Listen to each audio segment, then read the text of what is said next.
Kharemough, Gundhalinu Estates. "Pandora!" Gundhalinu called, striding into the front hall, hearing his voice echo through the house. He draped his uniform jacket over the servo that had come to meet him at the door, settled his helmet onto its faceless head, grinning as it informed him lugubriously that it was not a hat rack. "Well, find one," he said, laughing. He went on into the room, shouting his wife's name again. "Gundhalinu Bai is in the cutting garden, sir," the servo droned behind him. He turned right at the dining room, went down through the study and the sunroom and out onto the south wall patio. Pandora climbed the steps from the cutting garden with an armload of flowers and stopped, her face filling with astonished delight. "Beezy, art thou here already? I wasn't expecting thee until tomorrow." He stopped too as he saw her expression, surprised and bemused by its bright eagerness. He was secretly relieved that the look on her face was not dismay, and that he had not interrupted her with a lover. "I wasn't expecting to make the shuttle, but I did, by the skin of my teeth." He started forward again, smiling. The thought of 2 peaceful nights of uninterrupted sleep instead of 1 was enough to make me push it. She lifted a hand to meet his upraised one, dropping flowers as they touched. He leaned down, picking them up and piling them carefully back onto her armload.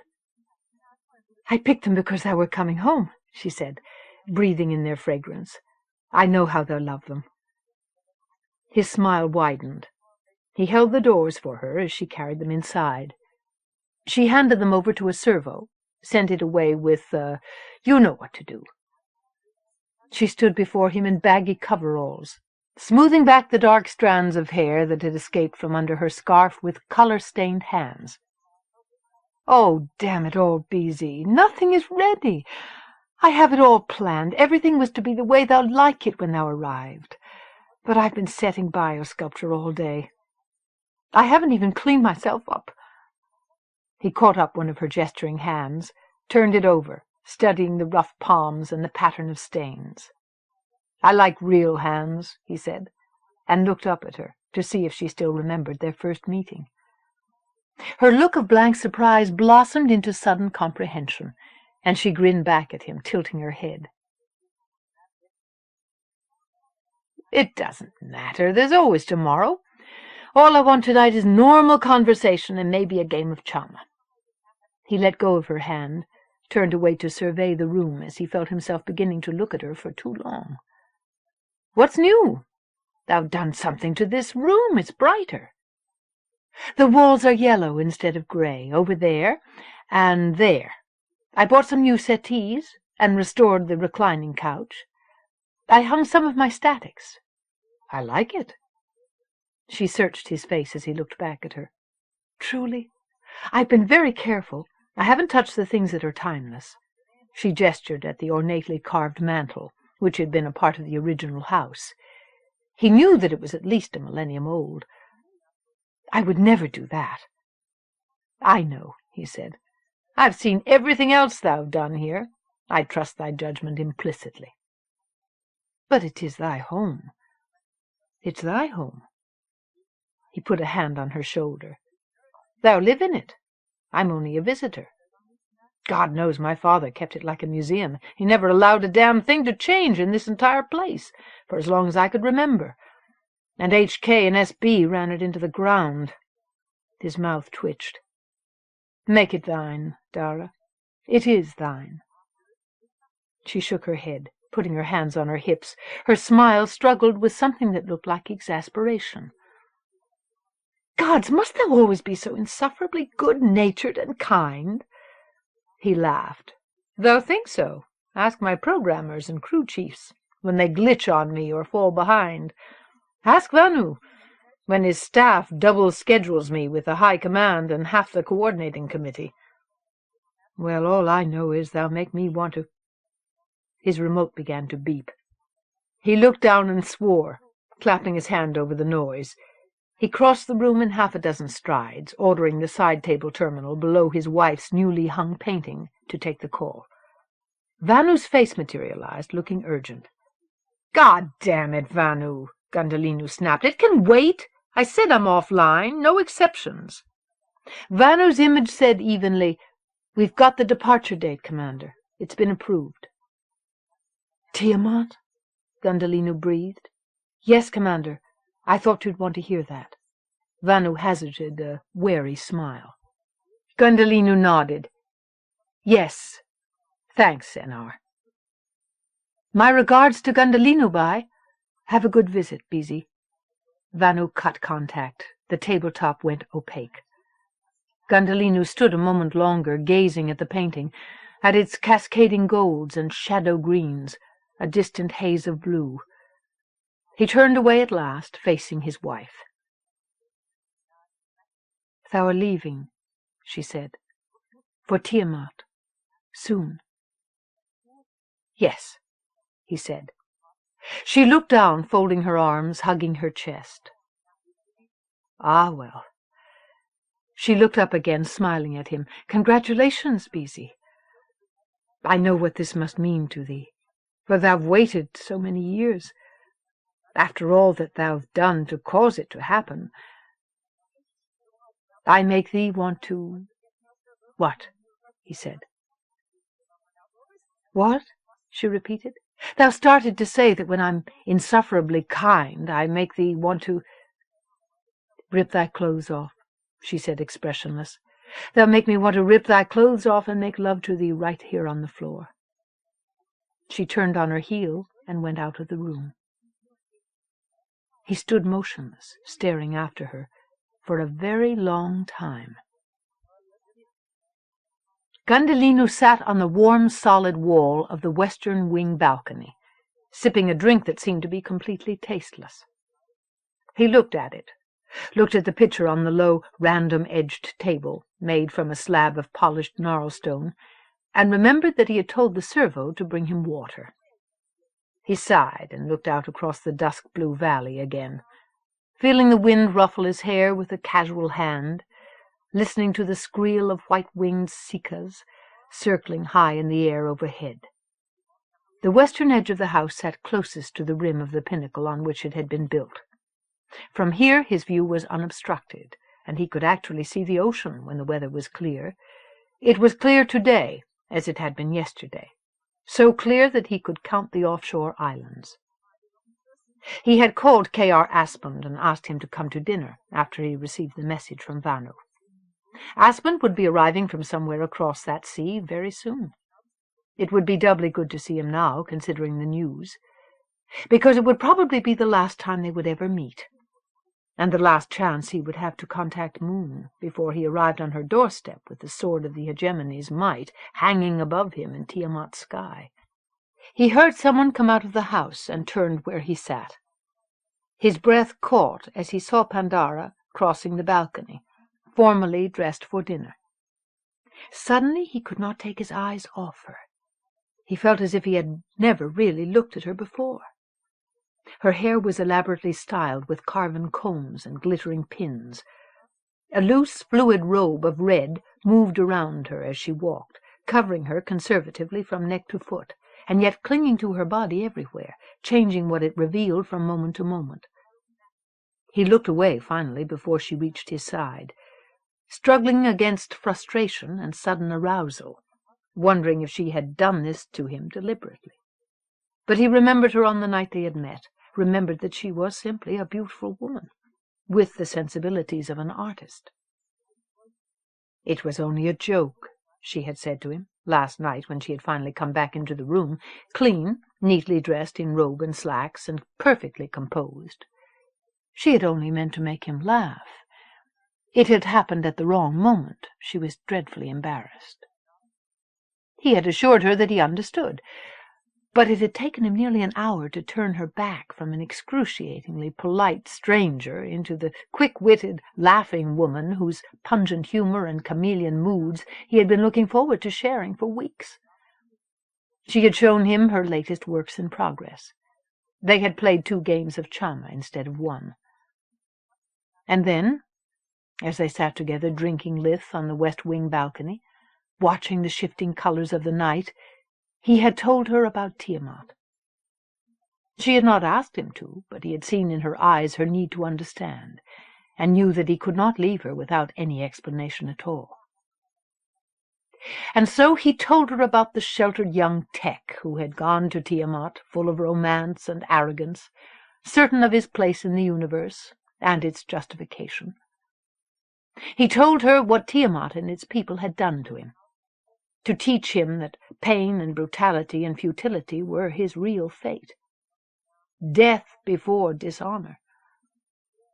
He had sworn the blood oath with his companions at school, never believing that he would ever come to such a place. That held captive by nomad thieves, caged like an animal, he would take the sticky lid of a food can and slash his own wrists, praying to die. But he had not died. And then his captors had given him Moon, another dazed hostage, battered by fate, a hapless summer girl caught up in the motion of a game beyond her comprehension. Or at least that was what he had believed then. An illegal returnee who claimed the Sybilnet itself had sent her back to Tiamat on a kind of holy quest. He had thought she was slightly mad. Only afterward had he come to realize how much more she really was, after she had won their freedom, his grudging respect, his unwilling heart. After he had lied to and betrayed his own people to help her reach Carbuncle. After he had become her lover, and led her to the man she was desperate to save, the man she was actually married to. Only after she had become the Summer Queen, and he had left Tiamat without her, without betraying her. Leaving forever, or so he had thought. Only then, trying to rebuild his own life and career, had he realized fully what he had only sensed about her before. That she was right about everything she claimed. And he had believed then that he had been nothing but a meaningless pawn in the great game he had not even known the rules of himself. And that's what drove me into World's End. He shook his head, gently touched the trefoil sign. And suddenly I was no longer only a pawn. I was changing history. His wife sat silently for a long while after he stopped speaking, her arms wrapped around her knees, staring up into the sky. At last she looked down at him and shook her head slowly. "Thou art worthy of thy ancestors," she murmured, and took his hand, lifting it to her forehead in a gesture of admiration. He pulled his hand from hers in sudden impatience and said, "I haven't told thee everything." She raised her eyebrows. "Do you think thy ancestors told the world everything? Every single terrible part of the truth?" He looked at her. "History is merely what someone thinks happened. Gundhalinu can?" she said softly. He stared at her, while behind his eyes he remembered being Ilmarinen. In the beginning, Ilmarinen, his ancestor, who had committed treason for the greater good, and set the great game in motion. He sighed. "Why is it that the obvious things are always the most difficult to see?" Pandara touched him again hesitantly. Her hand slid down his arm and fell away. "Because if it weren't so, life might actually begin to make sense." She met his gaze, glanced away again as if it were painful. But her voice was cool and dry as she said, "And we couldn't have that, could we?" And somehow after that there had seemed to be nothing more to say. So he had bid her good night and gone off to his room. Even though he had gotten to bed far later than he had intended, he slept as poorly as a man on the eve of execution. This morning they had gone to Sarakhan Center, where the Art and Science Museum was featuring a show of her works. He had worn nondescript civilian clothes, and few people had looked at him twice. Pandara had been the center of attention. He had enjoyed the luxury of standing unmolested in someone else's shadow, watching the world interact with her, observing her grace and intelligence, the way her pleasure made her shine, the way it drew them to her. Afterward he had taken her to his favorite restaurant. The owner had brought them a bottle of imported Lillander from her private stock.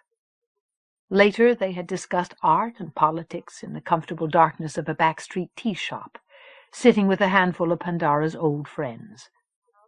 They were all creatives, non-techs who sat smoking spice sticks and making no concession to her new high-born status, or even to his. They had called him Sybil, and he had known that, coming from them, it was honor enough. And now the sun was going down on the last day he would ever spend on his home world. And as faint music drifted out through the open doors, he sat gazing up at the wife he would never see again, feeling as though he had never really seen her before.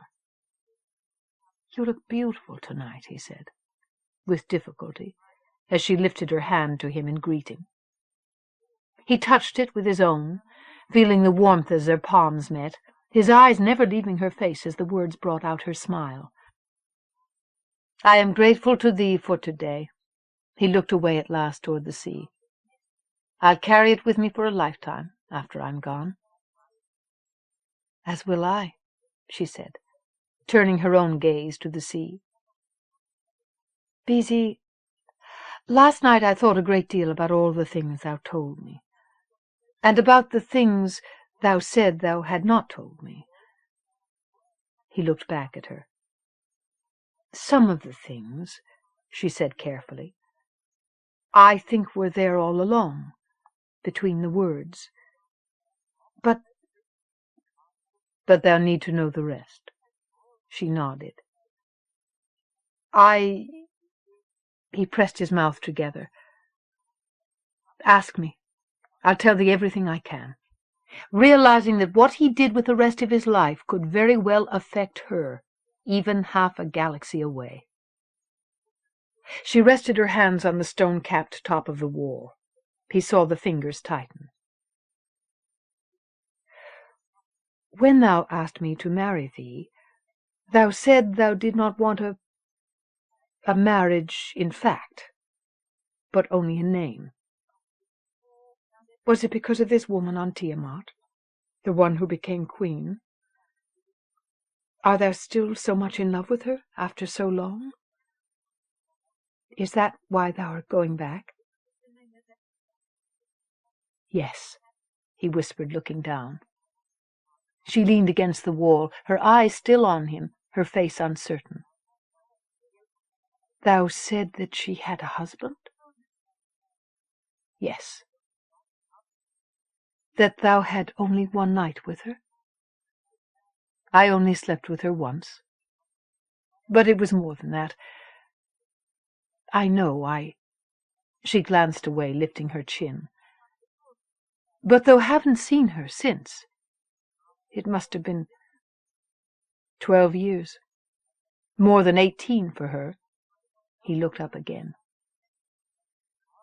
"How do I know she still wants me? I can't know for certain. But Fire Lake showed me glimpses of my future. It showed me her. And—" he took a deep breath. "I've spoken with her since I left Tiamat." She stared at him, incredulous. "How? No one can even send a message." "She's a Sybil, and so am I. It's possible. And that's all I can tell you. I shouldn't even say that much." He glanced down. "I've communicated with her several times since I left. She knows what's about to happen. She's afraid of it, and she has every right to be. The Hegemony wants only one thing from Tiamat: the water of life. The Summers consider it a sacrilege to kill the mares, and the mares have been hunted close to extinction as it is. There is even evidence in the Sybil net that the mares may be sentient."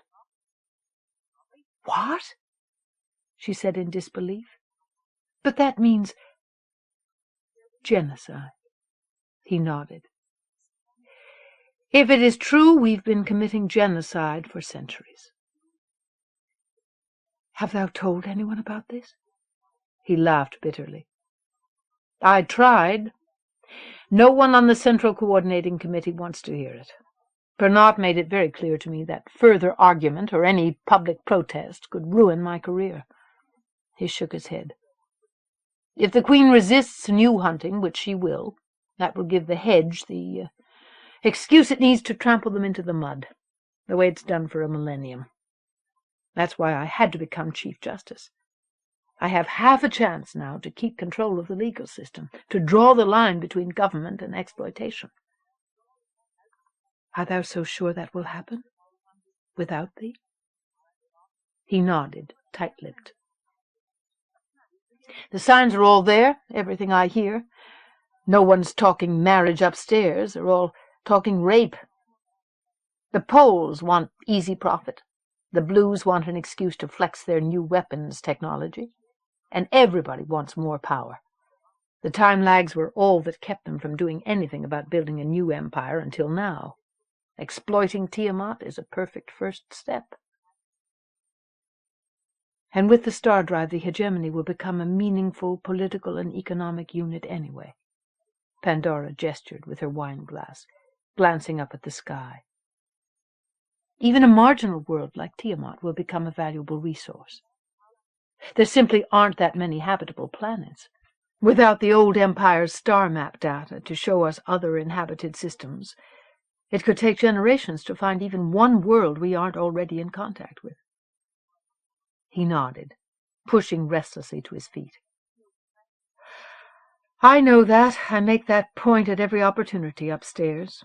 But it may take years before the hegemony's leaders see the big picture clearly. By then it will be too late for the mayors, and maybe for the humans on Tiamat as well. Does Moon know that thou art returning? Yes. How does she feel about that? I think it makes her afraid, too. And now? He looked back at her for a long moment without speaking, turned away, averting his eyes to the view of the land falling into shadow, the distant gleaming sea. I'm afraid, he murmured at last, that I don't want to give this up, Donna. I'm afraid that after all I've gone through to reach this point, I don't want to go back to Tiamat. He felt her come softly up behind him where he stood, felt her arms slip beneath his and circle his chest, holding him, felt her warmth against his back, her hair gently brushing his neck as she rested her head on his shoulder. She said nothing more, did nothing more, only held him. Slowly, uncertainly, he lifted his own hands to cover hers.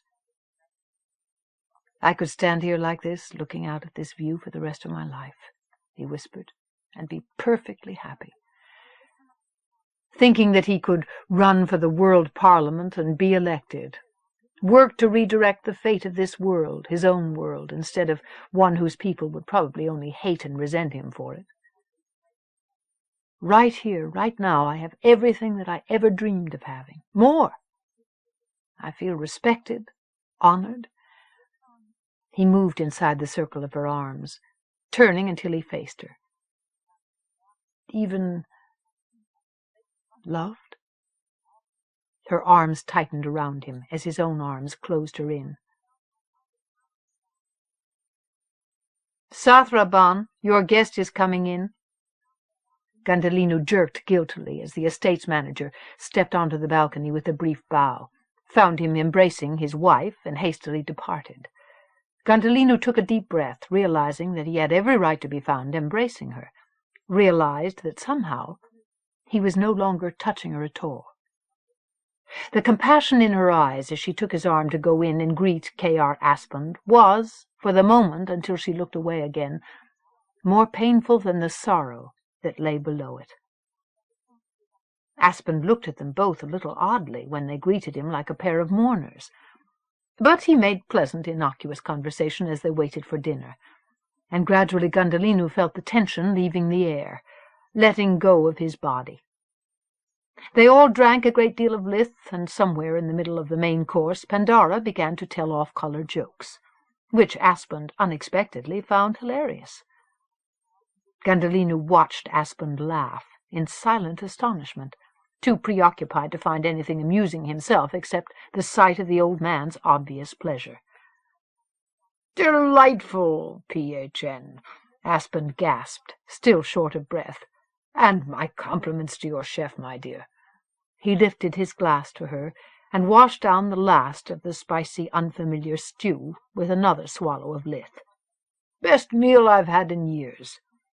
"Thank you," she said, and pressed her hand to her mouth, giggling as though it reminded her of another joke. "Did thou enjoy it, Beezy?" He nodded, feeling mildly out of focus.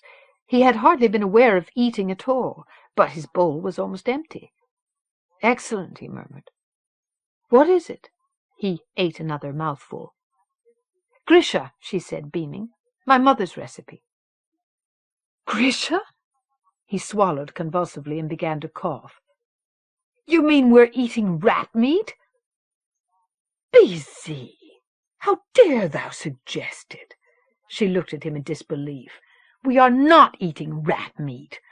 Don't be such a bloody snob." But she began to giggle again helplessly. "Thou've never eaten Grisha?" "My father used to make it all the time," Aspen said. "I loved it." Gundhalinu stared at him. "But Grisha is—" remembering a beat too late that K.R. Aspen's father had been a non-technician. "So common?" Pandora reached across the wide table to pat his hand, reaching to his rescue. "Of course it is. Common only means that everyone eats it." He looked back at his dish, shaking his head. "My nurse told me when I was a boy that unclassifieds ate Grisha made out of rat meat and spoiled vegetables." "You make do with what you have," she said gently. He glanced up, down again, remembering Tiamat, remembering World's End, remembering the stranger things he had eaten and would soon eat again. He ate another mouthful and another under their watchful gazes and smiled slowly.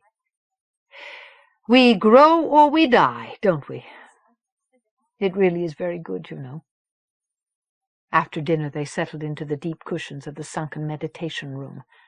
A servo left them a drifting tray of sweets. Pandora lit a spice stick, inhaled and exhaled. The incense-heavy smoke curled languorously into the air over her head. He had never seen her smoke one before today. So many things that he did not know about her, that he would never know now. "Those are very unhealthy, you know," Aspen chided her mildly. She looked at Beezy. He saw something that was more than a simple question, and less than grief, in her gaze. "Tonight I feel reckless, K.R." Aspen glanced from face to face, and said no more about it. Instead he turned to Gundhalinu. "So the time has finally come. The way is open to Tiamat once again. And you are going back as Chief Justice. It has all worked out just as you said it would years ago." Gundhalinu almost nodded, but his neck resisted the lying motion. "No," he said softly. "Not exactly as I planned, K.R." Aspen said nothing, waited. The tray of sweets drifted up to Gundhalinu's side. He picked up a small, ornate cake. He held the cake in his open palm, studying it, put it back and pushed the tray away. "You'll probably think I'm mad, but I don't know if I'm doing the right thing." He put his hand over his eyes, unable to go on looking at them for a moment. "Suddenly I'm full of doubts about why I'm really going, what I can possibly achieve there, about whether there's even any point to all of this. I've been living with this obsession for years, and now suddenly I find myself wondering why. Was it only because for so long I had nothing else to hold on to? Since I've come back to Kharemough—" He shook his head, looking up at them again. "God's help me," he whispered. "I don't want to leave." Aspen frowned, but there was sympathy, not censure, in the older man's eyes. He glanced at Pandora. How much of this have you discussed with PHN? Enough, he said, his own eyes meeting hers. And how do you feel about what he has told you, PHN? Pandora moved restlessly among the cushions. I want him to be happy. She jerked her head almost angrily. I want him to stay. She looked at Vinge again, and the look made him ache. Thou have been such a solitary man, Vinge. All these years thou worked on this dream, and not until now have I understood even the smallest part of why. Only that thou were not at peace and could not be, I thought, until thou saw it through. Gundhalinu shut his eyes, pressing his face with his hands again. Damn it all! After I survived World's End, I knew I could face anything that came between me and what I had to do. His hands dropped away, lay motionless in his lap. Anything but this. Anything but happiness. Then we must let Moon know that the fleet will be arriving within months. But you will not be coming with it, Aspen said. Gundhalinu's head rose. He felt his face flush. Moon told me, he murmured, after she came back to Tiamat, that even she could have been happy staying on Kharemough. But she felt something that forced her to go back. The Sibyl mind spoke to her somehow, made her know what she had to do. I've never felt anything like that. If I could just be half as certain as she was that I was doing the right thing. Perhaps you haven't heard voices because you haven't required them. Your own desire, your own belief in what was right have carried you this far on your own, Aspen said. Perhaps she was never as certain as you were, or even as you believe she was. Have you seen or heard anything in your dealings with the Police High Command or the Central Coordinating Committee to make you believe your opinions of them are unjustified? Gundhalinu's eyes darkened. No. And do you still feel at all responsible for what will happen to Tiamat? Yes. He looked down. Yes, damn it, you know I do. And what about Moon Dawntreader? Vinge looked toward Pandora, helplessly, knowing that she could read in his eyes what his own pain and confusion would not let him say. Have you considered, Aspen asked, almost reluctantly, what may happen to the Summer Queen when the Hegemony returns to Tiamat? Gundhalinu felt a cold fist close around his heart. Gods, no, they wouldn't order her sacrificed. It isn't the time. Summer has scarcely begun there. It would be a total violation of the change rituals.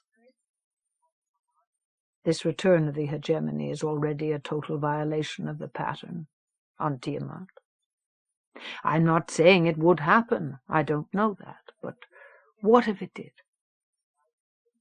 Gundhalinu sagged back into the elusive support of the cool, satin-surfaced cushions. Moon Dawntreader was not the ruler that the hegemony would be expecting to find when it got to Tiamat. If she defied them, most of the old winter power structure was still alive and would be more than willing to sacrifice summer to the sea. He looked toward Pandora again, his throat aching with the sight of her, realizing he had known all along that he could not stay, could never be free of his memories, or the truth. Vinge, she said, and her own voice was stronger now, more certain.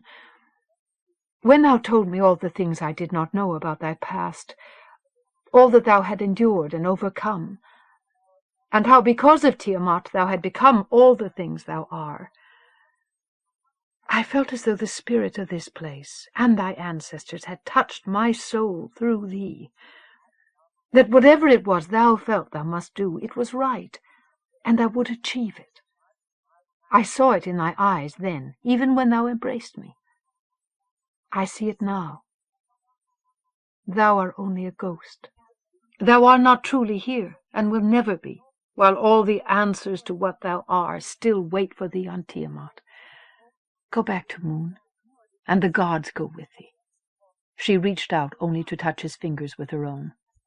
He closed his hand over hers. Her hand felt more substantial, more real than his own flesh. He looked back at Aspen almost reluctantly. Moon. He must do it now. One final transfer, one final message to let her know. Aspen nodded, understanding, and rose slowly, stiffly to his feet. Beezy rose with him. "I'll show K.R. to his rooms, Dara."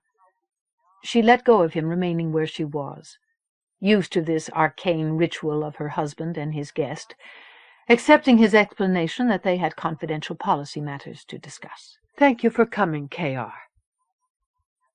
Aspen nodded again. "I'm glad I could be here." They both looked at Gundhalinu. He hesitated. "Will thou wait here for me, Dara? I need to discuss something with thee."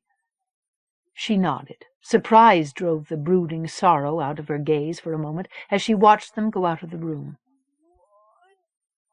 "Busy," Aspen said, settling himself in a comfortable chair as Gundhalinu closed the door behind them. Gundhalinu glanced back at him, unsure of what was in the older man's voice, just as he was unsure of his own expression. He crossed the room, sat down in the chair's mate. "Yes," he said softly, "I'm ready." "To go into transfer?" Aspen asked, "or to go back to Tiamat?" "Both," he said, looking down. "Then let me tell you something that may help to ease the pain of this transition." Gundhalinu looked up again in silent curiosity. "There is some evidence," Aspen murmured, holding his gaze, "that the situation you find yourself in now may have been set up intentionally, to fill you with exactly the kind of doubts you are feeling now." Gundhalinu stared at him. "What are you saying? Are you saying that Pandara—" "No. Your wife is completely innocent in this matter. But it appears certain factions made sure that the two of you would meet in the first place, and that you would continue to encounter each other. That eventually you would find yourself in your present position, too comfortable, too happy, even falling in love." Aspen said gently. "Doubting yourself, doubting your choices. There are those people who would rather not see you return to Tiamat." "Do you mean the Brotherhood?"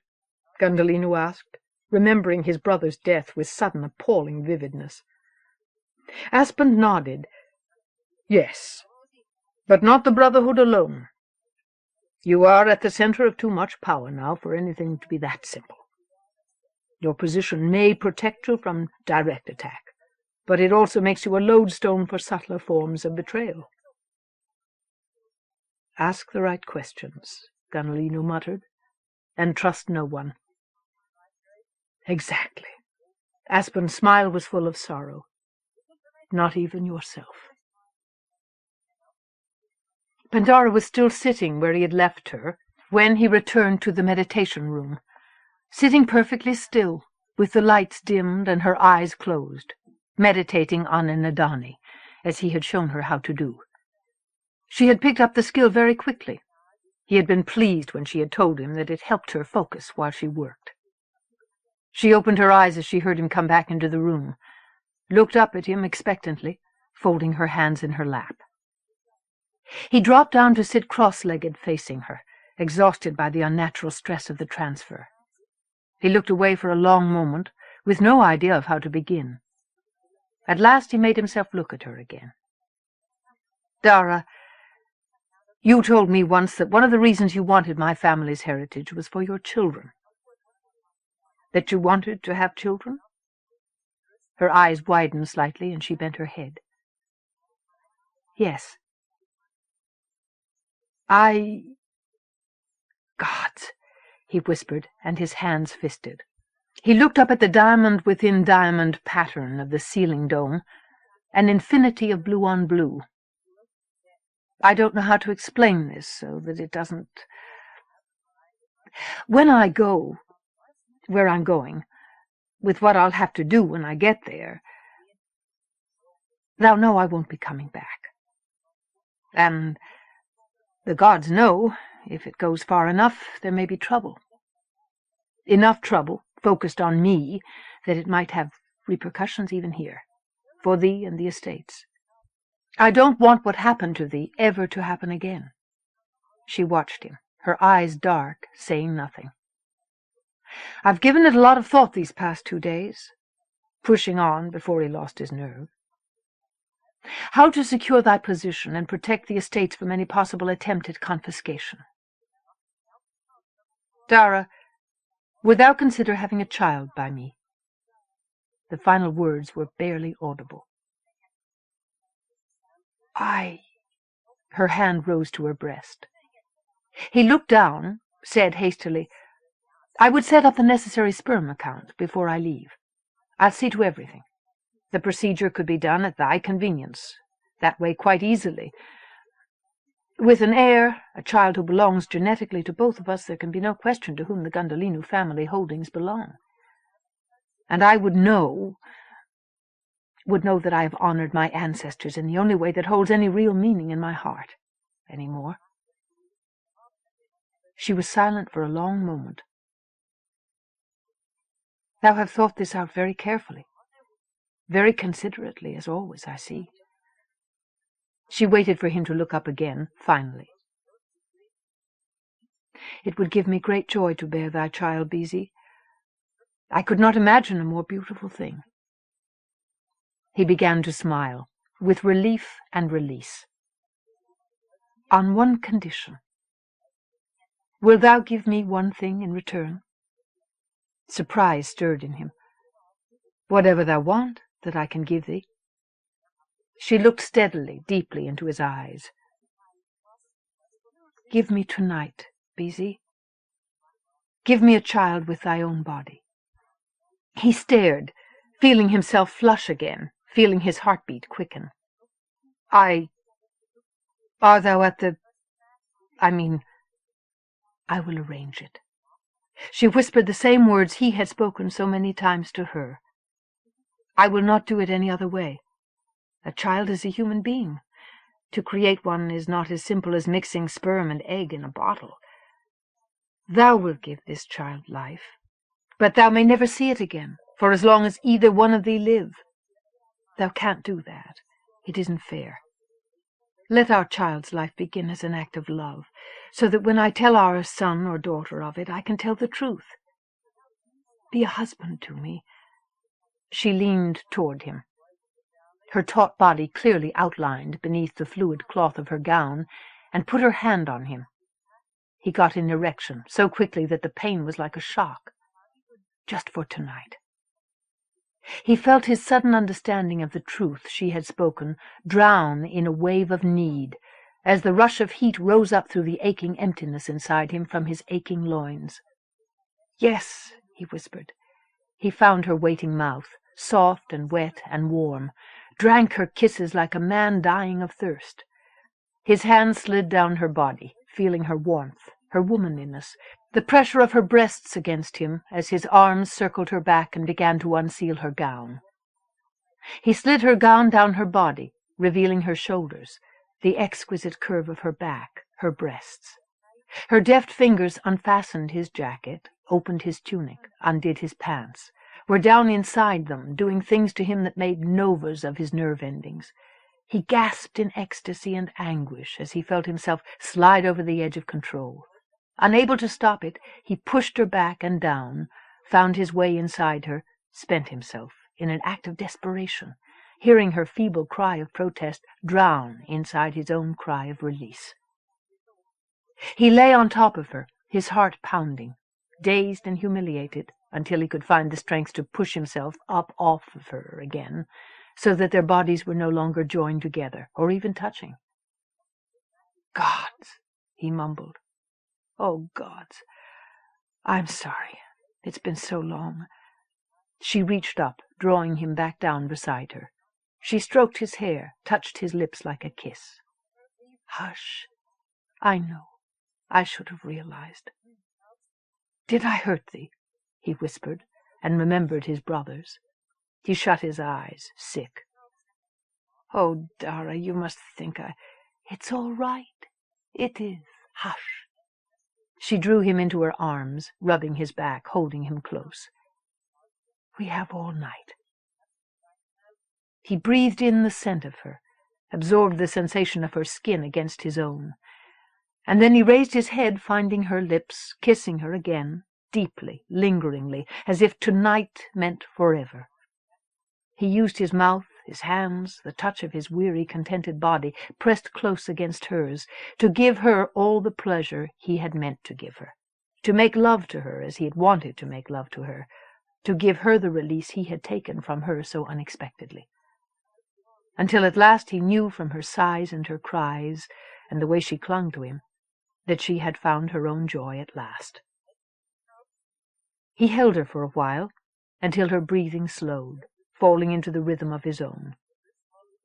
And then her knowing, skillful hands began to do their work again, caressing him, guiding him with a sensual skill that he had never known before, exploring him more eagerly as he began to respond. But there was no urgency this time. The pleasure of their intimacies went on and on, rising to meet in a peak of dizzying sensation, falling away again into warm, dreaming valleys, and finally into sleep. The sun rose, the light of the new day shone in on two sleeping forms, husband and wife twined together into the illusion of one, and in their separate dreams, for a time, a separate peace. Tiamat, Carbuncle. Moon Dawn Treader sat gazing out across the circle of gathered sibyls, entrepreneurs, and landholders, holding the expressionless mask of the Queen firmly on her face. She had had to face these people, or others like them, virtually every day for over 18 years, listening as she did now to the cacophony of their voices as they settled into their seats. Once most of the voices had been full of enthusiasm and new ideas. The arguments had been petty and annoying then, and the sense of hope and progress had always outweighed them. The arguments had gotten louder, and the complaints more bitter in the years since she had turned her back on the pursuit of progress, to devote her time and resources to the mayors. Because she could not tell anyone the whole truth, most of the council members reacted as though she had gone slightly mad, until sometimes, facing them like this, even she had wondered if maybe they were right. Busy.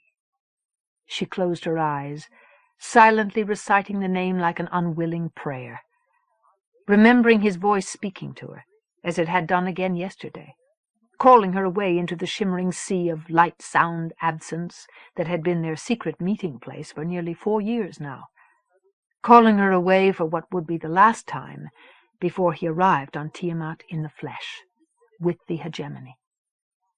Their fragile, fleeting contact, his encouragement and reassurance, her memories, had given her solace and strength through these increasingly difficult bureaucratic ordeals, the endless testing of her resolve and her faith. And now at last he was returning.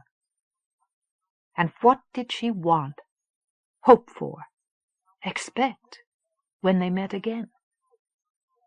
She let her mind fall inward, the cacophony fading around her as she tried to picture his face, imagine how it had changed, in what ways, wondering whether she would even recognize him when they met again. She had known him for such a short time, so long ago. It was hard after so long to remember his face, even though, or perhaps because, it had been so unlike the faces that had surrounded her all her life, and through all the years since then. His voice, his smile, the gentleness of his touch. Did they belong to a real man or only the dream of a shadow? When his return had been impossible, or even years away, his memory had been a refuge from the burdens and disappointments of her life. Her secret fantasies of remembered passion had been a release and an escape. But now that he was about to become a part of her reality, suddenly she found that she had no refuge left. She shook her head, shaking free the images that were choking out the present of things that must be faced down and lived up to and dealt with today, whether she had the strength to deal with them or not. Sparks turned in his seat to look at her, his eyes questioning and impatient. She met his gaze, as the last tendrils of someone else's image faded across his face. Looking at him, she felt a final, disorienting slip of perception, as if his face was the stranger's, as if she barely remembered who he was. She looked away again, realizing with sudden sorrow that it was not her imagination that had made her husband into a stranger, or driven her to seek solace from a shadow. The tragedy in the pit had only been the blow that had finally opened the fractures in something that had once been whole and perfect, and as precious to her as life. She did not understand how they had let this happen to them, even though she had watched it happening for years. She did not even know at what point this moment had become inevitable, or whether it had been inevitable all along, from the moment she had heard the Sibyl voice calling her away. She looked at Tiamat, sitting across the room beside Danakil Lu, his new father-in-law, at the trefoils that lay against their shirts like shining eyes, gazing back at her. Tiamat's tragic calling had not only split the cracks of her marriage, it had done something equally painful to the son's relationship with his father. Even Tiamat's wedding to Merovi had done nothing to help the situation. Afterwards, Sparks had seemed more remote and unapproachable than ever. His eyes had turned her back when she would have asked him why, and so had her sons. She glanced at Jerusha Palathion, sitting on her left, sitting with an empty seat beside her, as she always did, marking the absence of the man they both still missed so often and so deeply. Moon saw in Jerusha's face the price of her loss, the loneliness and doubt she still held fiercely inside. Jerusha had never shared her emotions easily, after a lifetime spent among strangers, first her own people, and then the Tiamatans. Moon studied the depths of sorrow in her eyes, wishing that there was something she could do for the woman who had been her steadfast and unexpected friend for so many years, wishing there was something she could do to help herself. Jerusha looked up and smiled, more a grimace, as Moon gathered herself at last to speak the unavoidable words that would open the council meeting. "Summer and winter," she said, her voice surprisingly even. She folded her hands on the tabletop before her in a white-knuckled imitation of control, waiting for their silence and attention. "I have received another message through the transfer. Preparations are complete for the off-worlders' return to Tiamat. They are ready to send their ships, and a new hegemonic government, here from Kharemough." She waited again as the flood of excitement, wonder, and consternation rose around her and drained away, waiting until at last there were coherent questions to be answered. "How long will it be, then?" Sua Stormprince asked, asking for them all. Moon saw the mixed emotions on the woman's face, a reflection of the expressions all around the room.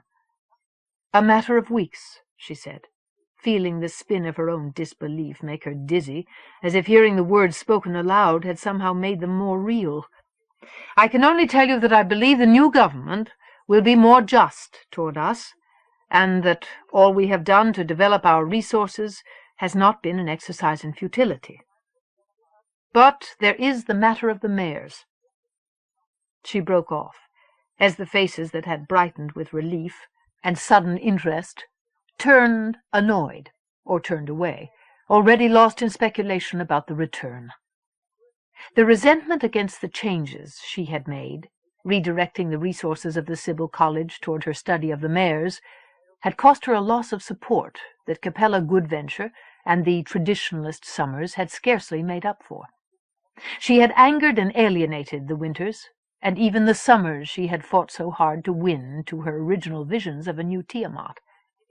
She had done her work too well, all those years, driven by the same compulsion that now drove her to redirect her vision, so that redirecting it had proved twice as difficult. If the future meant the death of every mayor on Tiamat in exchange for the easy comfort of citizenship in the Hegemony's new empire, most of the people sitting in this room would make that sacrifice, some guiltily, but most without hesitation. "The problem of the mayors has not been resolved," she said, raising her voice. "And that is important, To your future, and to the Hegemony's future as well." She was almost shouting to make herself heard above the rising murmur of voices. "If the Hegemony destroys them, if we allow that to happen, in the end we will be losing everything we thought we had gained." "Why?" Flann Redstone said flatly. "Because they're an intelligent race? Then let them look out for themselves." "If they're so intelligent," someone else murmured, "why have they let the off-worlders kill them for so long, anyway? How smart can they be?"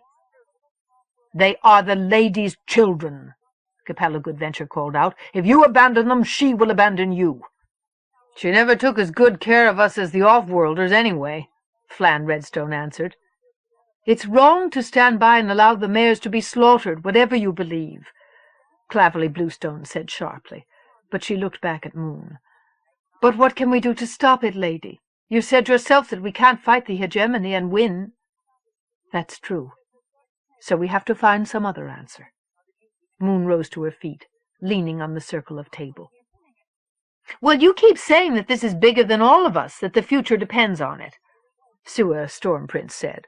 "What does that mean? It's only a tragedy for the mares, and they don't seem to be concerned about it. What difference can it make to the future of Tiamat or the Hegemony if they kill all the mares? Then a few ultra-rich off-worlders won't be able to live longer than all the rest of us. That hardly seems like a tragedy to me." "That isn't the point." Moon shook her head, feeling the heavy plait of her hair slide against the back of her robe. "They are part of something far more important. I know that.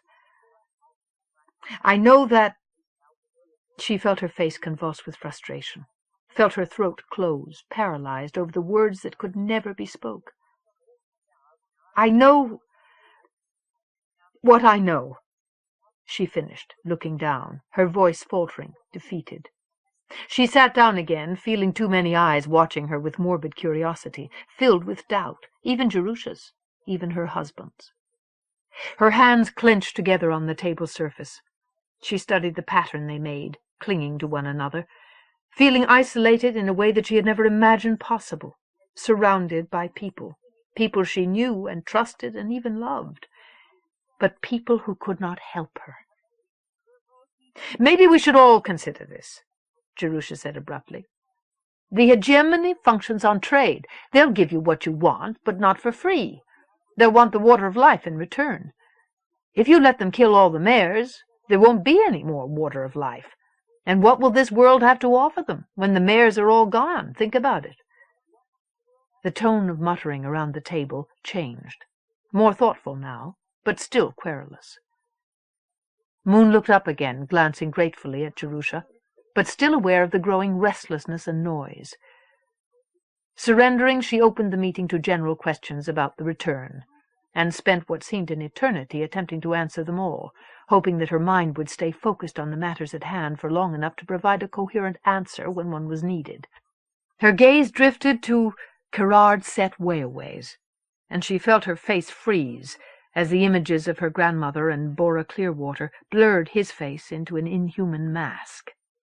Inhuman. He looked up suddenly, as if he felt her gaze touch him. He looked mildly curious as her expression registered. But then something came into his eyes that looked like recognition, and he smiled. She felt herself turn cold inside as she realized that it was someone else's expression that he was acknowledging. The queen he had known in winter. "Lady," he said, with the irritating, slightly mocking drawl that most of the former winter nobles, even the ones she liked, seemed always to have, especially when they spoke her summer title. He leaned forward with a sudden intensity showing in his eyes. "It's coming now," she thought, feeling tension pull her taut as she waited for his words. "I think we have said all that can be said about the subject of the off-worlders' return. I would like to touch on local matters, if I may. Specifically, I would like to pursue my bid to buy out the rights to the Clearwater Plantation, now that the required time has passed since the tragic accident that claimed the life of my kin and yours." He dropped his voice, and his gaze, in a show of regret and loss.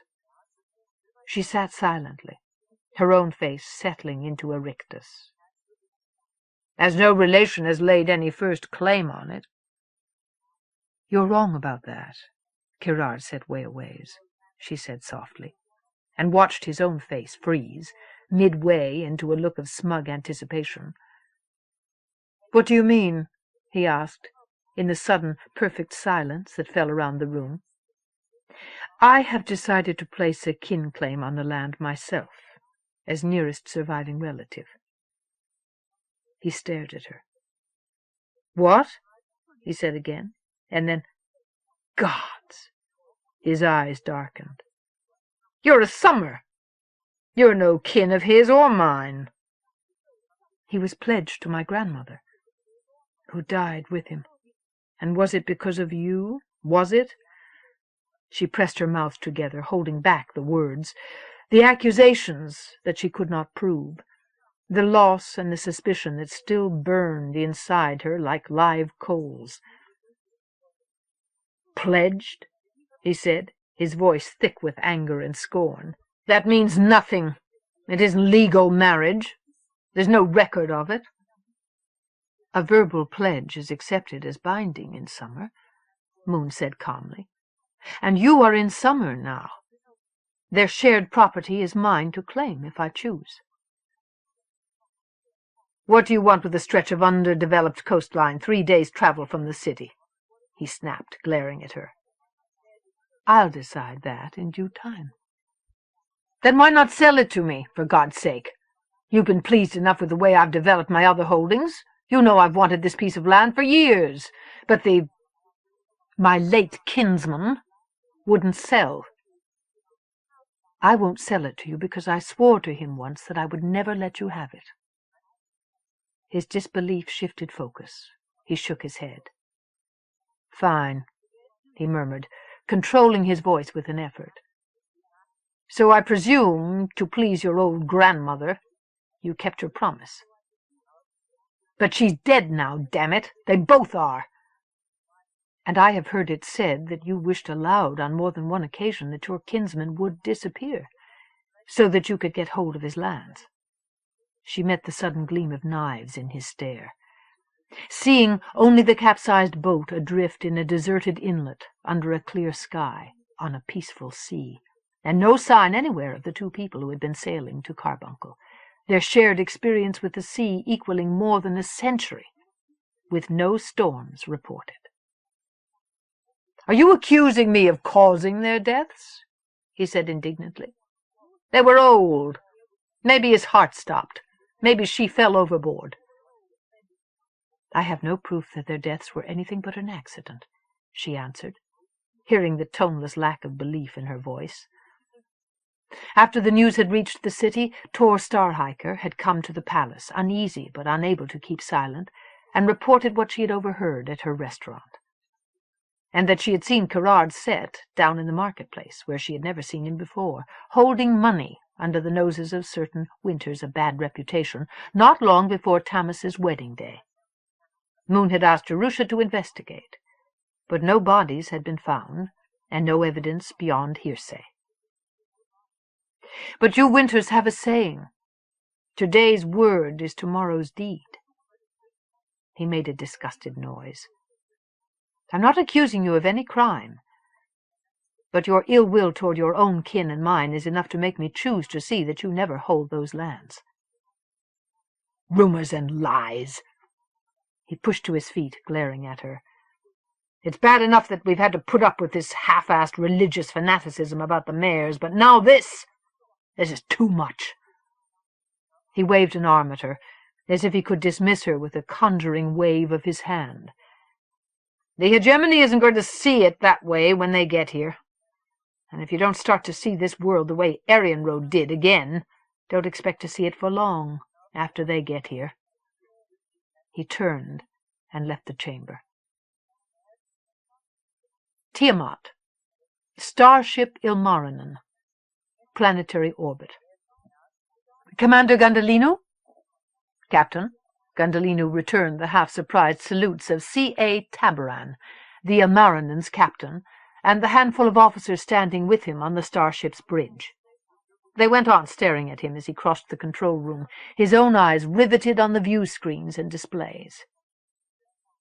"Tiamat," he whispered, more to himself than to the others listening. "Yes, sir," Tabaran said, coming up beside him. He eyed the displays with justifiable pride, and what Gundhalinu suspected was palpable relief. "There it is. Congratulations, Commander." Gundhalinu smiled fleetingly, as the brilliant blue orb of a water world filled his vision. "Thank you," he murmured, a prayer of gratitude to unseen gods, carried inside a polite acknowledgement. Remembering himself, where he was, and how he had come to be here, he looked back at Tabaran and raised his hand. "Congratulations to you too, Captain. To everyone aboard." Tabaran's smile widened as he met Gundhalinu's palm with his own. He glanced away at the view of Tiamat. "Unbelievable," he said softly. He looked back again. "How are you holding up, Commander?" Gundhalinu shrugged. "Tolerable. Still a few aches and nauseated." Tabaran nodded, with an expression that suggested he knew exactly how Gundhalinu felt. His own face was haggard enough, Gundhalinu noted. The distance to Tiamat had been so great that it had taken 6 hyperspace jumps, with real space stopovers in between, to get them here. The stopovers had not been due to any limitations of the star drive, or even of the Ilmarinen itself, which had been built as precisely to the old world's specifications as was now humanly possible. The ship had borne the stresses of hyperlight transit with virtually no problems. The problems and limitations lay in the human bodies of its passengers and crew. The transit time of a jump in hyperspace was not instantaneous, and their first brief experimental jumps in the Ilmarinen and its sister ship, the Vanamoinen, had demonstrated that the effects on a human body and mind of time spent between were profoundly unpleasant. There were limitations on how long a human being could tolerate hyperspace transit without severe physical or mental problems. Further transfer queries had shown him that the old empire had used serial jumps to cover long distance safely. He had managed, with his research staff, to work out programming for the star drive unit that would let them automatically make stopovers in deep space, giving them the necessary recovery time. The actual transit they spent drugged into oblivion, even the crew, who had no function anyway, during that interdimensional leap of faith, when everything was beyond human control. Still, when they recovered from the drugs, their bodies relived vividly, in pain and sickness, what their minds remembered only dimly, in haunted, half-formed dreams. They sat in uncharted space for long enough to recover to the point where they could face another span of transit, and then jumped into the unknown again, never completely sure that they would ever reach their destination. "This trip has been a lesson in humility for a number of people, I'm afraid," Gundhalinu said wryly, "and I doubt anyone will thank me for that." He glanced toward the doorway he had come through. No one else had followed him up here yet. He had pushed himself, he knew, wanting to be the first, trying to shake off the drug's effects quickly, helped by the adrenaline of his need to know, to see this sight, wanting, needing to see it without the interference of a dozen observers at his back. Tabaran grinned. "If that view doesn't make them forget their troubles, then they should have stayed home. That's the trouble with these bureaucrats. They travel across half the galaxy, but they want it to be painless, and they want it to be just like what they left behind when they get there. What's the point of that? We've accomplished something no one in the Hegemony has ever done before, and there's not a body in this ship's crew that wouldn't have gone through twice the hell to be here when it happened. That's why we're here, not lying in a bunk with a hangover. That's something those civilians will never understand." Gundhalinu smiled at the truth in it, at the implicit compliment of being included in Tabaran's inner circle.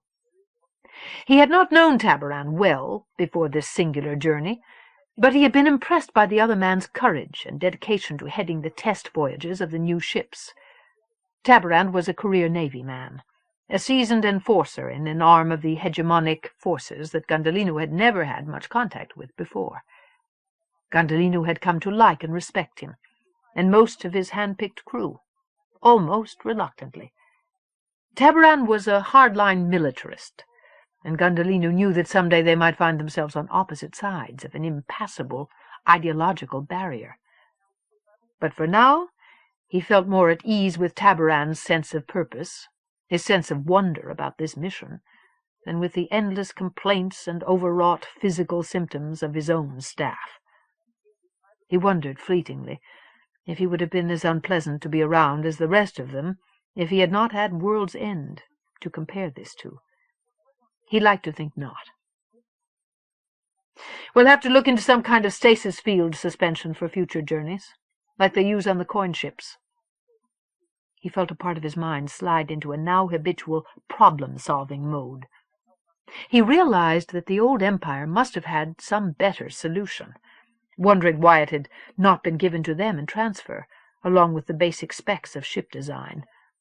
There had been nothing at all about easing the passage for the human beings who were the sole reason for the ship's existence. He was suddenly certain that it was one more example of the Sybil net's disturbing deterioration. "Would you like to have a look at the big picture, Commander?" Tabaran gestured toward the view screen. "Very much," Gundhalinu nodded, pushing the unpleasant train of thought to the back of his mind, glad that it was no longer his concern. Tabaran ordered the navigation displays to expand focus. Tiamat's disk shrank and spun away on the screens before them. Gundhalinu watched as the double diamond of the twins, Tiamat's binary sun system, gradually filled his vision until he viewed them close up for the first time. They were a mismatched pair, one tiny and actinic blue, the other vast and bleary red, mated by a yoke of incandescent gases, the outer atmosphere of the red giant siphoned off by the insidious gravitational drag of the tiny blue dwarf. Gundhalinu stared at the spectacle of the double suns, marveling both at the sight and at the power of the ship's old Empire design navigational sensors. He watched as the image changed again. This time the binary twins fell away, and the ship's far-seeing eye turned toward 2 points of light even farther away. He watched them come, reeled in by an invisible magic thread, watched the simulation whirl past the blinding, tormented face of the yellow sun the Tiamatans called the Summer Star, whose appearance in their daytime sky marked the change from winter's reign to summer's. The Summer Star was held captive, like the twins themselves, by the thing that was swelling across the screen now, the Black Gate, the revolving black hole at the heart of this stellar cluster, which for a millennium had given the Hegemony its only access to Tiamat. Utter blackness became the focal point on the screen, limned by a flaming halo of energy as countless particles of matter were sucked down into the insatiable maw of the black hole's gravity well. He felt a prickle of terror gazing at it, even knowing that he was actually far away, safely out of reach, that this monstrous whirlpool in the sky was only a data simulation.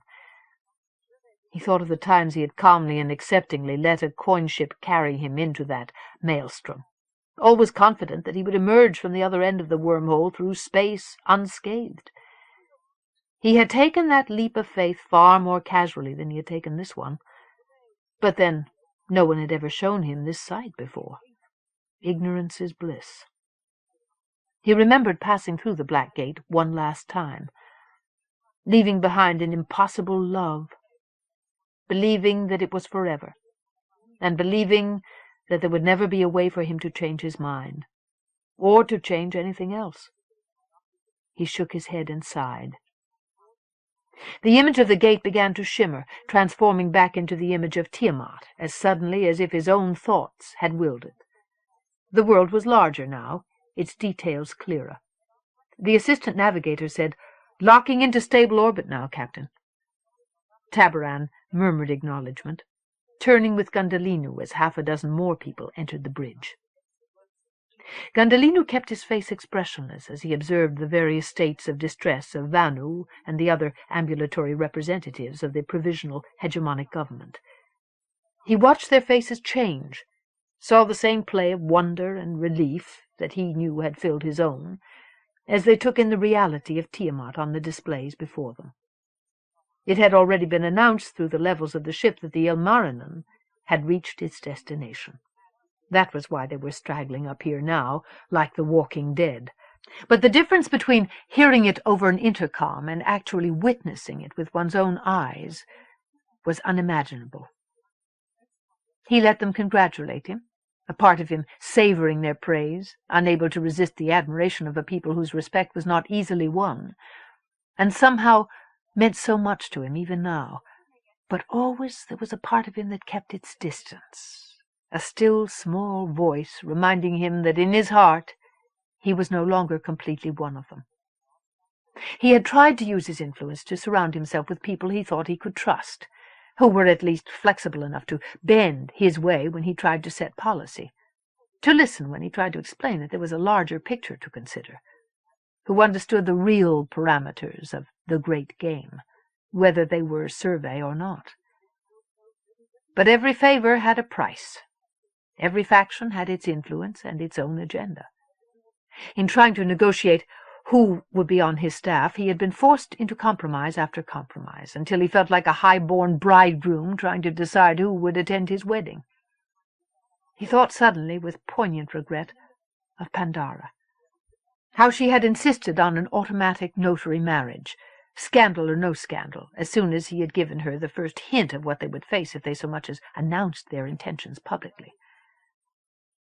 But he had had no choice in this matter. He looked around him, seeing Vanu, who was his new commander of police, the only one on his staff whom he knew well enough to trust completely, and H.M. Borskad, a survey colleague, but one who believed more strongly than he liked in a Kharemough-centered vision of order. Behind Borskad was Y.A. Tilhan, a grandnephew of Pernat's, of unproven competence and loyalties. And beside him stood V.X. Sandrine, a Foreign Service career man who had spent time on a number of worlds, but did not seem to have learned much from any of them. They had in common right now only their various expressions of awe and discomfort. Another small clutch of officials entered the bridge as he watched. Still more remained below, recovering from their ordeal. They had all made this journey willingly, but he could only begin to guess their individual motives for it. If a quarter of them had the vision and flexibility he had hoped for, he would be lucky. Women were a distinct minority among them.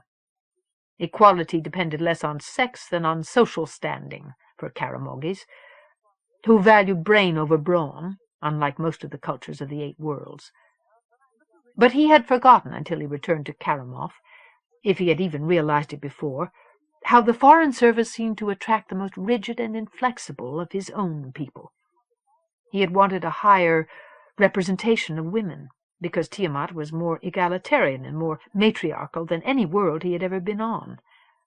Understanding and cooperation would be more likely on both sides if his own representatives were equally divided between the sexes. But because of the biases and restrictions built into the Foreign Service, there had been few women even qualified for the positions he had needed to fill. The Ilmarinen carried not only the staff of the new provisional government, but also a squadron of police, the backbone of the new government, virtually all of them Kharemoughes as well, most of them non-tech, all volunteers. They were all Kharemough because it was both convenient and efficient, but it also meant another link in Kharemough's chain of control. It meant that he would understand the mentality of the police working for him better than he had understood the largely New Havenese force he had served with on Tiamat before. Whether they would understand the people of Tiamat any better than the New Havenese had was the question he could not answer. He had had them working with cultural indoctrination tapes, learning the language with enhancers, even before they boarded the ships. But he remembered how much good that had done him in his smug, self-satisfied youth. He realized, with a pang of irony, that he had finished the last of his gracious automatic responses to the congratulations of the new arrivals.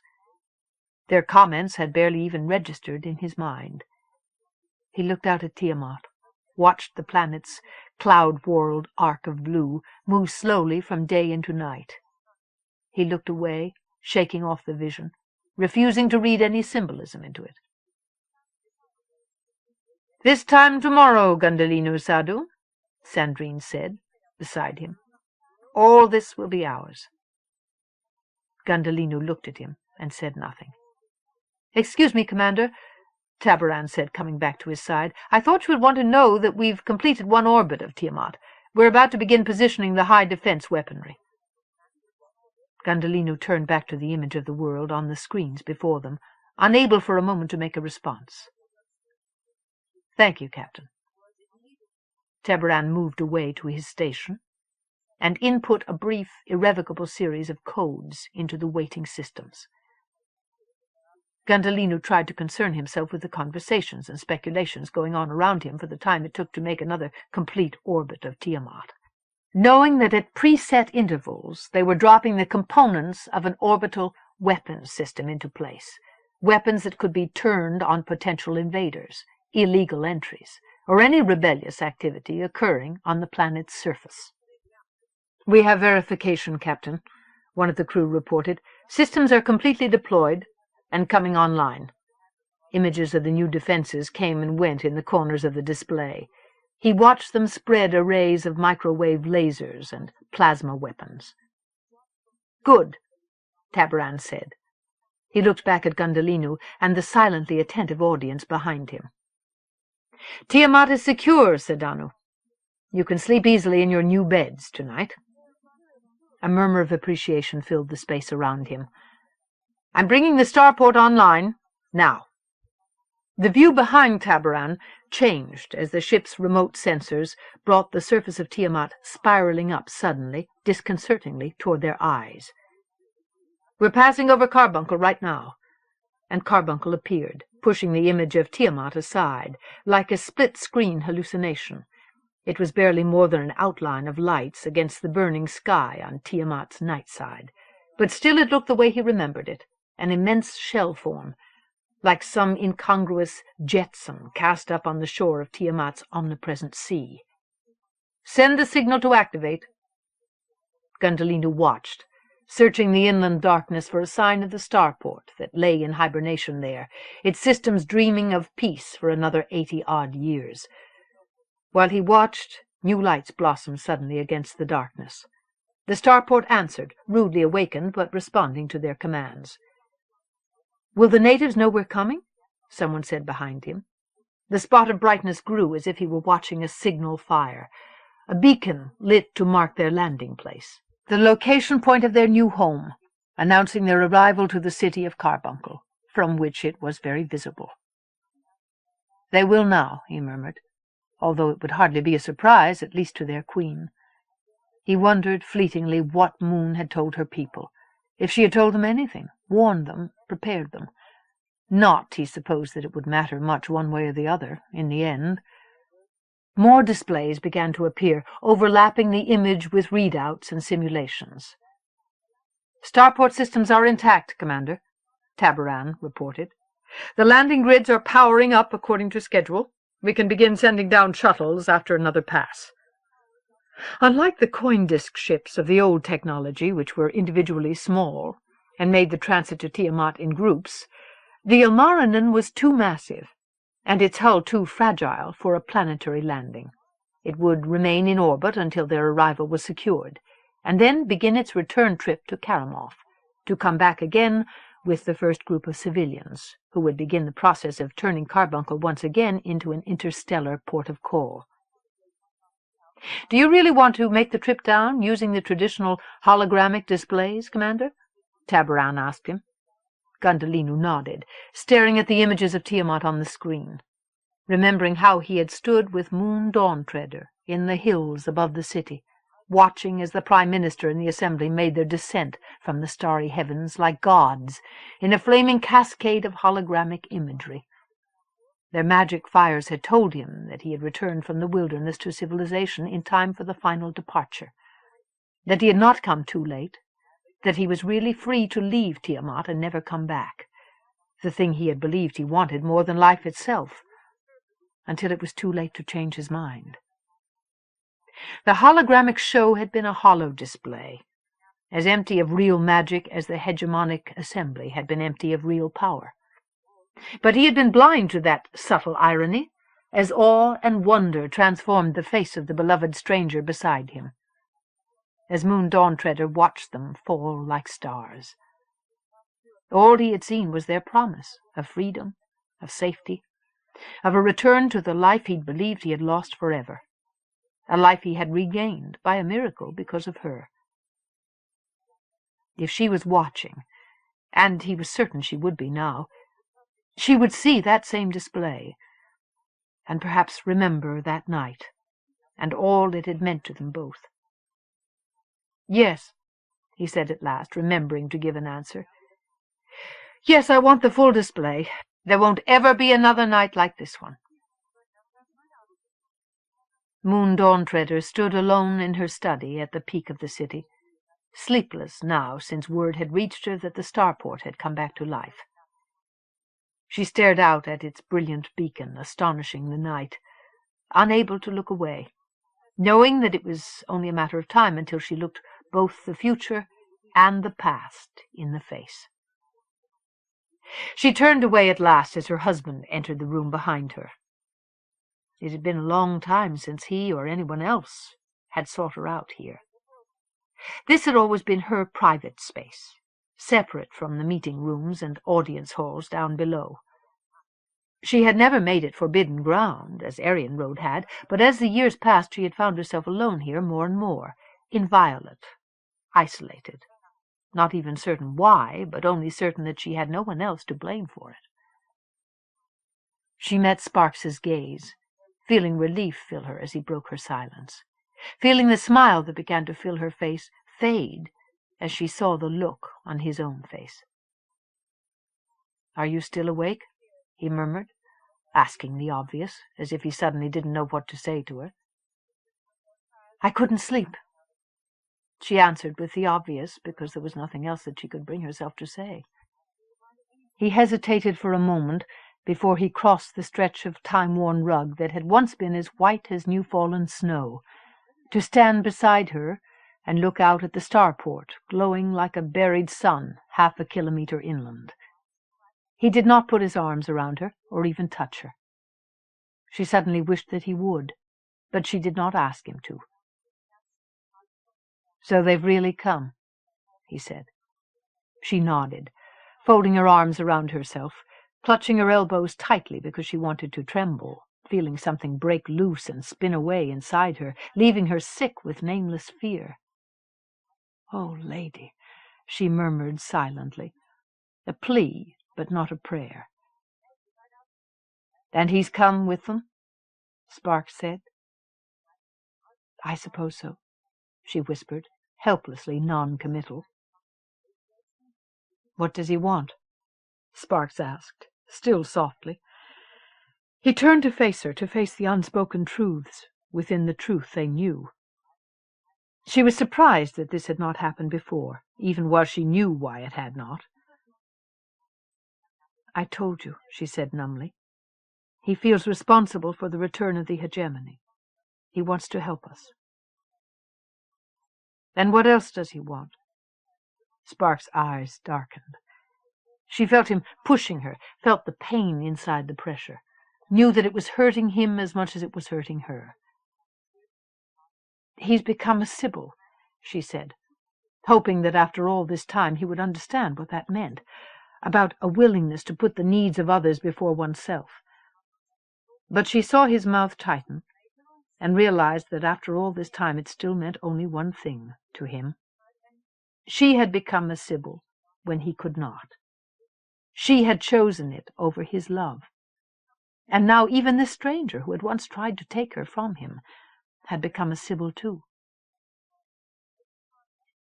"He's become a Sibyl," she went on, hopelessly, insistently. "That means he understands now that there are things which are more important than individual feelings." "More important than his loyalty to his own kind?" Sparks asked bluntly, asking her for the truth, asking her. "Yes," she said, meeting his eyes. He looked away from her, out at the glowing, waiting Starport. "There's one more question I have to ask you." He kept his eyes averted. She watched his profile, seeing his throat work as he tried and tried again to speak it. He looked back at her, his eyes as green as emeralds, shining, too full, and the question went unasked. She reached out to him, put her arms around him, holding on, pressing her face against his shoulder as she felt his arms go around her almost reluctantly. And his unspoken question went unanswered, as they stood locked in an embrace, holding each other like lovers at a crossroad, unable to speak a farewell. At last she turned slowly inside the circle of his arms to look out again at the night. She lifted her hand suddenly, pointing. "Look!" Sparks followed her gaze, seeing what she saw, and knowing as well as she did what it meant. Stars were falling out of the sky, hologramic stars, their perfectly controlled trajectories crossing and recrossing, to form one stunning congruence and then another as they fell to earth. She had seen this sight only once before, and that time she had had no idea what they were, what they stood for, what they meant to her world. Then it had been the sign that the off-worlders' days on Tiamat were numbered. Now they were a sign that its future days here would be numberless, unending. And what of her own future?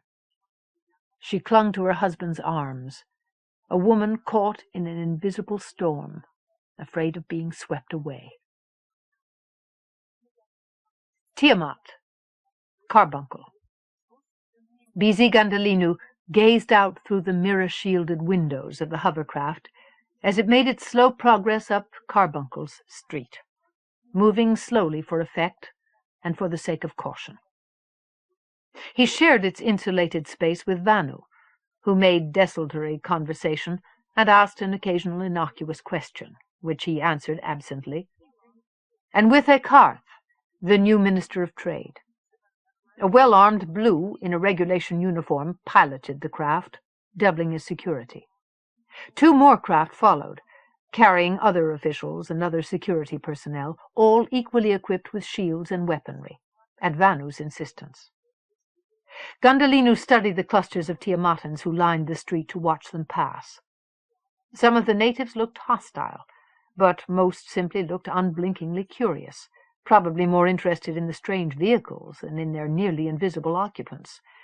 A few actually waved and made gestures of triumph. Winters, he supposed.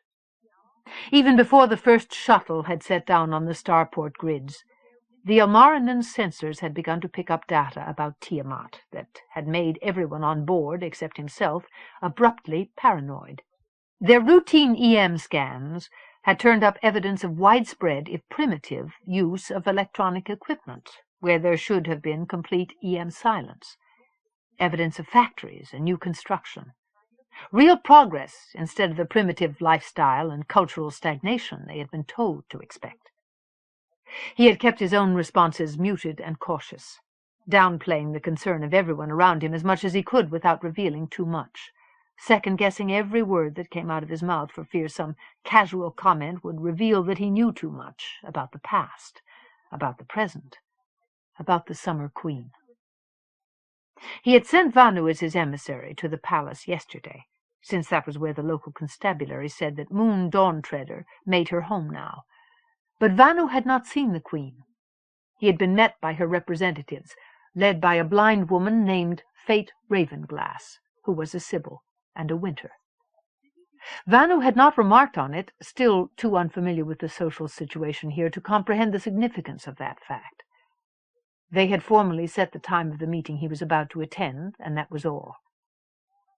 He let his eyes shift focus, no longer registering the gaping natives, or the strangely familiar forms of the hive-like buildings behind them, half as old as time, seeing instead his own reflection. His tense, expectant face looked back at him, as insubstantial as some ancestor's spirit. But he saw in his mind's eye the unlined, unremarkable face of the 25-year-old Inspector Gundhalinu, whose memory still haunted this city, that he had not seen in nearly 12 years. There seems to be remarkably little change in the city itself, Vanu said beside him, compared to the data we have, at least. Superficial changes are all anyone, including the Hegemony, has ever made on Carbuncle, Gundhalinu murmured. Carbuncle is almost mythic in its way, a functioning relic of the old empire. That was what made me choose it for my first duty post when I joined the police. I wanted to see it for myself before that became impossible. And were you disappointed by the reality? Gundhalinu's mouth twitched. By its superficial realities, yes, I suppose I was. But there is a deeper level of reality here, a depth to this place, and that did not disappoint me at all. I found it unforgettable. He smiled self-consciously. I suppose that sounds like a lot of mystical drivel, doesn't it? Vanu laughed. Well, yes, actually. But then I wasn't here. You were. Yes, I was. Gundhalinu looked out the window again, taking a deep breath to ease the aching tightness in his chest. Tell me, Ekarth asked, did you ever meet the previous queen? Gundhalinu grimaced. I had that misfortune on more than one occasion. Everything the report said about her is true. She was a soul eater. Did you meet the new queen? Yes, briefly. But before she had become the queen. He felt Vanu glance at him in surprise. She had to come to the city looking for her pledged, her husband. I helped her find him. He glanced at Ekarth, away out the window. How did she strike you? Gundhalinu looked up again, said carefully, Determined, smart, deserving. She bears an uncanny resemblance to the Snow Queen. In the hollows I've seen, Ekarth said. There were questions about it in the departure records. In light of what we've seen so far, this push toward technological development, it raises some serious questions in my mind. Many Tiamatans bear a striking resemblance to one another, Gundhalinu said abruptly. The population is small and isolated. That means a concentrated gene pool. He gestured at the window. Just look out there along the street. You'll see what I mean. Do you think the Queen remembers you favorably? Vanu asked. It could help us in establishing the new government here if she does. Gundhalinu shrugged. The corners of his mouth turned up slightly.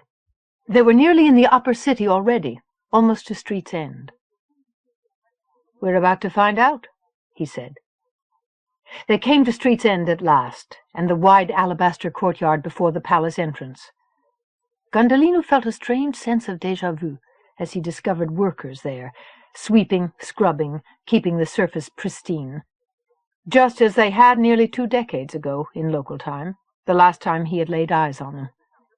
He wondered if any of them were actually the same people, still at their same task after all these years, their lives that stable and unchanging.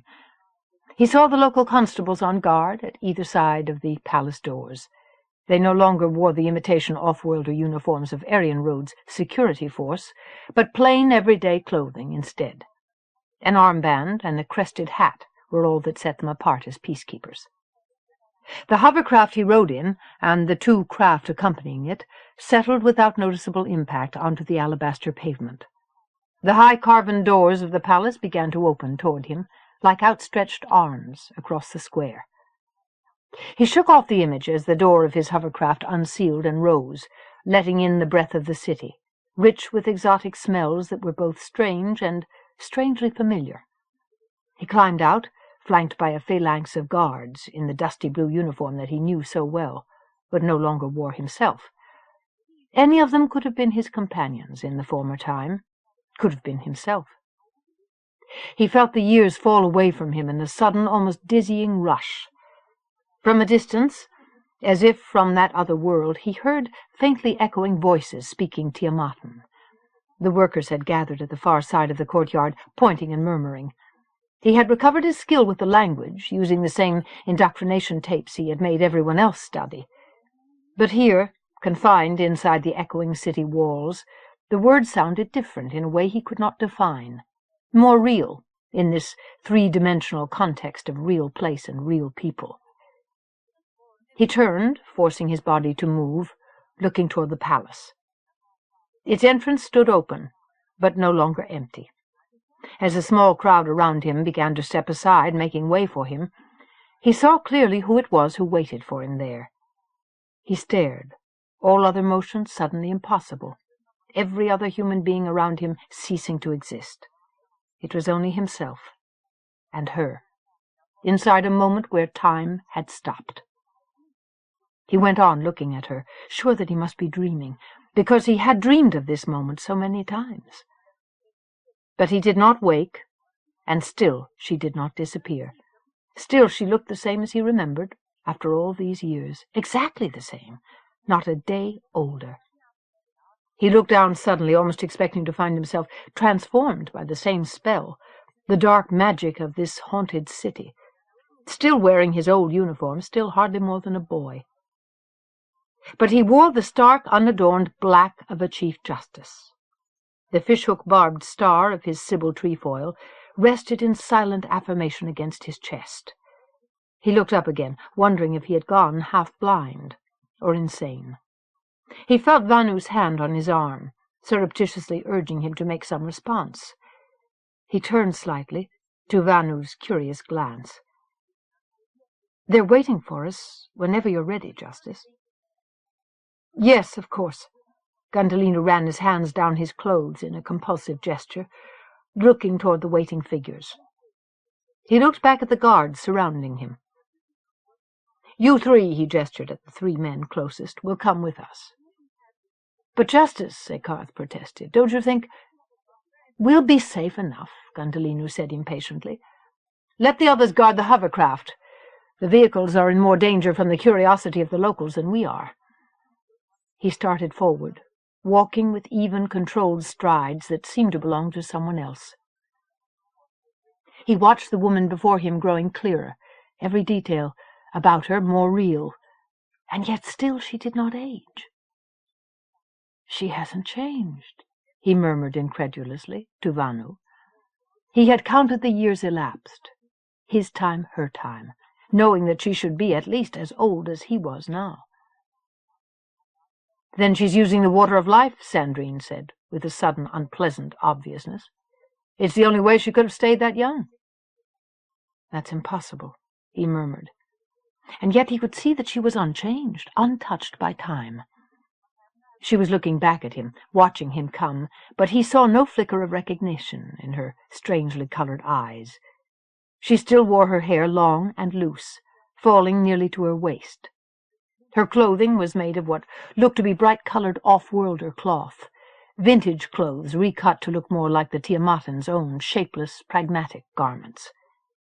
Her gaze took in his face, his uniform, his trefoil, his companions, all with equal fascination and equal lack of emotion.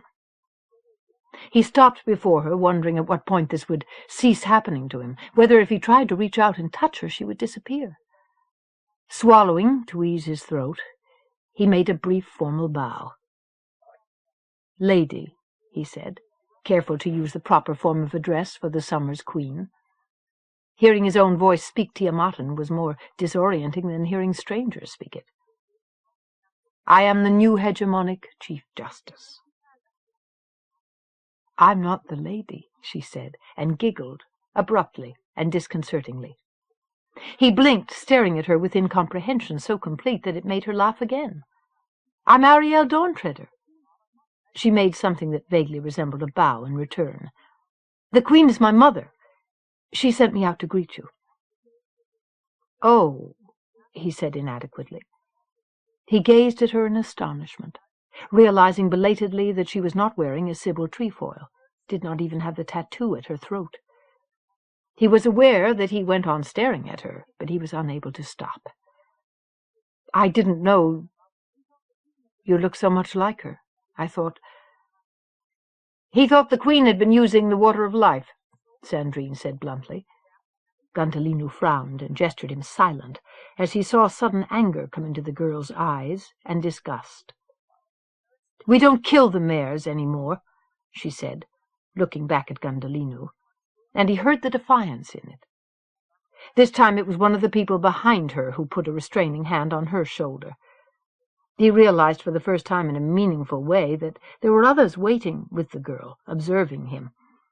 Left unacknowledged by his disbelief at finding so much of a lifetime had passed in a heartbeat, that the woman he had been expecting to see had a daughter who was as old as she had been when he had left her. Maybe older. A daughter. A husband. He nodded in belated acknowledgment to the others in the welcoming committee. 3 older Tiamatan women, 2 of them wearing Sibyl signs, one of them quite obviously blind, probably the woman Vanu had spoken to. The 3rd woman stared back at him as though she seemed to recognize him, although her face did not look at all familiar to him. The dichotomy between the group in front of him and his own group struck him suddenly. One all female, the other all male. He wondered whether Moon had done it intentionally, wondered what reactions the others around him were having to the situation. "Please come with us," the girl said, turning her back on him with unconscious arrogance. The other women stood aside for her, more tolerant than obedient, and followed her inside. He followed too, flanked by his own people, like night following day. He wondered what Moon's motive had been in sending her daughter to greet him, if she had meant to remind him of all the things that it had reminded him of, time, mortality, all that had passed in their separate lives since the day of his departure, or whether she had simply meant it as an honor to her daughter, as an answer to a child's curiosity. Her child.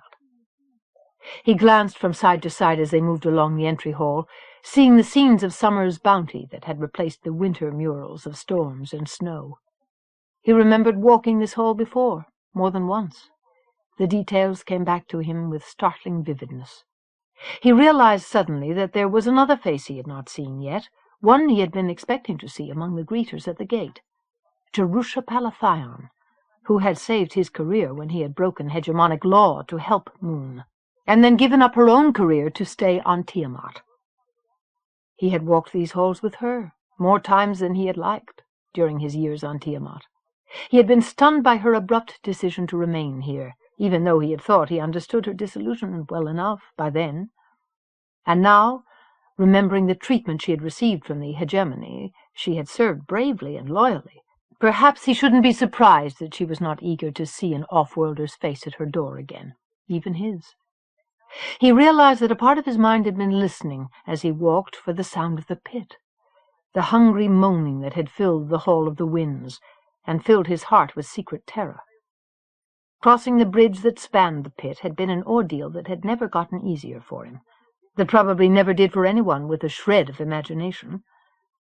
But this time there was no sound except the clatter of boot heels and the softer shuffling of leather-soled city shoes on the dark polished floor, even as the corridor opened out suddenly, revealing the hall. Still there was only silence. Gundhalinu almost stopped short, looking up to find the wind curtains hanging slack. He forced himself to continue on, crossing the bridge in the Tiamatan's wake, listening to the incredulous mutterings of Vanu and Ekarth as they followed him across that perfect, railless span above the glowing green blackness. He wanted to tell them about the wind, how much more terrifying it had been before, that by comparison what they saw now was completely harmless. He didn't. He remembered the last time he had stood in this hall, a dumbstruck witness as Moon Dawntreader stopped the winds. He wondered if she had been responsible for stopping the winds for good. How, and what it meant if she had, he could not even imagine. So many questions. He forced himself to keep his gaze fixed on the way ahead.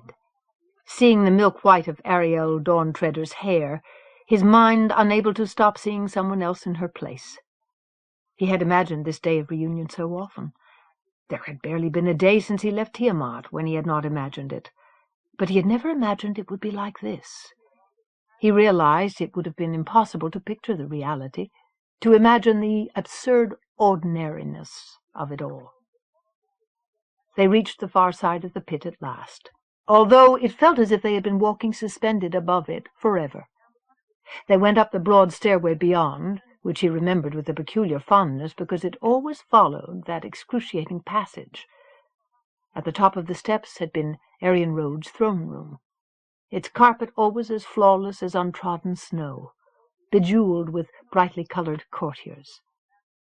There the Snow Queen had waited for her visitors, her victims, still sweating from their ordeal with the pit, clothed in white, sitting on her crystal throne, pretending to be immortal, an elemental, winter incarnate, as pitiless and cold as ice. But it was not winter that waited for him now. The throne room, which had once been as starkly white and silver as a crevasse, had melted into a place of random earth tones, the fresh colors of spring, greens of all shades, rust and clay, earth brown, a startling flash of blue. The convoluted crystal throne still sat in the center of the dais, at the center of the vast, suddenly silent room. It was surrounded by a small group of attentive, expectant faces, which had all turned in his direction. And at their center, on the throne, sat a woman, her hair the color of snow, her eyes like mist and moss agate. But she was dressed like the room in the colors of summer, in silks and tapestries and homespun, the contrasts of texture and cloth somehow not absurd, but perfectly in harmony. She wore a simple circlet of gold on her hair, set with a blood-red stone, a carbuncle. This time the face written into his memory had aged like his own, still unmistakably her face, but undeniably mortal, changed by time. And yet as he looked at her, she struck his inner eye with such beauty that he had to look away or be paralyzed. His heart constricted. Moon, his heart said. His mind, his body, every part of him but his throat, which he would not allow to speak the word. He took a deep breath as he started on into the room. He forced his eyes to glance over the small group of people gathered around her, to do anything but touch her face again. Suddenly afraid, after all these years, all the rehearsals of this scene he had played out in his mind, that he would lose control at this critical moment and destroy everything. Searching the crowd around her, he found Sparks Dawntreader, remembered him, struck by his red hair, even though he had seen him only once, a mugging victim freshly arrived in the city from summer, dazed and defiant at Jerusha Palathion's attempts to help him. He had never laid eyes on Sparks Dawntreader again, although Dawntreader was a figure more real in his mind than any number of people he had seen constantly for years, in the time since then. Moon's consort, her lover, the father of the girl who had already reached their side and turned back to gaze at the approaching strangers. Sparks looked past her, meeting Gundhalinu's stare with eyes as green as envy, his gaze full of suspicion. Gundhalinu glanced away again into the crowd, stopped suddenly as he found the one face that stood out for its alienness, the way his own would have, within that gathering of pale, sky-eyed figures. Jerusha Palathion. He was stunned to see how her years of exile had aged her. He wondered with sudden empathy how much she had regretted her choice, if she had truly regretted it as much as her face said she had. But as she saw recognition in his eyes, she smiled at him, a fleeting smile full of satisfaction. She nodded her head slightly in acknowledgment. He let himself smile, barely, acknowledging her in turn before he had to look away again. Carrying her smile with him, he felt the room and everything in it suddenly stabilize. "Who is that woman?" Vanu whispered in Sandy. "She's not Tiamat." "My former commanding officer," Gundhalinu said softly. "Your predecessor, the former commander of police." "Why is she here?" Tilhun said blankly, as if the idea that she might have chosen to stay was incomprehensible to him. "Because the idea of seeing a police uniform or a hegemonic representative ever again for as long as she lived did not appeal to her," Gundhalinu murmured, remembering the day of their parting, and the commander's badges Jerusha Palathion had taken from her own collar and pressed into his hands. He reached the edge of the dais, below the foot of the throne, and stopped, making a formal bow once more in acknowledgment of the woman who sat there. He lifted his head, meeting her gaze at last. "Lady," he said softly, evenly, Your eyes. The words were barely audible. Her eyes held him riveted. I had forgotten your eyes. How they... She broke off, but her face, which until that moment had been as rigidly expressionless as his, colored suddenly, betraying the strength of her hidden emotion. Inspector Gundhalinu, she said at last, speaking clearly and calmly. Welcome back to Tiamat. I never expected that I would live to see you again. She smiled, a smile that touched him tenderly, without seeming to. Gundhalinu felt the cloud of tension in the group of men at his back dissolve, felt his face, which had seemed to him a moment ago to have frozen to death, actually begin to smile. It's Chief Justice Gundhalinu now, lady, but I'm honored you still remember me after so long. He kept his eyes on only her, afraid now to look away and encounter any of the others witnessing what passed between them. Moon rose, moving forward until she stood at the edge of the raised dais, facing him directly. It would be difficult to forget, even after so long, the kindness you did me then.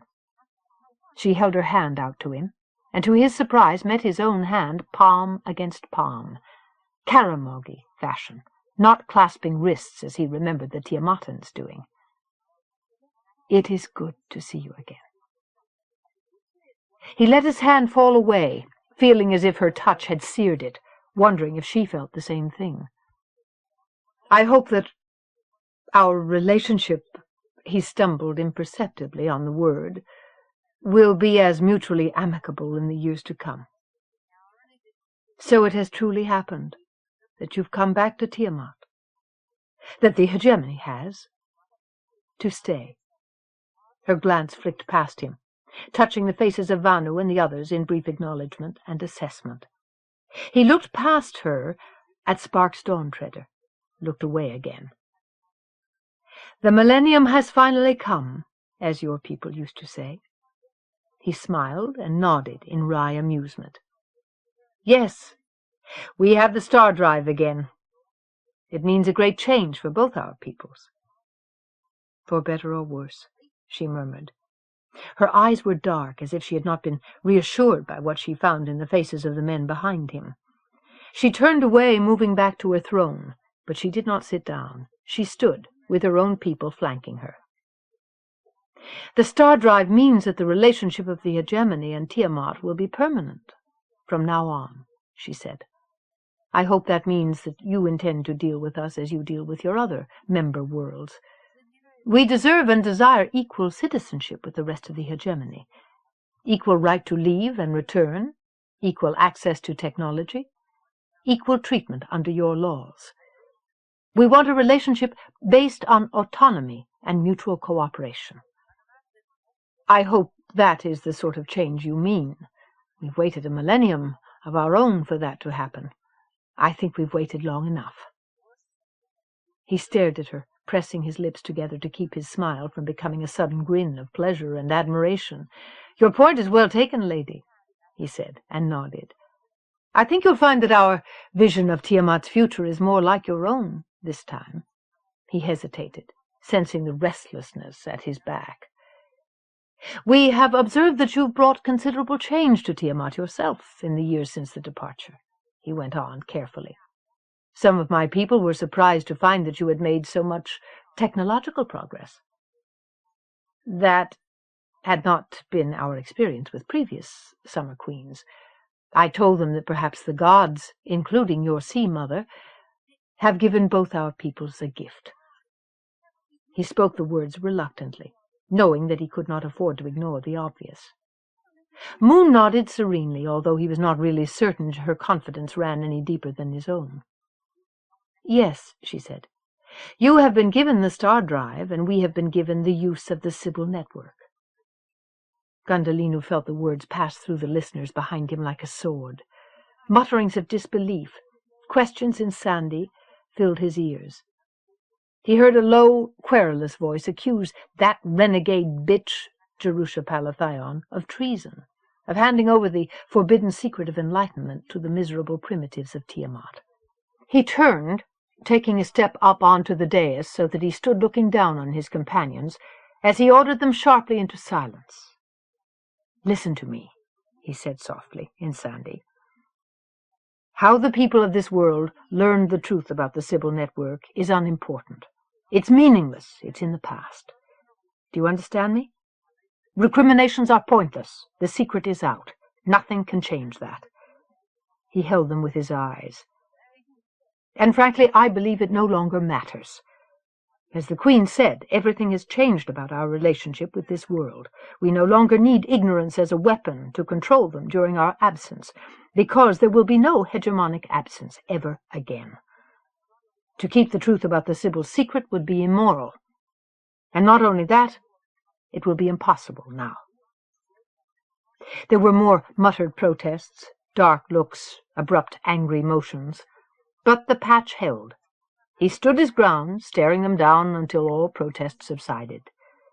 He turned back to face the waiting Tiamatans, wondering how much, if anything, they had understood. He remembered that Moon knew some Sandi, and so did Jerusha-Palathion. From Moon's expression she had at least guessed what the reaction to her words had been.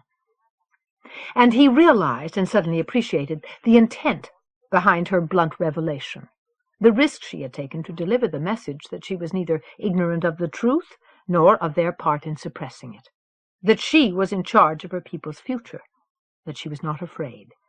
And he recognized the other message that lay hidden within the words, that she trusted him, that she was not afraid to test him or to rely on him.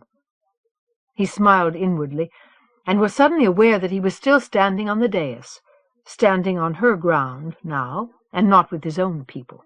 He stepped down, still keeping her gaze.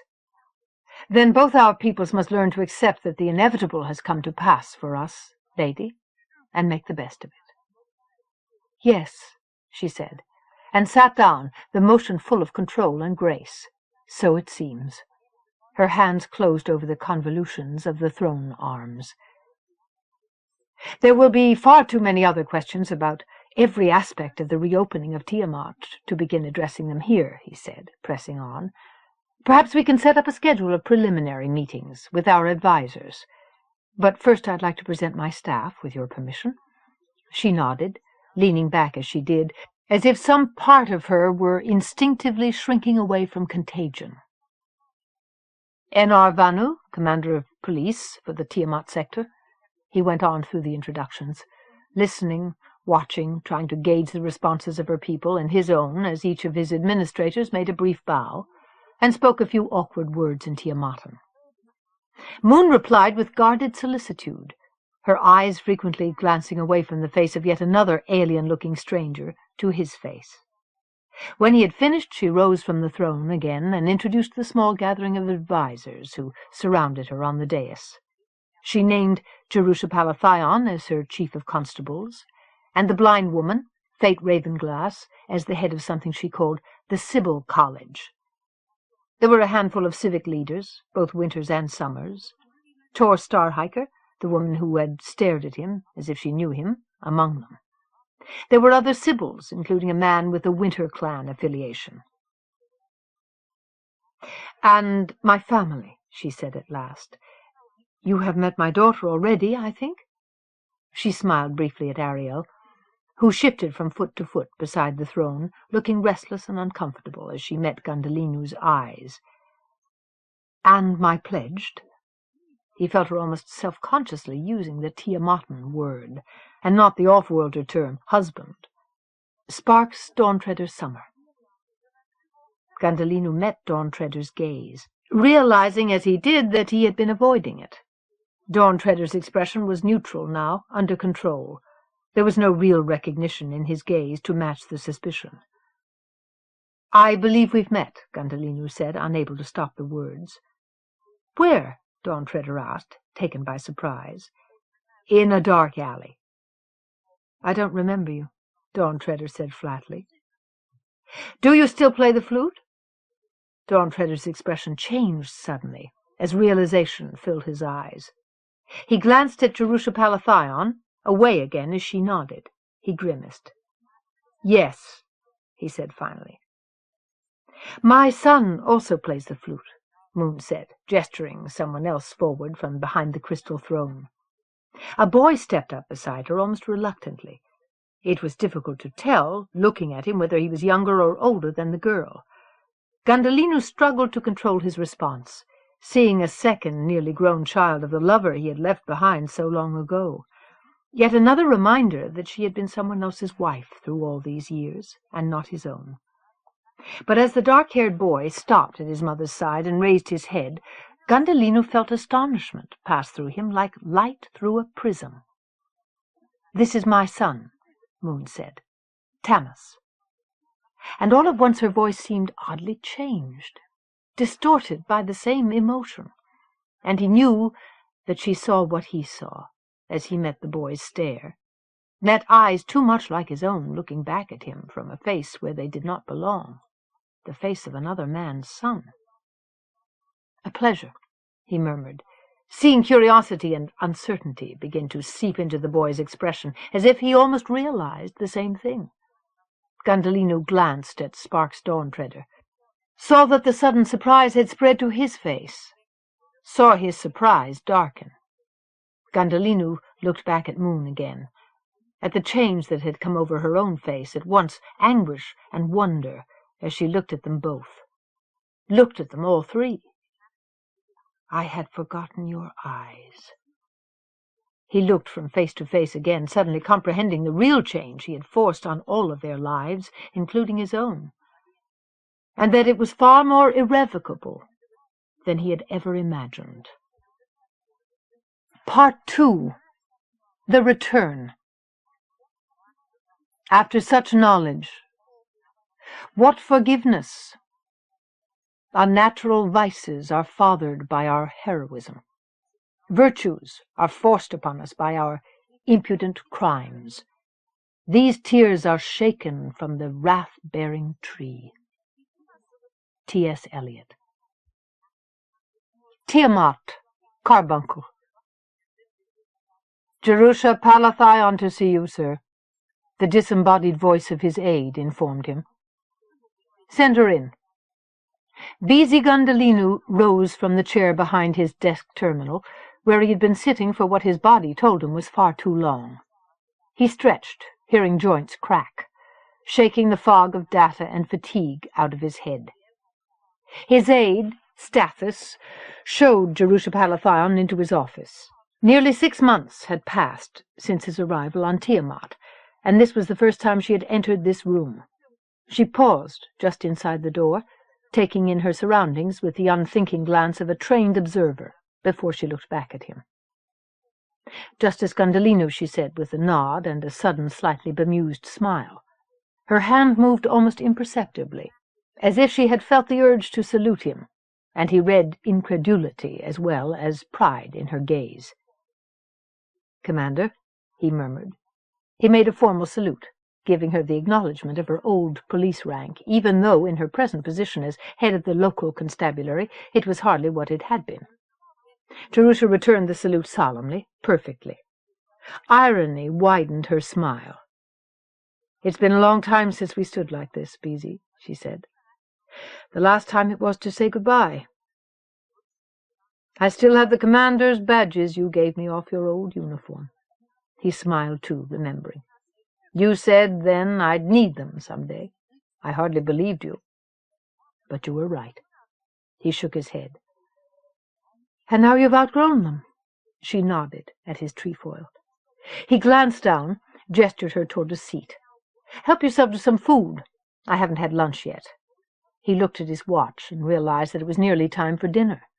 A platter with an untouched meal on it still lay on the low, rectangular greeting table. He sat down across from her in one of the solid, wood-framed native chairs. They were all the furniture to be had, until the flow of imported goods had satisfied the new government's vast and immediate technological needs, and ships had space in their holds for less vital commodities. "It'll take me a minute to clear out my head, anyway. I've been reviewing data the hard way for most of the afternoon. Gods, I'd forgotten the kind of aggravation we had to put up with in the old days here." The embargoes and restrictions that had existed when he served here before had meant that even the police were forced to make do with outmoded, inadequate data systems.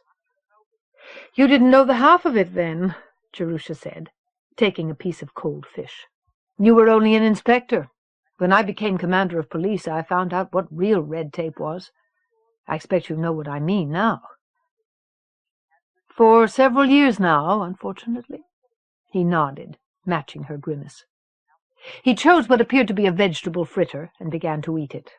It was cold and greasy, but he was hungry enough not to care. "It's a lot of water under the bridge since we said our goodbyes. What have you been doing all these years, Beezy?" "I've heard, well, call them rumors." She glanced significantly at the walls, the air. She looked back at him for a moment before she casually touched her ear. He nodded. Their conversation was being recorded. Everything that happened here was on the record. "Developing the star drive technology on number 4, and back on Kharemough." He shrugged slightly. "2 excellent training grounds in bureaucracy." Her gaze met his, reading what lay behind the self-effacing words. "I thought you said you'd never go back to Kharemough again, after what happened here." He glanced away, remembering the scars he had borne then, the marks of his suicide attempt, the crippled image of himself. "I said then that there were 2 worlds I never expected to see again. That one and this one. Kharemough and Tiamat. And I believed it then. But what happened on 4 changed both those things for me." "You discovered the truth about Fire Lake." She shook her head. "I know that part. And you became a Sybil." She smiled again. "I suppose that's all the explanation I really need." "What about you?" he asked. "The last time we spoke together I was getting on the last ship going up from here at the final departure, and you weren't." "I'm still not sure what gave you the courage to stay, when you believed it would be forever." "I didn't have that kind of courage." He shook his head. "It was as much desperation, or pride, that made me stay, as it was courage," she said. "And it was love?" He realized that she did not mean a love of justice, or some noble ideal. She meant human love. He felt himself flush, as if she had somehow spoken his own deepest thoughts. He reminded himself fiercely that she was telling him about her life, not his, in the years since the departure, and he felt incredulity fill him again. "Really?" he said softly. She had always seemed to him to wear self-reliance like body armor, when she had been his commanding officer and the only woman on the force. He found it almost impossible to believe someone had gotten through her defenses far enough to capture her heart, that it had somehow happened right in front of his eyes, and he had never even noticed. "Who?" he asked. "Ngenet Ranahe Smiro." He scratched his nose, searching his memory. "Guards!" he said suddenly. "Him? That one? The smuggler?" Her smile filled with unexpected sorrow as she nodded. "That's the one." He shook his head. "Strange bedfellows," he murmured. "More alike than you know," she said, again with the strange sorrow in it. "For better or worse." "So that was why you stayed, then?" "Not entirely." A flicker of the old defiance showed in her eyes. "I told you then I wasn't a quitter. What gave me the courage to trust my heart was knowing the truth. About what Moon Dawntreader was. About what she wanted to do, making the change mean something. Miro wanted that, too. I knew it was work we could both give our lives to, willingly." He smiled, nodding. His smile faded as the animation went out of her face. "Are you still married?" he asked, carefully. She shook her head. "Miro died a little over a year ago. An accident, a fall." His face pinched. "I'm sorry," he said, understanding now what had changed her so painfully and profoundly. The measuring intelligence was still there in her eyes, but something was missing. Since he had last seen her, she had spent close to 20 years, hard years, on a hard world. But it was not so much that her body had aged. It seemed to him that what had been lost was the thing he had always admired most about her stubborn resistance to fate. So am I. She looked up at him again. Every day. Do you have any children? He asked, to fill the awkward silence. She shook her head, and her expression then was too mixed to read. At last it became curiosity as she looked back at him, but she did not ask the question he read in her eyes. She picked up a piece of pickled meat, elaborately non-committal. "But the past is behind us now, anyway," she murmured. "History.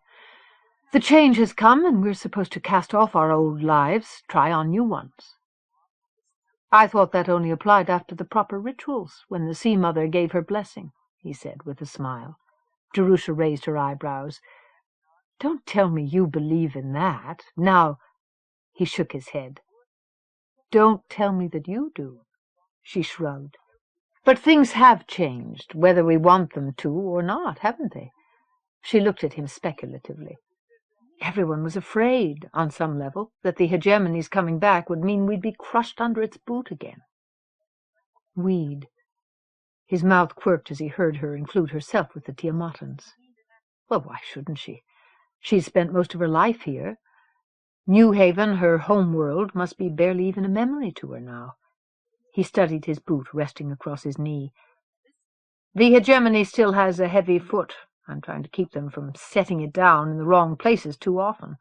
That's why I asked you to come, actually. I wanted feedback from someone who knows Tiamat, but has a sense of the Hegemony's perspective as well. Someone I know I can trust. I want to know what the mood in Carbuncle is, what sort of effect our presence is having, for better or worse. Anything I can do to make it better." They had been here for nearly half a standard year, and the demands on his time and attention had been unending. But they had made unexpectedly good progress in re-establishing their base of operations, because so much of the technology they had left behind still remained intact. Because, unlike all the Summer Queens before her, Moon Dawntreader had not ordered everything dumped into the sea. All they had to do on many of the surviving systems was replace the microprocessors that the Hegemony had destroyed by high-frequency signal transmission at the departure. That had meant that more of the equipment they'd brought here with them could be spared to make their lives comfortable, more like what they had been used to back on Kharemough. That hadn't hurt morale any among his staff and advisors. He was sure it had helped him push his arguments that the technological progress achieved in their absence should be allowed to continue, that besides creating goodwill, it made economic sense, that it pushed all their own plans ahead of schedule. "I'm engaged in a precarious balancing act here. It's going to be vital to keep as much cooperation as I can going on both sides, if it isn't impossible." "So far it seems to be going all right," Jerusha said. "Moon, the Queen, and most Tiamatans are reassured because you haven't suppressed what they've done. But so far it's been simple because there aren't that many off-worlders here. Things are going to start getting more complicated as you open Tiamat up. When are you going to start permitting unregulated civilians back? When do the floodgates open on trade and contact?" He wiped his hands on the sponge beside his plate. "Because we're ahead of schedule, I plan to start letting it trickle in as early as next month. We'll gradually expand the flow to try to keep things stable. I want to keep underworld elements out for as long as possible. I don't want Carbuncle to become what it was before, a convenient resort for the scum of the galaxy." "That was Aryan Road's doing, mostly," Jerusha said. She leaned forward. "She let them hide under the wing of her independent rule so we couldn't get at them, because she enjoyed watching the blues squirm. You won't have that problem with the new Queen." He nodded, swallowing down a glass of juice, startled by the sudden, pungently familiar flavor of a fruit he had not tasted in over a decade. "I know, thank the gods. But there are other ways of gaining influence and control, even when your influence isn't welcomed with open arms. You know that as well as I do, and better than the Queen does." ways and means even Jerusha Palathion had never dreamed of. He looked up again. I want to minimize the kinds of culture shock we're going to have when access to trade goods becomes easy and real greed sets in. Are you talking about Tiamat or everybody else? Jerusha asked. I'm talking about everybody, including the Tiamatans. That was the other reason I wanted to meet with you today. I wanted to ask you whether you'd consider becoming my chief inspector. Jerusha straightened up, staring at him in disbelief. Are you serious? She murmured. She laughed abruptly. Of course you are. You wouldn't ask me that for the hell of it. But why? Because of all the things we've just been talking about, he said. We go back a long way, you and I. I know where we stand with each other. He smiled briefly. You'll never be afraid to give me a straight answer. Too many of my people are unknown quantities to me, and not the ones I would have chosen to fill the positions they hold. I need people around me, at my back, if you will, that I can trust and rely on in order to make this work, in order to survive. I need the kind of help only you can give me. This police force is inexperienced in dealing with Tiamatan society. I trust Vanu, my commander of police, with my life. He's worked with me for years. But he doesn't know Tiamat yet. And frankly, in some ways, he reminds me of me. He smiled ruefully, remembering his service on Tiamat, how long it had taken him to learn this world's lessons. Jerusha nodded, and he saw that she understood. I've met with him several times, she said. I've seen the resemblance.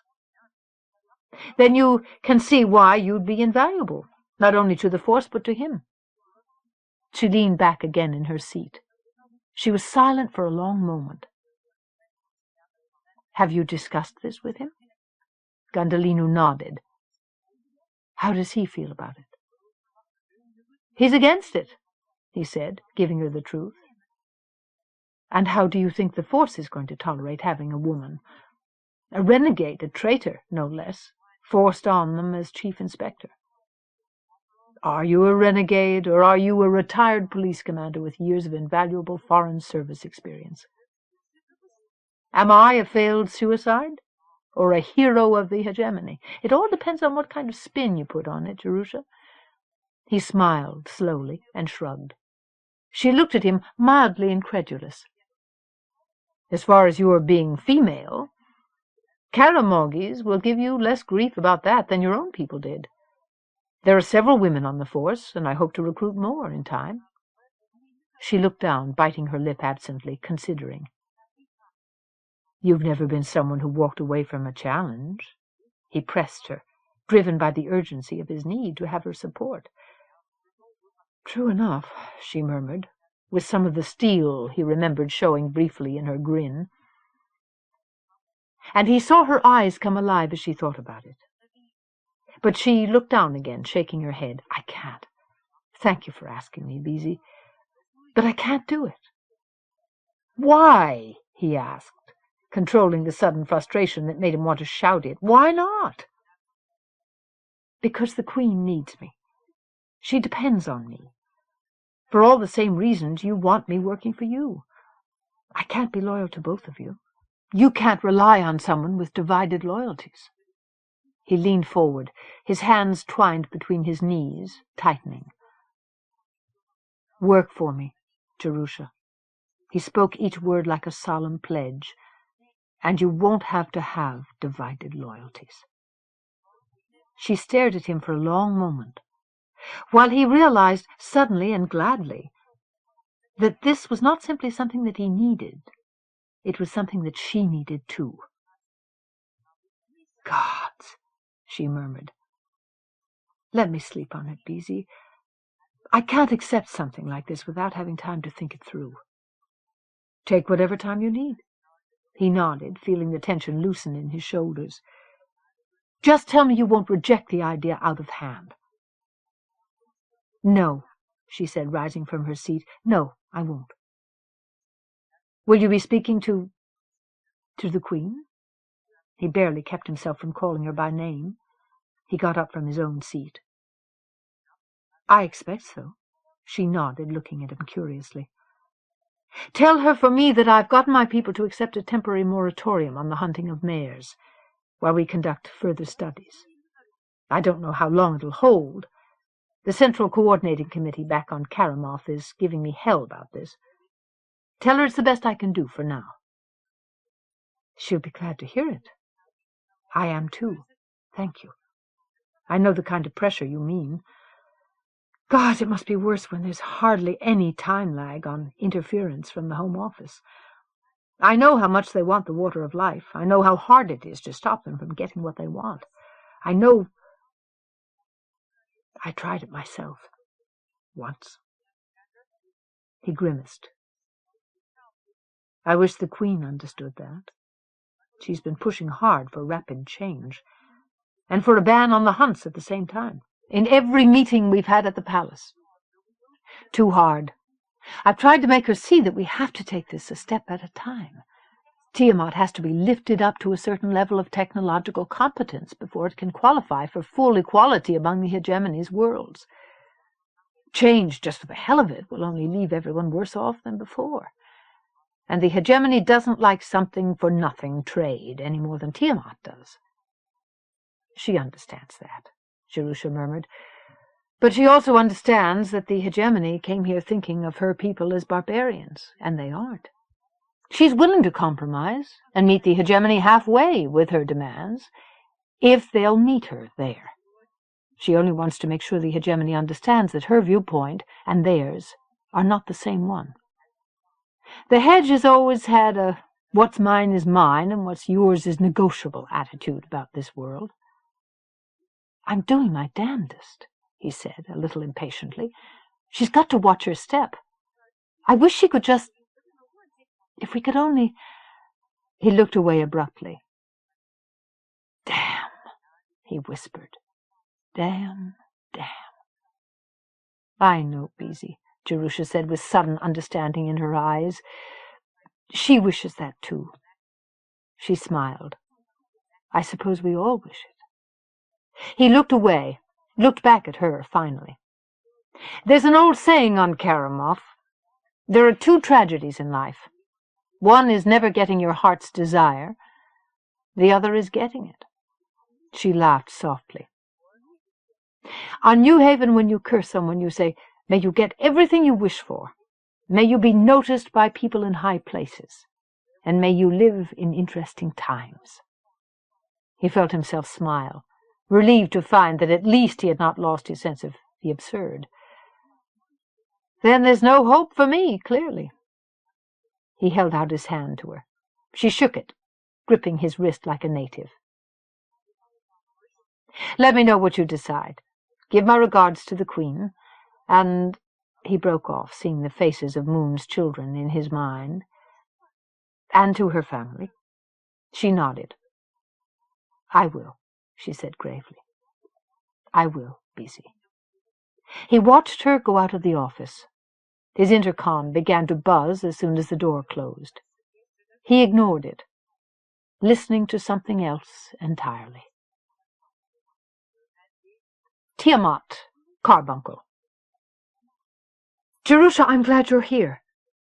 Jerusha felt her face quirk as the Queen turned to smile at her with uplifted hands.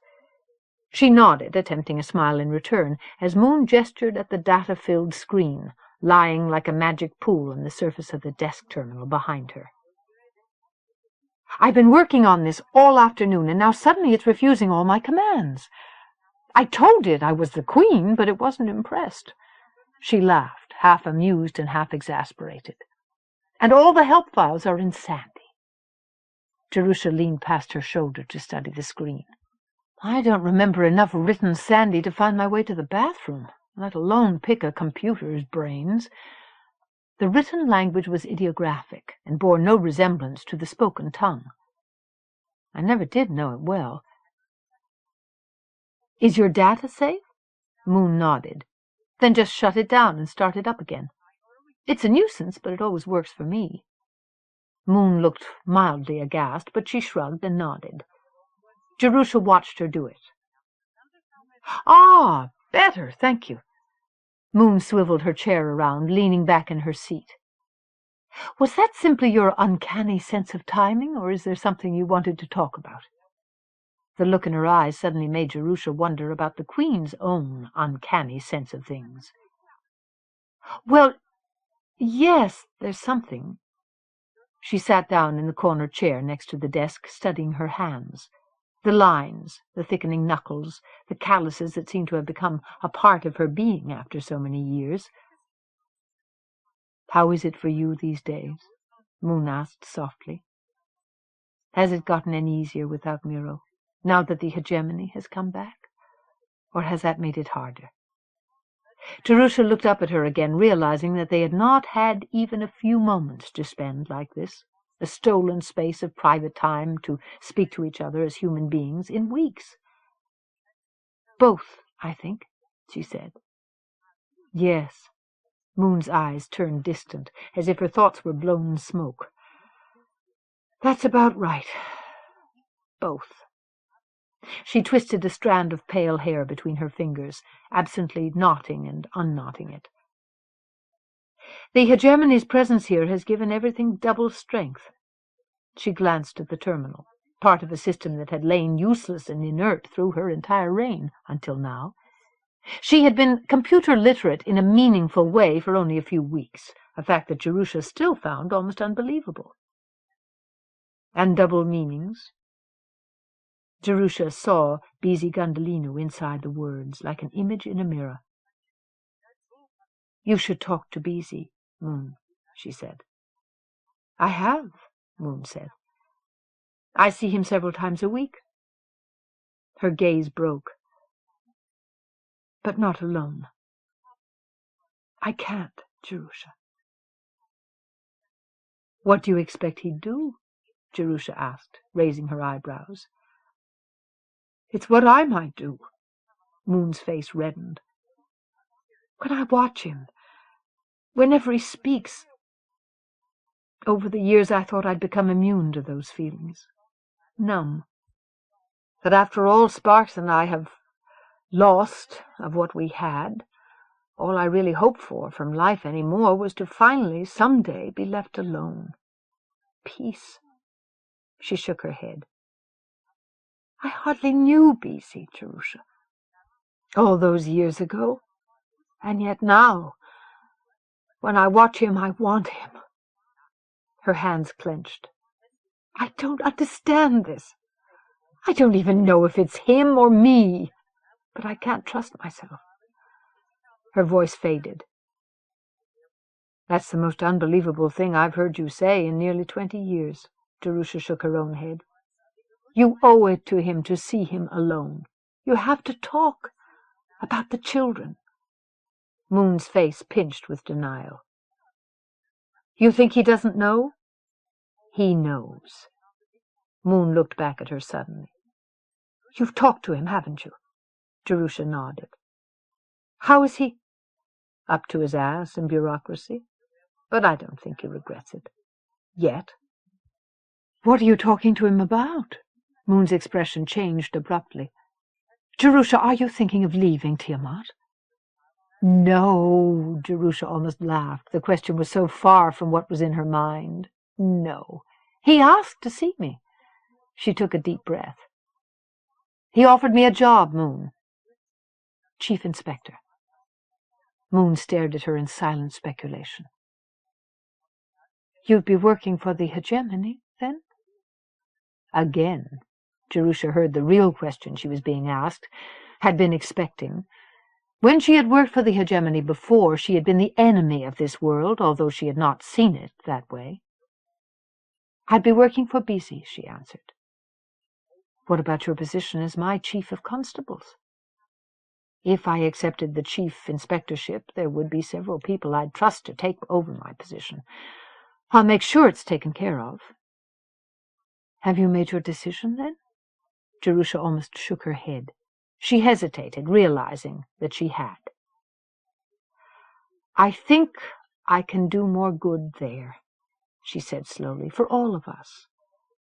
I know both sides. Busy needs people behind him who have that kind of experience. He needs someone to watch his back." And who'll watch my back, then? Moon murmured a little sadly. Beezy will, Jerusha smiled. We both will. She looked down at her hands again and stopped smiling. Moon, ever since Miro's death, I've felt as if my life has been sinking into a rut, deeper and deeper. Everything I am and have and do isn't enough. I think I need this. I need the challenge, the headaches, the confrontations, the problems. I need a good, heavy jolt of culture shock to get my life started again. She glanced away at the terminal, still waiting behind the Queen like an unblinking eye. And after nearly 20 years, I still miss the action. Moon nodded, with her lips pressed together. Jerusha saw understanding in her eyes, and depths of disappointment and loss. Only the surface of it will be different, she said, not certain who she was really trying to reassure. We're all on the same side, working toward the same goals. We always will be. Moon turned to look at the desk terminal's deceptively warm, bright eye. The only thing that ever really remains the same, she said, is change. Tiamat, Carbuncle. You're early, Justice Gundhalinu, the blind woman said. Gundhalinu stopped just inside the shell-formed doorway of the palace meeting hall, nonplussed. Fate Ravenglass, the blind woman who was the head of the Sibyl College, sat alone at the large circular table in the center of the room. Her shuttered gaze was fixed on him, on his general presence, not meeting his eyes. There was no one else present to have told her he was the one who had come into the room. "How did you know it was me?" he asked, curious as he started toward her. "You have a very distinctive walk," she said, smiling, and did not elaborate. "Oh," he smiled wryly, hoping she could hear the smile in his voice. He stopped in front of her, not sitting down, folding his arms as he leaned against the high, hard back of a chair. "You seem to have come early, too, Fate Ravenglass." He did not know where to look when he looked at her face. He was not used to speaking to someone who was sightless. It made him self-conscious. She nodded. "So I did. Tor dropped me off before she went to a business association meeting." She cocked her head. "But you didn't come here early and alone because you expected to meet me," she said, with an odd gentleness. "No," he murmured, glancing away at the empty room with its several empty doorways. "Tell me," he said, changing the subject, "how did you come to be a Sibyl in the heart of Carbuncle all those years ago? And how did you keep it hidden?" "Someone infected me on mask night during a festival many years ago." Her fingers moved restlessly over the tabletop beside her. "Gods!" He considered the implications. "Was it an accident?" "No." Her sightless eyes rose, finding his own, this time, with unnerving accuracy. "It wasn't." "Why do you ask, Justice Gundhalinu?" He sat down, slowly, in the seat next to hers. "Something very like it happened to me," he said, not really answering the question. "Then you are a Sibyl, too?" "Yes," he said, surprised, until he remembered that she had no way of seeing his trefoil or his tattoo. Surprised again to realize that no one had even thought to tell her that. "Did it terrify you when it happened?" she asked. "Yes," he said again. "I thought I'd lost my mind." She made a small, sympathetic noise, bowing her head. "Was it an off-worlder who infected you?" he asked. She nodded. "I believe that it was. But he claimed he was a summer. I kept what had happened to me a secret for years because I was afraid of what would happen to me if I was discovered and cast out of the city." Gundhalinu pressed his mouth together, wondering what motivation the Sibyl could possibly have had for knowingly infecting a blind woman with the virus, and then abandoning her in a city where Sibyls were hated and feared. "And so you never used the transfer until the new queen told you the truth?" "Yes, I did." He looked up surprised. "How?" There were people who would seek me out sometimes to ask me questions. I'm not sure how they found me. They were always off-worlders, but they never betrayed my secret. I always knew them because they said that they were strangers far from home, and by their handshake. Handshake? Gundhalinu stiffened. Do you mean like this? He reached out, taking her hand, his fingers forming the hidden survey sign against her palm. Her hand jerked from his grasp. Yes. How did you know that? There is a secret order which works to change things for the better in the hegemony, and in other parts of the old empire as well. And you belong to this group? Yes. And they work for the greater good? Yes, he said again, more uncertainly. By infecting unsuspecting and unwilling people with the Sybil virus? No, he grimaced. There must have been an extraordinarily important reason for a Sybil to have done that to you. I'm sorry, he said inadequately. Is that what was done to you, too? She asked after a long silence. No.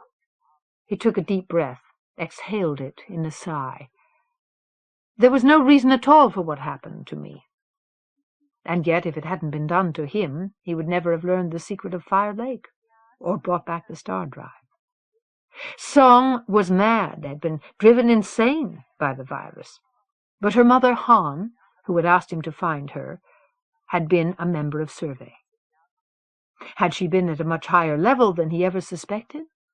Had there actually been a hidden pattern inside the seeming randomness of his fate? All of it destined to pull him back here to Tiamat? Gods, he could go crazy with suspicion once he started to let himself think about the possibilities. It was a random act. Her brow furrowed slightly, as if she heard doubt in his voice. But she only said, I'm glad you told me this. I always wanted to believe that there was some meaning to what had happened to me. I only knew what the Summers claimed about their Sibyls, and what the Winters claimed about the Summers for so long. But still the off-worlders would come to me, and sometimes I would be called away into transfer from the other side. I was the only one for years who could answer questions about Carbuncle through the transfer link. I always wanted to believe that what I had become mattered somehow, that it was important. It was, Gundhalinu said, more than you'll ever know. He glanced down and up again at the eyes like darkened windows in her lined, patient face. So you never saw the people who came to ask you questions? He wondered if that had been intentional on Survey's part. Oh, I saw them, after a fashion. I wasn't completely blind then. I had a vision sensor banned from off-world.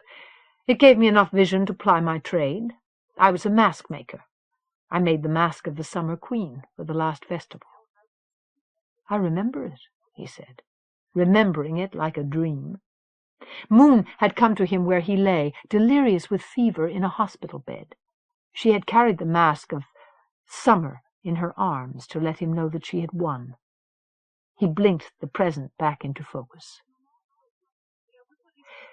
You lost your vision when we deactivated all the tech equipment we were leaving behind at the departure, then? She nodded. I'll make it a point to see that you receive new vision sensors as soon as possible.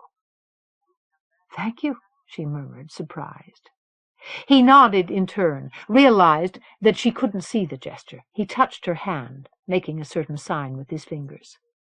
She smiled. Her own hand closed over his as he would have withdrawn it. May I touch your face? She asked. Comprehension overtook his surprise, and he lifted his hand, guided her fingers until they touched his cheek. Moon watched the two figures sitting side by side in the room beyond the hidden window. She saw Fate's fingers trace the face map of the man who sat perfectly still beneath her touch, sensing a portrait of him for her mind with her artist's hands. Moon closed her own hands, when they would have begun to tell her the feel of his skin, the gentle, insistent touch of his mouth against her palm, her lips.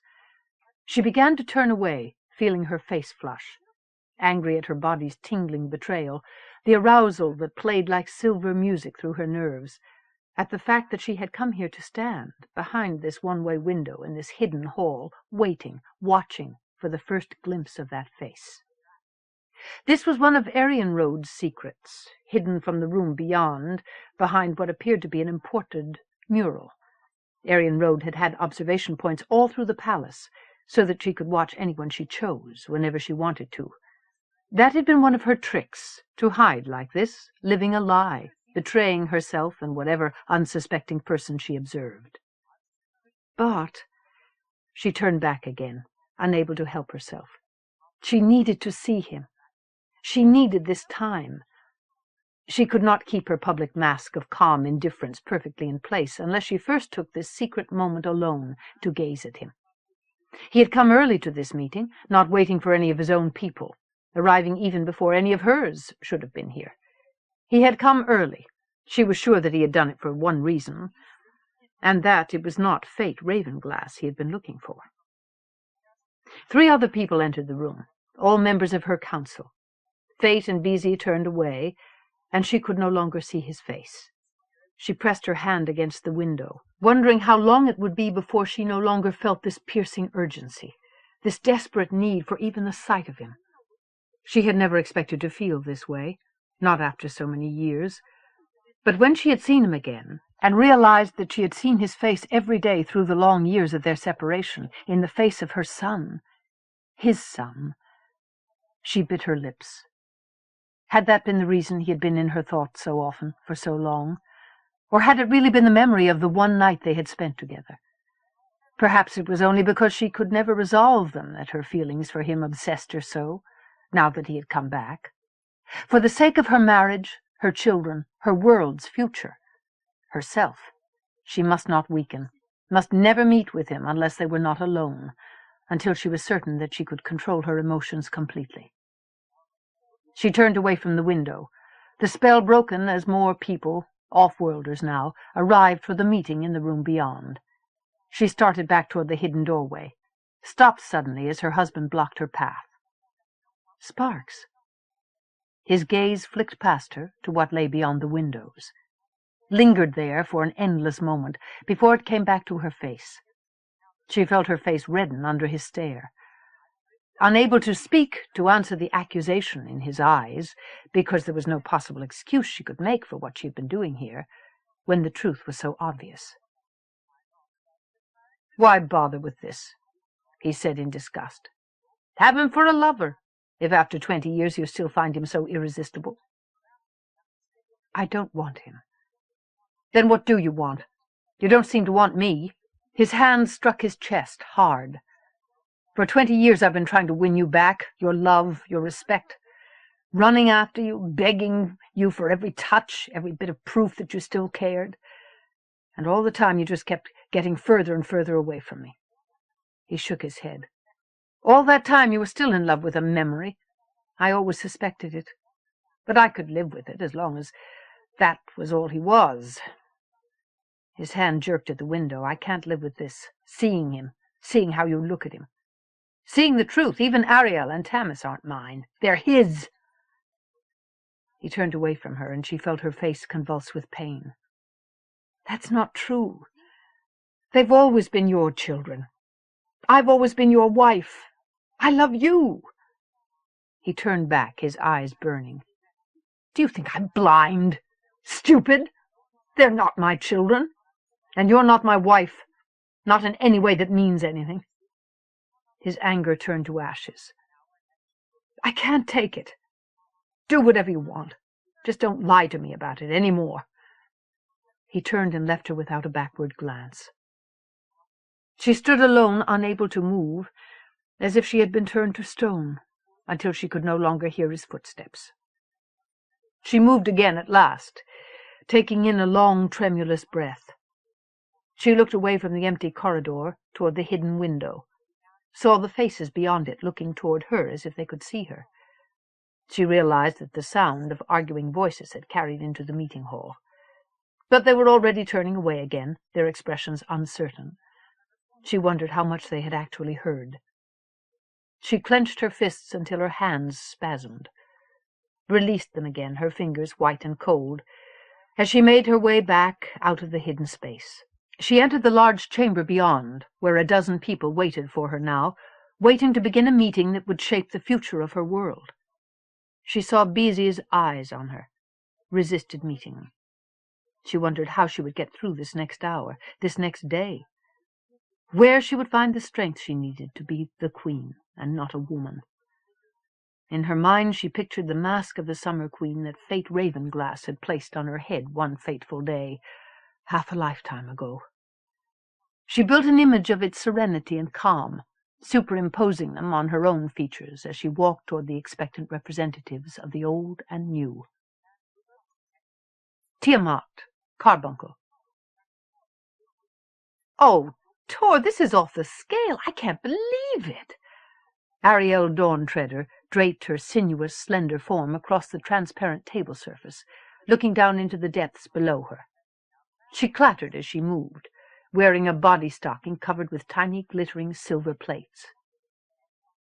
"Is this exactly what your club was like before the change?" Around her, the voices of her friends made a song of delight. It was opening night at Starhiker's, the first off-worlder-style gaming club to open, or reopen, in the maze. Tor had bought up the remnants of club technology wherever she could find it, used or abused, buried in storage around the city, had everything refitted and all their burned-out entrails repaired with suddenly available microprocessor replacement parts. With the Queen's blessing, she had gotten in ahead of all the off-worlder entrepreneurs who had been clamoring at the palace gates, and down in Blue Alley, petitioning the on-world and off-world governments for permission to start filling half-empty buildings of the maze with stores and places of entertainment. The new Chief Justice had kept a chokehold on the influx of off-worlders and their technotoys, the changes that her own people awaited with what seemed to be equal parts eagerness and dread. So far, tradespeople and technicians were given heavy preference over those in less functional occupations. Ariel felt only the eagerness and awe, not understanding why anyone, including her mother, could feel any other way about the dazzling possibilities of their changing city. She had lived all her life with a hunger for these wonders, never realizing until they actually began to appear what it was she had been hungry for. "Glad you like it, sweetie." Tor reached across the tabletop, patted her cheek fondly with a jewel-gloved hand. "Enjoy yourself. It's on the house tonight for you and your friends. But this is only a pale imitation of what my old place was like. The difference is that it's my place this time. Wait till the technology really begins to flow. This place will turn your eyeballs inside out. The maze! Gods, I never thought I'd live to see it come alive again." She shook her head, her gray-shot hair scintillating, netted in silver. Ariel looked at her, feeling another kind of wonder, feeling as if she had never really seen Tor Starhiker before, although she had known her forever. That she was seeing Tor now in her element, where she had always belonged. She hoped she would have that kind of light in her own eyes when, after some inconceivable length of time, she was as old as Tor was now. "Ye gods, Ariel!" Tor straightened suddenly, peering back at her as she passed a round of drinks and gaming pieces into the waiting hands of her friends. "What happened to your hair?" "I got it cut like the off-worlders." Ariel shook her head, feeling the giddy lightness of the motion, as if a weight had been lifted from her soul, along with the weight of her waist-length hair, which she had left on the floor of an off-worlder's shop only this afternoon. What was left was bare inches long, and stood out all over her head like cat's fur. Elko Teal had dared her to do it, but once she had gone ahead, none of the others had dared not to follow her lead. Most of the crowd of bobbing heads behind her sported newly shorn hair, one cut more bizarre than the next. "Don't you love it?" Tor raised her eyebrows and then nodded, smiling. "I think it's perfect. Your mother will hate it." Ariel grinned. "I hope so," she said, feeling her own smile pinch. "At least I don't look like her any more." She shook her head again, pushing back off the table surface, taking a drink with her. She sipped it, pleased and a little surprised to find that Tor had actually given her a drink with alcohol in it. "Thanks, Tor." Tor lifted her hand in good-natured dismissal, moving away from the table, which suddenly came alive with a hologramic vision of an alien city. Ariel's gasp of astonishment was lost in the murmurs of amazement around her. She stood between Elko Teal and Tilby Atwater, watching as eager off-worlders materialized out of the crowd, elbowing her friends aside, flocking to the display to try their hand at a new game, which was probably long since an old game to them. She watched, trying to get a feel for the way it was done, murmuring observations, gasping and pointing with the others. All of them, all the while, still trying not to look as though they had never seen anything like it before. Music filled the air around her with loud, insistent rhythms, the imported heartbeat of some other world.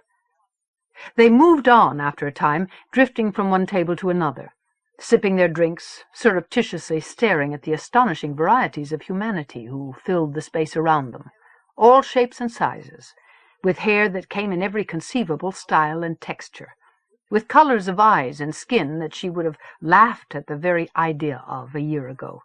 She loved the sight of them, the sense of diversity that they symbolized, the living proof of life's endless possibilities. Gods! Tilby's sister Sulark spoke the off-worlder oath self-consciously behind her. How does anyone ever get enough points even to call it a truce? These games are impossible. Even the off-worlders can't win. She pointed as a red-faced player turned and stalked away from the jumbled ruins of a world shimmering in front of them. That one can, Ariel murmured, nudging Tilby with her shoulder. She had been watching the man 2 tables away, who was doing something that seemed completely incomprehensible to her, but doing it brilliantly, from the awed cries and laughter that surrounded him. The crowd followed his every move, as she had done, ever since she glanced his way. Look at him, Tilby. Oh, ladies' tits, I'd like to see the rest of that one, wouldn't you? He was fair enough to pass for Tiamatan, but she was sure he was an off-worlder, by the bizarre swirls of decoration that spiraled up his bare arms to his shoulders. She could barely take her eyes from the burning beauty of his face, the intent, perfectly controlled dance of his hands inside the showers of phantom gold that rained down on him, even to take in what she could glimpse of his body through the shifting crowd. Tilby said, ruffling her hair with a hand. I sure would. But I saw him first, Ariel said peremptorily, pulling Tilby back when she would have started forward. Tilby pouted, and Elko Teal said, You're depraved, Ariel. How can you want to do that one? Look at his skin. Do you think he was born mottled like that, or does he have some kind of disease? It's tattooing, she said, impatiently superior. You know that, like a Sybil. Hardly. He made a face. Ariel lifted her middle finger, let it droop significantly in front of his face. Do you suppose he's tattooed all over? Tilby asked, with wide eyes. Let's find out. Ariel pushed between them, making her way on across the crowded floor. But as she reached the gaming table where the off-worlder was playing, she saw him withdraw his hands from the golden hallucination, saw it beginning to fade from the air. She squeezed in beside him before he could back away through the crowd, edging aside a youth with night-black skin and hair, and a man whose head barely topped the height of the table. She saw startled surprise on both their faces, and utter boredom in the piercingly blue eyes of the player himself. Intentionally she brushed up against him, letting the curve of her body slide along his hip as her hand grasped his arm. Teach me, she murmured, to his face. He stared at her with what seemed to be incomprehension for a moment. She held him pinned against the table with the subtle, suggestive pressure of her body. Boss, the short man said behind her. The player gestured sharply with his hand, and the short man fell silent. The off-worlder shook his head slightly, but it was not a refusal. A smile that was nothing but amused pulled up the corners of his mouth. His eyes remained expressionless. Sure, he said. His own hands rose, circled her, slid down her back to her metal-jangling hips. He turned her where she stood until she was facing the gaming table in front of him. She felt his body move up against hers now, not so subtly, felt the pressure of his sudden erection against her spine. He held her hands inside his, slipping filigreed mesh over them, lifting them as if he were about to play music on an instrument. The swarming fireflies began to fill her eyes. She was only vaguely aware that her friends had gathered around her, watching her with varying degrees of amusement and envy as the game began. He began to force her hands to move to his rhythms, murmuring explanations and encouragement in her ear as she struggled to match his artless grace. "Let go," he said softly. "Winning means nothing, only the act, only the flow. Let it carry you like a river." She let go, and felt herself swept away by the flow of motion, the overflow of her senses. The light, the music, the warm pressure of his body fed the hunger inside her. The proof of his desire was a dizzying torment against the small of her back. She dissolved into the sensual heat and flow until she became one with them. Her movements were his movements. She saw with his eyes, and as the gold rained down on them, she felt herself winning, and winning the crowd's awed cries, their applause and laughter, the shining faces of her friends, the shining gold. And then the faultless motion of her hands began to fail. She missed the capture of one golden trajectory, and then another and another. The spell that had held her was broken, and all at once she became aware that the hands which held hers, guiding them through the arcane ritual of control, were gone as well. Startled, wondering, she watched the light fade. The crowd began to murmur and drift apart. She peeled the golden filaments from her nerveless fingers. There were no fantastically decorated arms caging her, no warm, insistent pressure against her back. Turning, she found that the off-worlder was gone, that she had no idea even of how long he had been gone. He had slipped away and left her without a word. Her friends surrounded her, their mindless, taunting envy and praise raining down on her, as insubstantial as the rain of gold. Elko Teal was beside her with a smile of knowing mockery as he saw the look on her face. "He's too slick for you, my little mother-lover." It was a term of insult the off-worlders used for Tiamatans, and she frowned. "Caught you in your own trap, didn't he murmured with smug satisfaction. She brought her knee up sharply, hitting him in the groin, not hard enough to double him over, but hard enough to make him swear. "You bitch," he muttered, but he smiled. "And don't you just love it?" She kissed him then, letting him into her mouth, closing her eyes so that she could imagine the off-worlder kissing her instead. They wandered on through the crowd in a group, finding strength in numbers among the growing press of off-worlders, playing at games, watching and learning, groping after a sophistication that suddenly made their own behavior seem like childish provincial pretense. At last, when Tor refused to let them have anything beyond 3 drinks, they drifted out of the club and on down the street in search of simpler, more familiar pleasures. As they passed the entrance to Olivine Alley, Ariel stopped, peering down its throat. For most of her life its strangely baroque hive of buildings had been the home of the Sibyl College her mother had founded. But now it was called Blue Alley again. It had become what it had been before, the official home of the off-worlders, their government offices, their ground, not to be casually wandered into, as she had done all her life since she was a small child. There were still people moving along it, even though the hour was getting late. Most of them wore the uniform of the off-worlder police. This ground had been hers to walk on, to play on, by right. But now, if she entered it, she knew she would be stopped, questioned, driven off. Politely, because she was the Queen's daughter, but peremptorily, as if she were a nuisance or a threat. "Come on, Ari," Brian said, impatiently tugging at her arm when she still did not move. "Wait!" She shrugged off the hold, watching the 3 figures coming toward the alley's entrance. They were deep in conversation, not a pleasant one, from the look on their faces. The one in the middle was busy Gundhalinu, the Chief Justice. On his right was the commander of police. At his left was Jerusha Palathion, wearing the same dusty blue uniform, with the insignia of a chief inspector. She still had not gotten used to the sight of it, or to the sight of Jerusha among those strangers with their alien faces, making her see with painful clarity the alienness of Jerusha's own face, a thing she had never recognized through all the years before. The three of them reached the corner and started downhill. Only Vanu, the police commander, glanced her way. He frowned and looked ahead again. "Hello, Aunt Jerusha," Ariel called out, hearing the mocking echo of her voice come back at her from the building walls. Jerusha stopped. She turned back, the others turning with her. She searched the faces of the cluster of gaudily dressed Tiamatan youths in wary surprise. Ariel moved forward slightly, waiting through the endless moment until Jerusha picked her out of the crowd. "Ariel?" Jerusha came toward them, her expression half curious and half incredulous.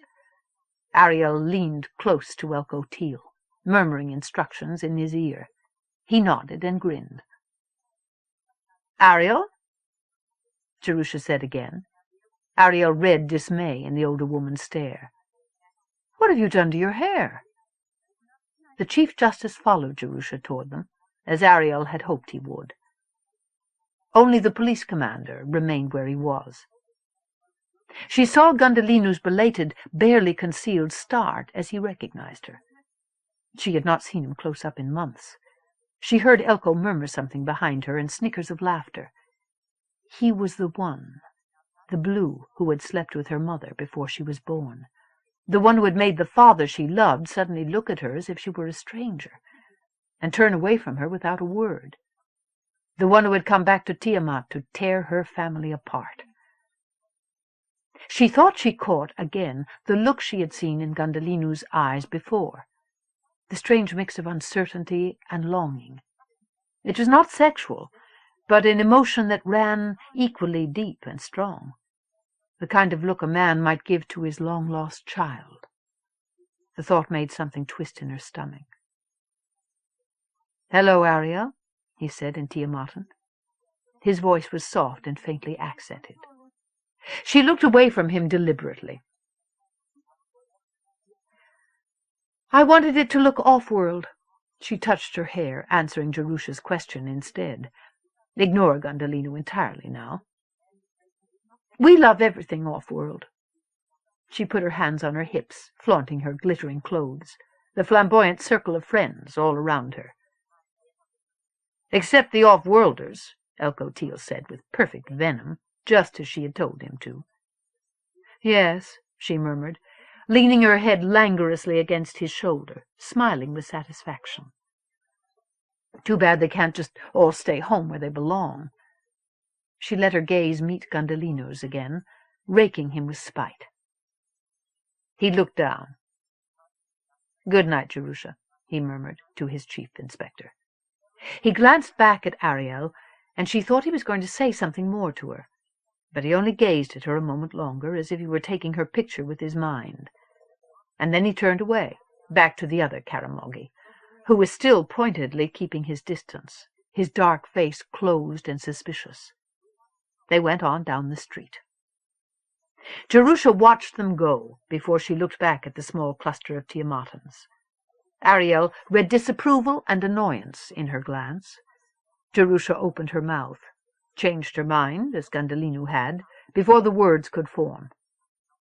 Instead she said, "You look like a hooker." "What's a hooker?" Ariel said. "A whore," Jerusha said flatly. "You look like a whore in that outfit." Ariel frowned, feeling her face redden. She had never heard the term before the off-worlders had come back. "So do you," she said sullenly. She jerked her head, the abrupt motion signaling her friends to follow her. She felt their hands stroking her, their voices in her ear congratulating her, giggling and muttering like the empty cries of sea-birds as she started on down the street, leaving behind the woman who had once been her mother's loyal defender, and perhaps her own. Gundhalinu sighed heavily, rubbing his face as Vanu fell into step beside him and they continued on their way. Vanu glanced at his expression and away at the crowd of Tiamatan youths who were already passing them by, accompanied by rude remarks and catcalls. Vanu made an audible noise of disgust. "Delinquents," he murmured in Sandi. Gundhalinu did not respond, watching the crowd of teenagers, his eyes following a white-blonde crest of hair bobbing in their midst, watching to see whether Ariel Dawntreader looked back at him. "Sorry, NR, what was that?" His mind snapped back into focus as he realized that Vanu was still speaking. "I said that," Vanu pointed at the Tiamatan youths disappearing into the crowd ahead of them, "is exactly the kind of thing I mean. They laughed at us. That pack of miserable—" "In Tiamatan. Please, NR," Gundhalinu said abruptly in Tiamatan. "Speak Tiamatan, not Sandi. We all need the practice." Vanu glanced at him and controlled his sudden, obvious irritation. "Very well, those miserable little—" He broke off, at a loss for a satisfactory term in a foreign tongue. "They put on our clothes and cut off their hair, but that doesn't make them our equals. They still behave like Dashtanu." He fell back into Sandi in exasperation. Barbarians.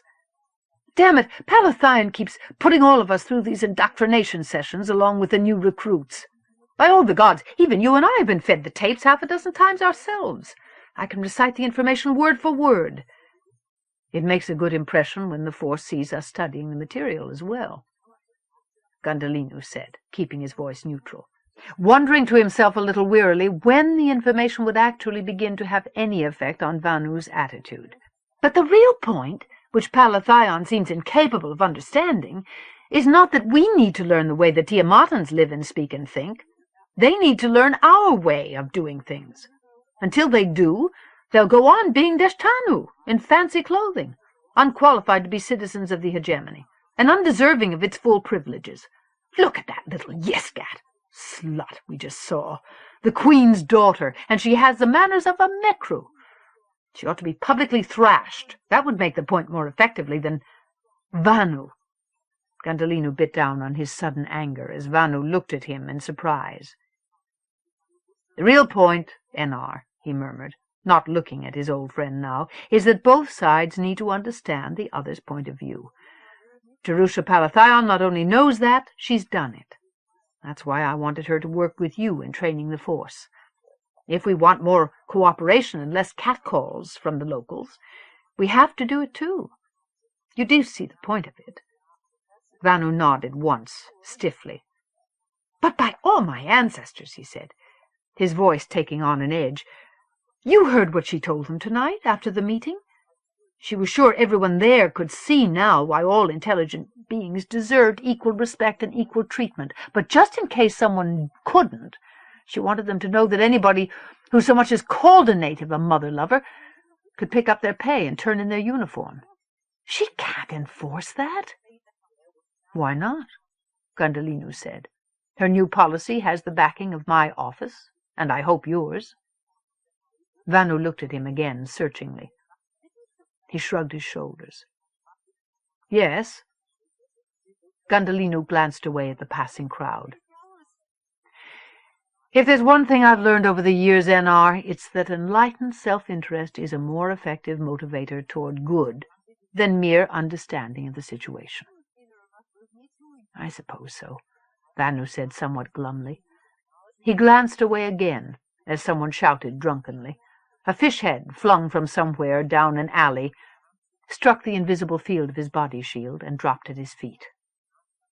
Perhaps she should be encouraged to try the same methods on the natives she knows so well.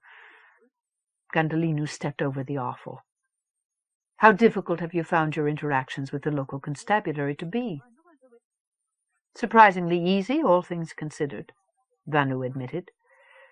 "They seem glad enough to have our help in dealing with the increased population in the city. They're competent and efficient, but they know their limits." "Palathion trained them," Gundhalinu said. "Give her a chance to prove what she can do for us. The rules are different than they used to be, for us, for the natives. If they don't understand that we exist as a buffer to protect them from our own people, then the hostility won't stop with catcalls and fishheads. It will keep on escalating. You said the Palathion was in charge here during the Snow Queen's reign, as commander of the police. Vanu gestured at the city around him. Are you telling me it's worse with the Summer Queen running things? Different, Gundhalinu said, shaking his head. They stepped aside to avoid the sudden, almost silent approach of a passenger tram. Most of the force were New Havenese, hard-nosed and pig-headed. They never did understand. And the Snow Queen had her own reasons for giving us hell. She did it very well. She actively protected the underworld elements on planet, because she knew the legitimate government was exploiting her people. We have a chance to prove to the new Queen that it isn't like that anymore, that both sides have something to gain from the new relationship. Frankly, BC, what does Tiamat have of any real value to offer us, besides the water of life? I haven't seen anything. A good point, Commander Vanu, a Tiamatan voice said behind them. Gundhalinu looked back, surprised that anyone, let alone a local, would intrude on their conversation so casually.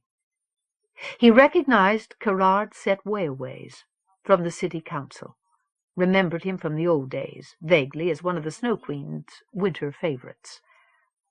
He recalled an impression of mocking superiority whenever Wayaways had looked at him, or at anyone who did not share Aryan Road's favor. Wayaways had appeared to be barely older than his own 20 standards at their first encounter, although the wardroom gossip had it that he was closer to 60. But without the water of life, the years since the departure had left their mark on Wayaways. Gundhalinu observed the signs of aging in the other man's face with silent satisfaction. "Are you walking, when you could be using our new public transportation?" Wayaways gestured at the tram, which was moving past them again.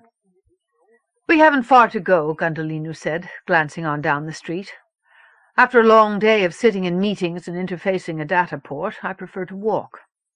"Good idea. They say exercise is one way to keep young," Wayaways remarked, showing a trace of the sardonic smile that Gundhalinu still remembered with distaste. "It's the one I prefer." Gundhalinu began to turn away, eager to put an end to the conversation.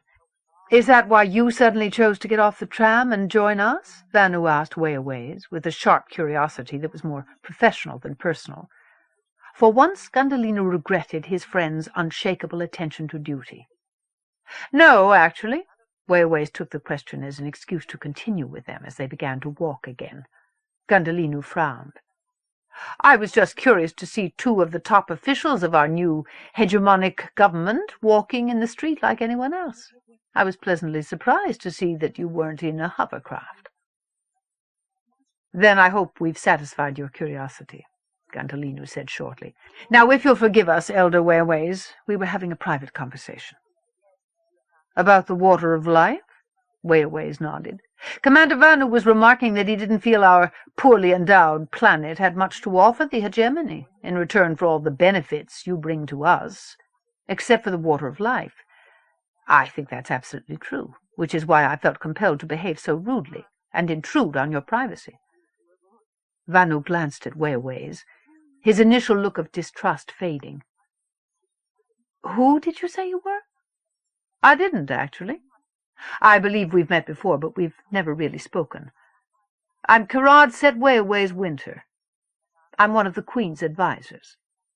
He held out his hand, palm up. Vanu touched it briefly with his own palm. Wayaways looked back at Gundhalinu. "I was very surprised to hear that you had declared a moratorium on the hunting of mares, under the circumstances. Justice Gundhalinu? I'd think you'd be eager to start demonstrating to the hegemony as soon as possible that its return to Tiamat is economically profitable as well as technologically feasible." Gundhalinu looked at him. "I don't know why you find it surprising, Wayaways, since I'm doing it at the Queen's request. A full study is being made on the question of whether the mares are actually an intelligent race before the hunting begins again. As a member of the city council, I'd think you would know that." Wayaways shrugged. Certainly we all know about the Queen's recent obsession, for want of a better word, with the mayors. Being a summer, she is rather more conservative in her beliefs than her predecessor. But we don't necessarily all agree about the wisdom of this move, just as I'm sure your people don't all agree about it. He raised his eyebrows. Gundhalinu frowned slightly. He wondered how much Wayaways really knew, if he really knew anything, about the struggle with his own justiciate members and the chiefs of staff, including Vanu, to win their support and gain even that grudging concession from the Central Committee. There is also the matter of whether continuing unrestricted slaughter of the mayors, sentient or not, will cause them to become extinct. And a study needs to be done concerning the feasibility of synthesizing the water of life. He let his voice run on through all the arguments he had used to sway his own counsel, not sure why he felt compelled to justify himself, except that something in Wayaway's tone put him instinctively on the defensive. He didn't like the feeling, any more than he liked the man. "Do you have some personal interest in this matter?" He took the offensive again. "I seem to remember reviewing your applications. You were the first to request that your holdings be hunted." Wayaways made an unreadable gesture. "Is that against the law?" "No," Gundhalinu said, aware that Vanu was looking at him sidelong. "Then why shouldn't I put in my application? It's no more than what I've always done." "Well, of course, you're too young to remember that far back." He shrugged again. "You were only on Tiamat for, what, about 5 years before the change? I seem to remember seeing you at Aryan Road's court, along with Chief Inspector Palathion, when she was only an inspector. In fact, I remember an amusing incident." He broke off as Gundhalinu's expression darkened. "But you've probably forgotten that encounter with Starbuck, long since?" "I remember much more vividly that spectacularly heroic moment during the final festival when young Inspector Gundhalinu burst in on the mob in the Hall of the Winds, as Aryan Road was trying to have Moon Dawntreader thrown into the pit. You single-handedly saved the woman, who became the new queen." "Ye gods," Vanu murmured in Sandhi, looking at Gundhalinu as if he had never seen him before. "Thou never told me about that, Bisi." "He exaggerates," Gundhalinu said abruptly, answering in the same language. "Moon Dawntreader saved herself, Wayaways," switching back to Tiamatan. "Or don't you remember how she stopped the wind when you were in the hall with the rest of the mob?" "Yes, I do remember." Wayaways shook his head. "Incredible. How does she do that? Did she ever tell you?" "But you're too modest, Justice. The mob would have had her anyway, if you hadn't shown them your police badge and faced them down."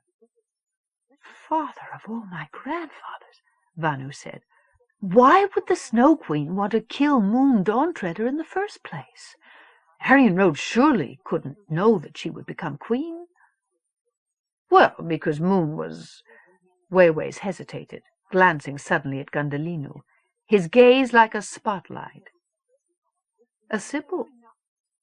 You know, Commander, how stupidly superstitious we used to be about Sibyls, before the Summer Queen enlightened us." He laughed. Gundhalinu pressed his mouth together. "But there was more to it. There was Sparks Dawntreader. Moon's pledged. The Queen had him for a lover, and Moon wanted him back. Jealousy is one of the great random factors in history, you know. But I probably don't need to tell you gentlemen that, considering the positions you find yourselves in." His eyes danced speculatively from Gundhalinu's face to Vanu's and back. "It's no wonder the Queen is so fond of you, Justice. She must have been someone special to you back then for you to risk your life for her." "I was doing my sworn duty as a police officer." Gundhalinu looked straight ahead, frowning again. "That was all." "But you chose to come back to Tiamat after all this time, knowing she was queen. And the way you've supported her policies, that has nothing to do with the present." "I say, Bisi, how did you come to know Moon Dawntreader?" Vanu asked. The faintly scandalized fascination still showed in his eyes. "Really? He never told you?" Wayaways exclaimed in mock surprise. "It's a long story, and exceedingly unremarkable," Gundhalinu said, his voice grating. "Not the version I heard," Wayaways protested. "Something about tech runners and nomad thieves up in the interior. That the two of you were lost together. We're here." Gundhalinu stopped abruptly, cutting Wayaways off. He looked up at the newly installed sign above the ancient doorway, which marked the reopened survey hall. He turned back to Wayaways, meeting the Tiamatan's gaze with a stare of cold warning. "Some other time," he said. He looked back at Vanu, putting a hand on his shoulder. Wayaways nodded and shrugged. "Until then," he said, gracefully retreating. "Have a pleasant evening. The survey hall must seem like a haven of peace and respite for strangers like yourselves, far from home." He raised his hand in farewell, turning away, disappearing into the crowd even as he spoke the words. Gundhalinu stared at the Tiamatan's retreating back. His body quivered, caught between the urge to go after Wayaways and the urge to be rid of him. He looked back at Vanu, finally. "A chance remark?" Vanu murmured. His expression said that he doubted it. Gundhalinu shook his head. "No." "I thought there were no Tiamatan members of Survey," Vanu said. "So did I." Gundhalinu turned back, looking toward the dark, shadowed rectangle of the building entrance, below the static image that displayed only a single data figure, the ancient star and compass symbol of the Order. He had never seen a Tiamatan face inside this building when he had visited the hall during his previous tour of duty on Tiamat. He had been told that the locals were excluded from membership, and he had simply accepted it. But back then he had thought that this was merely a social club. He had not known then anything of what he knew now, about the secrets this building held, even from the majority of its membership, or the secrets within secrets signified by that symbol above its door. He looked back at the crowd eddying past along the street. Wayaways had disappeared. He must have picked up the expression during the previous occupation. He seems to have collected a great deal of unexpected information. Vanu glanced at Gundhalinu again. Curiosity still glinted through his doubt and concern. "He was a user. I suppose anything is possible," Gundhalinu said, still frowning. "Even that he is Survey, but not the one they knew and served." "A user of people?" Vanu asked. "Of the water of life," Gundhalinu's mouth pulled down. "Of people, too. I wouldn't trust anything he says if I were you." "I'll keep that in mind," Vanu nodded. But Gundhalinu felt Vanu's eyes linger speculatively on him a moment longer.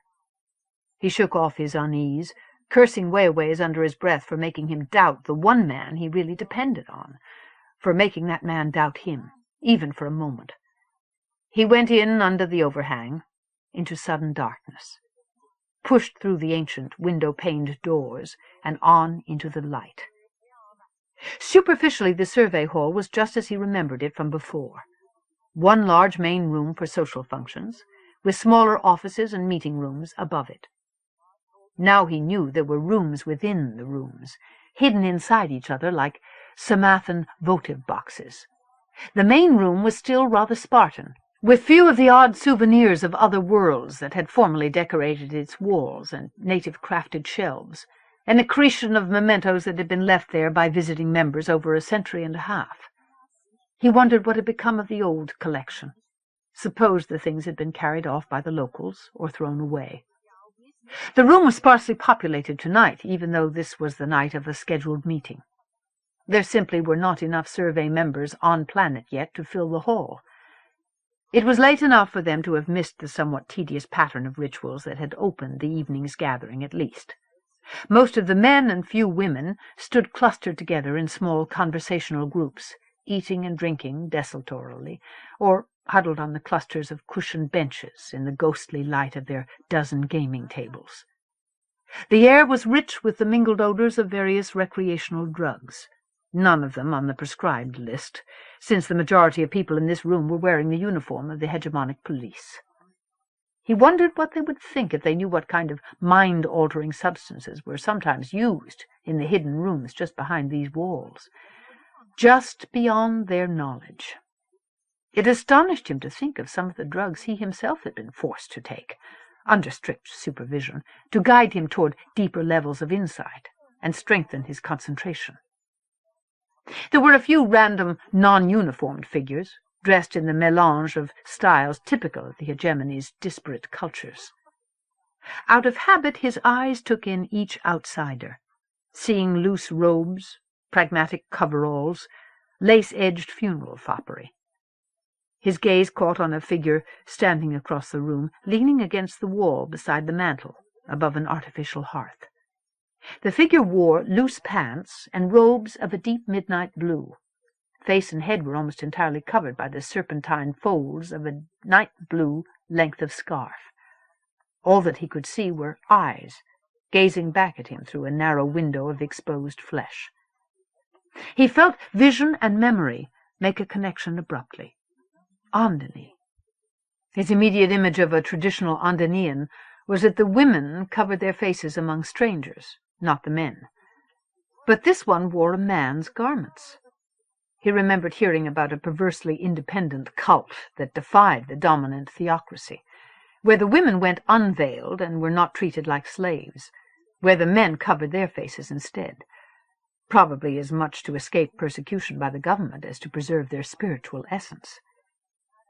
The man looked away abruptly, just as it struck him that he was being studied in turn, and began to inspect some object on the mantel.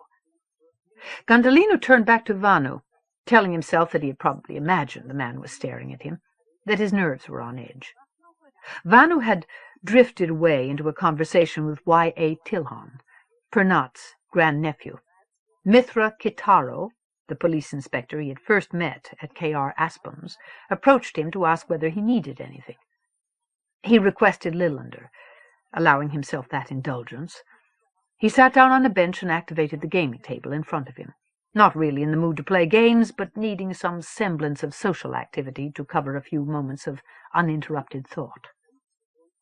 He was not sure what Gerard Set Wayaways had wanted from their unexpected encounter, but he was certain that Wayaway's intent had been neither harmless nor casual. He decided that he would speak with Jerusha Palathion about it privately tomorrow. He glanced up again, realizing that it was not for the first time, to check on the Andenian. The other man had moved a short distance away and was talking to a Kharemough whose back was turned to Gundhalinu. The Andenian glanced past the other man's shoulder at Gundhalinu, as if he felt himself being looked at. Kitaro returned with a tall, lilac-tinted glass of Lillander. He touched Kitaro's arm as she handed him the drink. Gesturing unobtrusively at the Andenian, he asked, "Do you know that man?" Kitaro glanced away and back. "Only that he's a stranger far from home." "You're sure of that?" Kitaro looked at him surprised. "Absolutely, Justice. He wouldn't be inside otherwise." Not only human intervention, but also certain hidden surveillance checks made certain of it. "I remember seeing him before. Is something the matter?" "No," Gundhalinu shook his head. "Just curious. I suppose I wore that uniform," gesturing at Kitaro's blue tunic, "for too long. A man who hides his face makes me nervous."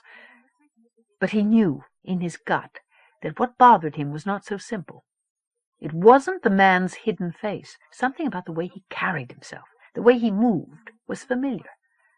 Gundhalinu knew that body language in the same way he might have recognized the work of a familiar artist, deep in the non-verbal sectors of his brain. But the part of his mind that thought it knew could not speak, and the part that couldn't remember. He sipped the Lillander, letting its pungent sweetness fill his senses and still his impatience. Maybe it was only his imagination, after a day full of nerve-wracking, tense debates, and an evening's walk filled with unpleasant, innuendos. But he found himself on his feet again, moving not quite casually across the room in the direction of the Ondinian, who seemed to drift away with equally deceptive randomness. Or was he just imagining that, too? But the part of his brain that was still taking the measure of every movement the stranger made told him he was not. He reached the mantel, with its dark, fancifully carved supports, and its litter of small foreign oddities. He picked up the thing he had seen the Ondinian handle. It was a silver vial, almost like a perfume bottle. He studied it for a moment, trying to remember where he had seen such a thing before. Recognition caught him suddenly, painfully. It was a container for the water of life.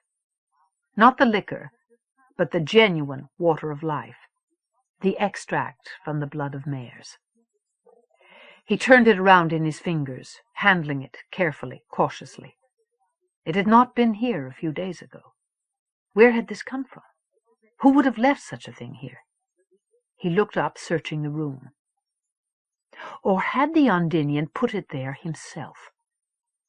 The Ondinian had his back turned now, as if he were oblivious to whatever Gundhalinu was doing, although Gundhalinu was certain he was not. The water of life. It had been on his mind ever since he had arrived here. It had been in his thoughts and on his lips constantly for the past weeks, as he had hammered out his compromise with the Judiciate and the representatives from the Central Coordinating Committee. Finding this here now, he felt as if he had conjured it up out of his own preoccupation. But he had not. Someone had left it there intentionally, and in this hall there were no coincidences.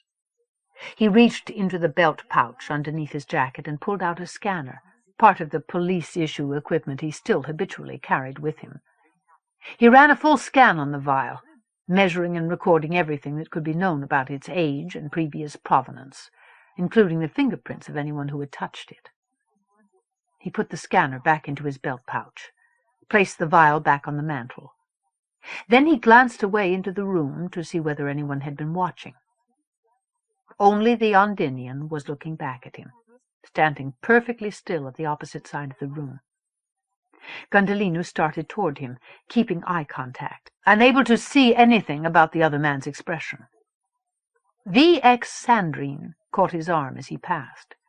He murmured an abrupt excuse and moved on, willing the Ondinian to stay put. The stranger stood unmoving, still gazing back at him, until he had almost closed the distance between them. And then the man turned suddenly and disappeared through the darkened doorway behind him.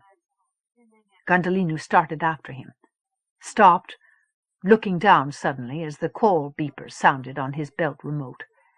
He swore, knowing that the only message he would be getting at this hour would be an urgent one.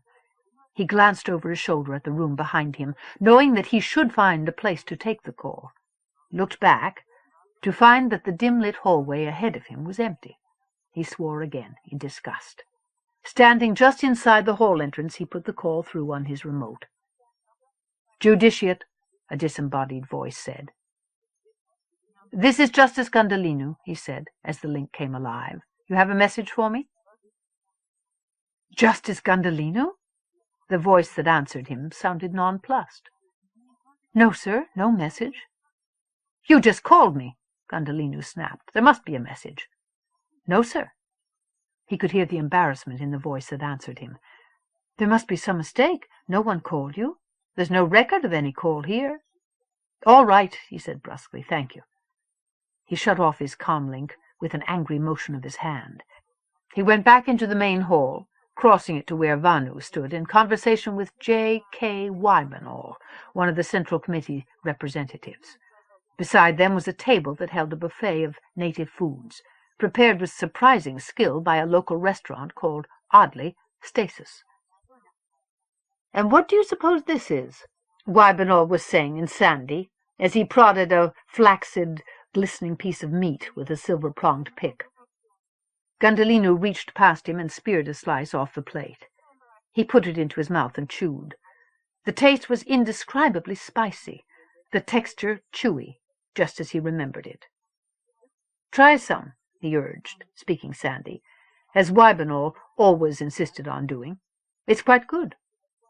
Wymanall accepted the slice he proffered, looking at him with raised eyebrows, and so missing Vanu's look of disbelief, which was plainly visible to Gundhalinu. Gundhalinu smiled. "Interesting," Wybinall said, chewing gamely. "What do they call this?" "It's pickled squam," Gundhalinu said. "A kind of indigenous sea slug, I believe." The scattering of pale freckles on Wybinall's brown, narrow-featured face turned a sudden anemic white. He swallowed the mouthful of squam like a man swallowing poison. "Try some of this," Gundhalinu gestured at a platter of small cakes heaped with fish eggs. "Excuse me," Wybinall mumbled, beginning to turn away, searching the room with desperate eyes. "We grow or we die," Gundhalinu said, smiling pleasantly as Wybinall left them abruptly, heading for the bathrooms. "Right, Vanu?" He looked back at his commander of police, letting his smile widen. Vanu grimaced. "Do thou really think that was wise?" he said, still speaking sandy. "No." Gundhalinu shook his head, still smiling. "It wasn't kind, either. But by all my sainted ancestors, that man has given me enough grief for a lifetime in the past weeks. Allow me the privilege of being petty." He shrugged, trying to loosen the tense muscles in his shoulders and neck. He reached into his belt pouch and pulled out the scanner. "I have some data I'd like you to run a check on for me, NR." Vanu produced his own scanner and let it replicate the readings Gundhalinu had taken off the vial. "I should have the analysis for you sometime late tomorrow. Will that be soon enough?" "Fine," Gundhalinu nodded. "It's nothing pressing," he said, answering Vanu's unspoken question. "Just my curiosity about one of the objects on the mantel over there." He gestured casually, leaning against the table, looking toward the doorway the Ondinian had disappeared through. He was not sure why he didn't say more, whether it was simply the fear of seeming absurd or something deeper. Maybe tomorrow he would know. Vanu looked up as Kitaro approached them. "Excuse me, Sathranu," she said. "That friendly cycle of tan is about to begin on the upper level if you care to join us." Gundhalinu nodded, answering both a spoken and an unspoken question. "Tan?" someone said behind him. "May I join you?" Kitaro shook her head. "Sorry, we already have our set. Next round?" He shrugged and drifted away. They followed her to the back of the room and up the curving stairway. On the second floor they entered the gaming room, where 5 others waited expectantly, sitting cross-legged on floor mats around the circular game board. Gundhalinu looked down at the complex pattern of geometries on its surface. The board had been handcrafted somewhere on Tsepun, from perfectly fitted inlays of colored wood. He admired its workmanship as he took his place in the circle. Vanu sat down across the board from him. Kitaro closed the door and sat down on his left. To anyone looking in on them through the single window, they would appear to be doing exactly what they were doing. But they were doing something else, playing games within games, playing the great game in this private room within the walls of the survey hall. He looked around the circle of faces, all but one of them Kharemoughi's, and familiar to him. The one off-worlder was a businessman from 4. The only woman was Kitaro, who was the only other Sibyl besides himself. He looked down at the tan board again, the glittering colored crystal gaming pieces, the almost hypnotic patterns of the wood. There were subtleties hidden within subtleties among the interlocking geometries of the board. He had learned to seek them out visually in all their permutations, as one of the disciplines he had been forced to master to reach the 7th and 14th levels within survey, discovering the second time all that he had missed the first, and wondering how he could have been so blind. Tan was rumored to be nearly as old as the Great Game, if not older. There was an entire 12th level Adani, made up of meanings ascribed to the crossings and combinations of the various forms, as if it were a kind of mystical genetic code. Some of the numerical symbolism had a relation to patterns occurring in the real world. Some of them were completely obscure to him, and yet seemed to be utterly consistent within themselves. Others seemed to him to be nothing but accumulated superstitions, so far. He had yet to learn whether he would ever be required to study the game of Tan again at some future stage of his ongoing initiation into some unknown heights of perception, from which he could look down more clearly on the endless complexity of the human condition, on the interfaces of order and chaos. Kitaro gathered up the colored fire of the gaming pieces and scattered them casually as she began the recitation of questions, taking on herself the role of questioner. He marked in his memory where the pieces came to rest, randomly scattered across the board, but showing a heavy concentration of single figures. The businessman from 4 gathered up the crystals, tossed them out again as he gave the first response. The sine wave of question and answer moved on around the circle, touching Vanu, touching the official who sat next to him. The game pieces clattered against the edges of the game board and regrouped. Gundhalinu made himself remember the outcome of each throw, searching for the greater pattern that would inexorably take shape out of the random motion, forcing himself to comprehend it, whether he believed it had any significance or not. The question-and-answer pattern of ritual response was the same one they used in the larger meeting hall below, at the formal social gatherings held there. But the questions asked here were not the same ones, nor, more importantly, were the answers. He had found the rituals of the survey he had known in his youth to be excruciatingly empty of meaning. But this ritual sang in his brain, order and chaos, the random workings of fate precariously balanced by the laws of universal motion. He found himself thinking of the Ondinian. His eyes wandered away from the game board toward the wide window looking out on the hall, as a pattern began to take form in the motion of falling stones, and fell apart again. "And who has called this fellowship into being, and given us our duty, and shown us the power of knowledge?" Kitaro asked. "Mead," Abydos answered beside him. Gundhalinu looked down at the game board again and gathered up the crystals. "Ilmarinen." He spoke his ancestor's name as he cast the stones. He watched the pieces fall, stared at the sudden subtle shift in the pattern he held inside his head. "Vanamoinen," he murmured, echoing Kitaro's voice as she spoke the response in proper progression beside him. Gundhalinu looked away at the window again, not even noticing the sharp looks of annoyance several people directed at him. Half expecting to see a face staring in at them, at him, disguised by a fold of cloth, by skin dyed black, eyes darkened to indigo, but still with a gaze as insistent as a madman's. The window was empty, but he had seen Kharemough. Kharemough was here.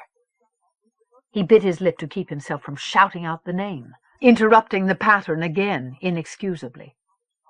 He forced his emotions back under control, recognizing the significance of the pattern, the importance of not breaking the surface tension of the group's concentration. Holding to his own place in the ritual, while at the same time his mind scattered clues like gaming pieces and read their pattern. Kharemough had been here tonight, had been here before, disguised. But Kharemough was in the Brotherhood. Survey corrupted by the power of knowledge, using its secrets and its influence to destabilize and poison societies, feeding off the chaos they created, profiting off of it. The ones who had turned the values and beliefs of the guild's original members inside out, who had murdered his brothers and tried to keep him from returning to Tiamat. Why had Kharemough come here tonight? And deliberately, he was sure of it, tried to attract his attention. He remembered the vial on the mantel suddenly. Even if Kharemough had not put it there, he had made Gundhalinu notice it. Why? Kharemough worked for the Brotherhood. Kharemough was a bioengineering genius who knew more about technovirals than any living human being in the hegemony. And suddenly he understood. It was about the water of life. The Brotherhood was already at work here, insinuating itself into the fabric of the new society, as if he had set up no safeguards at all to prevent it. They wanted the water of life for themselves, and Reed Kharemough was here to give it to them. But then, what had Kharemough been doing here tonight? Spying, possibly, gathering data on the strength and organization of his enemies, except that he seemed to have been deliberately drawing attention to himself, intentionally placing clues in the path of the one person who would understand them. The gaming pieces rattled for the final response. Gundhalinu stared at the element that completed the pattern, the forms which he had graven on his mind. "Are there any questions which must be asked to be answered?" Kitaro murmured, glancing around the circle of pensive faces. "Yes," Gundhalinu said. "There was a man here tonight, passing as one of us. I just realized who he is. He's one of the Brotherhood, the man who stole the star drive from me at Fire Lake. His name is Reed Kharemough." Vanu started across the table from him. "The Smith?" he murmured. "Ye gods! They say the Smith's responsible for everything, from the illegal star drive market to half the drug trade coming out of Ondani. He's linked to Than and Jacula." Gundhalinu stiffened. "I haven't heard that. For how long?" "Since the star drive incident," Vanu said. Gundhalinu grimaced and frowned. "Vanu, you have scanner data on his bionomes? I had him investigated through official channels once. What I got didn't satisfy me. I would like to put our resources to work on revealing who and what he really is. I think it could be vital to us to know exactly what he wants." "Let the police pick him up, then, Beezy," Vanu said with sudden eagerness. "Deactivate him, put him through deep questioning. Gods, to capture the Smith! It would be a phenomenal victory for us, for the Golden Mean." "No," Gundhalinu said, filled with sudden repugnance. Vanu stared at him. "No, NR," he said again, less abruptly, and shook his head. I think the consequences would be too unpredictable." Because Kharemough was too unpredictable. He tried to imagine the effect deep questioning would have on Kharemov's unstable personality. It could easily cause him to have a complete breakdown. He wasn't even sure exactly why that mattered to him, after what Kharemough had done to him at Fire Lake, only that he wanted that mind intact, and perversely, the soul of the man it was attached to. "We're better off just watching him discreetly, now that we know he's here, seeing where he leads us. There's time enough to short-circuit him, if that becomes necessary. He isn't going anywhere. I'm sure of that much." Vanu nodded reluctantly. "We'll run a search on him, then," Kitaro said, "as soon as possible." Gundhalinu nodded, barely listening as the next question was brought up by Abydos, as his mind sank into memories of Reed Kharemough, the mystery, the contradictions of the man, realizing suddenly how deep his need to have the answers was, how deep his need to see Kharemough again and confront him really ran. The pattern between them was incomplete. They had unfinished business. Tiamat, Carbuncle. Sparks Dawntreader entered Tor Starhiker's new gaming club, feeling an unnerving flicker of déjà vu. Nothing had changed. His memories told him so, even though his eyes said that this club did not really resemble anything he had seen in the old days, when he had roamed the street with a bottomless credit rating, playing the decadent jade as if his life depended on it. Secretly Starbuck, sniffing out information to help Aryan Road keep on top of the off-worlders. But the feel was right. His inner eye knew this place. Tor Starhiker had once run the best club on the street, and she had the best club now, even if it was only by default. He saw her across the room, recognizable at least, not transformed completely as she had been in the old days. Then she had been decorated like a puppet, to suit the bizarre fantasies of the off-worlder who had really owned the club, the living nightmare they had called the Source. Tor lifted a hand, acknowledging him. He nodded, but stayed where he was. He had not wanted to come here, had told himself he would not come. But still, like a man sliding helplessly down a muddy slope, he had found himself stepping through the doorway. "Hello, Sparks." A hand took hold of his arm, drawing him around. "Emmerine," he said, only half surprised. She smiled at him, and he saw the age lines that bracketed her full-lipped mouth deepen. He hadn't looked at her closely in a long time. The changes in her face were startling, unlike the changes in his own, which had crept up on him day by day over the years. But she was still a beautiful woman, with her hair dark and long, her eyes the color of the sea. "All alone?" she said with gentle reprimand. "Join us, and you won't be." She drew him after her. He followed her willingly across the room to the secluded corner where Gerard set wayways, and half a dozen of his other friends from the old days were sitting. He noticed, without really thinking about it, that Gerard Set's wife was not among them.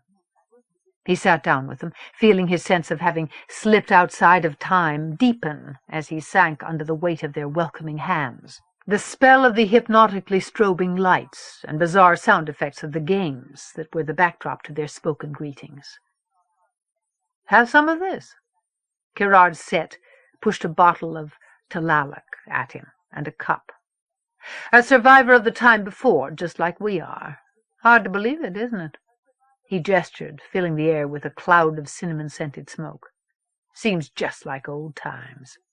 His smile turned rueful and genuine. "I feel young again, reborn. Gods, I never realized how miserable I was, lost in the void, until now, when I have something to look forward to again, besides my own death." "Yes," Sparks nodded, feeling an unexpected pang of empathy as he echoed the murmured sentiments of the others around the table. He sipped the Tlaloc, its bitter sweetness vaporizing as it touched his tongue, filling his head, matching his mood. He sighed. "Tor Starhiker's done all right for herself for a common dockhand, I must say." Gerard Set raised his head again, looking away into the room. "She's made good use of the Queen's favor, and a certain native shrewdness." He rested his chin on his palm. "What about the restaurant?" Sparks asked, leaning back in his seat. "She's still part owner, but she leaves the running of it to Shotwin now. Business is better than ever, I hear. But dealing with practical matters is not Shotwin's strong suit. He's fit to be tied." Gerard Set chuckled. "I suppose he'll just have to find someone else to tie him up from now on," Lou Greenfield said, smirking. Laughter spread like ripples over water around the table, until Sparks found himself unexpectedly laughing. "Good," Gerard Set said, his eyes shining. He reached out, squeezing Sparks's arm. "That's what I like to see. We've all missed your company, you know." Sparks looked back at him, waiting for the usual venomous coda, surprised when it didn't come. There were only nodding heads, smiling faces all around him. "I guess I'd forgotten how much I missed the old days, too," he murmured. He looked away from the too curious scrutiny of his former friends, feeling suddenly as if he sat in a room with mirrored walls. He let his eyes wander, taking in the random stimuli of light and noise. "Look," Emmerine said, pointing. "Isn't that your son? Tamas?" she called. Sparks found Tamas's face in the crowd as the boy turned, startled at hearing his name. Tamas looked back at them, and his expression was stark with guilt. He turned away again and disappeared. "Well, what was that all about?" Emmerine murmured. "I thought your son was a happily married man, Sparks. What's he looking for here, looking so guilty and all alone?"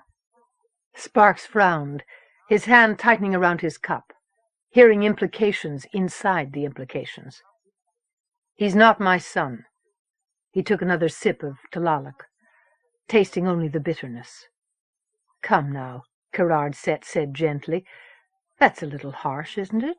Just because he's out wandering the night with the rest of us lost souls? troubled in his marriage and looking for something he can't get at home." Sparks looked back at him in sudden anger, remembering the wedding feast, the upstairs hall. "He's not my son," he said flatly. "I have no children." He saw Ariel suddenly in his mind, the expression on her face as he had almost collided with her, outside the hidden alcove where he had caught his wife watching busy Gundhalinu like a voyeur. The look on her face, always so much like her mother's face, told him she had heard everything that had passed between them. Even Ariel and Tamis. They're his. "Da?" she had said, reaching out to him, catching at his sleeve. "Da?" she had cried, as he jerked his arm free and pushed past her without a word, unable in that moment even to bear the sight of her. From that moment on he had not spoken to her or her brother again. Kharemough raised his eyebrows. "You mean the rumors really are true? About Moon and that off-worlder? The one who's come back as Chief Justice? Is he really what's come between you and her? Is that why he supports her every whim so passionately?" Sparks shrugged, a knotted, jerky motion. "Yes," he murmured. "I'm sorry to hear that," Kharemough said, as if he actually meant it. Sparks glanced at him dubiously, and wondered how many of those rumors Kharemough had set in motion himself. "Are they actually seeing each other in secret?"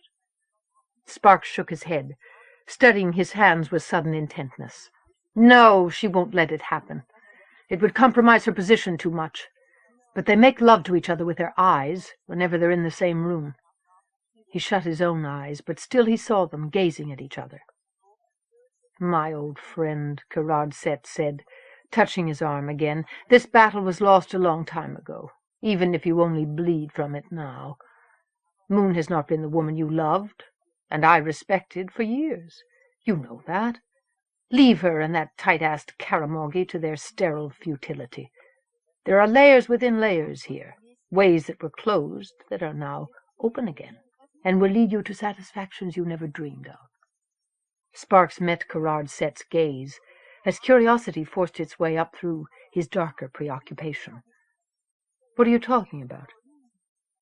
"We are part of a secret order that has members on all the worlds of the Hegemony, and an ancient lineage, independent of any government or group, including the Hegemony itself. We have our own rules, and our own goals, and our own rewards, which have the potential to surpass anything you could imagine. Does this interest you?" Sparks looked away from the sudden intensity of Kharemough eyes, searching the other faces around him at the table. They were all people he knew, or had thought he knew, years ago in winter. Then, green from summer and longing for acceptance into their shining, sophisticated dream world, he would have done anything to be one of them. He had done anything, whatever they asked, until finally he believed he had seen and done everything, that nothing would ever surprise or repel or humiliate him again, that he was shock-proof. He realized suddenly that he wanted to feel that way again, to feel nothing at all except sensation. "Tell me more about it," he murmured. Kharemough smiled. "Before we can do that, there is the matter of your initiation." Someone's hand settled on Sparks's knee beneath the table as Kharemough spoke. Sparks jerked in surprise as the hand squeezed his thigh, slid inward along his leg. "A demonstration of your sincerity in wanting to join us," Kharemough went on evenly.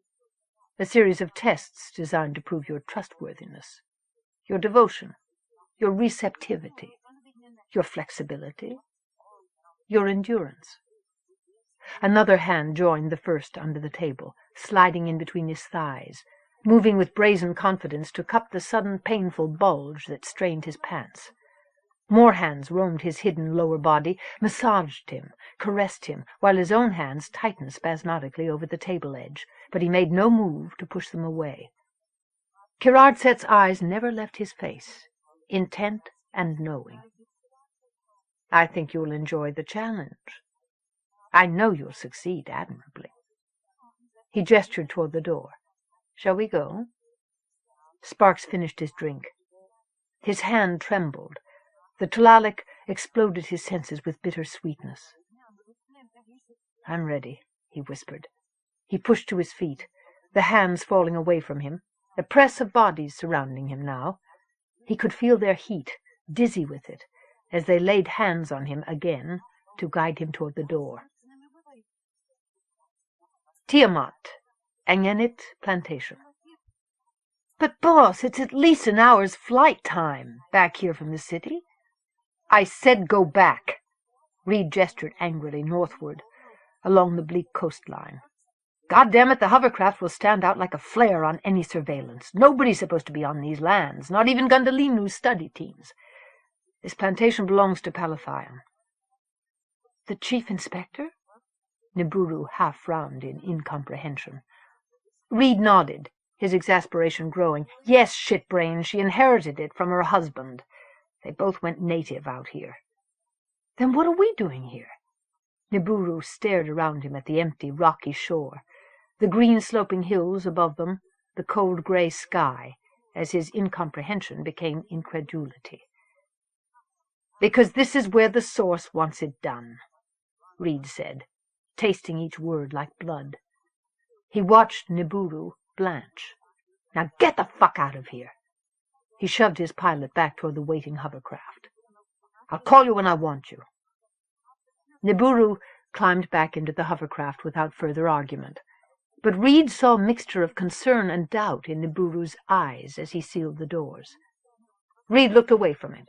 He stared down at his feet, at the piled equipment, at the coarse quartz-glittering sand, stared at the ground and his irrevocably fixed place on it, while the hovercraft had risen from the beach and was disappearing northward. He looked up again when he was sure there was no one at all anywhere near him. The sound of the surf breaking against the shore seemed unreal to him, as if the sound must actually be inside his head, as if he were in a silence so complete that it was deafening. He took a deep breath, inhaling the chill sea air, held it as he turned slowly, studying the fog-lidded hills that closed him into this two-dimensional universe on a strip of wet sand. He looked down at the sand again, on along the rocky outcroppings of the beach until the fog stopped his vision. At last he turned to face the sea. It stretched like a taut silver curtain to the formless horizon, where it bled into the sky until they became a single entity. The Tiamatans worshipped the sea as a goddess, all-powerful, all-consuming. "The lady gives," they said, "and the lady takes away." He hugged his chest, telling himself that it was the wind that made him shiver as he took 3 stumbling steps toward the white-edged advance of the waves. "Tiamat," he whispered. He ventured farther down the shining incline. The tide was out, but turning. He forced himself to keep moving until he reached the point where the sea met the land. Let the next incoming wave roll boiling and hissing up the sand toward him and break against his legs, wrapping its formless fluid arms around him like a living thing. The icy water smashed against his shins, soaking the cloth of his pants legs. He turned and ran back up the beach to the place where he had left his equipment, collapsed beside it on the elusive stability of the sand, gasping. His hands clenched and loosened, buried in the shifting grains. He sat huddled inside his heavy parka like a child huddled inside blankets, hearing unknown noises in the night. He watched the sea advance toward him and withdraw again, endlessly. Eventually his breathing eased. He shook his head and got to his feet, empty-eyed, flinging away a fistful of sand with a curse. The cold, damp wind found every vulnerable gap in his heavy clothing, making his misery complete. The mother-lovers called this spring, and went out in their shirt-sleeves, but he was freezing his ass off. He had to start moving. It would warm him up. The mare colony he had marked from the air as Nibiru flew southward was back the way he had come, a kilometer or so. He had not wanted to land any closer and attract unwanted attention from humans or mares. He pulled on his equipment pack, slung the heavy-gauge stun rifle over his shoulder, and began to trudge north. He had been on Tiamat for over 3 months now. and this was the first time he had been out of the city. He had been sent to Tiamat as soon as it had become feasible, just as the Source had promised him he would be, to begin his work on decoding and recreating the technovirus they called the Water of Life. Terfor, the New Havener who had branded him as property, had come with him, his overseer, relaying the Source's wants to him, rewarding him with access to the Water of Death each night, for having survived another day. Nibiru and Ananke were still with him. They had been allowed to stay together, although he was not certain why. He had been disturbed, but not really surprised, to find Gundhalinu here before him. Somehow, when he thought about it, it had seemed inevitable that they would meet again. But busy Gundhalinu was the head of the hegemonic government this time, and Reed Kharemough was a slave. He considered the irony of that, letting it gnaw at his guts like worms as he walked along the shore. Even though he walked like a free man in Carbuncle's streets, the unsleeping eye that looked up at him every time he opened his hand reminded him 100 times a day that he had lost all control over his own life. He had not been surprised to find that Gundhalinu was conducting his own investigation of the Water of Life, using studies and data given to him by Tiamat's queen, who was said to be some kind of fanatic on the subject of the mares. The queen had forbidden all killing of mares, even for research, and so the hegemony must be desperate to get the Water of Life some other way. They must be looking for a way to synthesize it, if that was possible, just like he was. And Gundhalinu knew more about smart matter than anyone alive, except himself. He had taught Gundhalinu well, and then he had let him live, to make use of what he knew. It should have been the worst mistake he had ever made. But Gundhalinu wasn't just here to do research this time. He was trying to run a world. He had been forced to delegate his responsibilities. He was no longer head of research. And so Reed had made use of the data Gundhalinu had unsuspectingly begun collecting for him again. Secretly, this time, using the Brotherhood's hidden hands to help him gain access to it. He could not approach Gundhalinu directly, could not afford even to let the new hegemonic Chief Justice of Tiamat know he was within light years of this world. But still, some perverse part of him had been drawn as if by a compulsion to seek Gundhalinu out, watching him, hinting to him, leaving him clues, playing a treacherous game of tag with the Golden Mean and the Brotherhood, further proof to himself and anyone who caught him at it that he was thoroughly and completely insane. He felt inside his clothing as he walked for the chain he still wore around his neck, for the pendant mated with the ring that lay warm and protected against his heart. To begin his own work, he had used the data he had siphoned away from the hegemony's researchers, but much of the data had seemed either unfocused or completely meaningless. There were endless linguistic analyses and theoretical studies of mare song, details of mare lore, woven through the braid of information, things which he should simply have discarded as useless. And yet he had found himself lost in a kind of rapture whenever he listened to the recordings of their songs, filled with joy and melancholy and bitter grief in turn, caught up in a pattern of stimulus-response he had no control over, or understanding of. He had pored over every bit of the data until he knew everything that anyone on this world knew about the mares, until they haunted his dreams with their singing. And all along, some part of his shattered mind had kept screaming at him that he already knew more than anyone living, not simply about the technovirus that made the mares what they were, but about the mares themselves. If he could only remember, only...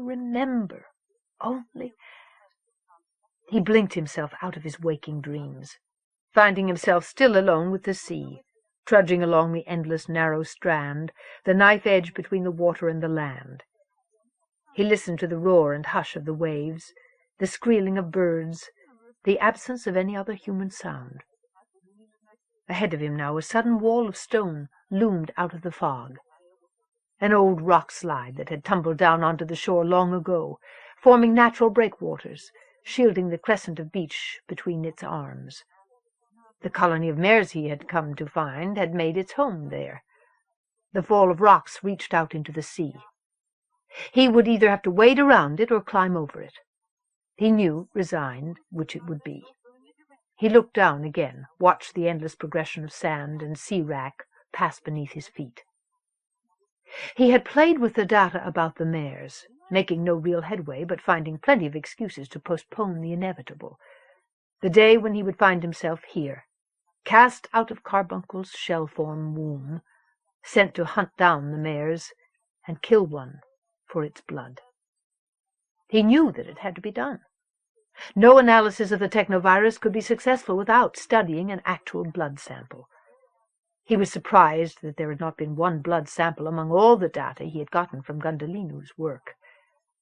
Even if the Queen's ban on killing mares extended to researchers, there must be some way that they could get blood from a live one. From the accounts he had read, a mare colony would come to the aid of any mare that was under attack, or in some kind of distress. That was why the hunters had always simply killed them and drained their blood. It was easier, more efficient that way, and they'd always counted on the mares repopulating during the century they were gone. But there must be some way, with the resources Gundhalinu had available to him, to pick a single mare out of the herd, stun it, and get a blood sample. He wondered again why it hadn't been done. The oversight was so obvious, it was almost as if Gundhalinu was intentionally stalling the research, or looking for something else. Reed considered the pseudo-linguistic gibberish of the mare song again. There were flawed but meaningful patterns there. He didn't have to be told that by the studies. He felt it in his gut. And their meaning was important. Something helpless and hopeless rattled its cage inside his brain, and he swore. "Not to me!" he shouted furiously. The wall of rock flung his words back at him, and the fog swallowed them up. Maybe Gundhalinu was only stalling the research because he was afraid that reintroducing a smart matter drug into human society on a large scale would do to the hegemony what it had done to the old empire. Gundhalinu always worried too much about the big picture, as if he could control anything anyway. If he didn't do this, someone else would. There was always someone who would, and damn the consequences. That was Gundhalinu's flaw. It muted his natural instincts. He didn't trust even himself enough. Reed remembered the look of exhilaration and release that filled Gundhalinu's eyes sometimes when they had worked together, the look that had always been one step away from terror. But he had never stepped over the edge, and with Reed forcing him to face his own potential, he had never stepped back, either. And together they had made a miracle happen once, against the odds. He stopped abruptly as the black wall of volcanic rock rose in front of him, blocking his way. He moved forward to it, putting out his hands until they touched it, feeling it support him, feeling the rasp-sharp, porous surfaces scrape his flesh as they stopped his forward motion. He could not turn back. He could not go around it. He could only go over it, flaying himself against its inevitability. He began to climb because there was nothing else that he could do, picking his way from broken surface to broken surface, pulling himself upward heedlessly, mindlessly, with bleeding hands, scrambling, leaping, letting his perfect reflexes carry him instinctively to safety from one jagged ledge to the next. Somewhere above him, water geysered upward, exploding through a natural funnel in the rocks, showering down on him. Far below he glimpsed shadowy motions as the sea insinuated its way beneath the seeming solidness of the stones, relentlessly undermining their stability, waiting for him to make one misstep. He felt the stone beneath his feet begin to shift under his weight.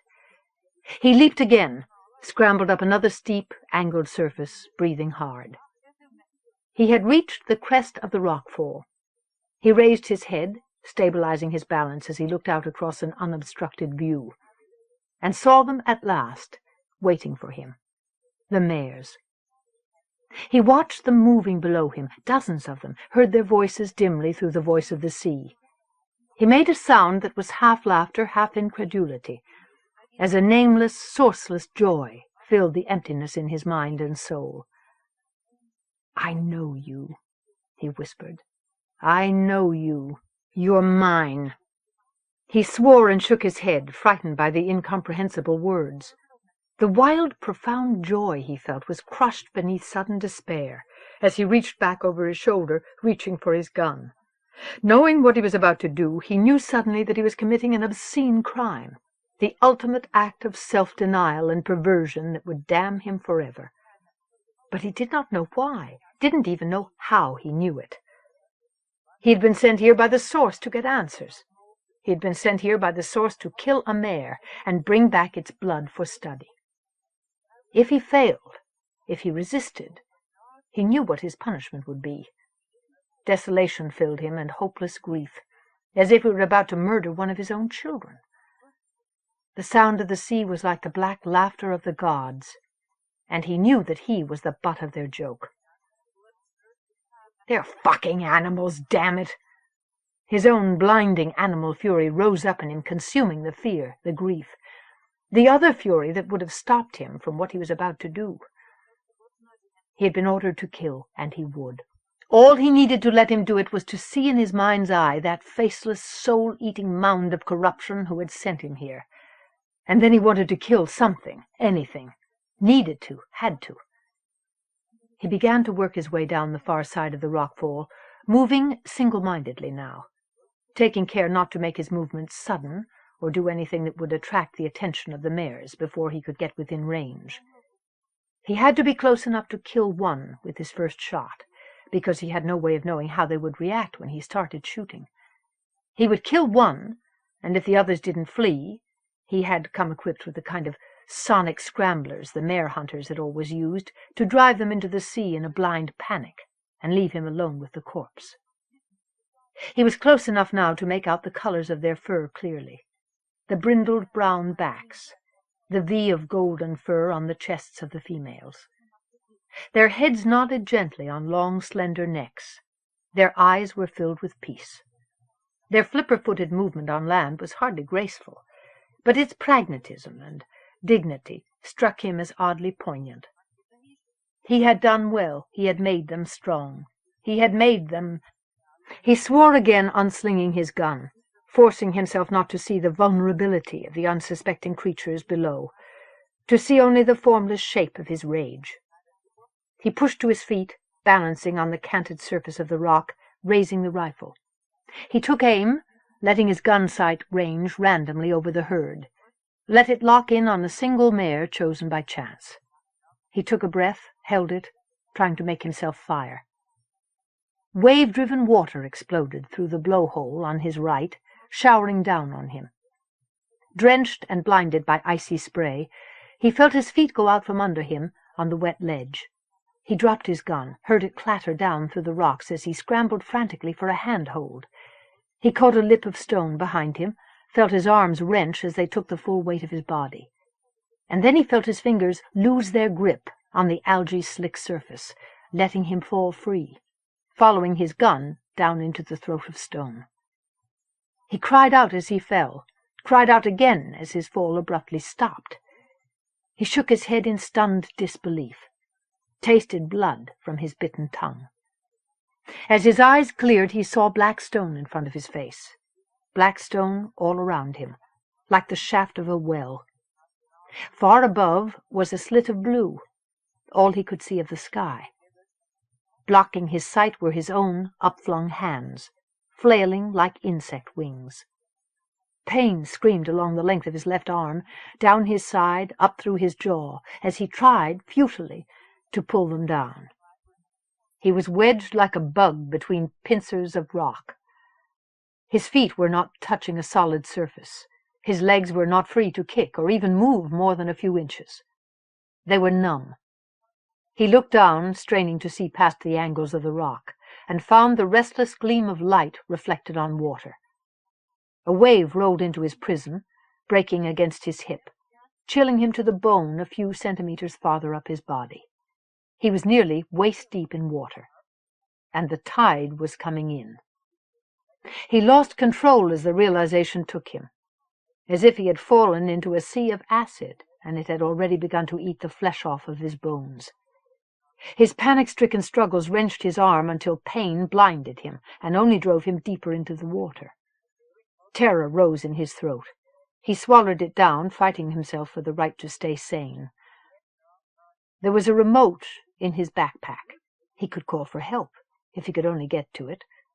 Nibiru would come for him, pull him out of here, save him. There was still plenty of time, if he could only reach his pack. He tried again to shift position, moving cautiously this time, groping along the slippery, unyielding walls for leverage, for a hold that was never there. Punished by pain every time his desperation grew, and he struggled too hard. He tried for a foothold somewhere in the cold, surging water below, but there was no foothold to be found. He went on trying for an hour, 2, 3, mindlessly, refusing to accept what a part of him had known from the beginning, that it was impossible. The digits changed on the watch strapped to his right wrist, more accessible and more clearly visible to him than anything else in the universe, marking time, his time, running out. His entire body was trembling convulsively, but it seemed to have lost all sensation. Even his battered, aching hands had grown numb with cold and restricted circulation. Only his mind was still clear, still registering every excruciating, humiliating second of his last moments of life.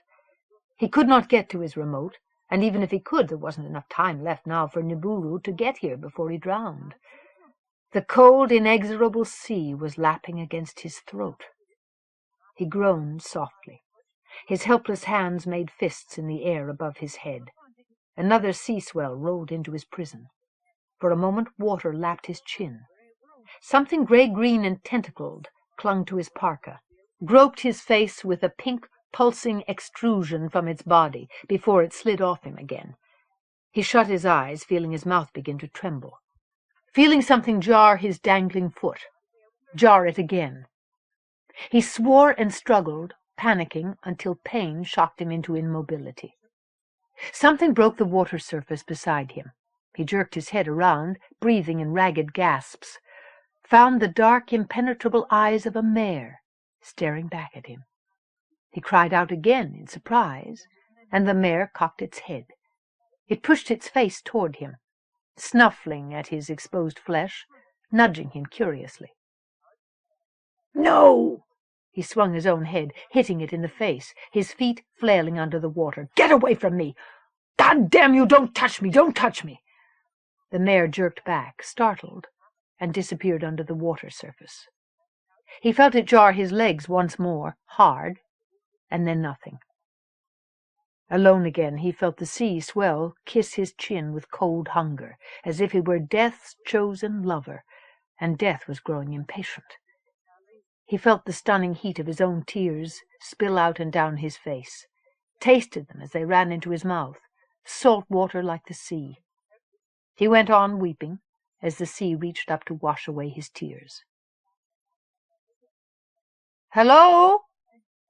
The sound spiraled down to him, echoing from the walls of rock, some freakish turn on the crying of seabirds, or the distant voices of the mares. But he raised his face toward the sky far above him, gaping into the light. Another wave washed over his head, catching him unawares. He inhaled water, choking and coughing.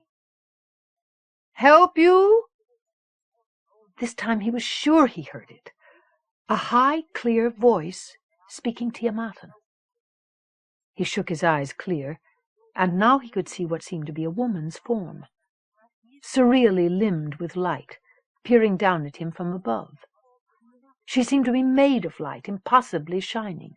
The Tiamatans called the sea a goddess, the mother, the lady who gives and who takes away.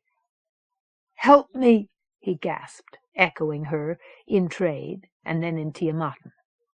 "Please help me. I'm sorry. Forgive me. Save me." "I'm coming down," she called. "I'm coming." The radiant vision of a woman's form took on sudden substantiality as she moved, blocking and unblocking the passage of light.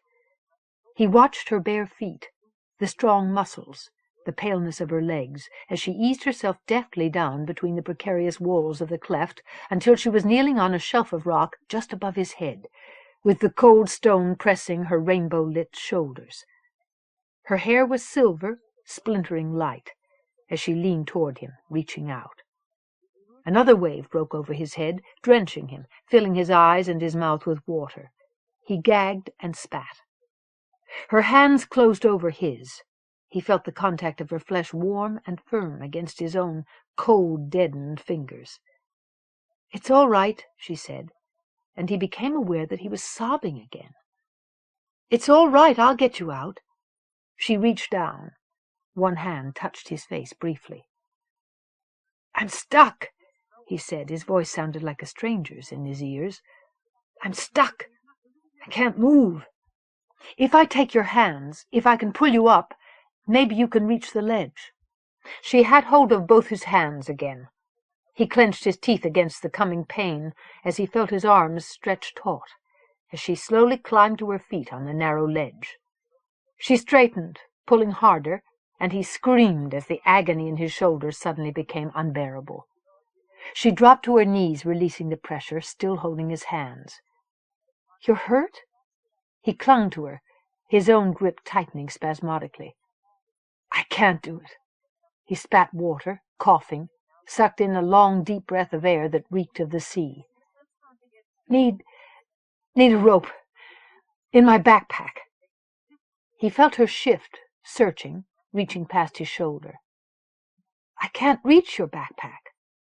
"Oh, gods," he moaned, not even sure what language he was speaking. "Not like this." "We'll get you out," she said fiercely. "We will. Silky!" she called out, following the words with a series of strange trills and clicks. The sounds were incomprehensible to him, and yet something stirred inside him, profoundly eager, ready to answer. He opened his eyes, only realizing then that he had closed them. He turned his head, following her gaze, jerked in startled surprise as he found the mare's face beside him again in the pool. "No!" he cried. "No! Let her help you," the woman said, pulling him back with her voice. "We're here to help you. Let us." He looked up at her again, his eyes burning. "You're wedged in. She's going to push you up from below if she can. You understand? Hold on, be ready." He nodded as the mare disappeared below the water surface. He felt something moving beneath his feet, the mare butting experimentally at his legs as it had before.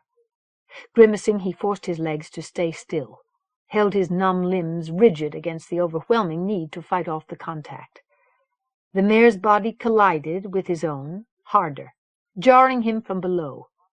He cursed as the shock rattled his teeth, rattled all through his aching body. But he realized that he had felt something move, felt his body move, against the rocks. The mare butted him again. Its back heaved upward toward his feet. Ready for it this time, he stiffened his legs against the blow, giving it extra force, just as another swell came rolling into the cleft. He felt his body grate, slip against the rocks, and rise, suddenly buoyant, suddenly free. He shouted in elation. The woman scrambled to drag him onto the ledge where she was crouching, as the mare heaved him upward ignominiously from below. He lay on the ledge taking long, shuddering breaths, feeling the solidness of stone supporting him now, safely above the level of the water, and no longer holding him in a death grip. He clung to it, his mind a singing emptiness, oblivious to the pain in his body, even to the woman who had saved him. She searched in his pack for the length of line, tied it around his waist, tied the other end around her own. At last, getting carefully to her feet, she helped him pull himself up until he was kneeling beside her. "Do you think you can climb? I can call for a rescue." He looked up, studying the steep, erratic walls of the cleft, and down again, tight-lipped. "I can make it," he said. "You lead." She nodded, glancing at him for a moment as if she was uncertain. But she turned back to the rock face and began to climb up it. He watched where and how she chose every handhold, every foothold. As the slack began to disappear from the line between them, he pushed to his feet, swaying. Sudden dizziness took him, and he rested for a moment against the wall of rock, steadying himself. And then, grimly, he began to climb. His body did not betray him. Bruised and stiff and trembling with cold, it made the climb, compensating with balance and skill for the one arm that he could barely use. For once in his life he was grateful to the water of death. They reached the top of the crevice at last. He laughed once in triumph, in amazement at the beauty of the day, standing now in the spot where he had stood before, and known nothing but the need to kill. The woman had already begun to make her way on down the rock slope toward the beach. He hesitated, felt the rope pull taut around his waist. Too spent to resist, he followed her down. She stood waiting for him on the dark gravel among the mares, the waves breaking like glass around her. Bare-legged, with foam swirling over her ankles like lace skirts billowed by the wind. He sagged against a boulder as exhaustion hit him, unspeakably glad to be on solid ground again. The mares lay on the beach around him, regarding him without concern or apparent curiosity. But the woman was staring at him now, her intentness making up for their lack of interest. He stayed well away from the water line and as far from the mares as the rope would let him, gazing back at her. She was very young, he realized, not much more than a girl. He felt an odd surprise, realizing that he had barely gotten past believing that she was not the goddess. At least, now that he saw her clearly, she was not actually hallowed in silver and casting off rainbows. It was only that her hair was so pale it was almost white. She had the exotic coloring he sometimes saw among the locals, blindingly fair, beautiful in a way that was unnerving to him. Her imported wetsuit had a vaguely opalescent sheen, giving off faint echoes of color when the sunlight struck it. He realized that the sun was out now, wearing a corona of rainbow behind the burnished haze of the sky. He looked down at the rope around his waist, still binding him to her like an umbilical. Looked up at her mutely, hearing the mares around him, hearing the song of the sea. He put his hands on the line, holding it but making no move to untie it. "What are you doing here?" she asked, when he did not speak, asking him the question he could not force himself to ask her. He hesitated. "I'm a researcher." "You came to study the mares?" "Yes," he said finally, his fatigue-deadened mind refusing to come up with a better answer. "For the hegemony?" She half frowned. Something in her expression and the tone of her voice told him to answer, "No." "For my mother, then?" "Who's your mother?" She looked at him oddly. "The Queen." "The Summer Queen. Gods!" He bit his tongue. "You're her daughter?"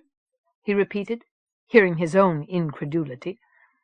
He remembered hearing that the Queen had a daughter, but he had heard that she was a sullen, spoiled brat. "She's my mother. I suppose that makes me her daughter." The girl began to move toward him. "I'm Ariel Dawn-Treader."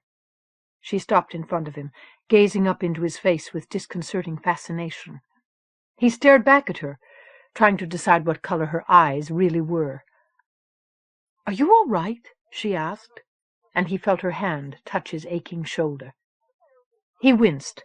Her hand fell away, although it had not been pain, but only memory that had hurt him then.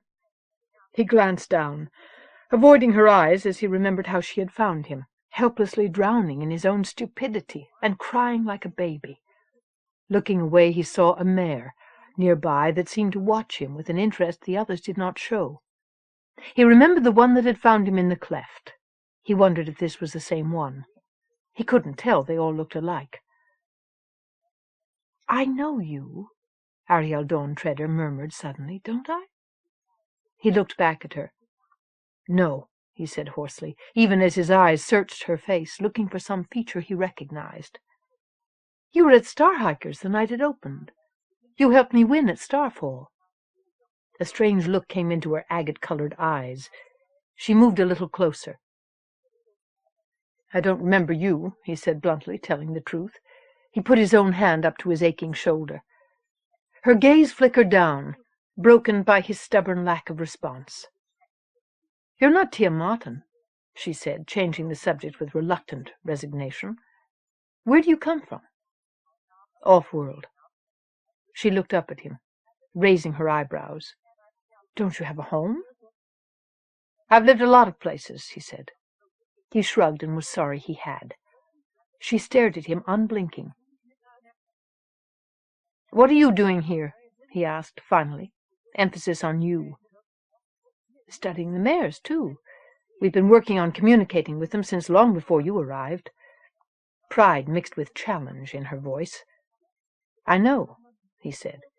He wanted to ask her why, in the name of the render, communicating with the mares was such a high priority for the Summer Queen, when doing blood research on them was on her forbidden list. He didn't ask, afraid that he was expected to know that, too.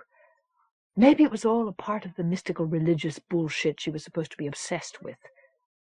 He glanced at her daughter again, standing in front of him, bare-legged and stringy-haired, looking all of 15.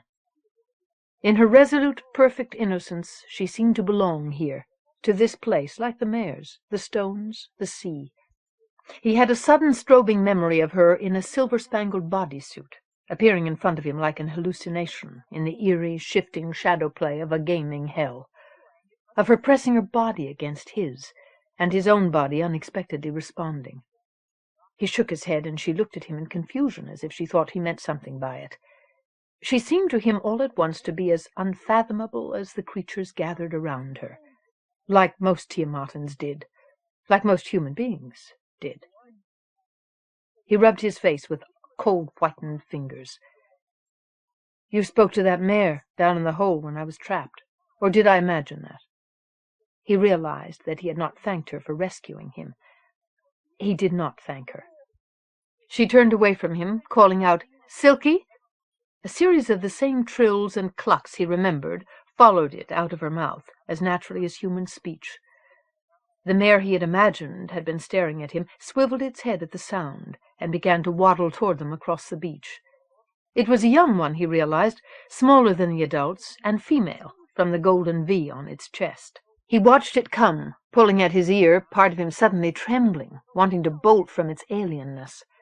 And yet his hands ached with the need to feel its heavy brindle fur, knowing somehow exactly the depth and incredible softness of its silken undercoat. "You own this mare?" he asked. She looked at him as if he had suggested something obscene. "No one owns the mares. She's a friend. Aunt Caruso, Commander Palathion, raised her. She was orphaned. This is Silky." Ariel held out her hand, indicating the mare, and made more mare speech. The mare whistled back at her and sneezed abruptly.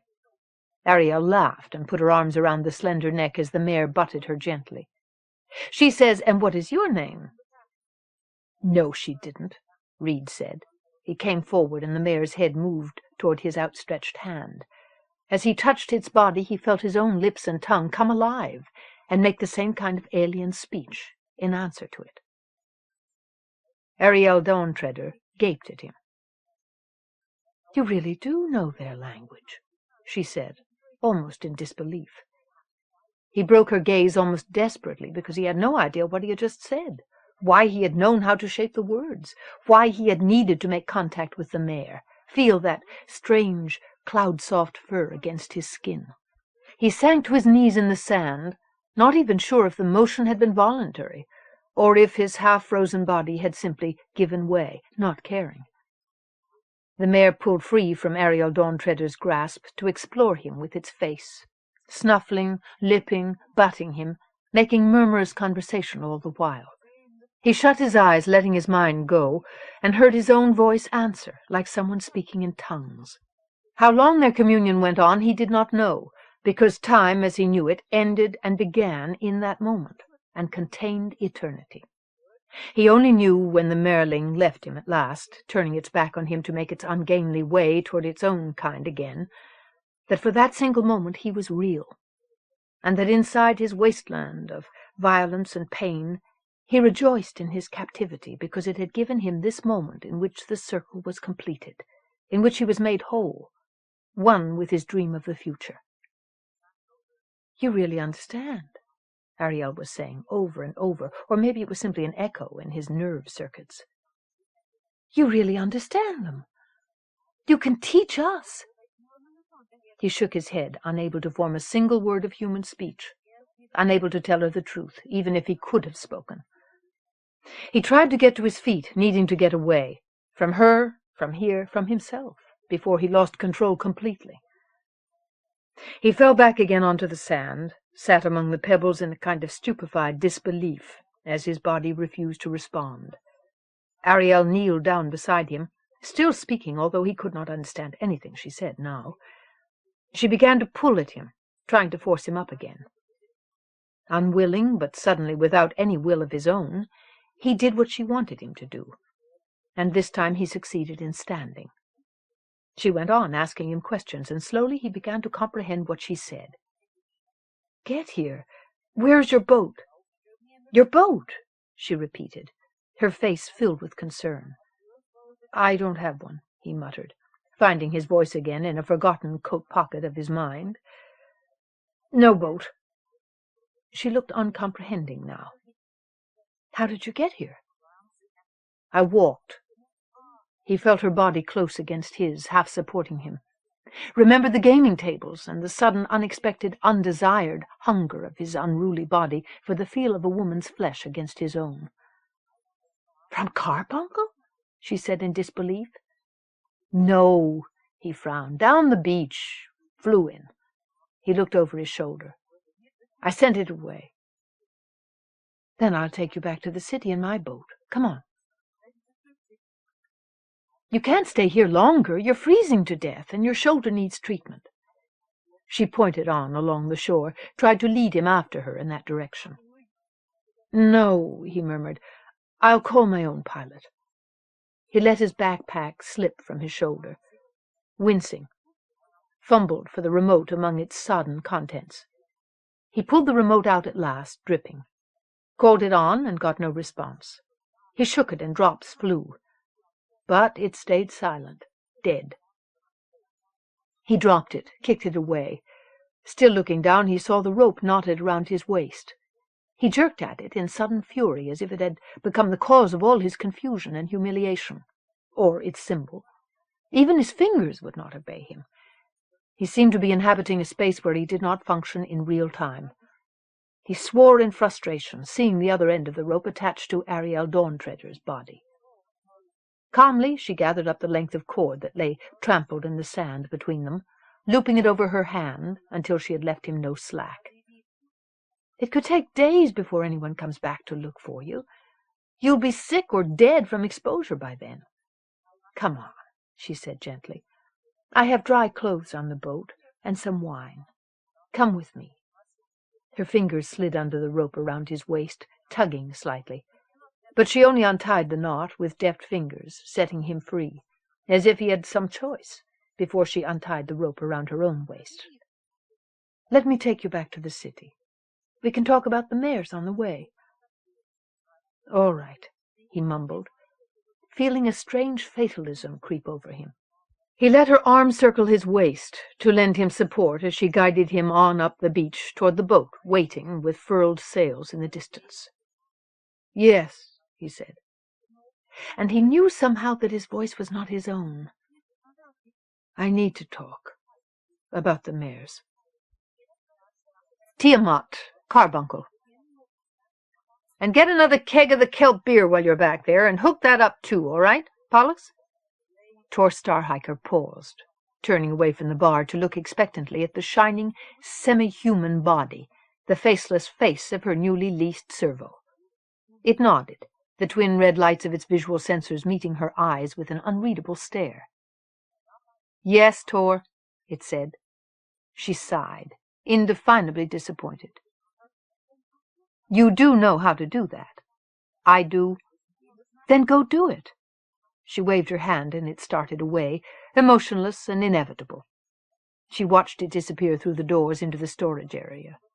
"Shit," she said, and sighed again. "What's the matter?" a voice asked behind her. She turned back to the bar, only mildly surprised to discover who it was that had spoken to her. He'd been a sometime regular since the beginning, and in here almost nightly for the past couple of weeks. He was from off-world, He had some foreign-sounding name she kept forgetting, although lately he had sat at the bar and talked to her every night. Nibiru. That was it. Cadalian Nibiru. Call me Cadalian, he'd said. She shrugged and pulled an elusive strap back onto her bare shoulder. It's not the same, she said, glancing toward the doorway the servo had disappeared through. I had one of those before the departure, but this one's not the same. It looks the same. It even has the same name. I thought it might be the same one. I thought... This probably sounds stupid, but I thought maybe it would remember me. We got real attached to each other. It had a lot of personality for a machine. Nibiru laughed, but it wasn't unkind laughter. How can you tell that it doesn't remember you? She leaned on the bar, watching his blue eyes crinkle at the corner with his smile. He had a nice smile, and when he was sitting at the bar it was easy to forget how short he was. She wasn't tall herself, but he didn't clear her shoulder. The first time she'd seen him in the club, she'd thought he was a child and almost had him thrown out. "The usual?" she asked. He nodded. "And one for my friend." He gestured over his shoulder. She saw the young Undinian, who usually came in with him, standing at one of the gaming tables. She poured out drinks and pushed them toward him. The servo came back from the rear of the club, carrying an assortment of full kegs and containers as easily as if they were empty. She watched it begin to hook them up to the dispensers. "I know it's not the one because it doesn't get the joke." "What joke?" Nibiru asked. "The one I used to work with could do anything. Gods, it was incredible. I used to let it pick out my clothes. But all it ever said for years, no matter what I did to it, was, 'Whatever you say, Tor.' It was making a joke. It was our little personal joke. I only knew that for sure when it was leaving, and it finally admitted it." "I've heard they get like that." Nibiru sipped his drink. "I've never spent time around one, but I hear their programming's so interactive they begin to evolve personalities of their own. That's why they get overhauled and reprogrammed at the end of every contract, and have to start all over from zero." She felt her face pinch. "I know. It didn't want to go. It didn't want to forget. I think it was afraid of disappearing." "But that's impossible, isn't it? That it could feel anything like that?" He shrugged. "Yeah, I would think so. It's only a machine, after all. The Kharemoughies like things that don't talk back. Well, anyway, when I saw they had this model available, I thought, well, maybe what if it did remember? If it wanted to come back?" Her mouth pressed together. He studied her for a long moment with what looked like genuine understanding. He looked down again at his drink. "It's probably not even the same one, you know. The Pollux units make up a whole line of heavy-work servos with several specialty modes." "I know that," she said a little shortly. "I used to work on the docks. But it was the same one, the same model, anyway. Only it doesn't remember anything. I sure as hell wouldn't let it dress me. It's just a machine." The servo came up to her, stood motionless, waiting for further orders. "Mixed drinks," she said, gesturing at the patrons who had begun to line up along the bar while she had been talking. It did what she told it to without comment. "You just got it?" Nibiru asked, watching. She nodded. "Picked it up yesterday." "Well," he smiled, "give yourself some time to get acquainted. Give it some time, too. You only just met." She looked at him and felt her own mouth curve upward in a reluctant grin. "Maybe you've got a point. I will." The Undinian, whose name seemed to be Ananke, came up to the bar beside Nibiru and picked up the other drink. "Here," Tor said, pushing a bowl of toasted seeds across at him. "For the quoll." "Thanks." He nodded at her with a shy grin. He rarely said more than 2 or 3 words to her, but he seemed like an all-right sort, and she liked his pet. He lifted the quoll out of its sling and set it on the bar. It buried its nose in the seed dish, making chortling noises as it began to eat. The Undinian helped himself to a handful of seeds, chewing contentedly. Tor stroked the quoll's back, and it purred more loudly. She'd had a few complaints from customers who didn't like sharing a drink with something hairy, but this was her place, and she didn't care. There were other gaming hells on the street now. and always plenty of other customers. Where's the mystery man tonight? Usually Nibiru and Ananke came in with another off-worlder named Kharemough. She knew they worked for him, and she knew who he worked for. She'd seen the brand they all wore on their palms often enough, seen it all the time, back before the departure, when she had run Persephone's hell for the source. The sight of the brand had almost made her sick the first time she'd seen it on somebody again, here in her new place. But she'd realized that just because they'd come into her club, it didn't mean the source had any interest in her anymore, didn't even mean he was actually here at all, in the flesh. Things were different now. The source couldn't use a Tiamatan to shield his business from the law, because the law had changed with everything else. She didn't know what Kharemough did for the source here on Tiamat. She didn't care, as long as he didn't do it to her. Just because any of them worked for a criminal didn't mean she had anything against them personally. She'd almost married a man once who worked for the source. All she'd ever seen Kharemough do was win at her tables, and win at almost anything he chose to play, when he bothered to play. She would have minded that, except that he didn't play much, and he gave all his table credit to his two men, who invariably lost it all again, and it gave her other customers a thrill. He said he'd meet us here. Nibiru shrugged and smiled a little. Why, you miss him? Tor laughed. Not me. Ariel Dawntreader's been asking. There he is now. Ananke poked a thumb over his shoulder. Tor followed his motion and saw Kharemough making his way in their direction through the surreal patterns of light and darkness. Tor's eyes stayed on him a moment longer than she wanted them to, as they always did, partly because she liked to look at his face, and partly because he always unnerved her. There was something about his eyes that wasn't entirely sane. Seeing him always sent an irrational frisson of terror and pity through her, even though he had never so much as raised his voice to her. His strangeness, more than anything he'd actually ever done, was why she thought of him as the mystery man. She glanced away toward the table where Ariel Dawntreader was sitting with some of her friends, to see if the girl had noticed him coming in. She'd noticed, all right. She was on her feet already, about to intersect Kharemov's course. Tor saw Elko Teal Greymount get to his feet beside her, catching her arm, saying something into her ear that she didn't seem to like much. She shrugged him off, frowning, and came on across the crowded, noisy room. She caught up with Kharemough just before he reached the bar and spoke his name. Tor saw the look on her face as he stopped and turned toward her, the brightness of her eyes, the flush of her cheeks, saw the breathless anticipation singing through every millimeter of her body. Tor had never seen Ariel look that alive, not since she was a child. She knew what that look meant. Ariel was in love. She wondered if it was the mystery Ariel was infatuated with, that wildness, the danger she had sensed in the man. Tor sighed. She hoped not. Maybe it was just his face. 30 years ago, a face like that would have been enough to turn her own senses inside out. She wondered whether the Queen knew about this.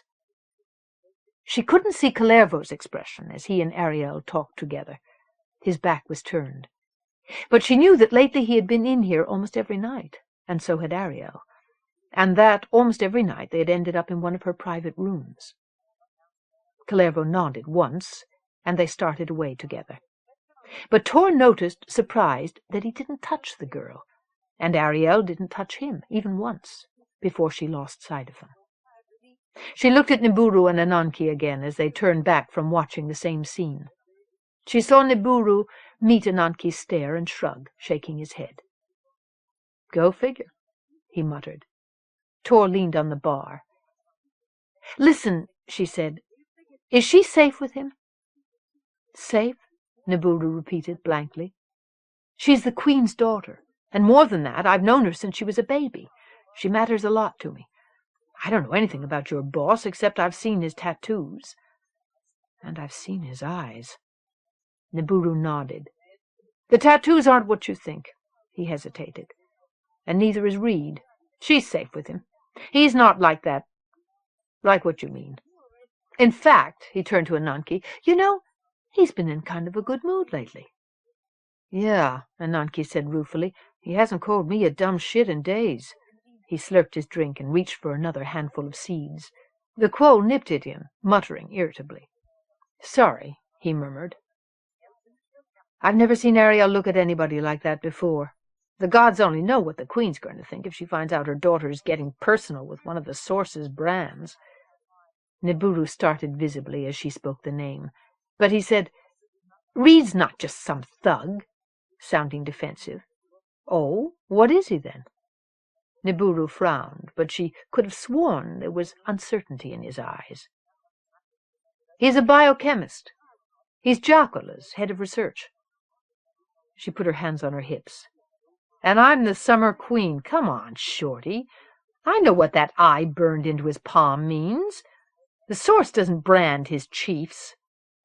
Nibiru opened his mouth to answer her, but Ananke put a hand on his arm, with an urgent grimace. Nibiru let his breath out in a sigh and muttered, "Have it your way, Tor." He shrugged and finished his drink in one swallow, wiping his mouth. A branded hireling of some underworld cartel wasn't much better than a slave. She supposed her comments about Kharemough had hurt Nibiru's pride by association. He probably wanted her to think his boss was something better because that made him something better, too. "The Queen doesn't have to lose sleep over Reed anyway, because he's not sleeping with her daughter." Tor stared at him. "Then what the hell are they doing in one of my private rooms almost every night?" Nibiru shrugged. "He says they talk." Tor made a rude noise. "He says they talk about the mares. They share an interest, that's all." "You believe that?" she said, not a question. He nodded. "She isn't his type. His wife was Undinian." "Wife?" she asked. "Was?" thinking that Reed Kharemough hardly looked old enough for that much history. "She died in an accident." He looked down. "Since then, I've only seen him with Undinian women, even here, and never with the same one twice." Tor felt herself frown again, with concern this time, because the longing look she had seen in Ariel's eyes had nothing to do with the need for stimulating discussion. "Well," she said at last, "I don't know if that's good news or bad news. But all I can say is, much as I care about that girl, I never thought of her as a spellbinding conversationalist."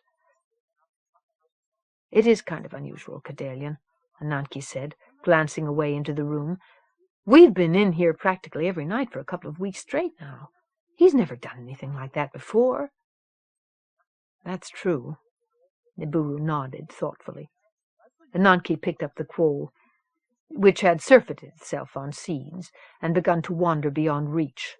He tucked it back into the sling at his side. "You want to play the tables?" "In a while." Nibiru waved a hand at the action.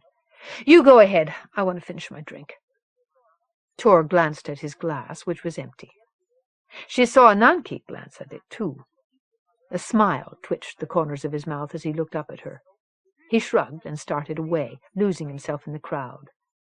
Tor looked back at Nibiru and caught him looking down her cleavage.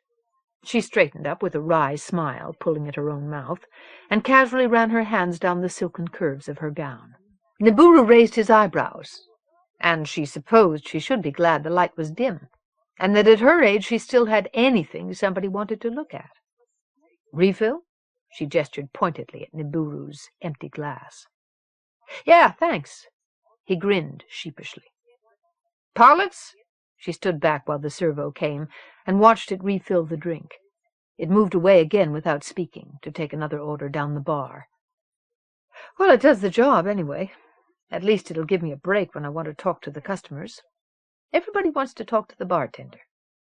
She took a drug stick out of the box below the counter and lit it, inhaling the spice-scented smoke that curled lazily from its tip. "Yeah," Nibiru said again, still smiling. "I know." He lifted his drink to her and glanced away along the bar. "I hear you used to have a restaurant." "I like to cook," he added, with a shrug. "What kind of cooking?" She looked at him with genuine interest. "Home style. Plain but filling. A lot of spice." He looked up again, into her eyes. "My partner was the creative one." She smiled at what she saw in his gaze. "I just like to eat. But I got tired of his cooking. Too complicated." Her mouth quirked. "I find running a club more satisfying these days." "I like your style." Nibiru said. "Yours is the only place in the maze where a real person does anything personal. It's a nice old-fashioned touch. Customers feel like maybe you enjoy their company as much as you like their credit." He looked at her as if he hoped she'd tell him it was mutual. "Thanks." She rested her elbows on the counter again, letting him have another look down her cleavage as the drug smoke began to make her feel good. "Nice of you to notice. I used to have a real bartender when I ran a place for the Source. It always seemed to work out." He looked surprised, as if he hadn't believed that she'd known what she was talking about, when she'd named the Source before. "You really worked for Jocular? Here?" She nodded. "As a front in the old days. Not now. Never again." She glanced at his hands. She couldn't see his brand. She looked at her own unmarked hands, feeling perspiration prickle her palms. "It must be nice to have a choice," Nibiru muttered, and one of his hands made a fist.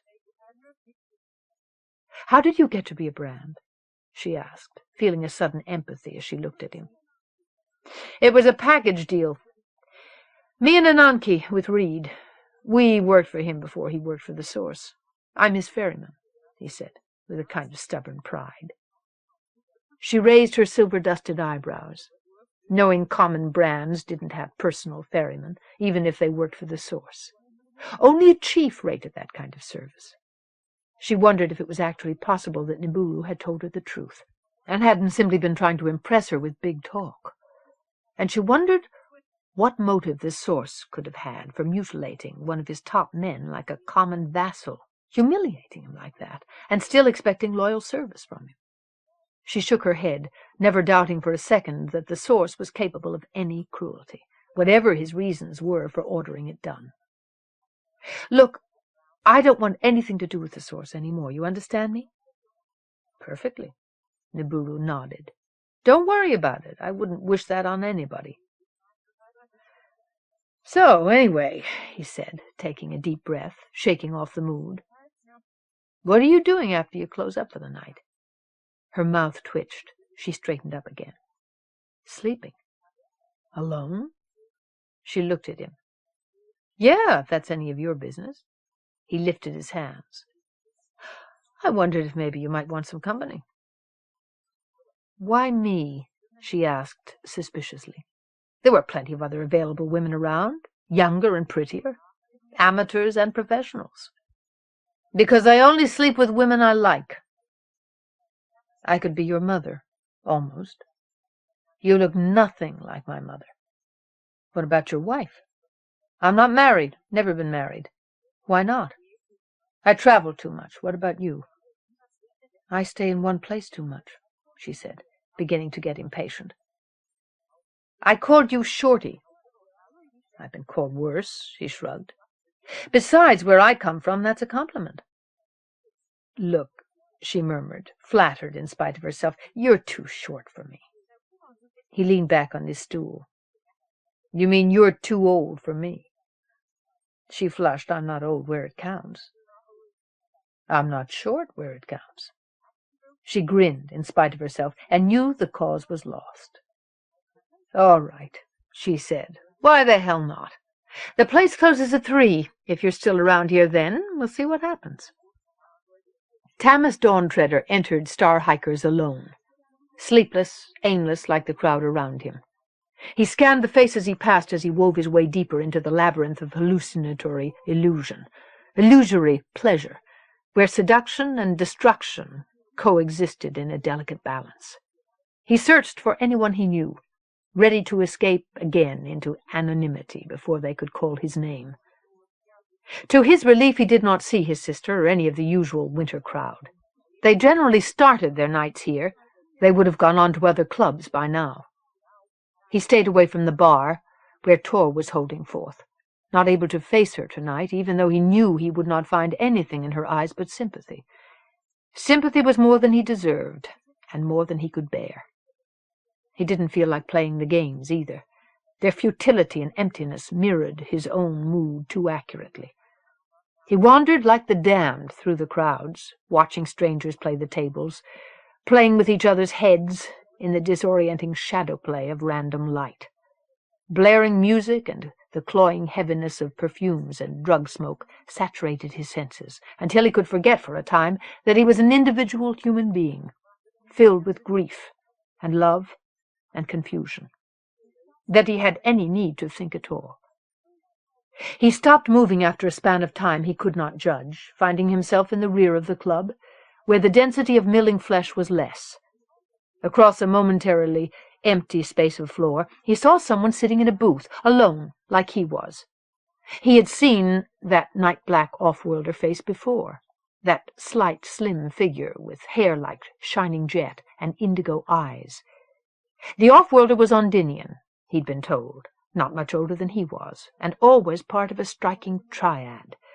Its second member was the shortest man he'd ever seen, and the third was the one with the tattoos and the uncanny skill at the interactives. The young off-worlder his sister was trying to add to her collection of trophies.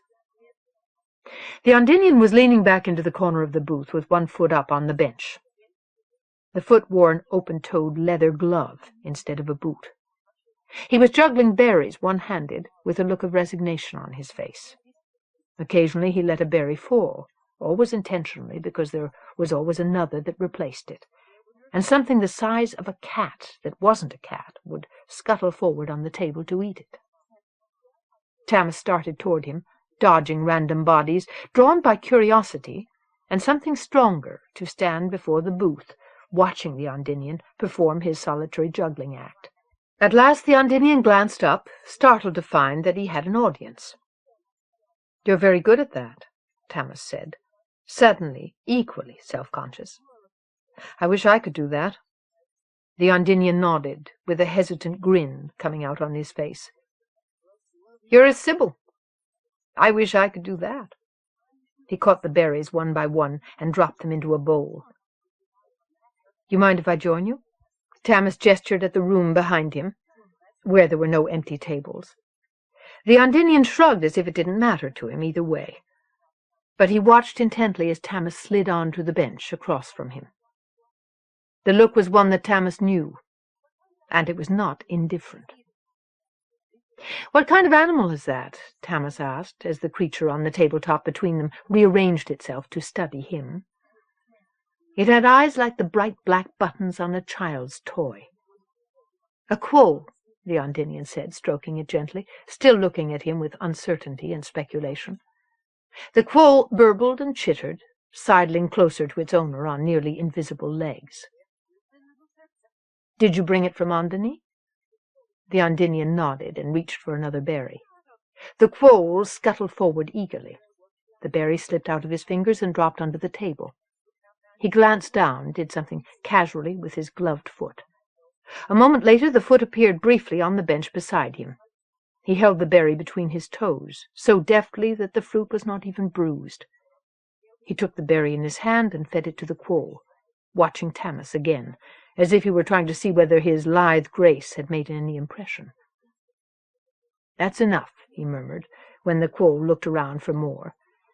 He ate one of the remaining berries in the bowl, in slow bites that revealed his even white teeth. He pushed the bowl across the table to Tiamat, offering him the last one. Tiamat took it, savoring its sweetness. "What's its name?" Tiamat asked, nodding at the quoll. The Ondinian shrugged. "It's never told me." Tiamat smiled. "I know you," the Ondinian said slowly. "I've seen you in here a lot. You're the Queen's son, aren't you? Her brother?" "Ariel's. Of course he would know Ariel." Tiamat felt surprise stir in him, almost pleasure, as he realized that the Ondinian had noticed him. He nodded. "Tiamat." "Ananke," the Ondinian said, suddenly self-conscious again. He turned his hand, palm up on the tabletop, staring at it. "You're a Sybil, too, like the Queen. Are you going to become king some day?" he asked softly. Tiamat saw the scar, like a strange eye staring back at him. "No." He shook his head, sensing Ananke's unease, wanting to put it to rest. "My sister will be queen if she wants it." "How did you get that?" He risked the intimacy of pointing at the scar, livid against the paler skin of Ananke's palm. It means I work for somebody called the Source. His voice turned flat. Tamas blinked and changed the subject. Where are your friends tonight? Ananke looked up at him, surprised or confused for a moment. Cadalian's over there. He pointed toward the bar, making time, I guess. He claims the owner's going to take him home later. Reed's with your sister. His voice was toneless, and he didn't meet Tamas's eyes. What about you? Tamas asked. Ananke shrugged. I'm here. I've got to wait for Reed. You've got to? His mouth quirked. Taking care of Reed is what we do. He glanced up, shaking back his long, shining hair. The gesture was almost feline in its unconscious sensuality. You worried about your sister? No, Tamas said. Ananke looked at him a moment longer and then shrugged again. Then why are you here? Tamas met his eyes so deep a blue that they were almost black. Because I didn't feel like being alone tonight, he said softly. Ananke's hand hesitated in the act of reaching out to stroke the quoll. He continued the motion as if he had not meant to betray himself with that hesitation, as if the meaning of the words was lost on him. But he did not look away. I guess nobody wants that, he said. I guess everyone gets tired of being alone. He looked down, finally, with an odd spasm working his mouth. Tamas put out his own hand, stroking the quoll's back, letting his fingers stray until they made tentative contact with Ananke's hand. We could go somewhere else. Ananke froze, staring at the interface of pale and dark fingertips. And then slowly, almost painfully, he took his hand away. He shook his head. I can't, he murmured. Got to stay here. Got to look out for Reed. He shrugged as if he were trying to shake something free from his back. It's what we do. Tamas hesitated, seeing depths of fear in Ananke's eyes. But the eyes clung to his face with sudden, helpless longing. Ananke shook his head, his midnight hair moving across his shoulders in a way that made Tamas ache with sudden need. He looked down. I can't. Another time? I can't. His head came up again to meet Tamas's gaze. I can't. Ever. A tremor ran through him. His long, slender hands made fists, and he withdrew them below the tabletop. Tamas stared at him a moment longer, certain all at once that for once he understood exactly what someone else was feeling. He took a deep breath, forcing the heat inside him to subside, until all that was left was the unexpected warmth of a different kind of contact. That's what I always tell myself, he said at last. But I never mean it. That's why I'm here tonight, and not at home with my wife. Because I don't know what I want. Your wife? Ananke murmured. Tamas looked down. I can't explain it to her, why I feel these things. I can't explain it to anyone I care about. I can't even explain it to myself. Ananke nodded, understanding and amazement filling his eyes like dawn. Yes, he said softly. It's like that for me. No one ever understood. There's no one that I can ever share it with. Cadalian and Reed, they're all the family I've got. But if they ever found out, I'd lose them. I hate the way things are. The ideas about men and women and what makes them different. What they can do and can't do about it. I hated it on my home world. I thought if I could get away from there must be a place somewhere where it would be better for me. But I'm still afraid of what would happen if anybody found out what I really am. Or afraid you'd see they're really right and you're wrong. Or that even if you could have what you thought you wanted, it wouldn't make you happy because it's not the real problem. Because there's no real answer. Ananke nodded slowly, his face reflecting the impossible sorrow that squeezed Tamas's own heart. And so you never... Ananke shook his head, glancing down. He brought his hands back onto the tabletop and locked them together in front of him, intertwining his fingers. Not even with someone who understands? With me? Ananke looked up again, his eyes gleaming too brightly, full of precarious grief. No, he whispered. Tama stared at him, watching him struggle to bring his emotions under control. But why not? He asked at last, gently. Because it's not really the problem. Ananke leaned back against the hard, mirroring wall of the booth, hugging himself with mournful resignation. There was no brightness in his eyes at all. Now, no tears, no hope. Do you want to talk about it? Ananke shook his head. It wouldn't change anything, he said. Tamas nodded, numbly. Then I guess there's nothing else to say. I guess I'd better be going. His hand rose to the Sibyl sign hanging against his shirt. Ananke nodded and broke his gaze. I'm sorry. Tamas pushed to his feet. Sorry that there was nothing he could do to ease anyone's pain tonight. Anyone's at all. Tiamat, Carbuncle. Gods, I miss the open air. This place gives me claustrophobia. The mustiness, the ancientness of it, the smells and the echoes. I keep thinking I'm seeing things out of the corner of my eye. The way it surrounds you. It's unnatural. Gundhalinu pushed the simulator headset up from his eyes, startled out of his reverie as Vanu dropped into a seat next to him, followed by Kitaro and Akroyalan, one of the associate justices. Gundhalinu blinked the main room of the survey hall into focus, and then their faces. Here, NR, try one of these. He stretched and pulled the headset off, holding it out. They just arrived. Take a vacation without ever leaving your chair. He had been enjoying a full sensory recreation of the desert retreat his father had taken them to back on Kharemough.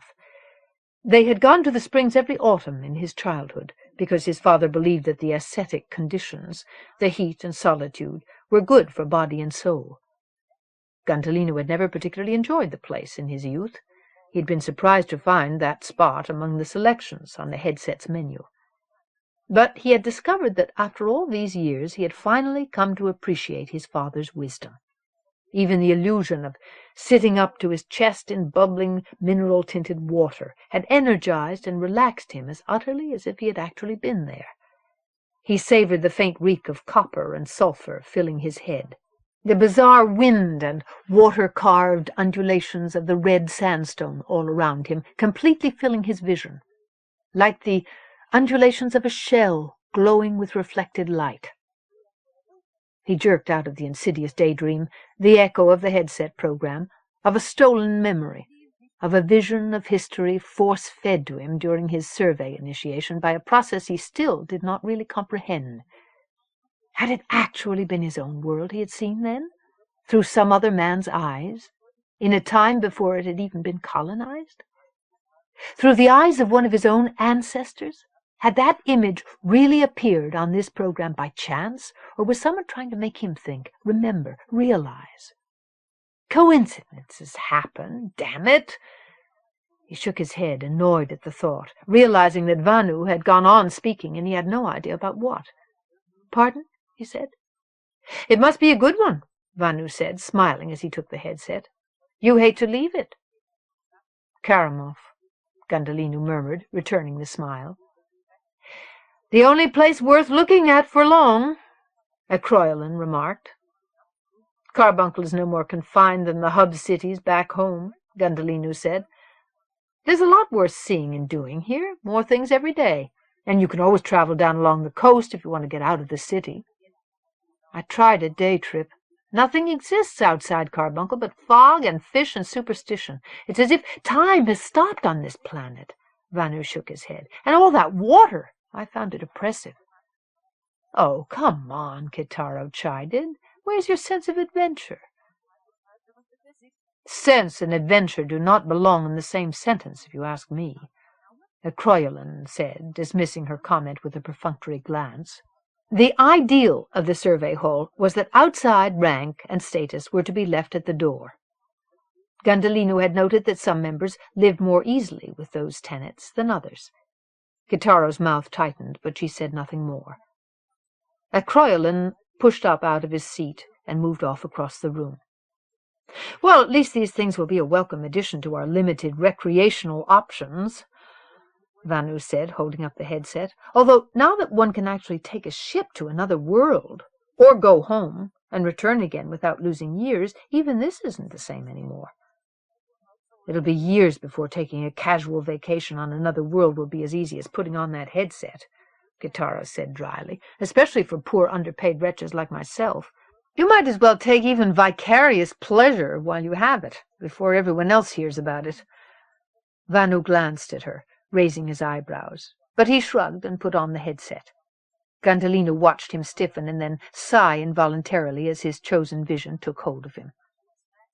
Kitaro smiled in satisfaction and leaned across the low table between them. "I have something for you," she murmured, her smile falling away. She glanced around them, making certain that they were unobserved, and passed him a data button. He looked at it, as small and featureless as a nut in his hand. It had no governmental seal, no identifying marks on it at all. It might have been blank. He looked at her with sudden eagerness. She nodded. "The information you wanted. Just make sure you get everything you need from it the first time. It's a read-once database." He glanced down at the thing in his hand, over at Vanu, lost in another world, back at her, questioning. "Only you are at a level to be given access to this information," she said. He nodded, surprised for the second time. He pushed to his feet, slipping the data button into his pocket. "Tell me, Kitaro, do you know what's on this?" She went on smiling, her expression completely unreadable. "I think it only matters that you do, Justice." He returned her smile before he excused himself and went in search of real privacy. He found an empty meditation room and shut himself into it. Settling cross-legged among the pillows, he pushed the button into the remote at his belt. He pressed a contact to his forehead, like a third eye above his other two. He closed his eyes and called the link on. He felt the vaguely dissonant tingle as images began to form, more and more of them, until within seconds there was a blizzard of random information burying his mind in snow. He felt sudden panic as he realized that he had been given an entire database to study, far more information than he could absorb in one session without neural damage, and the vast majority of it only obliquely related to the subject of Reed Kharemough. Whoever had sent this to him must have known that he could not possibly get through it at one sitting. He wondered frantically why they had done this, unless perhaps they had simply not been able to guess what he really needed. Like an oracle, they had left it up to him to ask the questions. Ask the right questions. Somewhere among the pandemonium of data files was a processor that would let him route queries to access the information he needed. He used the techniques Survey had taught him to bring his spiraling physical and emotional responses under control, to gradually narrow his focus until there was no blizzard raging in his mind, nothing at all in his conscious thoughts, but the vision of what he needed. Query: Reed Kharemough. He sub-vocalized the request and waited. The information had been hologrammically coded. It unfolded like a memory, as if the images had lain hidden in his mind all along.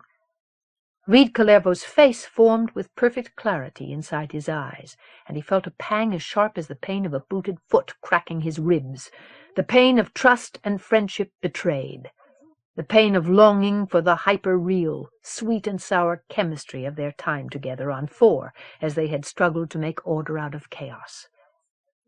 Gundhalinu held himself perfectly still, restraining the sudden surge of his emotions.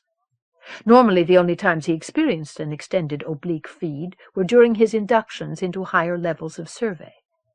The intensity of his responses always astonished him. Query: Known history of Reed Kharemough. He requested. Waited. Again it seemed as though he simply suddenly remembered what he had gotten from the police databanks. That Kharemough was a native of Samath born and raised at one of the undersea mining stations, that he had a record of delinquency and a reputation for being uncanny at the interactives in the local gaming nucleus. He had been permanently expelled from the station school. He had never finished the required course of study. When he was 17, he had murdered his father and disappeared, probably into the Brotherhood. Query: why did he kill his father? His mind produced an image of Kharerough's father, a hard-eyed face with a thin, bitter mouth and no visible resemblance to his son's face. A miner, semi-unemployed because of recurrent drug abuse. Accusations on record that he also abused his wife and children. The accusations were always retracted or denied by his wife. Query: how was the father killed? Death by drowning. He saw the body, as someone had recorded it then, drifting, wide-eyed with astonishment, in an undersea access well. He tried to drown me, the bastard. I'll kill him. It was his own real memory this time, of Reed coming to on the shore beside the river that ran through Sanctuary, his eyes furious with terror. Now at last he really understood what Reed had been talking about. Who and why. Extenuating circumstances. Not sure if that was the data feed or his own judgment. But still none of that explained how Kharemough had become a brilliant biochemist. On the contrary. Query: what happened to Kharemough after he left Tiamat? His mind abruptly went blank, and then a voice was murmuring inside his head, asking him a certain question. There were 3 different responses to it, all correct, but each truer than the last. He had learned them at 3 different levels within survey. He gave the truest answer that he knew and waited. He felt data begin to feed into his mind again. Kharerough's image haunted the space inside his eyes. As he watched, the image seemed to blur and mutate, as if all of Reed's changeling contradictions were being made visible, until he seemed to be 2 people, and neither of their identities was clear. Gods, Gundhalinu murmured silently, because somehow the other face that overlay Kharerough's now was almost familiar. He could almost name that other. But this time he kept silent, letting the data feed unfold its story in its own way. He saw a woman with the exotic midnight beauty of an Ondanian, a powerful figure in the shadow world of the Brotherhood, saw her with Reed, saw her embrace him, saw her power close around him like the shadows, drawing him with her into the darkness of the interstellar underworld, swallowing him up. And then the vision opened out suddenly, unexpectedly. Like a soft explosion he saw the larger pattern, the macrocosm of survey itself, extending back through time, across all the scattered worlds of what had once been the old empire. He watched the pattern fragment, as the empire's failure isolated its former worlds.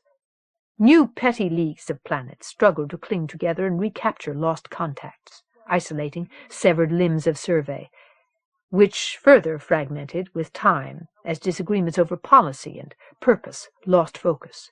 The temptations of power led their members to fallings out, to perversions of the sacred trust, to the Brotherhood, which practiced power for its own ends, for greed, for profit and pain, in the name of chaos.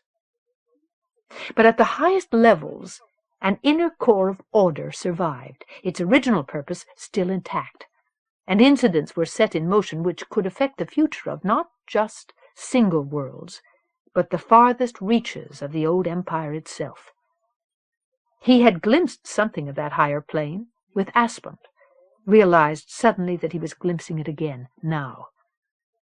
At a time when he had still believed that survey was no more than a harmless social club, data had been leaked by the matrix of the Sibyl mind to those innermost circles, revealing that Vanamoinen, its creator, still existed.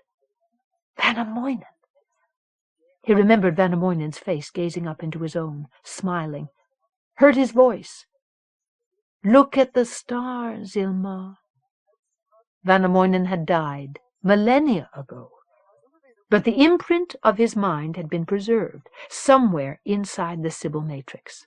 And now, by its own inscrutable logic, the Sibyl mind had chosen, after millennia, to resurrect him. Father of all my grandfathers, Gundhalinu shook his head, wondering. The secret knowledge had not been granted to any single chosen faction of Survey, but had spread as if by osmosis through the numerous cabals that were Survey's inheritors inside the hegemony, regardless of where those groups lay along the sequence of chaos and order. Query: only within the hegemony? But why? Why not somewhere else? Or was it elsewhere too? But no insight filled his thoughts. Only the knowledge that a power struggle had ensued, one which he had never even suspected was occurring all around him, as he sat obliviously playing at games of chance in the survey hall. He saw the struggle for control of Vanamoinen's brain-soul spread across the worlds of the hegemony, saw the shadowy figure of a woman with Vanamoinen's soul in her hands, in the hands of the Brotherhood. He saw it poured like liquid light into the neural pathways of a living man, a man with a mind and soul of his own, a man whose face he knew. Reed Kharemough. Reed's image in his sight altered again, and this time he felt it drive into the depths of his consciousness like a spear thrust. He knew, this time, what that mutating vision meant, as he watched one face overlay the other until what remained was neither Vanamoinen nor Reed Kharemough, but something unrecognizable, blurred beyond recognition. Not one man or the other any more. The smith. Part human being, part legend. He watched the image bleed and dissolve until it was not anyone at all, until all that remained was naked light, the blinding brilliance of a genius whose knowledge and insight had been set free to solve some unknown task. Gundhalinu remembered tales of the chained gods of Sayapon, elemental spirits who, if freed, could take possession of a human being, driving their unwilling avatar to feats of impossible courage or unspeakable evil. Gods, he thought again. And this time the image resonated through his consciousness to the bottom of his soul. He tried to pull his reeling thoughts together, suddenly not knowing which way to turn. Query: why? There was no answer. No test this time of his right to know. No refusal of it. His mind stayed completely empty. He shook his head in frustration and disbelief. Had Vanamoinen been brought back simply to help him solve the riddle of Fire Lake, to give the star drive back to the hegemony, or to its secret substructure? But he rejected that even as he thought it. Vanamoinen's soul had slept for millennia. It would require something far more significant than the expansionist dreams of Kharemough to cause the Sibyl mind to recall him to the real-time plane and subject him to this tormented existence, sharing another man's brain space. But still there was no answer. Query, he murmured after a long silence. How was it done? Smart matter? Again, nothing happened in his mind. Query, was this occurrence an accident? He pressed the remote against his skin, beginning to wonder whether the link was defective. No. He saw that clearly, suddenly. Vanamoinen's return was not an accident. But his mind told him nothing more. No confirmation or explanation of why, out of all the possible choices, Reed Kharemough had been the receptacle for Vanamoinen's memories. Query: am I restricted from knowing this? No answer. He swore in frustration, having no idea now whether his source would not tell him or could not. Query: is Reed Kharemough on Tiamat now? What does he want? Tell me that much, for God's sakes. The last of it was born out of his own exasperation more than any hope that he would get an answer. Affirmation. He was seeing visuals again. Reed here, in the streets of Carbuncle. Gundhalinu saw him with the two men who had been with him on 4. Saw him arguing with the big New Havenese. Saw the brand scar on the palm of his hand, the open eye staring back at him. Gundhalinu swore aloud. He knew that brand. It marked the property of the source. Property, not an equal or willing partner. He had seen that symbol often enough when he had served on Tiamat before the departure. Than and Jacula had been here then, manipulating the ebb and flow of his hegemony-wide drug interests from Carbuncle, the closest thing the 8 worlds had had to a central stopover point. He had sold Aryan Road the virals she had tried to use against her own people, in her final desperate attempt to remain queen. She had not gotten away with it, but the source had. Now Gundhalinu understood how and why. Jacula, the drug boss, had been only the exposed tip of an evil whose weight and depth he had never suspected in his days as a blue.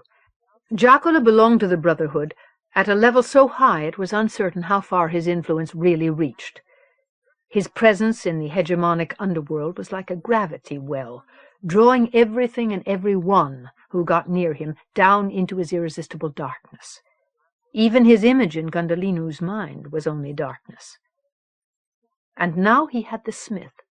Jacula had won a power struggle within the ranks of the Brotherhood, had won Kharerough's flawed brilliance, and with it the new star drive technology. He had wasted no time exploiting the potential of either one. Reed was here on Tiamat for one reason: to do for the water of life what he had done for the star drive plasma. The water of life. Gundhalinu let his concentration slide, wandering into his own speculations, considering the implications of Kharerough's presence here, forgetting that he had asked one more question. Reed Kharerough appeared suddenly inside his thoughts, scattering images like mice, and in his wild, translucent eyes Gundhalinu read a look that he understood, a look he had seen once in a mirror. What does he want? Had been the question. And the answer was death. Gundhalinu ripped the contact from his skin, put it back as suddenly, but there was no response at all. He remembered too late that Kitaro had warned him he would have only one chance. The data was gone. He got up only to stand motionless in the center of the room for a span of heartbeats. There seemed to be only one concrete thought in his brain now, and it was entirely his own. Find him. He would put Vanu on it.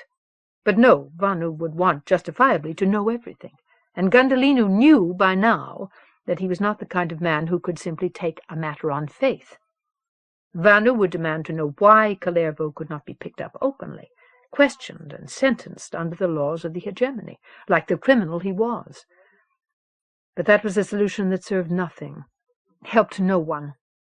Kharerough couldn't simply be negated. He was too valuable. If he could be converted, Vannamoinen would choose to serve order rather than chaos. He would ally himself with the Golden Mean, given a choice, if the Golden Mean was wise enough to give Kharerough a choice as well. But Gundhalinu was not entirely certain that they were. He frowned, still thinking as he moved toward the door. Kitaro had come through on this information for him. He could ask her to search for Kharerough, have Reed brought to him in secret, avoiding conventional police channels. He didn't like doing it, didn't like to create any kind of rift between himself and Vanu. But in this he had no choice. He returned to the main hall to find Vanu still lost in the headset's sensory pleasures. He half smiled, knowing from experience how hypnotically addictive they could be, although they were only emotionally interactive, not like the neural taps in some of the gaming clubs. The lure of familiar scenes from home was hard to resist, and sometimes the lure of the strange was even harder to shake off. He remembered experiencing Tiamat in his boyhood, carrying the exotic flavor of its scents in his head for days, hearing echoes of its people's musical speech, being haunted by a shimmering vision of Carbuncle, the city in the north, viewed from the sea. Kitara was leaning back in her seat, with one boot up on the low table, engaged in what appeared to be a policy argument on trade restrictions with an off-worlder merchant. Gundhalinu was mildly surprised to find her still in the same spot, until she looked up at him.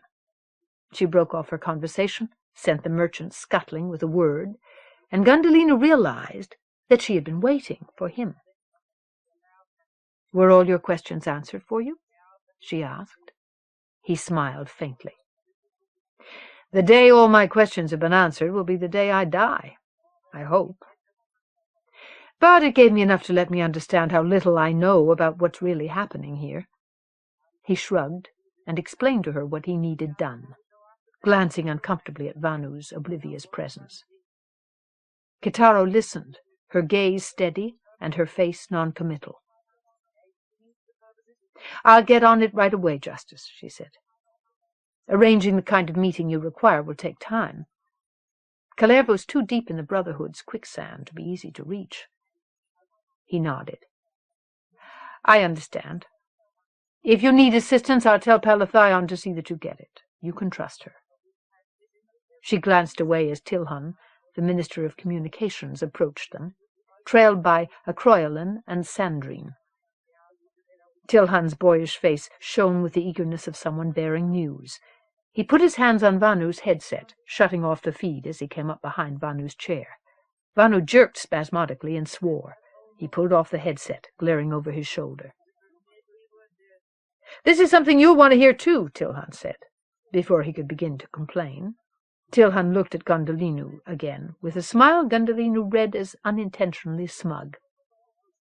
"I've just received word from my uncle that the Assembly will be paying its first official call on the new Tiamat." Gundhalinu started. "When?" he said. "The Assembly has only just returned to Kharemough. Their ships will have to be fitted with the new star drive units. The Central Coordinating Committee estimates as little as half a year. They're departing from the usual itinerary, an acknowledgement both of our status here and the importance of the new freedom and power the star drive has given us. And their eagerness to get hold of the water of life. By the boatman!" Gundhalinu muttered, a phrase he realized absently that he had picked up from Jerusha Palathion. Tilhun laughed. "Ye gods, Beezy, you'd think I'd brought you bad news. Come on, old man, accept it as a compliment." He clapped Gundhalinu on the shoulder. "I'm flattered, truly," Gundhalinu murmured, glancing at the measured speculation on Vanu's face and away again. "I was just considering the implications." "The complications?" His hands twitched restlessly at his side. "This is a major event." "I hear the Tiamatans used to throw one hell of a party in honor of the Prime Minister," Sandrine said. "That sounds to me like a tradition we should reinstate. We could use a little entertainment." "Within limits," Gundhalinu said dryly. "You mean the practice of sacrificing the Queen?" Vanu asked. "Yes." Gundhalinu looked away uncomfortably. "Well, by my sainted ancestors," Vanu said, "it seems to me that's one very efficient way of effecting change. And wasn't that the point of it? Don't they call it the change?" "If they'd thrown the Summer Queen into the sea when we came back this time, we wouldn't have had so damn much trouble over this mare-hunting question," Tilhun drawled. "The Winters are already beginning to push for a return to power. They want her out." "Who does?" Gundhalinu said, frowning. "Who's been saying that?" Tilhun shrugged. "Gods, I don't remember names. They all sound alike. But I've heard it from more than one Winter's mouth." "Was one of them Gerard Set Wayaways?" Tilhun nodded. "Wayaways, yes, he's on the city council, isn't he? Smart man, for a provincial. Ambitious. Knows which way the smoke is blowing. He's been in to see me several times, with this delegation or that, about various local matters." "Yes, I know him," Acroyolin said. "He's the one we met on the street a while back, isn't he?" Vanu asked. Gundhalinu nodded, tight-lipped. "Intelligent, yes, and well-informed. Maybe too well-informed." Vanu looked at Kitaro and back at Gundhalinu. "Someone to take seriously in any case." His eyes turned thoughtful. "There is only one thing about this conversation that I want taken seriously," Gundhalinu said abruptly. "The subject of human sacrifice is not to go any farther than these walls. Understood?" They nodded and shrugged, looking at him with varying degrees of resignation and incomprehension. "I wish you all a good night, then." Gundhalinu turned on his heel and went out of the room. But the awareness followed him like a shadow that he had not heard the last of this, any more than he had heard the last of Reed Kalervo. Tiamat, Carbuncle. Sparks Dawntreader made his way through the gaming hell called Persephone's, following Kharemough set ways with his usual sense of walking backward through time. There had been a Persephone's hell in Carbuncle before the departure, run by the Source, and he had had business with the Source then as he did now. Sometimes it seemed to him as if he had begun to live his life in reverse, as if tomorrow had become yesterday, and his memories had turned back into reality, while reality faded further and further into a dream. But no, he couldn't let himself start seeing it that way. He reached up, feeling the faint outline of the pendant he wore beneath his shirt, wore always, as he had once worn the medallion that had belonged to his off-worlder father. It had a shape strikingly similar to the symbol above the entrance of the survey hall that Gundhalinu frequented, farther up the street, except that this one had a solii at its heart, one of the most valuable gemstones in existence. The resemblance was not a coincidence. He had learned that fact, along with many other things, since he had become a member of the Brotherhood and of Survey. Gundhalinu had caused the local survey hall to induct Tiamatan members. He had been one of the first of its new members, along with Kharemough Set. Those things had changed his life forever.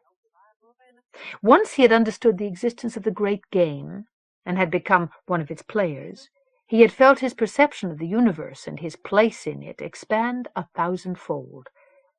He sensed the entropy going on at all levels, the endless struggle between order and chaos, and how easily chaos would overcome order with a single touch, no matter how the stars in their courses, and human beings in the course of their lives, struggled to maintain their bearing. Chaos had constantly driven a random finger into the motion of his own life, destabilizing him at every turn. Now, at last, he had stopped struggling against entropy's flow, and had chosen to embrace it. At last he saw clearly, even in the darkness. They entered a darkened hallway at the back of the club.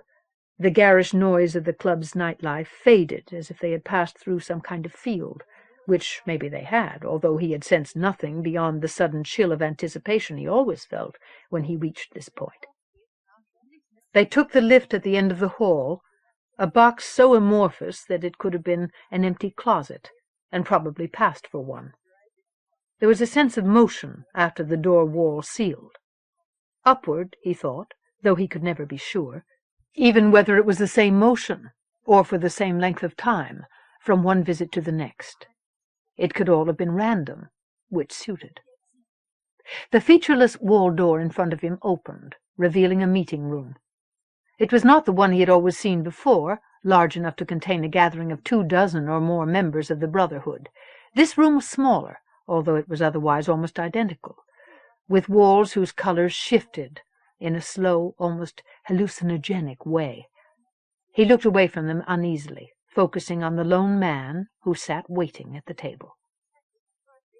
"Good day to you, Reed Kharemough," Kharemough Set said. Kharemough laughed once as if Kharemough Set had said something incredibly stupid. He looked away from them in disgust, his knuckles drumming on the tabletop with a hard, insistent rhythm. "You're late," he muttered to the wall. Sparks wondered whether he was speaking to them. They were not late, although this was not the Brotherhood meeting he had been expecting. His resentment of Kharemov's attitude tightened another notch. He had disliked Reed Kharemough from their first meeting. Kharemough was by turns sullen and hostile, and always arrogantly superior. And more than that, Sparks had the uneasy feeling that he was not simply moody, but actually crazy. Kharemough appeared to be nothing more than one of the Source's brands. He was the last person Sparks would have thought to find included in this unexpected intimacy.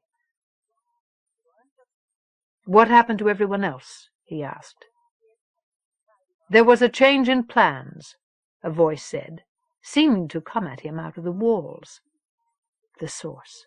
The sound of that voice made his flesh crawl, even without the physical manifestation of it, which was beginning now across the room. He watched darkness begin to gather at the head of the table, impossibly, out of nothing. The shadow deepened until there was a formless but undeniable presence among them. Sparks told himself that it was only a projection, a hologram, but he knew the reality behind it existed. Here, somewhere. He forced himself to sit down with Gerard set and read at the table. "There was a situation," the source's corroded voice went on, expressionless. "The meeting was postponed, but the Brotherhood wished to hear about your progress in your various activities, and so I am here to receive your comments. Sparks Dawntreader." Sparks pulled his attention away from Kharemough, from watching the sudden, feral hatred in the other man's gaze as he watched the darkness take form. A trickle of sweat ran down Kharerough's cheek. His mouth quirked as the drop passed it. Sparks nodded, trying not to focus as he faced the darkness. "How is your exquisite wife, the Queen? And have you had any success in your attempts to convince her that she would stand to profit from extending her protection to certain of our interests, and opening this port to a," the voice smiled, "wider spectrum of trade, as her mother did?" Sparks shook his head. "Not much," he said. The source made a disgusted noise. "So your wife is still besotted by her ex-lover, the new Chief Justice?" Sparks felt his mouth thin, feeling Gerard set's eyes on him, and Kharerough's. "The Queen, my wife," he said, "is getting everything she needs from the Hegemony." He twisted the tight line of his lips into a smile. "So, unlike Aryan Road, she really doesn't need either one of us." He shrugged. Kharemough snorted with amusement. Gerard set's mouth inched upward in grudging respect. "How unfortunate." The darkness at the end of the table seemed to transform in a way he could not define. "Well, in the real world there are always several answers to any given question." "Gerard set wayways? How is your charming family?" Sparks shifted in his seat as the source's indefinable attention moved away from him. "My son is lusting after Ariel Dawntreader, as usual. My wife is lusting after anything that can make her feel younger. This week it's a cosmetic surgeon, I believe." "And what progress has been made in spreading the idea of the return of winter to power at the Assembly's visit?" "Good progress," Gerard set murmured, with a faintly superior smile. "Most winters are for it. Even the summers are so infected with an itch for progress that they might accept a transfer of power, if the Queen keeps the balance of trade skewed by refusing to allow exploitation of the water of life. As long as the change is brought about in the traditional way, which suits our purpose admirably." "What do you mean, the traditional way?" Sparks demanded, leaning forward. "By drowning the Queen, of course," Gerard set said. Sparks froze, staring in disbelief, one part of his brain perversely aware of how absurd the expression on his face must be. "You mother-lorn bastard! You sit here and tell me to my face you've been plotting to sacrifice my wife at the festival, like it's a matter of changing your tailor? Do your plans include drowning me, too, like Aryan Roads did?" He pushed halfway out of his seat. "Ye gods," Gerard set said, wincing and putting up his hands. "As hot-headed as ever after all these years. Sit down, Sparks, and let me explain." "There is no real danger of the Queen being sacrificed, or more pragmatically yourself, Dawntreader," the source said coldly. "That is not the point of this exercise. You must learn to stop taking everything at face value if you are ever to rise within our circles. You will never see the opportunities here, any more than you see them in your own life, if you assume everything is exactly what it appears to be." Sparks settled back into his seat, managing somehow to keep the betraying rush of blood from reddening his face. "Forgive me," he murmured. "Enlighten me." "This is about the Queen, yes. But it is more about your rival, Gundhalinu. He is in love with your wife, And only he has the power to override her wishes in the matter of releasing the water of life. We want him in the position of being forced to choose which is more important, protecting her or protecting the mares. Either choice will cause him considerable difficulty and grief. If he is caught in the bind between sacrificing the queen and violating her obsessive protection of the mares, which do you think he will choose?" Sparks was silent for a long moment. "I think he'll choose to let the mares die. But that's exactly what the Golden Mean wants him to do anyway. Then they'll control the water of life, not the Brotherhood. What do we get out of that? In the short term, until we achieve our own independent supply, it gives us simple availability. As long as the drug is actually being made, we have ways of getting our share.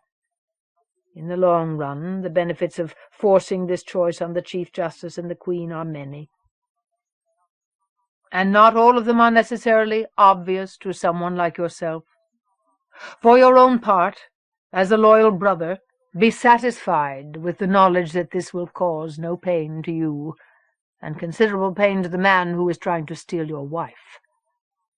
And even your children," Kharemough murmured, raising an eyebrow. "How are Ariel and Tiamat bearing up under all this?" Sparks looked at him cold-eyed. "I told you before I don't have any children," he said. "So you'd know that better than I would." Kharemough grimaced, in what Sparks supposed was meant as apology. "Well, I suppose Kharemough knows more about Ariel's intimate emotions than any of us these days. How would you describe her, Kharemough?" Sparks turned to look at Kharemough, feeling disbelief hit him in the chest as he imagined his daughter, not his daughter, but his daughter, in the arms of that walking death-wish. Kharemough froze, caught by their mutual stare in the act of biting his knuckle. He lowered his hands to the tabletop, knotting his fingers together. Sparks saw the livid marks his teeth had left on his own flesh. "Did you ever have intestinal parasites, Wereways?" he said, looking at his hands.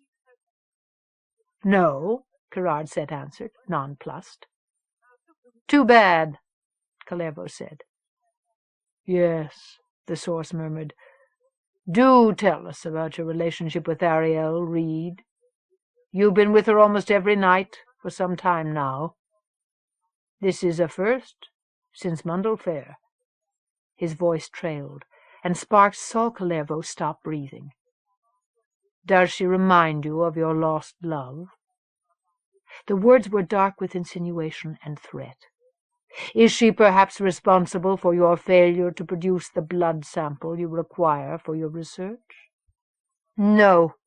Khalemough's face went gray, as if he were suddenly in such terrible pain that he could not even cry out. He took a deep breath. "I told you what happened," he said thickly. "I fell. I lost my weapon. Ariel Dawntreader knows a lot about the mares. She spends a lot of time with them. I've been stringing her along because I want what she knows. She's not my type." He looked up again suddenly, almost defiantly, at the waiting darkness. "I've never even touched her." He glanced briefly at Sparks and away again.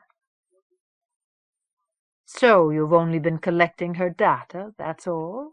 the source repeated, with heavy amusement. "Yes," Kharemough said. "Yes," the source chided gently. Khalemough's mouth tightened. "Master." He looked down again. Somehow on his lips the source's chosen form of address sounded more like a curse than a lackey's obeisance. "Dawntreader," the source said suddenly. Sparks looked toward the darkness. "I understand that you have produced something else which my man Kharemough would find interesting." Sparks felt his own mouth tighten. "What do you mean?" "You also have a large accumulation of data about the mares, having studied them for years since your retirement, I understand." "My retirement?" Sparks repeated slowly. "From being Starbuck for Aryan Road. From killing them," the source said. "Is that true?" Sparks felt anger corrode him like acid, wondering why he had been brought to this meeting, unless it was to see how much abuse he could take. His paranoia began to spread, cancerous, until suddenly he remembered what the source had said to him, that he would never succeed here until he learned to see beyond the obvious. Maybe they were testing him, his loyalty, his ability to restrain his mercurial temper, his potential. He gazed at the hypnotic flow of color on the wall across the room until he was under control again. "It's true," he said steadily. "I suppose you could call it a love-hate relationship." He looked at Kharemough. "What's your interest in the mares, Kharemough?" he asked, keeping his voice neutral, forcing himself to take nothing for granted, even the unlikely possibility that Kharemough had a brain.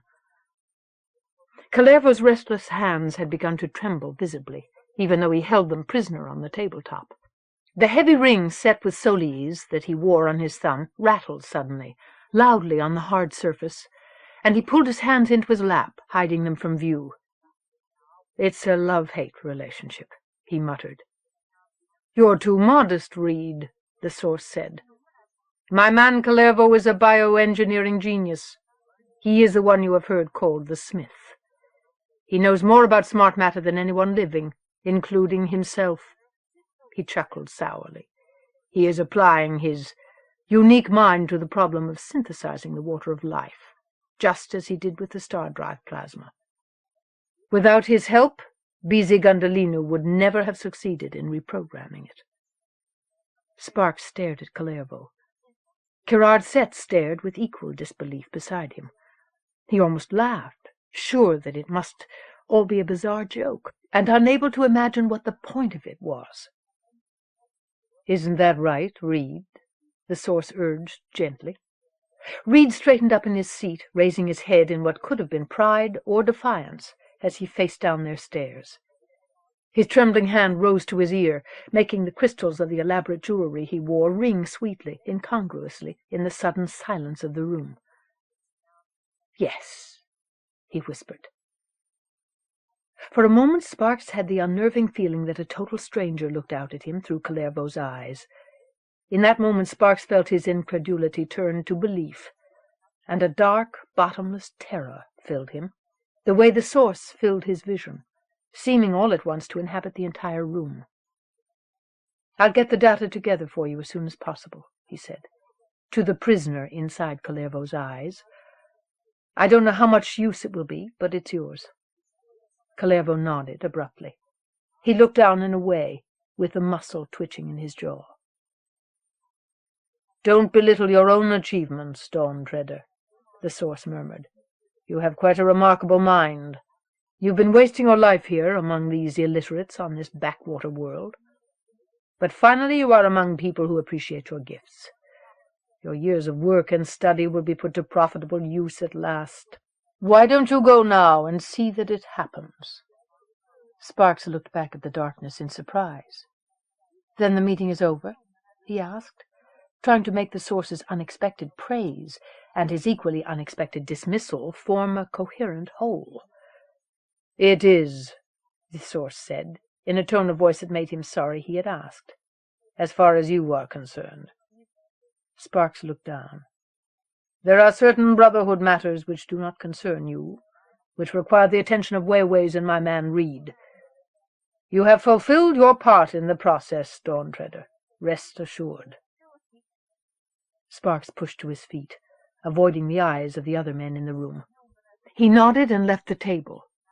The lift doors opened, as if they had been waiting for him. "Reed," the source's voice said, as Sparks' Dawn Treader disappeared into the lift.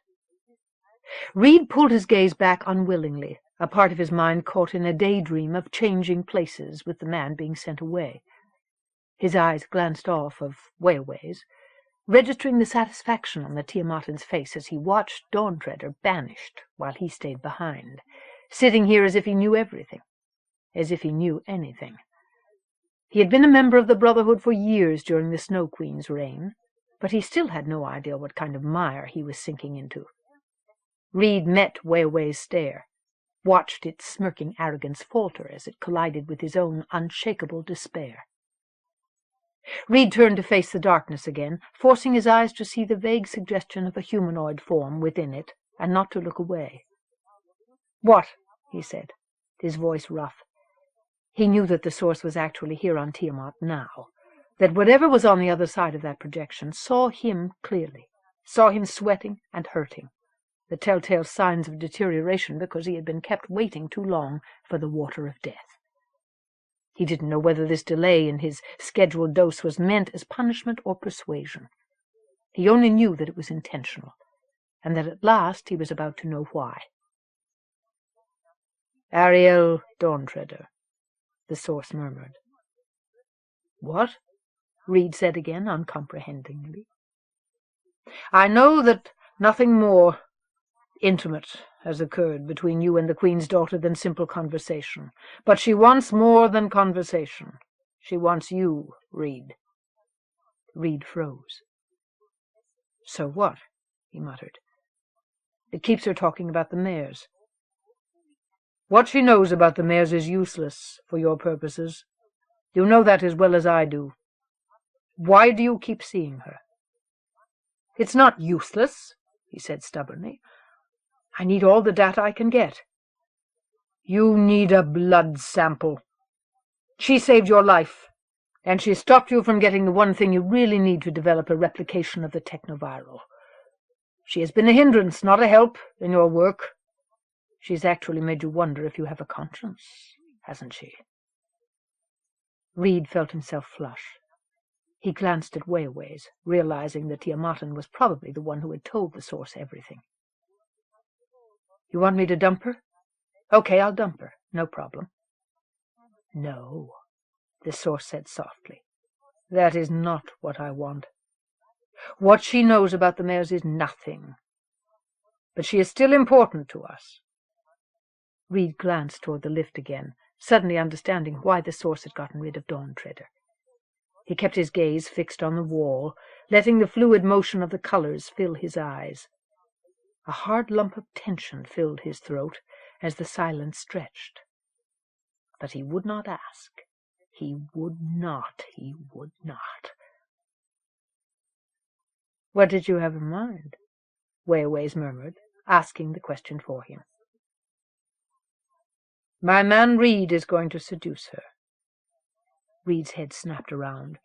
He saw Weiwei's amusement turn to sudden surprise at the sight of his revulsion.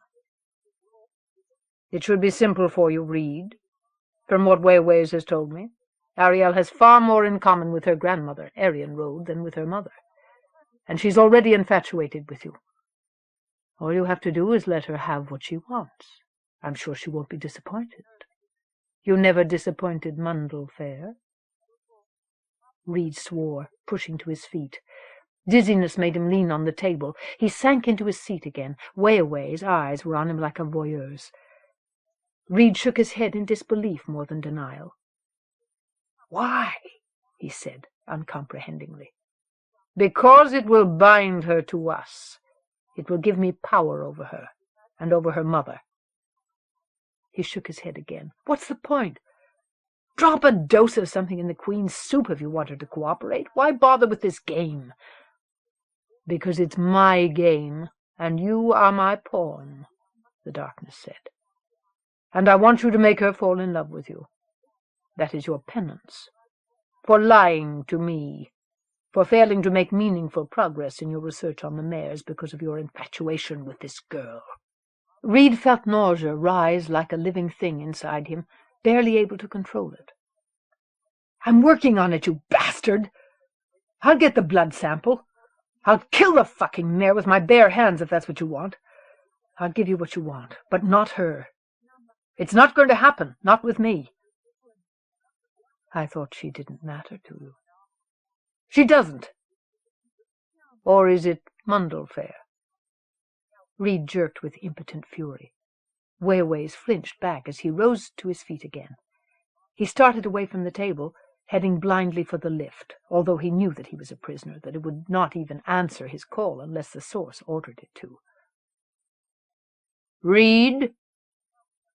Something in the source's voice stopped him dead. "I have what you need." He turned back slowly, willing his eyes to see what they saw waiting for him on the table. He flung himself across the room, catching up the vial before it could disappear, and emptied it into his mouth. His throat closed suddenly, as he would have swallowed, as his lips, his tongue, registered something wrong. He spat. A mouthful of warm blood crimsoned the front of his clothes, his hands, the tabletop, like gaudy vomit. "Shit!" he gasped. "Shit!" Droplets of red splattered on Wayaways as he shook his dripping hands. Wayaways swore in furious disgust. "Whose was it?" he shouted at the darkness. Whose? He wiped his mouth on his sleeves, leaving a smear of red. He spat again. "Mare blood," the source said. "What you need to continue your research, as I said. Since you failed to get it yourself, I have obtained it for you, with the cooperation of Wayaways here. You'll find the rest of the sample waiting for you in the labs. I want you to go there now and do your work." Reed looked down at his trembling, bloodied hands, at the empty vial lying on the tabletop. I can't work when I'm like this. I know what you need," the source said softly. "You'll find that too, waiting for you. Now go." Reed wiped his hands on his shirt, swallowing bile. He glanced at Wayaways as he raised his head again. The Tiamatan was staring back at him with morbid fascination. Reed leaned forward suddenly and hit Wayaways a blinding slap across the face with his open palm. He pushed back again and went on across the room toward the lift. This time its doors opened to him and took him inside.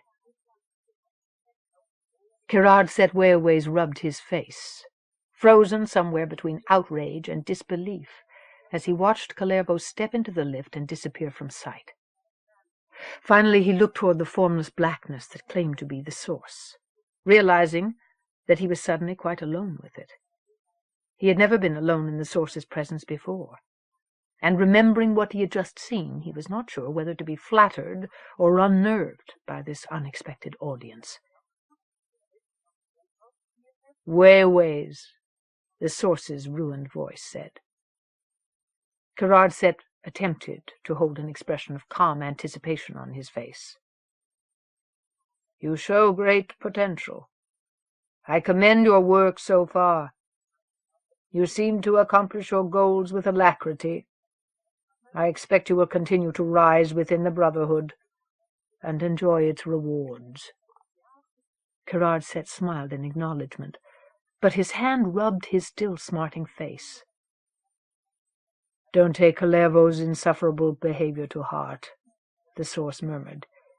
"He has a lot on his mind, and he will have more before long. Perhaps you would like to help me see that he does. I want his relationship with Ariel Dawntreader consummated. It won't happen if I leave it to him. He belongs to me, but he still likes to pretend he has some choice in the matter." He made an amused sound. "This star-crossed romance will need additional effort. You can help me see that it takes place." Gerard set nodded, more eagerly this time, with his hand still pressing his cheek. "This is what I want you to do." Tiamat, Carbuncle. Moon arrived at Fate Ravenglass's doorstep with Clavely Bluestone, and knocked on the closed upper half of the door. She heard footsteps approaching, and a familiar voice, heard a cat squawk as it inadvertently got underfoot. The upper door swung open, and Fate's unseeing eyes looked out at them. She smiled as if she could actually see their faces, because she had been expecting them. "Come in, come in." She opened the lower half of the door as they spoke their own greetings, and 2 spotted cats were suddenly under their feet as they stepped inside. Fate's old grey Tom had finally died some years back, and Tor had supplied her with not 1 but 2 replacements, when the restaurant's cat had kittens. "What's this? You've brought lunch." She sniffed pointedly. "Does this mean you're here for more than simply to discuss college business, then?" "Well, we all have to eat, and why not gossip a little over lunch, then?" Clavely said cheerfully. She set the covered basket down on the table in the front room, which had been a workshop in the days when Fate had been a mask-maker. Now that the college had moved up the long spiraling hill to the palace, and the city had begun to fill up with foreigners, Fate got out less and less, and they both knew it. With the years slowing her body and making her less sure on her feet, the accumulation of difficulties had been gradually conspiring to make her housebound. "Well, then, tell me what's new." Fate found her way to a seat, moving confidently within the confines of her home. She gestured to them to sit down. "Have either of you been to Tor's club yet? I hear that it's thriving. I'm very happy for her. I know it's what she was meant to do, although I virtually never see her any more, and that's a shame." Moon heard the vast loneliness and regret inside the resolutely positive words. "No," Moon answered, hearing Clavely's no echo her own. They glanced at each other, smiling ruefully. "Too busy," she said. "Too much noise," Clavely said. She opened the basket, passing around meat pies. "It's for the off-worlders who don't know what silence means, and for the young ones who don't want to know." "For shame," Fate said, clucking as she accepted a pastry, its wrapper covered with unintelligible off-worlder script. She breathed in the smell of the food, took a tentative bite, and sighed, nodding approval. "Well, this is not bad, you know. You should go to the club. Make the time. You're young yet. You should enjoy yourself. Try something new. I'd like to hear about it." "I'll send Ariel to give you a complete description," Moon murmured, "if she ever speaks to me again. She lives there, or would if Tor would let her." "Oh, now," Clavely said, "it isn't that bad. She's still out at the plantation with the mares as much as she is down in the maze with Elko Teal and that lot. She'll stabilize. All the young ones are gorging themselves on the off-worlders' sweetmeats because they've never had anything like it. Eventually they'll grow tired of it." "How, when there's something new every week? They're lost at sea with nothing to navigate by and no anchor." Moon heard her own voice sharpen, knew that it wasn't the temptations of the maze, but Ariel's response to them that galled her. "At least your Morovia has a sense of purpose. The future isn't an infinite present to her." "How is Morovia?" Fate asked. "Has she finished her medtech internship yet? And how is Tamas? I miss his voice, too, and his music, without my days at the college. And Dana?" "Dana is doing well. With the new medicine he's been taking, his back is much improved again. His arthritis is virtually gone. Morovia will be licensed in a fortnight," Clavely said. "Wonderful," Fate smiled. "And Tamas?" she prompted, when no one said anything more. "They make such a good match, it gives one hope for the future." "They're fine," Clavely said, but the animation went out of her voice. Moon looked at her in surprise. "Their work keeps them both so occupied. She complains that they don't spend enough time together anymore." Fate's expression altered. "That will change when her studies are finished, I imagine?" "I don't know." Clavely glanced down. "Perhaps. I hope so. Maybe it will." "I didn't realize they were having problems," Moon said softly, self-consciously. "Tamas hasn't said anything about it to me. He said almost nothing at all about what was going on in his life, and she hadn't even been aware of it. They talked about the mares or research when they saw each other these days. Nothing personal. Ariel avoided her, as if she had a contagious disease." Tamas did seem moodier than usual, she realized, just as Ariel seemed even more willful. But until now she had not thought about why, any more than she had thought about why neither of them had asked her the question she had been anticipating for months, the question of who their real father was. They had never asked, and her only emotion had been relief. It had been her responsibility to bring it up, not theirs, but she had been too preoccupied with the hegemony, with her own troubled feelings for the two men who had equal claim to the title father. Too self-obsessed, too much like Aryan Road. Guilt writhed like eels in her stomach. She picked at her food suddenly without appetite. "I'll try to speak to him," she said. Try. She had been trying for weeks, months now, without success. "And how is Sparks?" Fate pressed on with determined good-naturedness, through their awkward silence. "He hasn't been by in some time. Is he still working on that program to recreate segments of a damaged fugue structure? What was it he said? It was like mending mathematical lace. His mind amazes me." Moon traced the rough, random patterns of ancient glue lines on the table surface as she considered the fact that she had no idea Sparks had even been working on such a project. "I don't know. He isn't at the palace much these days. He's involved in some business venture with some of the Winters he used to be close to when he was with Aryan Road." Her voice faded until it was barely audible. "Ah," Fate said, and that was all. She glanced away, her eyes moving randomly around the room. Moon wondered what she was seeing inside her thoughts. "But we didn't come to spoil your day with dreary moments of our lives that probably mean nothing," Clavely said, forcing a smile. "Everything changes. Today's tears are tomorrow's absurdities, after all."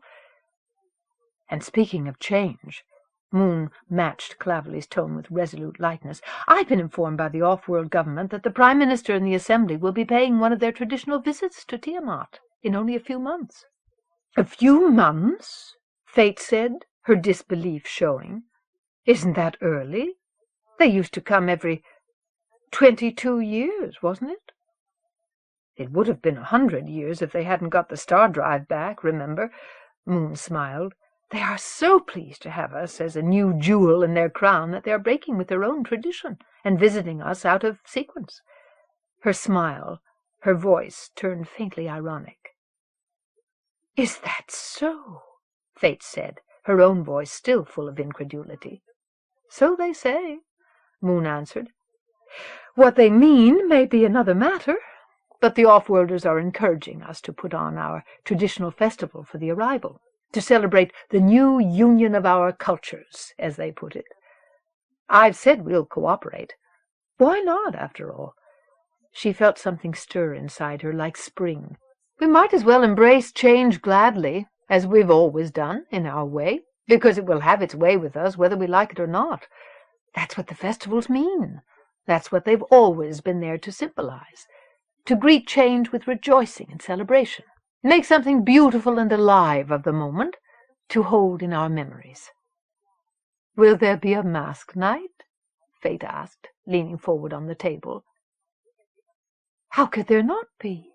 Moon touched her hand, remembering the mask of the Summer Queen. "We need to cast off our old lives with the proper ritual, because we've been handed our new ones already.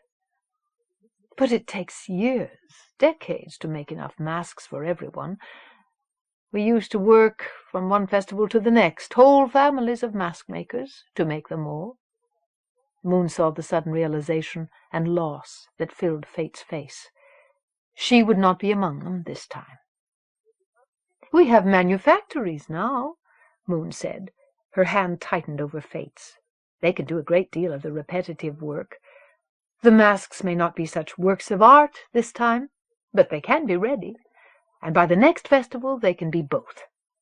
Tor has recommended a man named Coldwater to me. She thinks he would be willing, and his production complex is suitable, with some minor alterations. She also said it would be a way to reuse some of the vast quantities of trash the off-worlders have been making us such a present of." She flicked the plass wrapper from her meat pie. "The rubbish can be turned into raw material to produce mask forms. She thought that if you were willing, you might advise Coldwater about supplies and designs." Fate's face eased as she listened, as she adjusted her expectations and considered the possibilities that change had set before her.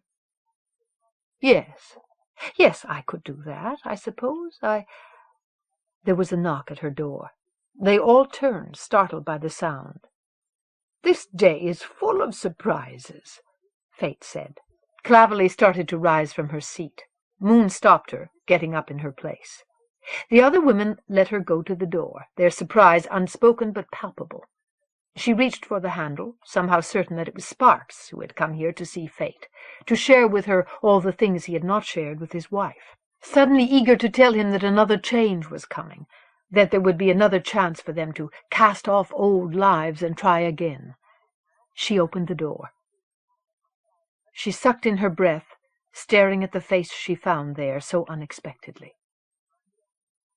"Busy," she whispered. She saw his stunned disbelief, as plain as her own. Moon. He glanced away, at the house front, past her into its interior, and finally back at her face. "Is this the house of Fate Ravenglass?" She nodded and moved aside, opening the bottom half of the door to let him in. He was alone, without bodyguards, and not in uniform. He wore a loose-sleeved tunic and pants, a dark cloak, and a wide-brimmed hat, everyday clothing for a Kharemough businessman or trader. She would not have glanced at him twice in the street. He looked at her in equal wonder, seeing her wearing the native clothing that she still preferred, when the requirements of politics and ritual did not force her to dress to meet the expectations of others. He stepped into the room, blinking as his eyes adjusted to the light and to sharing the room with her. He looked away from her finally, taking in the presence of Clavely and Fate. "Justice Gundhalinu," Fate said, her own voice remarkably calm. He smiled wryly. "You recognize my footsteps?" "You aren't in uniform. You're wearing different boots," she said. "But I knew you. Welcome. What brings you here to my home?" "A special delivery, Fate Ravenglass." He started on across the room. Moon followed him, avoiding cats. She watched silently as he produced something from inside his cloak and set it on the glue-scarred tabletop. He opened the container and took something out of it, very gently. A glittering mesh web that resembled headsets Moon had seen the off-worlders use, but she had never seen one like this. "Here." Beezy laid it against Fate's forehead, spreading its tendrils with infinite care. Moon watched in fascination as the spreading filaments seemed to take on a life of their own, conforming to the shape of Fate's head. Fate, who had sat motionless even while he touched her, gasped suddenly and stiffened, her hand rising, not to pull the thing away or even touch it, but instead reaching out to touch Gundhalinu's chest. She rose slowly from her chair as he took hold of her hand, steadying her until she stood before him, staring up at his face. Her own face filled with wonder. "Justice Gundhalinu," she murmured. "I can see you." And now her hand rose to his face, touching its features, verifying its reality. "Good," he said softly, in his faintly accented Tiamatan. "That's good. That's as it should be." He smiled. Fate turned away from him, moving uncertainly as she matched the sudden input of her eyes to the feedback of her other senses. She faced Moon, gazing at her for a long moment, and although her eyes were still like shuttered windows, Moon knew by the expression on her face that she saw. Fate's tentative smile widened, growing strong with her belief. "Lady, Moon, I remember you," she murmured. "Oh, yes, I do, my dear. I remember the moment when you came to my door, like a lost child. I remember the moment when I placed the mask of the Summer Queen on your head." She moved forward to touch Moon's face in turn, almost caressingly, and Clavely's, which she had never seen. "You are much as I imagined you, Clavely Bluestone," she said contentedly. Clavely's hand squeezed hers. Fate turned back to Gundhalinu again, and this time her hands rose to touch the shining filaments that lay against her skin. "I see so much more clearly this time. I never saw this clearly when I had my sight before the departure. Even my dreams of how clearly I saw are not like this. Her hands trembled faintly. "This is the best sensor system available that doesn't require surgery." "Thank you," Fate murmured. Her restless eyes held his for a long moment. "I had forgotten." "My promise?" he asked. "I didn't, but it took some time to get a special request through the maze of bureaucratic red tape, I'm afraid." "Justice Gundhalinu," Clavely said, asking the question Moon's lips refused to form. "Why did you do this?" He looked at her, as if for a moment he couldn't imagine why she would even ask such a thing, and then he glanced at Fate again, at her gaze moving everywhere with glad distraction. "To right an old wrong." "Do you mean the departure?" Moon asked, thinking he meant all the things that they had lost, that had been taken away from them, like Fate's sight when the Hegemony abandoned them. "Oh, you beauties!" Fate leaned down to stroke the cats that were winding around her legs. "Look at you! I never dreamed you were so many colors." Beezy shook his head, his own eyes holding Moon's, but filled with a secret he did not share with her. "An older wrong than that, and a more personal one." Fate straightened up again, with a squirming cat under each arm.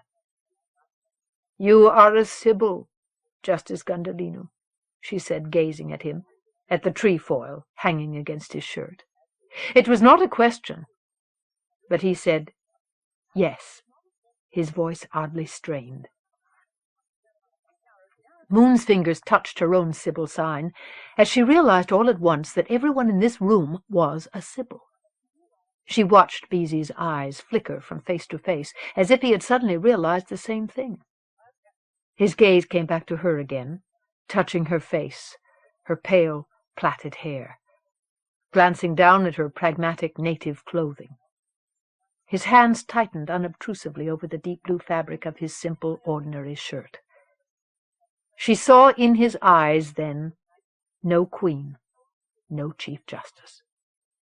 She remembered with sudden clarity a moment half a lifetime ago, when she had been a stranger, lost in this strange city world at festival time. How his eyes had gazed at her then, and pierced her heart like light through window glass. He looked away abruptly. "I have to be getting back," he murmured. "My staff thinks I'm on my lunch break." Fate smiled at him, letting go of her cats. She held out her hands in wordless farewell. He touched them briefly, as Moon watched in silent envy. "Bless you," Fate said. He smiled back at her. "Fate's blessing is what I'll need to accomplish my work here," he said. He nodded to them all, not meeting Moon's eyes again as he started toward the door. "Wait," Moon said. He turned back, waiting, as she picked up her untouched meat pie from the table. "Don't leave without something to eat on the way." "Justice Gundhalinu." She put the food self-consciously into his hands, an excuse to reach out and touch him, for even a moment, across the impossible distance that separated them. His fingers closed over hers briefly, warmly, as he took the food from her hands. He smiled at her, this time looking directly into her eyes. She saw the hunger there before he turned away again. He looked back at her once more as he went out. He was still looking at her as the door closed between them, cutting off her view. She turned back again slowly to find both Clavely and Fate watching her. She felt her face redden, looked down, away from their unspoken curiosity. "He is a good man," Clavely said at last, with what sounded like surprise. "I wouldn't have thought it was possible, especially in an off-worlder who has so much power." "They really aren't so different from us," Moon murmured. She pushed at her sleeves, raising her head again. "They're only human. They want the same things we want." Fate shook her head, her face caught in a strange expression as she looked at Moon. But then she looked down at her own hands, turning them over and back, over again. She moved away, going cautiously across the room to the painted wooden storage chest below the diamond-paned window. She raised the lid and began to search through its contents. With a soft exclamation she pulled something out and held it up. Light flashed, the random beam spearing Moon's eye. She realized that it was a mirror Fate was holding. As she watched, Fate turned toward the light to look at her own reflection, which she had not seen even dimly in almost 20 years. Her hand rose slowly, visibly trembling, to touch the deep lines of age on her face, the whiteness of her hair, that had not been that way when she had last looked into a mirror. Her hand fell away again. Still slowly, carefully, she placed the mirror back in the chest and closed the lid. Turning to face them, she found in their eyes the affirmation of what she had seen with her own. I still feel like the same person I was before. Where did this body come from? She spread her hands helplessly. Moon glanced down, felt Clavely do the same beside her. She made herself look up again, seeing the woman she had always known, standing suddenly in a different light. Fate, she said, as realization struck her. Mask night. Fate straightened, her face brightening as her thoughts left the last festival, coming back into the present and reaching toward the future. Yes, of course, she said, starting back toward them across the room, holding up her hands. I can work again, on my own. Only a few masks, but very special.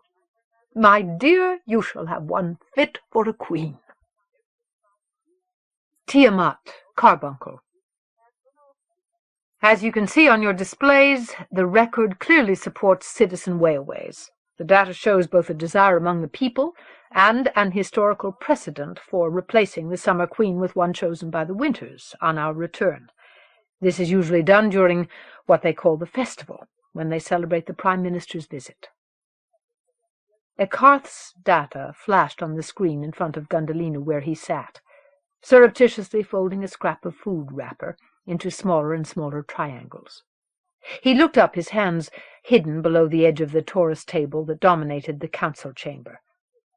His eyes touched briefly on the members of the Judiciate and his government staff seated around him. He pictured the Summer Queen's Sibyl College and the Tiamatan civic leaders who had once occupied those same seats.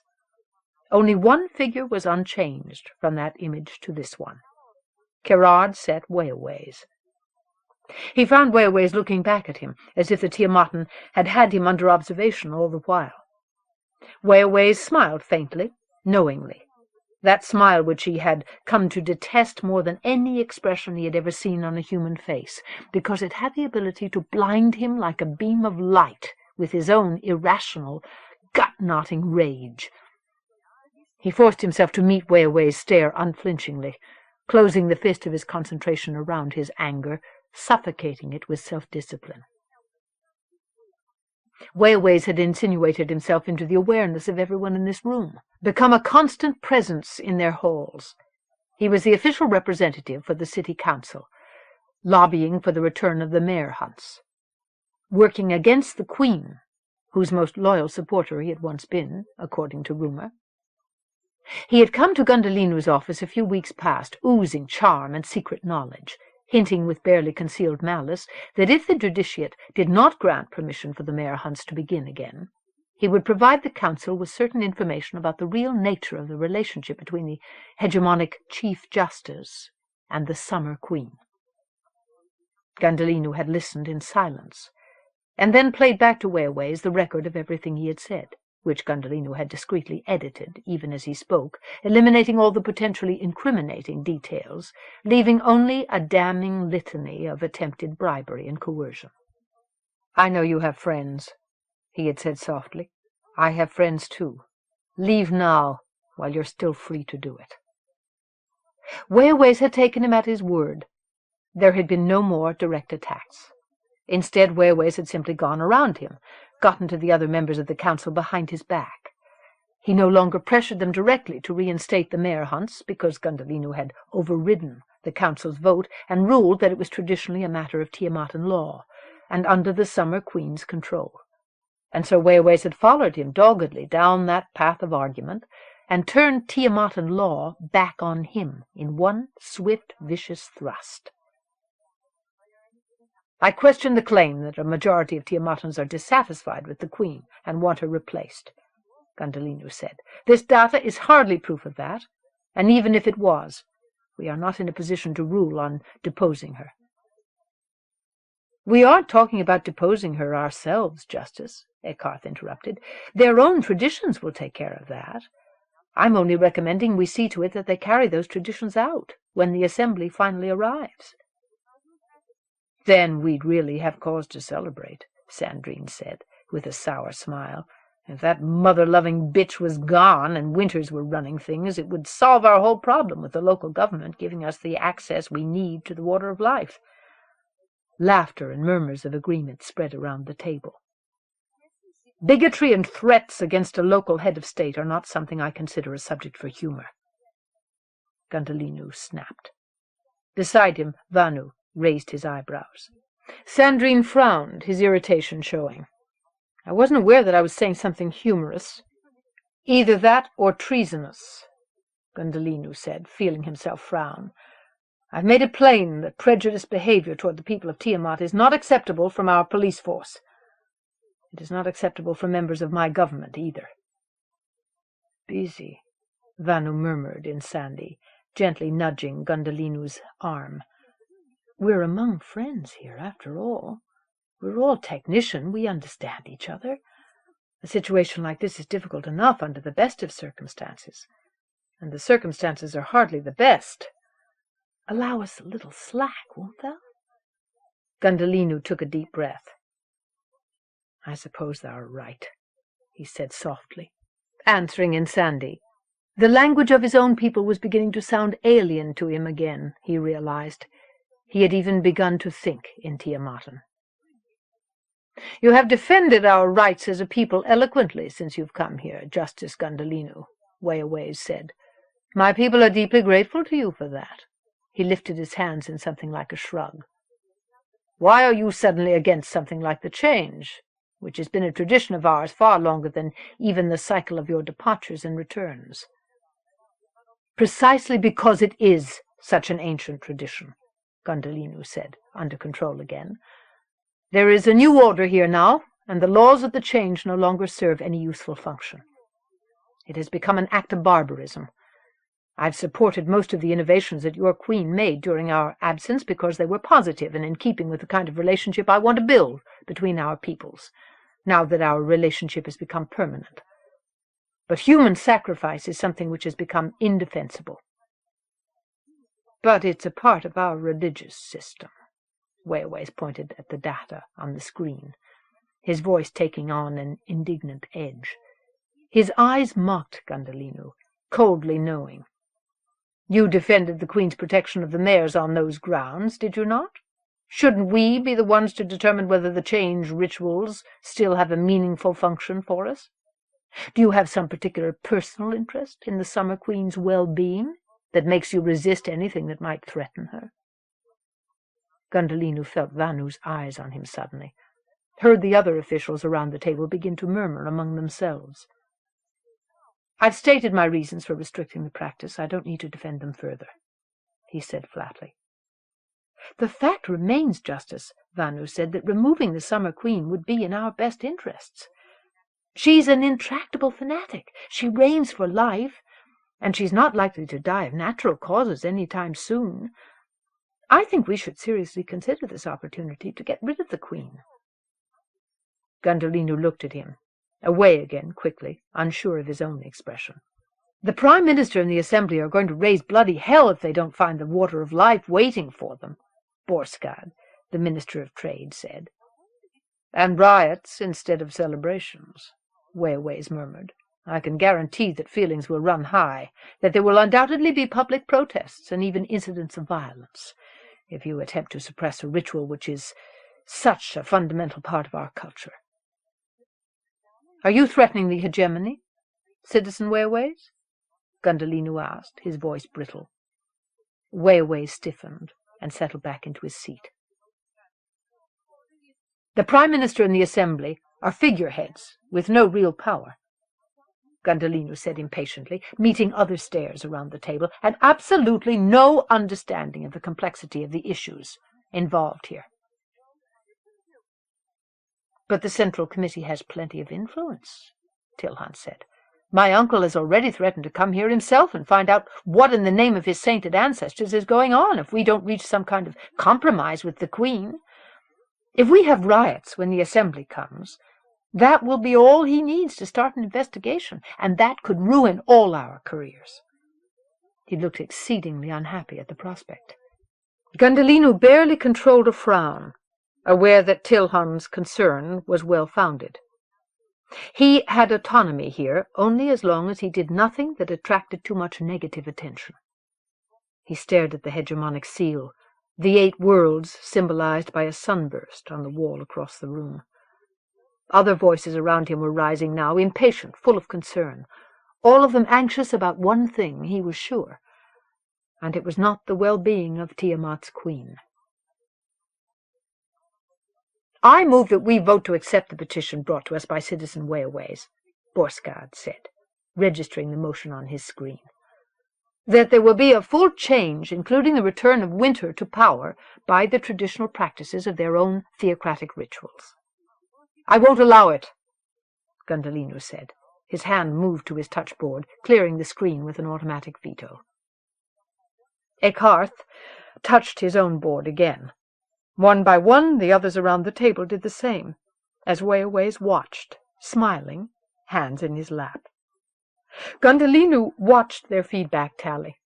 As the votes became unanimous against him, Borskard's motion reappeared, inexorably on all their screens. Overridden, Justice, Borskard said.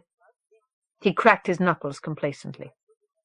The Tiamatans must be permitted to control their own government. I won't allow it, Gundhalinu repeated tonelessly. I'll have the police stop them. You can't do that, Beezy, Vanu murmured beside him. Gundhalinu turned, looking into his eyes. Only I have that authority, Vanu said. Gundhalinu saw regret and discomfort in his gaze, but no doubt at all. You can't stop it. Gundhalinu turned back, seeing the resolve and determination in all their faces. Damn it, I will not permit the Queen to be sacrificed. There's no other choice, Justice, Borskard said bluntly. The hegemony wants the water of life. We have to get it for them, one way or another, or they'll find someone who can. There's no other way, Vanu shook his head. That woman and her troublesome demands are going to cost all of us our positions here, including your Chief Justiceship, Beezy. I would rather see the Queen sacrificed than our entire government, wouldn't you? After all the years of effort we put into achieving this goal, I, for one, am not ready to lose everything. But that is what will happen. Unless...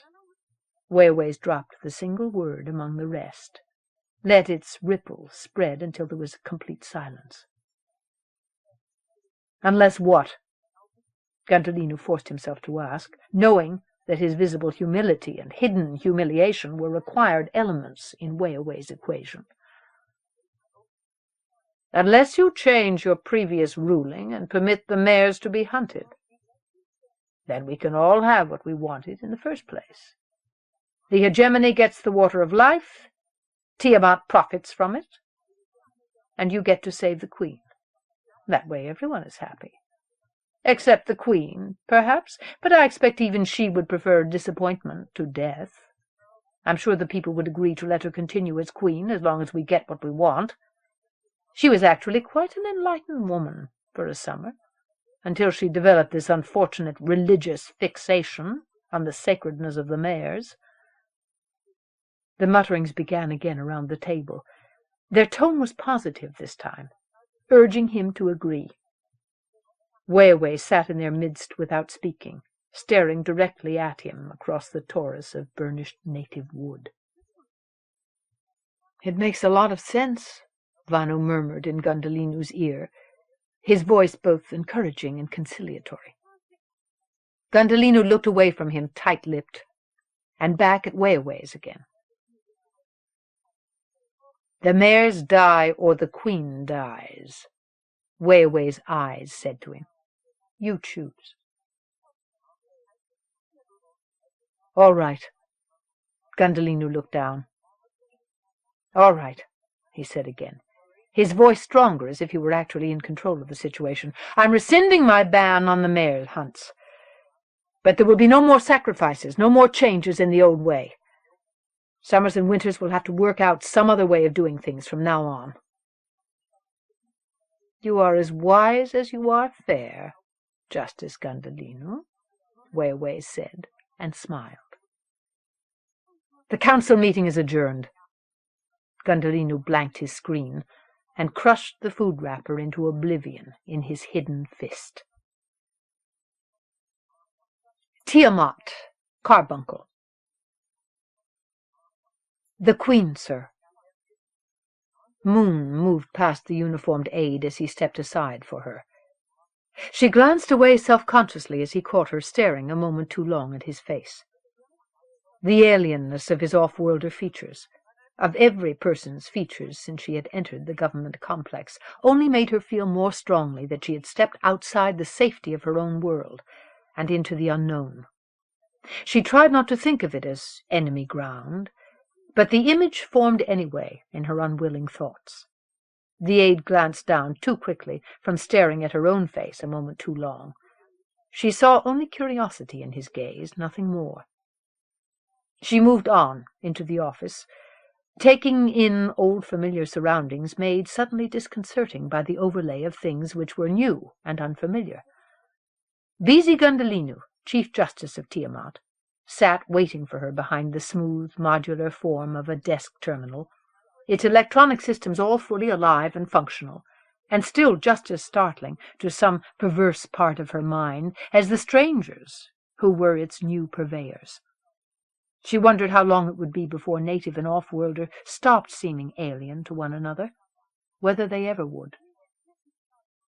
Vinge's eyes touched her face, alive with surprise and pleasure.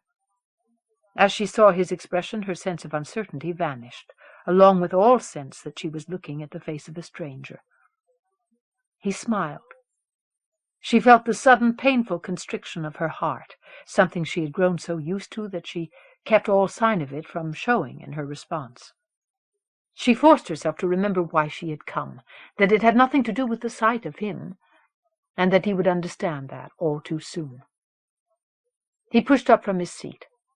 "Lady," he said, bowing his head in acknowledgment, the formality of his speech belying what she had seen in his eyes as he found her standing before him, alone. "This is an unexpected pleasure. Welcome to my office." His smile widened as he started around the corner of his desk to greet her. "You are welcome to my office, Justice Gundhalinu," she said, holding out her hand in a way that forced him to shake it, like a Tiamatan. He took her hand. His grip was gentle and strong, keeping the contact slightly longer than was necessary. She closed her fingers over the lingering warmth in her palm as he let it go, lowered her hand to her side. He looked at her quizzically, and her own smile turned wry. "This was my office, when the Sibyl College met here, as it did for all the years while you were gone. The college met in the palace now." "Ah," he said, and his smile caught slightly. He glanced away at the aide, who was still waiting in the doorway. "Thank you, Starthus. No interruptions while I'm meeting with the Queen." The aide saluted and left the room. The door closed behind him, granting them privacy. Vinge remained where he was, motionless, for a moment longer. She became acutely aware of his sudden sense of awkwardness, and her own. "Please sit down." He gestured toward a low, wing-formed chair and retreated behind his desk. "This is the first time you've come here, barely avoiding to my office, to meet with me. It must be an important matter, lady. What can I do for you?" In all their previous encounters he had gone to the palace at her request. He had usually attended those meetings surrounded by a shield of advisers, just as she had. She had wondered whether it was for the same reason, as she lay sleepless at night after every meeting, replaying in her memory his every word, his every gesture. They had not been alone together once since his arrival, and until today she had never met with him on the Hegemony's ground. He leaned forward across the safe barrier of his desktop, his body asking her for an answer she could not give. "I've come to you," she began, broke off, looking away from his intent gaze. "I want to know why you've changed your mind about the mares," she said, bluntly, because there was no other way to ask it. Comprehension, frustration, and something that could have been resignation showed in his eyes and faded again so swiftly that she wasn't certain she had seen them at all. "I see," he said. "Why have you lifted the ban on hunting them? You know that I forbid it. The mares are under Summer's protection. You have no right, no jurisdiction." His mouth tightened. Suddenly his face looked drawn and tired. "I had to." She frowned. "It isn't true." She heard the cold anger of betrayal come into her voice. "You know what I told you about them. You know what the transfer itself says about the mares, that they're sentient." She had demonstrated it to him, and to his advisers, using Beezy himself as the sibyl, asking the question of him, and hearing him speak the answer in front of them all. Everyone has heard it. He looked down at his hands on the desk surface and up at her again. "The truth wasn't enough to stop the hunts before, and it isn't now." He shook his head. "Moon, I've postponed the inevitable as long as I can. I've sent out research teams, had them process and analyze your data. I know there's something there, but I can't make my people or the Central Coordinating Committee see it. They only see what they want to see. And the Sibyl mind can claim the mares are sentient until the end of time, but damn it, the mares don't do anything that supports it, at least not in the way human beings have always defined intelligent behavior. They don't give us any help in this. They don't even understand the question. Their society is too subtle, or too alien.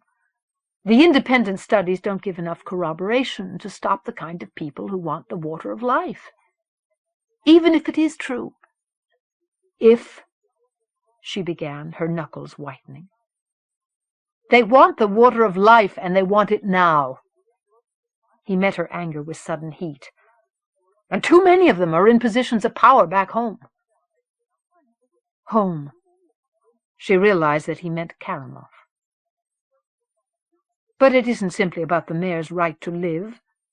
Not simply about genocide," she said bitterly. "If the mare population is decimated, then the entire hegemony will suffer. All the worlds that were the old empire." He looked at her uncomprehendingly. "Why?" he said. "Simply because they've lost the mares? It doesn't matter to them. Don't you understand me?" "No." She rose from her seat, shaking her head. "You don't understand. It's more than that. It's much more. It would matter to them if they could only be told—" "Told what?" His voice hardened with exasperation. He leaned forward across his desk again. "Is there something else? What do you know that you haven't said? What do you know that you haven't told me?" "I know that— Her throat closed, her eyes, her hands tightening into fists. She shook her head, fighting it with all her strength, but it would not yield. "I know what I know," she whispered, dropping back into her chair, still unable even to look at him. "Gods," he murmured, rubbing his face, leaning back in his seat. "Father of all my grandfathers, Moon, I've been doing everything I humanly can for you, your world. I've restructured the quotas on the number of mares that can be taken. I've made them as low as I possibly can. I've argued myself blue with my advisers. At least they accept that there have to be some limits, or the mares will disappear soon. Even their logic can get that far. And I'll continue to give you all the resources I can toward your research. I've already got my own people working on ways to increase the mare's birth rate, or ways to take the water of life without actually killing them. She looked up at him, finally, with a hard knot of disgust in her throat. "This is the real world, damn it," he said. And she heard his own self-disgust. "We live by compromise and concession, or we don't survive. We have no choice." "We always have a choice," she said. But her own despair sank through her like a stone at the knowledge of what lay inside her, the secret eating her alive that she would never be able to share. "Moon," he said softly. "I was given a choice. To sacrifice the mares, or to sacrifice you." She stared at him, feeling her face sting with sudden disbelief. "Certain factions among your people, among the Winters, have been pushing the hegemony for an official return of Winter to power at the festival, when the assembly arrives. They wanted you thrown into the sea. Certain factions among my people, including the representative from the Central Committee, wanted the same thing. I tried to warn you that I couldn't hold out on this forever. I had to choose, your life or the mayor's. I chose you." "Mother of us all," Moon murmured, almost a prayer. She looked down. A tremor passed through her. "How can this have happened?" "Moon," he said, "we are walking across the pit. Don't you understand that? If we move too fast or too slowly, if we don't sound exactly the right note in exactly the right sequence, the winds of change will sweep us both away. They nearly did at that meeting yesterday. The hegemony hasn't crushed the technological development you've begun here because I've been laying groundwork since I was still on Kharemough to make them accept that it's too late to go back. Now that they know the secret is out about Sybils, I've begun to make them believe that it's smarter economically and politically to give Tiamat's people what they want. But there's a price for that. There's a price for everything. The hegemony came back to Tiamat for one reason: the water of life. They're going to take it whether we like it or not. Tiamat can get something in return for that, or it can get nothing. For God's sake, Moon, I'm doing the best I can for you. Tell me you understand that." She raised her head, her mind filled with her own helpless anger until she could not think. She stared at him across an eternity of time and distance and aching doubt, seeing in his face both past and present, a stranger and a lover, seeing the trefoils light against the stark blackness of his uniform. She pressed her hand to her eyes, let her hand fall away as she was finally able to see clearly again. "Yes," she murmured at last, "I do understand. I know all you've done for us since the return. I understand." He nodded and looked down. The urgency left his eyes. The tension left his body, leaving him drained. She rose slowly from her chair, understanding now that there was nothing either of them could humanly do to stop the hunt, if she could not tell him the true reason why it mattered. And she could not. She could not. She turned away, staring at the picture on the wall behind her. A strangely sensuous mingling of colors, static and yet somehow alive, solid but ephemeral, like a frozen moment in the slow, swirling dance of oil on water. It was like nothing she had ever seen. It had not been there when this office was hers. She heard Beezy get up from his seat, felt him cross the room to where she stood. She was suddenly aware of her own heartbeat, wondering if even he could hear it, because it was so loud. "We've never had a chance to really talk to one another since I came back," he said. And his Tiamatan became oddly stilted and clumsy. She glanced at him, curious. He raised his hand, pointing at the picture. "My wife did that. She's an artist." Moon turned from studying the painting again to stare at him. "Oh," she said. A rush of heat filled her face. "Oh." She looked at the painting for what seemed like an eternity, clutching her elbows. Have you been married long?" She wondered if he was telling her, now, in this way, to pay her back for coming here in anger to accuse him about the mares, or whether there had simply been no easy way for him to tell her this, either. She felt a deep, wounding pain, suddenly angry again, at him for the way his eyes had belonged only to her, at their every meeting since his return, at herself because she had no right even to think. "About 3 years." "Oh," she said again, inanely, groping for something more to say, anything. "Do you have children?" He hesitated, staring at the picture. "I have a son. He's about 6 months old. My wife sent me a holo of him not long ago. He looks very handsome." His mouth curved up in a rueful smile, but his eyes filled with regret. "It was a marriage of convenience," he said softly at last. "I had to do something to ensure that my family estates would be taken care of after I left for Tiamat. People who are in the foreign service often make such arrangements." He glanced at her, away again. "Oh." She looked at the picture, feeling its sensuality like a wave of heat. "But did you love her?" She swallowed the question like a lump of bitter bread.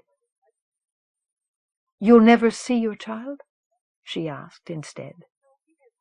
"I don't know," he murmured, almost inaudibly, as if his own throat had suddenly constricted. "Moon," he ran his hand through his hair. "Tamas and Ariel, Sparks isn't their father, is he?" She turned back to him, feeling something like panic rise in her. "They're mine, aren't they?" he said roughly. "Sparks was using the water of life. He couldn't have gotten you pregnant." She stared at him. "Is that true? That the water of life made it impossible?" He nodded. "They're mine," he said again, the words soft and almost wondering this time. "They're ours." It was what she had wondered for years, what Sparks must have wondered as well, but she had never been sure, never wanted to be, any more than he had, until the moment when BZ had stood before her again and she had seen his face. Yes. Finally, absolutely certain after so long. She looked at his face now, remembering it then, seeing the ways in which it had changed. He had been several years older than she was when they had met. Now, through the vagaries of fate and space-time, their ages were nearly the same.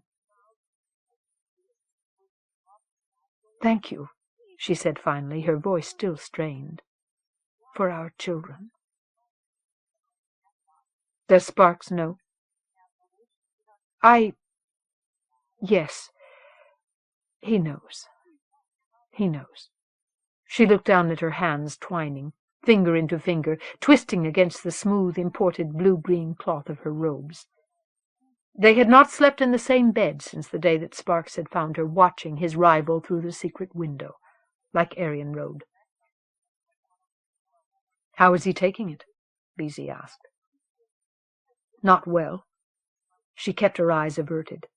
Even during the days she rarely saw him, he did not work with her, with the college, with anyone she knew any more. He locked himself away in his own rooms, lost in his studies and calculations, barricaded behind a wall of new technology. Or he went out. "I'm going out," he said, and never said where. She had heard that he spent most of his time in the maze, that he spent it in the company of the winter nobles he had turned his back on, along with the past, the ones who wanted her sacrificed. He was not turning his back on them any more. "How are you getting along?" BZ asked, pushing as if he couldn't help himself when she did not say anything else. "Not well," she only said, again. But this time she looked at him. I'm sorry. He sighed, shaking his head. I truly didn't come here to cause you grief, Moon. He broke off. He lifted his hand tentatively to touch her arm. She saw sudden hope in his eyes. I know, she whispered. She could not move away, as if his touch had paralyzed her. Her own hand rose, of its own will, moving toward him. She forced it down to her side. Don't, she whispered. Please don't. His hand dropped away. He looked at it, shaking his head again, as if he didn't know what had come over him, or what to do now. What about Ariel and Tamis? He asked, after a long moment. What do you mean? She said uncertainly. Do they know? Do they realize? She glanced away. I don't even know how to talk to them about it. I don't know how to talk to them at all, any of them. She shook her head, seeing Tamis's troubled eyes, seeing him turn away and avoid her when she tried to ask him what was wrong, watching Ariel's defiant behavior mimic the behavior of the only father she had ever known, more and more, as he withdrew completely from them all. She never had known how to talk to them, any of them, she realized suddenly, and now it was too late. If I tried, Beezy began. No. She looked away toward the door. You don't think I have the right, after so long? If I'd known you were pregnant, Moon, I'd never have left you. It isn't that. She shook her head. But what was it, then? She pressed her mouth together. Sparks is still my husband. It's something we have to work out on our own. Realizing as she said it how the words excluded him. She looked up at him again. Tell me that you understand. He grimaced and nodded. He turned away abruptly, striding back to his desk. He made a swift pass of his hands over the terminal's touchboard. What are you doing? She asked. He looked up. Deleting this conversation from the record. She started, realizing all at once that nothing which went on in this room was private from the hegemony, unless Beezy chose to make it so. Remembering again painfully that this was no longer her ground or safe ground. She stood where she was, looking at him for a long moment. I have to be going. He nodded again, but she stood motionless for another span of heartbeats, unable to make herself move toward the door. She turned away at last, when he said nothing more, and went out without looking back. Tiamat, Carbuncle. Tamis made his way through the halls of Carbuncle's city medical center, more aware of the knot of tension in his chest than of anything in his physical surroundings. He did not look anyone in the eye as he passed them, glad that Morovy had shown him around the complex enough times that he could find his way to her without having to ask directions.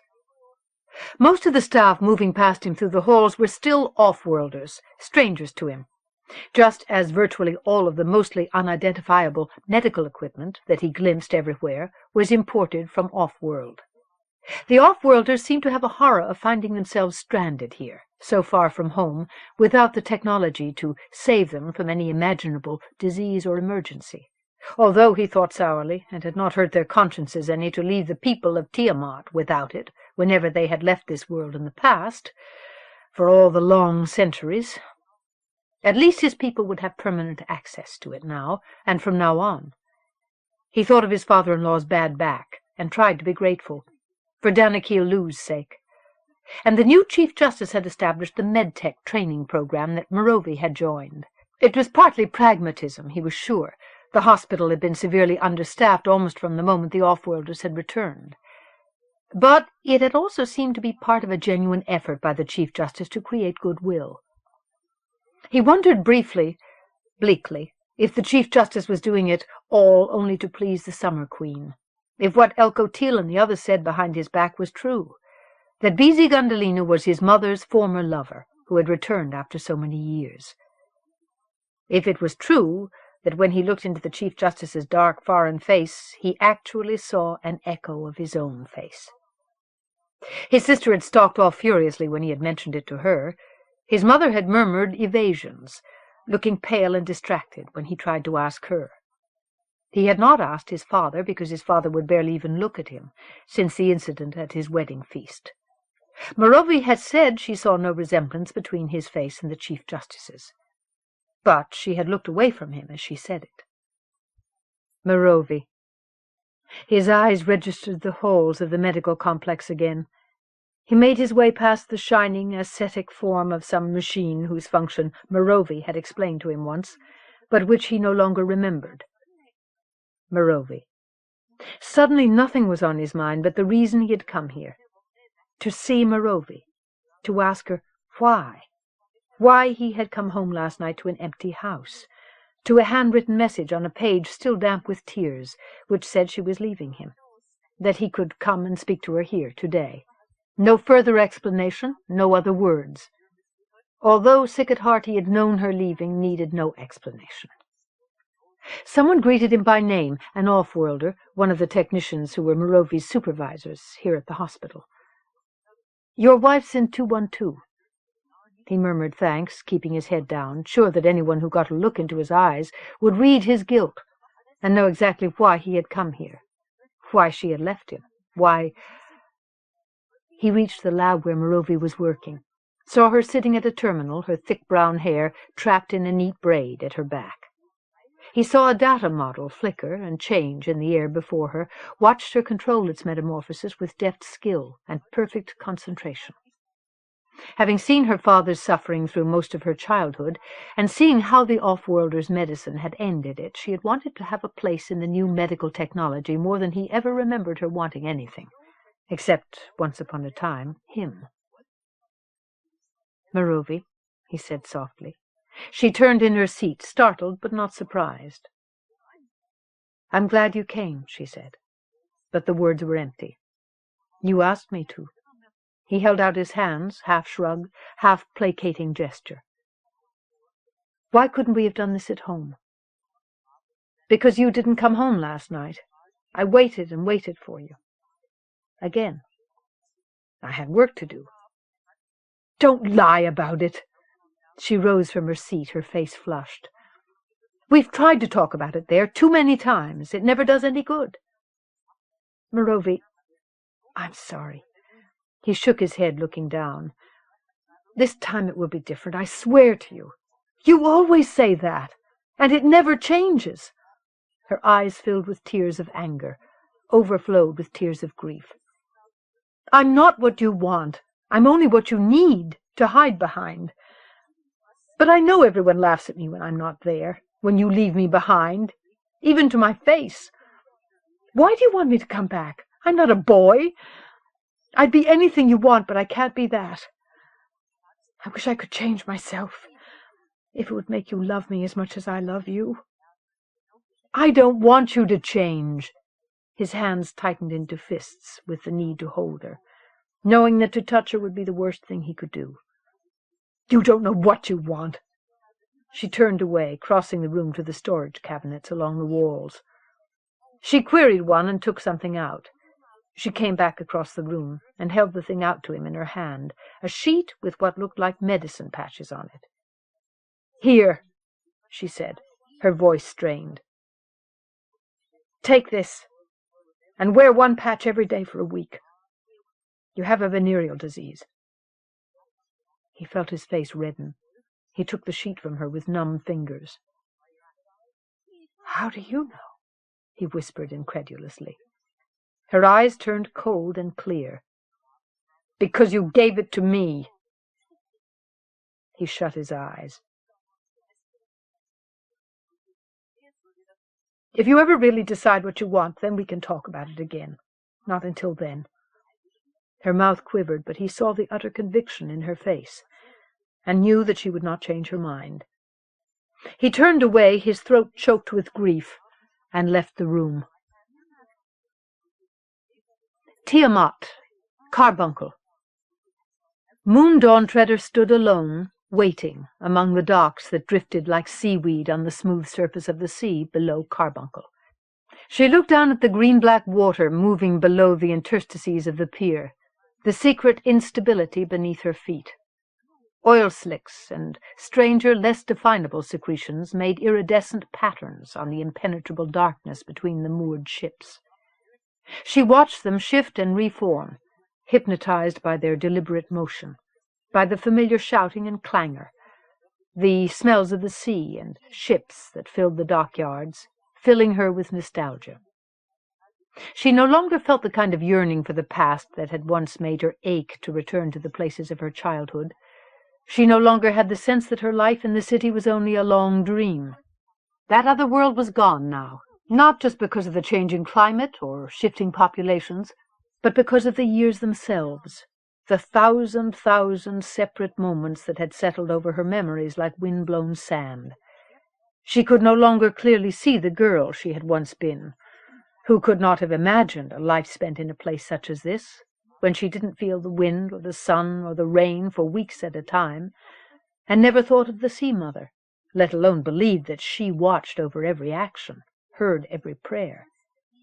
In time it had all faded, until the life she lived now had grown to seem natural. She looked up, feeling Carbuncle's presence above her, not reassuring and protecting, but heavy and threatening, like a storm. Her restless gaze searched the ramp leading down to the harbour, this time finding what she had been searching for, the familiar form of Capella Goodventure.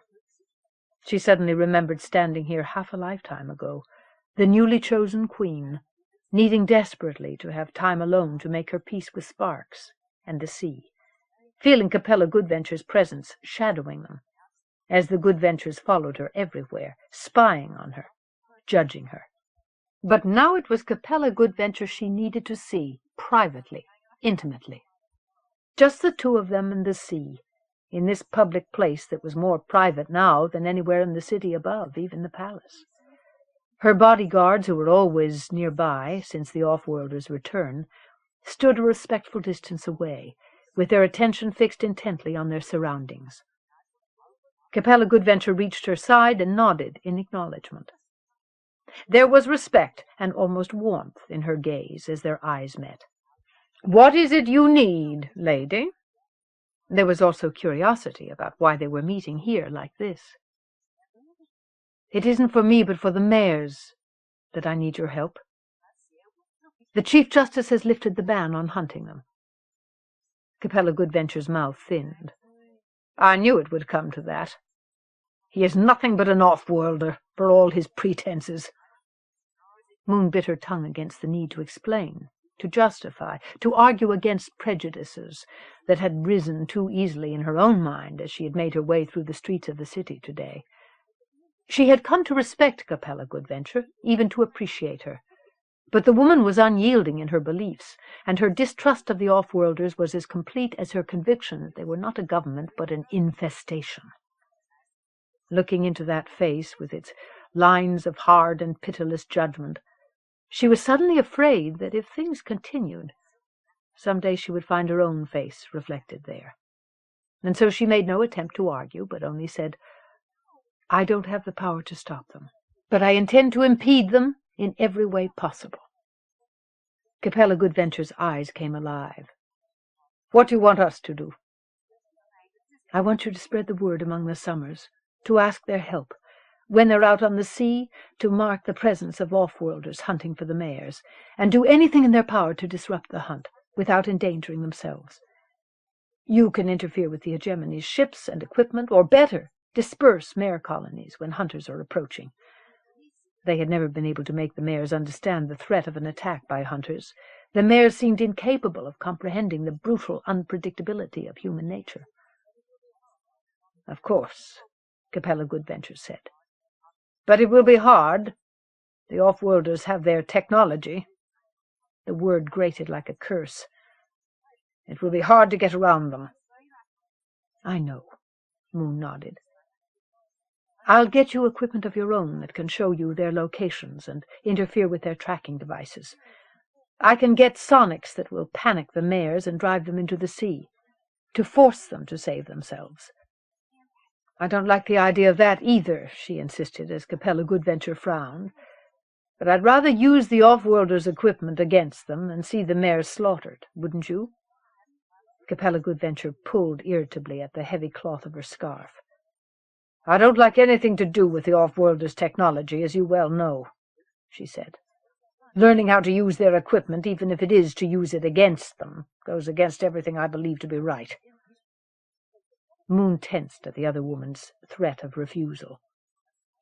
But Capella Goodventure shrugged, her hands knotting deep in the pockets of her loose trousers. "But for the mares, only for them. This has nothing to do with you, and don't you take credit for forcing me. I accept your offer. Equipment will go on the ships and be used for the purpose intended, to defy its masters and protect the sea's children, if that is the lady's will, and I am sure she will let us know whether it is her will or not." She leaned over the rail and spat 3 times, reverently, into the water listening below. It was only then that Moon realized Capella Goodventure was speaking not to her, but to the Sea-Mother herself. "Thank you, Capella Goodventure." Moon smiled, satisfied. "The lady is well pleased with your dedication." Not sure herself which one of them she spoke for or of, she offered her own prayer of resolution and dedication to the nameless, lifeless thing they both served. Tiamat, Carbuncle. "Damn it, boss, you're late." Reed jerked to a stop at the entrance to Star Hikers as he was unexpectedly accosted by Nibiru. "So what?" he said. He had almost not come at all, knowing that Ariel Dawntreader would be here, waiting for him, with that look in her eyes. He had come anyway, finally, telling himself that it was only to break off this lie of a relationship. He had to make sure that she stayed away from him from now on, absolutely sure. It had gotten them noticed, gotten him in trouble, made him vulnerable, and her. He couldn't afford that, couldn't afford to let anybody get close to him ever, while he wore the Source's brand. He told himself again that she was only a habit he had gotten into. Just because she loved the mares and talked of growing up with the sea as if it were the most natural, beautiful thing in the world. Just because she belonged to this world and this strange city that seemed to touch some part of his shattered soul with exquisite, inexplicable déjà vu. That was no reason to think he felt anything real about her. Just because when he talked of those things with her he knew peace and a sense of his own humanity. Just because she looked at him with longing as if he were really a man, whole and sane. Habits were made to be broken.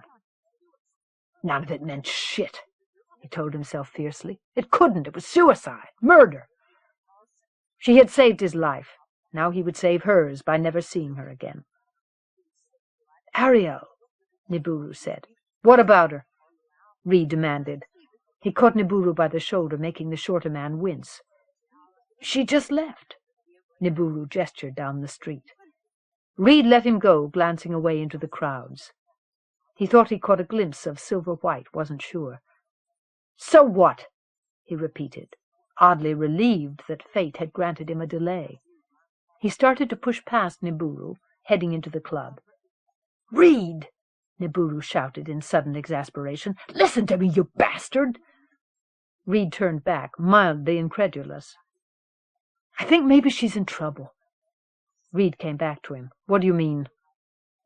"She was waiting for you, like usual, and that kid Elko Teal started hassling her, trying to get her to go to some party with him, and she wouldn't. And then all of a sudden she changed. It was night and day. Suddenly she was all over him, and then they went out together." Reed frowned. "So she went to a party." He gave a grunt of disgust. "Do you expect me to give a damn?" Nibiru caught his sleeve, holding him when he would have turned away again. "I said she changed. It wasn't like she changed her mind. It was like something happened to her. Tor saw it, too. She says Elko Teal slipped Ariel something." Tor, the woman who ran the club. He remembered that Nibiru was having an affair with her. "She was practically eating him right there in public, boss. It didn't look right to me either. Tor said if you care anything about her, you ought to check it out." Reed swore, searching the crowd again, not seeing anyone now who might have been Ariel. "Which way did they go?" "I send Ananke to follow her. You can track him by remote." Reed looked down at him with abrupt surprise. "Good." He nodded. He touched Nibiru's shoulder briefly as he switched on the tracer and found Ananke's signal. "You want me to go with you, boss?" He shook his head. "No," he said. "I can keep up. If there's trouble, it's not your legs that get in my way. It's your fucking conscience." Reed turned on his heel and started off into the crowd. The trail led him down the street's languid spiral. Not up it, like he'd expected, toward the townhouses that belonged to the rich Winters and off-worlders. Instead, Ananke and the ones he was following were headed into rougher territory, the interface of the lower maze and the lower city, where most of the Summers lived, closer to the sea, where warehouse districts and processing plants took up entire alleys, and things were likely to happen that nobody wanted to talk about the next day. He pushed himself, moving faster as he realized where they were headed, as the crowds thinned out around him. At last he reached the entrance to an alley that looked entirely deserted. He hesitated and then started down it, as the tracer told him in an insistent monotone that it was not as deserted as it looked. He moved deeper down the empty throat of silence, reaching into his heavy jacket. He drew his stunner and checked the charge as he walked like a hunting cat along the looming ancient building fronts.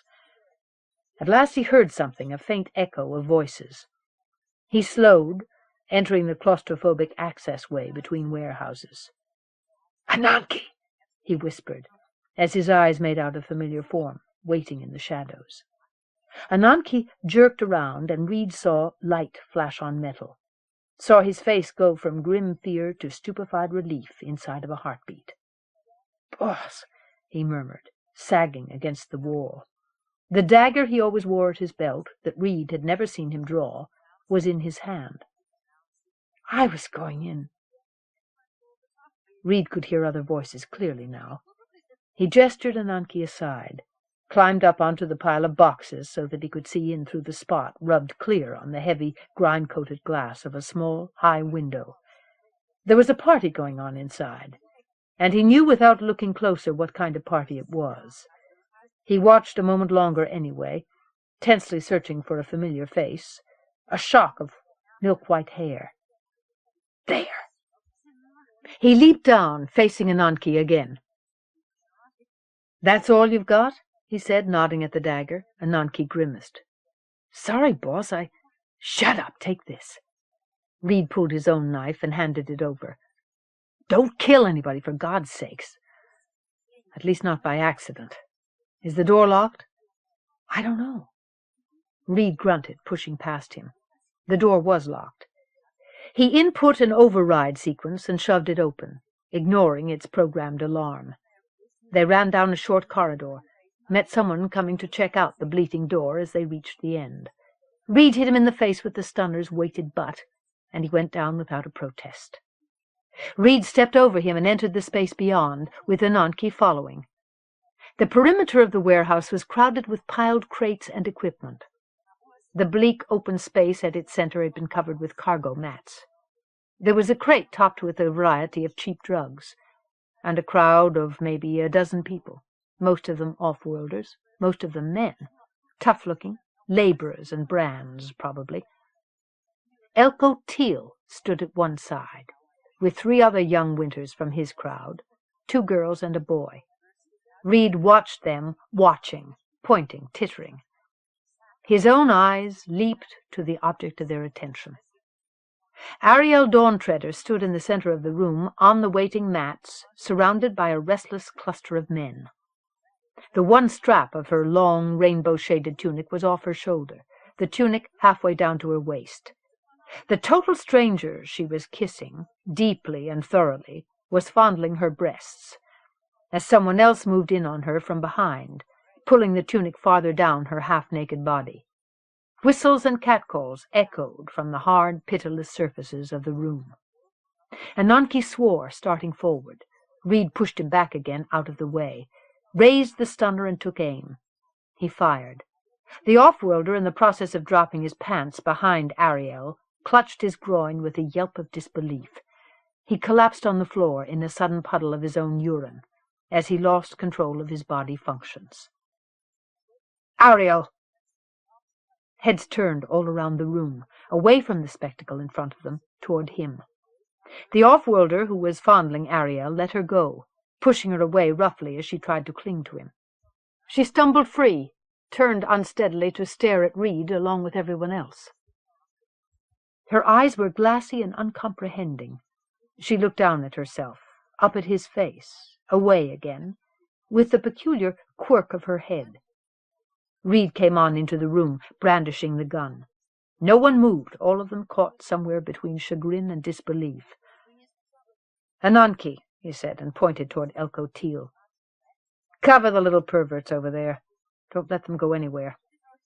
He watched Ananke move forward, holding the two knives in plain sight, to stand guard in front of them. "Now," he said, to the mob of sullen, silent men who still surrounded Ariel. One of them took a step toward him. He raised the gun, and the man backed up again. But he read the speculation in their eyes as they began to realize how outnumbered he was. Ananke looked his way, uneasy.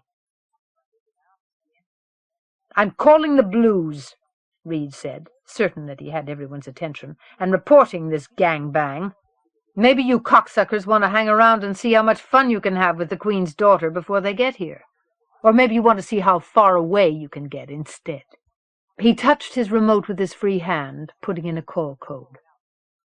The off-worlders began to move, one by one, toward the door this time. He kept the gun trained on them as they passed, their steps quickening as panic began to set in. They were out of the building inside of half a minute, dragging along the piss-stinking one he'd crippled. The door slammed shut behind them. He was sure they wouldn't be back. He moved slowly across the room to the spot where Ariel stood, her face still dazed and unfathomable as she tried to pull her clothing back into place. She stopped trying as she saw him come toward her and held out her arms. "Reed," she whispered. Reed stuck the stunner through his belt and pushed her hands aside. He caught the strap of her tunic, keeping his eyes on her face as he pulled the soft, shining cloth up over her breasts, sliding the strap back onto her shoulder with gentle, non-committal motions. She put her arms around him, pulling him against her. "Stop it," he said, and shook her off. "Stay there." He started back across the room to the place where Elko Teal stood, realizing, annoyed, that Ariel was following him. Reed studied Elko Teal's pouting, frightened face, his pouting, frightened companions. "Did you really call the Blues?" Ananke murmured, staring at him. Reed laughed. "No," he said. Saw Ananke relax, and the young Winters start to relax with him. His own body stiffened as Ariel came up behind him and wrapped her arms around him again, sliding her fingers into the seal of his shirt. He pulled her hand free irritably. One of the Winter girls gave a high, nervous giggle, watching Ariel's hands crawl over his body as if they had a life of their own. "You think it's funny?" Ananke said suddenly. Reed looked at him, surprised by the hard bitterness of his voice. "You really think laughing at her makes you safe? Makes you one of them?" He jerked his head at Elko Teal and the other boy. "The next time it might be your turn, sister." The girl glared at him, sidling closer to Elko Teal, taking hold of his arm. Reed stepped forward, catching the expensive diaphanous shimmer cloth of her tunic at its collar. He ripped it open to her waist with a sudden, brutal motion. "And next time they might not bother to put you in the mood first, sweeting." The girl cried out, shrinking away from his touch as she pulled her torn clothes together.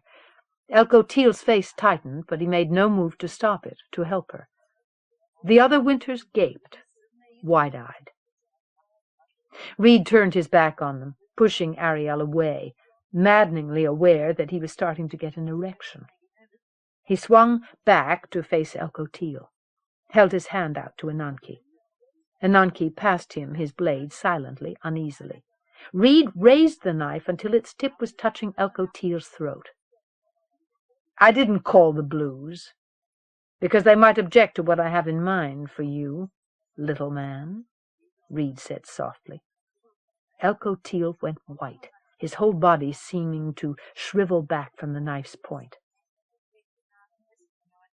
"This was no accident, was it, Elko Teal?" Reed murmured, tracing an infinity sign along the quivering length of Elko Teal's neck. Even Ariel was silent, and still now, waiting and listening. No longer touching him, although a part of him was still aware only of her, the feel of her, the smell of her. He wrenched his attention back. "Your old man put you up to this, and the Source put him up to it. Am I right?" "I don't know," Elko gibbered. "Yes, maybe. Dad gave me the drug. He said I could get back at her, at you, because you took her away from me." Reed's hand jerked downward in a sudden slashing movement, and Elko Teal screamed in pain. Reed stepped back, inspecting his work. Elko Teal swayed on his feet, making a mewling whine as he stared down at the hanging ruins of his expensive clothes, at the thin, precise line of the wound running from his throat to his navel, the spreading ribbon of red oozing out of it as he watched. Reed caught Elko's chin, lifting his head ungently. "Now listen to me, you little turd. You tell your father. You tell him it didn't work, and tell him he's out of his depth. You tell him it's a closed game between me and the Source, that this is just a warning, that next time they'll have to put the pieces of your body back together like a puzzle just to bury you. And that's nothing compared to what I'll do to him. Do you think you can remember all that?" "Yes," Elko Teal whimpered. Tears leaked out of his eyes. "Then go tell him." Reed wiped his blade on the rags of Elko Teal's shirt and stepped aside, opening a space for Elko Teal and the others to escape. They fled, Elko Teal leading the way. Reed watched them go, listened for the heavy reverberation of the slamming door. He put his knife away. Ananke did the same, echoing his motions. Reed saw the look on his face then, half stunned admiration and half concern. "What's going to happen now?" Ananke said finally. "What do you mean?" "The Source." Reed grimaced, realizing with an odd annoyance that the concern in Ananke's eyes had as much to do with him as it did with Ananke's own safety. He shook his head and shrugged, all the response he could bring himself to make. Soft hands touched him again, unexpectedly, and he started. Ariel was back beside him, caressing him, her lips brushing his cheek.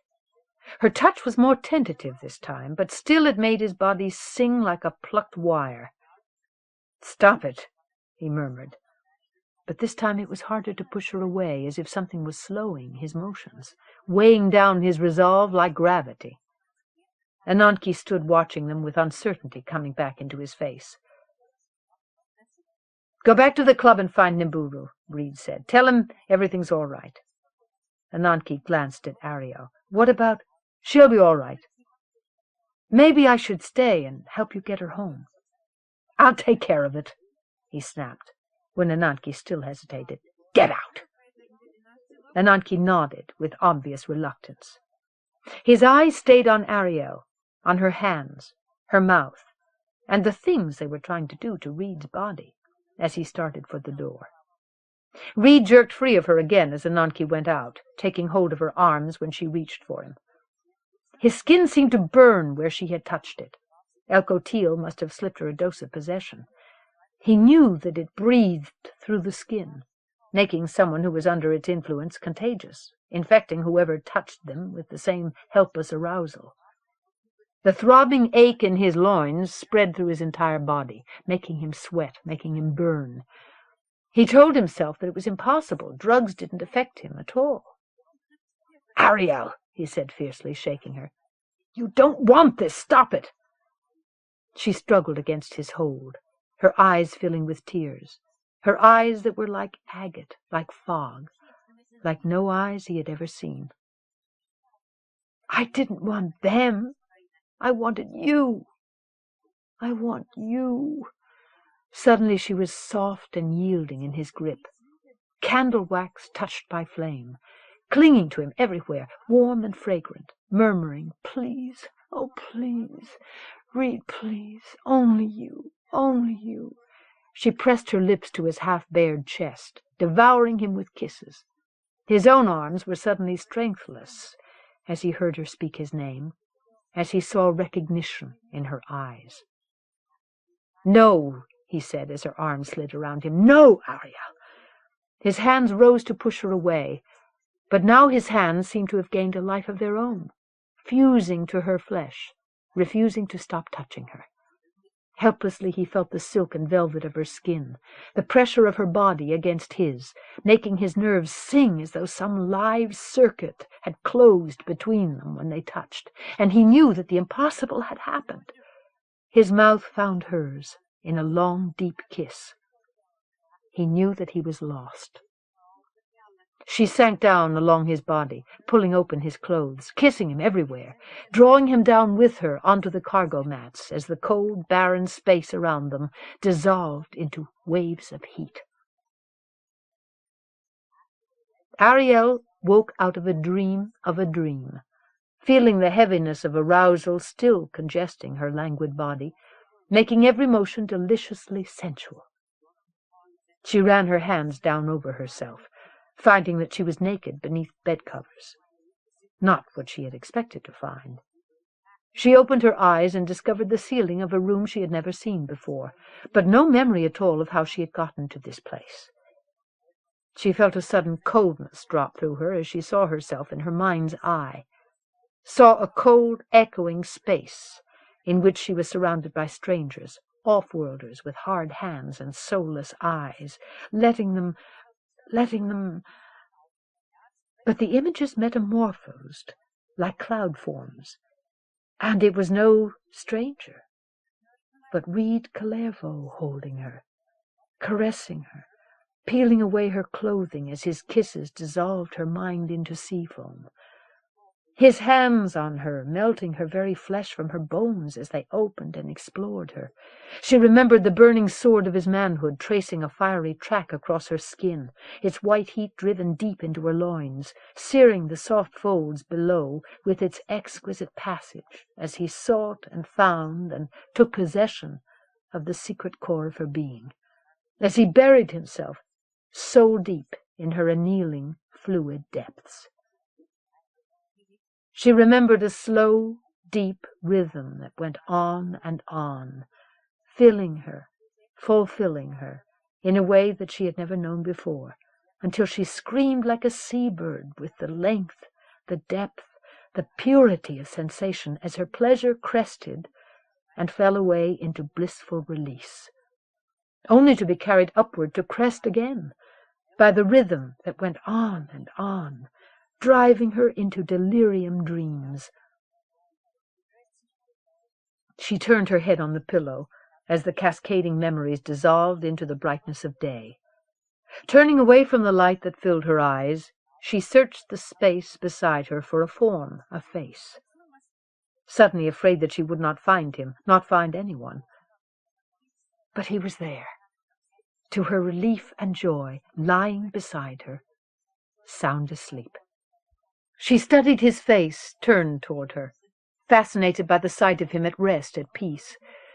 He never looked that way, so peaceful, so vulnerable when he was awake. He was always like a fistful of thorns, filled with potential pain. It was what had drawn her to him, the hint of danger, the wildness in his eyes. But it was the man sleeping next to her now who had held her, the haunting stranger she caught glimpses of as they talked together about the mares.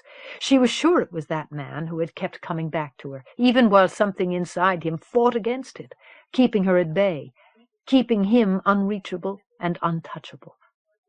She reached out, touching his cheek, so softly that she barely proved his reality. She let her hand trace the line of his jaw, down along his throat, his shoulder. She had never been allowed to touch him before. He had never let her. She studied the tattooing that tendrilled the length of his arm, fascinated by the complexity of the designs. Someone had told her once that they meant he was some kind of criminal. The prospect had secretly excited her. But he had denied it when she had found the nerve to ask him about them.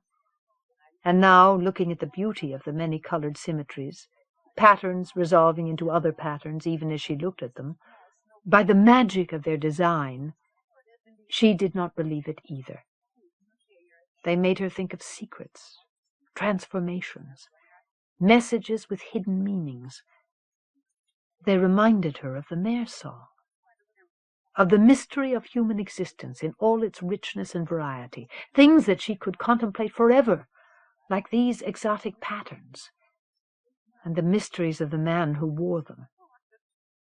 Reed's hand came alive suddenly, under her touch, caught her own hand in a painful grip. He sat up staring at her, while the emotions on his face changed and changed again, so quickly that she could only see his anger.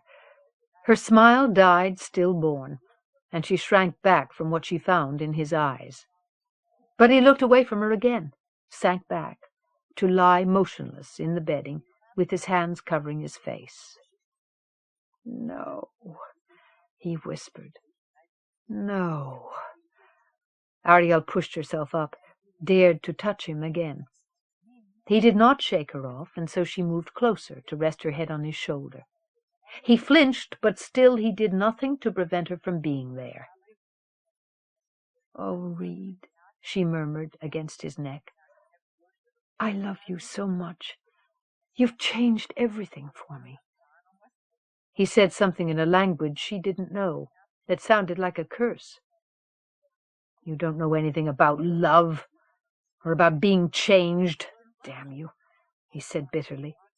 But his arms went around her, pulling her to him, cradling her against him as if he were afraid she might disappear. He stroked her hair.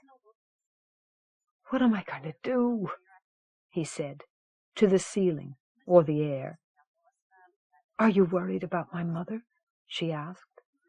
He looked at her blankly. "What?" "She won't be angry with you. She might even be happy with me for once." Something like comprehension filled his eyes, but he only grimaced. "Don't tell your mother, for God's sake, don't tell anyone." "But why not? Everyone already thinks—" He sat up, glaring at her in furious desperation. "You don't even know the truth." She stared at him. "Then tell me." "It's too late," he said, shaking his head. He lay down again beside her. "Too late." He looked away from her eyes, down along her body. His hand reached out uncertainly to touch her breast, making her shiver and stretch with languorous desire.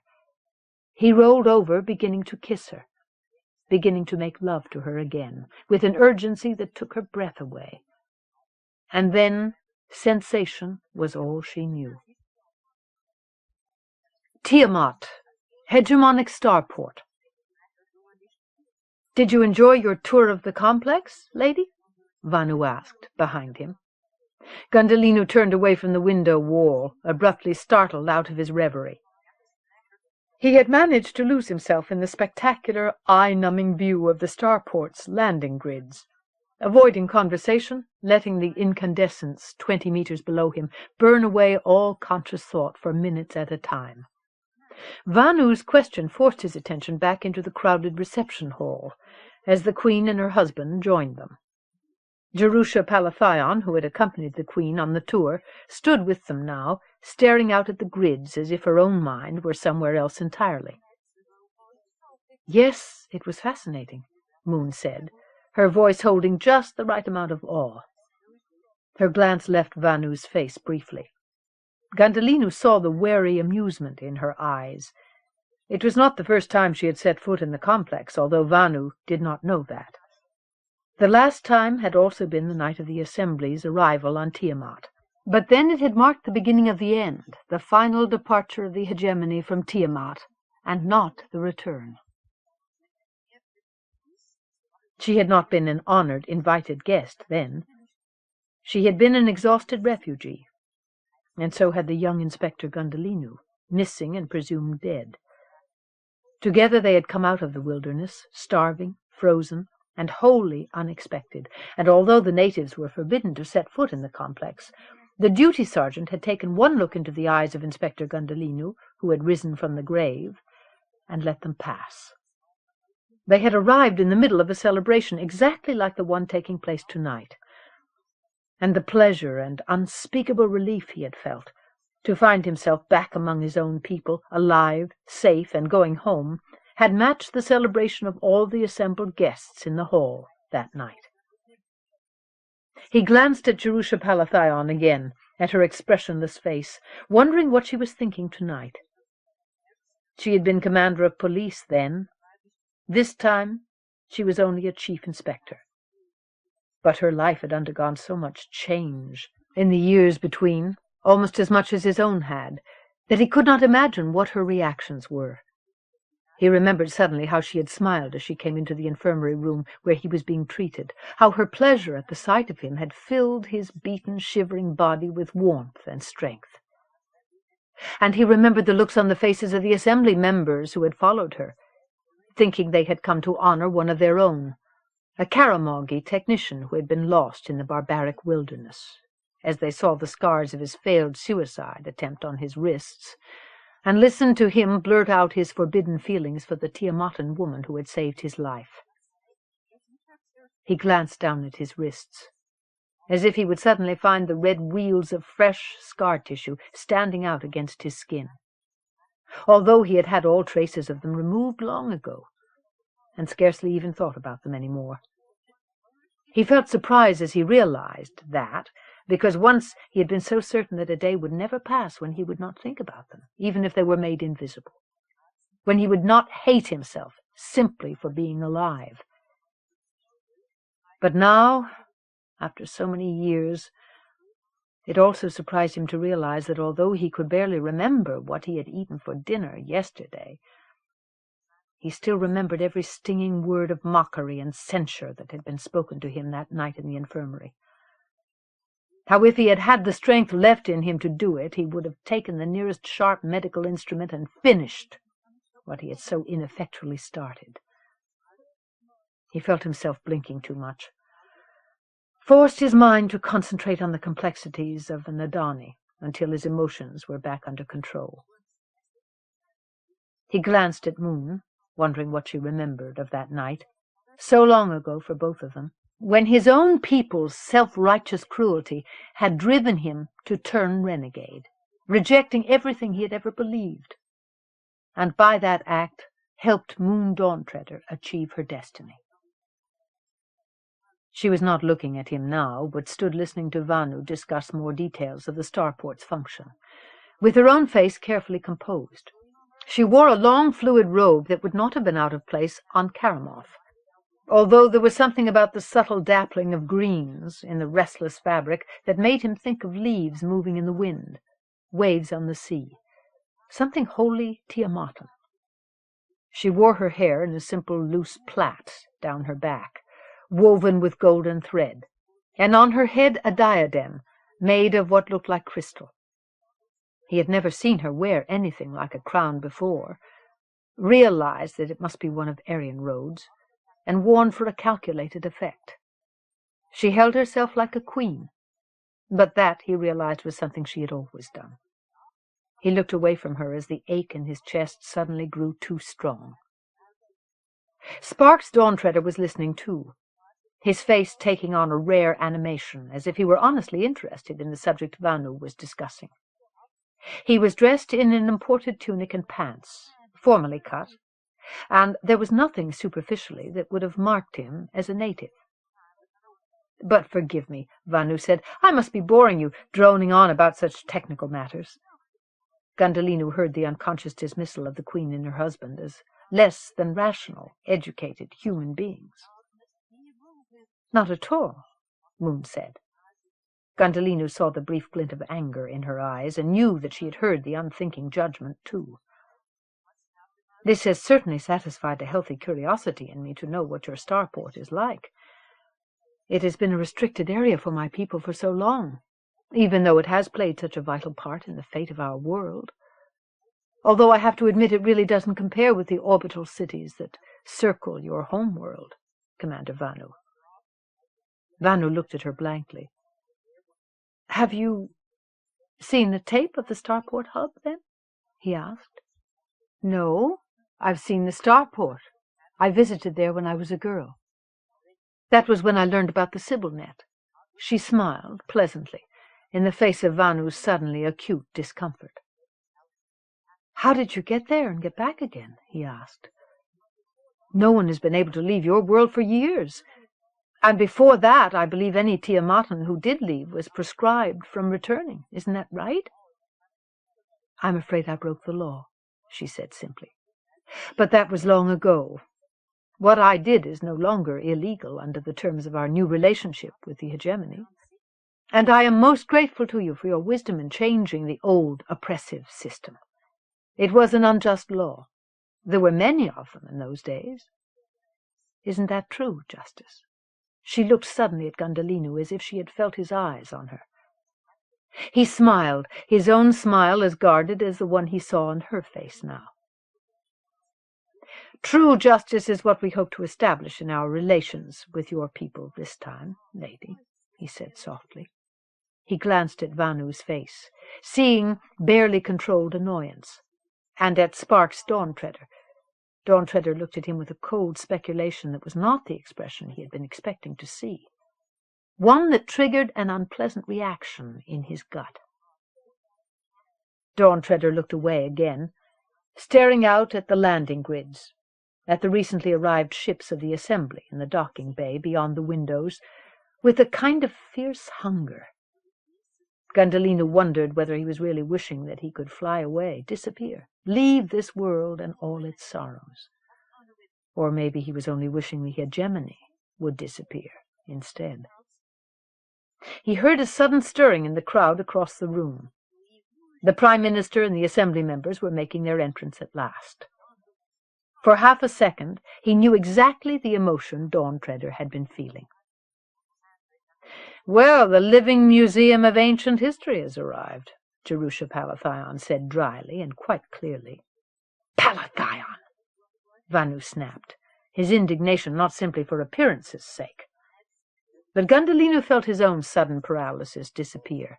A faint trace of smile pulled up the corners of his mouth as he looked at his chief inspector. He gave her an imperceptible nod, a thank you. Moon smiled openly behind Vanu's back. Sparks turned away from the windows, all his attention suddenly on the doorway. Gundhalinu remembered that Dawntreader was the son of one of the assembly members, fathered during the same masked night when Arian Road had had herself cloned. Gundhalinu started forward, a signal to the people around him to follow, knowing that the assembly members would expect that courtesy as their due, even though they had functioned as nothing but figureheads through virtually all of hegemonic history, and had just become even more of an anachronism as the star drive transformed the nature of the eight worlds' real power structure. Still, they remained the living symbol of the hegemony's influence. He understood Vanu's reflexive anger at Jerusha's casual remark, even though he had long ago ceased to feel the kind of pride and reverence that the sight of assembly had once inspired in him. Because the assembly members were little more than actors living a perpetual role, their arrival anywhere was generally an excuse for holidays and celebration, for remembering what was good about Khaремough's dominance as first among equals in the hegemony. He hoped suddenly with all his heart that it would be that way tonight. The crowd of expectant off-worlders and influential Tiamatans parted as though some word of magic had been spoken, opening a path between him and the waiting assembly members. They were resplendent in gem-brocaded, perfectly tailored uniforms, crusted with the honors and decorations awarded to them during their endless cycle of returns to the eight worlds. Gundhalinu glanced down at his own clothing, seeing the austere black uniform of a Chief Justice. Tonight its uncompromising plainness was crossed by a band of silver, on which his family crest and his own honors and decorations were displayed. He had felt disagreeably ostentatious when he put it on, but suddenly he was glad he had, as if he had remembered to put on body armor before confronting a mob of rioters. He stopped before the Prime Minister, flanked by Vanu and Tilhun, with the other officials of his government gathered behind them. He made his bow as they were introduced one by the Prime Minister's protocol officer. Prime Minister Ashwini touched Gundhalinu's upraised hand briefly, with a look of benign distraction, and murmured a polite pleasantry which Gundhalinu immediately forgot. The Prime Minister appeared to be in his mid-60s, but his body was still youthful-looking. He was distinguished and obviously technician in his bearing. He was only the fourth Prime Minister since the Hegemony's formation, and Gundhalinu had no idea how long ago, in the real-time history of his home world, Ashwini must have been born. He had probably known it once in school, but he had long since forgotten. Given the access the Prime Minister had to the best available rejuvenating treatments, and frequent use of the water of life, he was certainly much older in actual years than he looked to be. And because he and the rest of the Assembly had spent most of their time in sublight travel between gates and worlds, their memories carried back even further. A patchwork of random moments of history, most of them probably too much like this one. "Honored, Sadhu," Gundhalinu murmured, speaking Sandhi, as everyone else was now. He stepped aside to give the Prime Minister and the Assembly a clear view of the others who waited behind him. "May I present you to the Summer Queen?"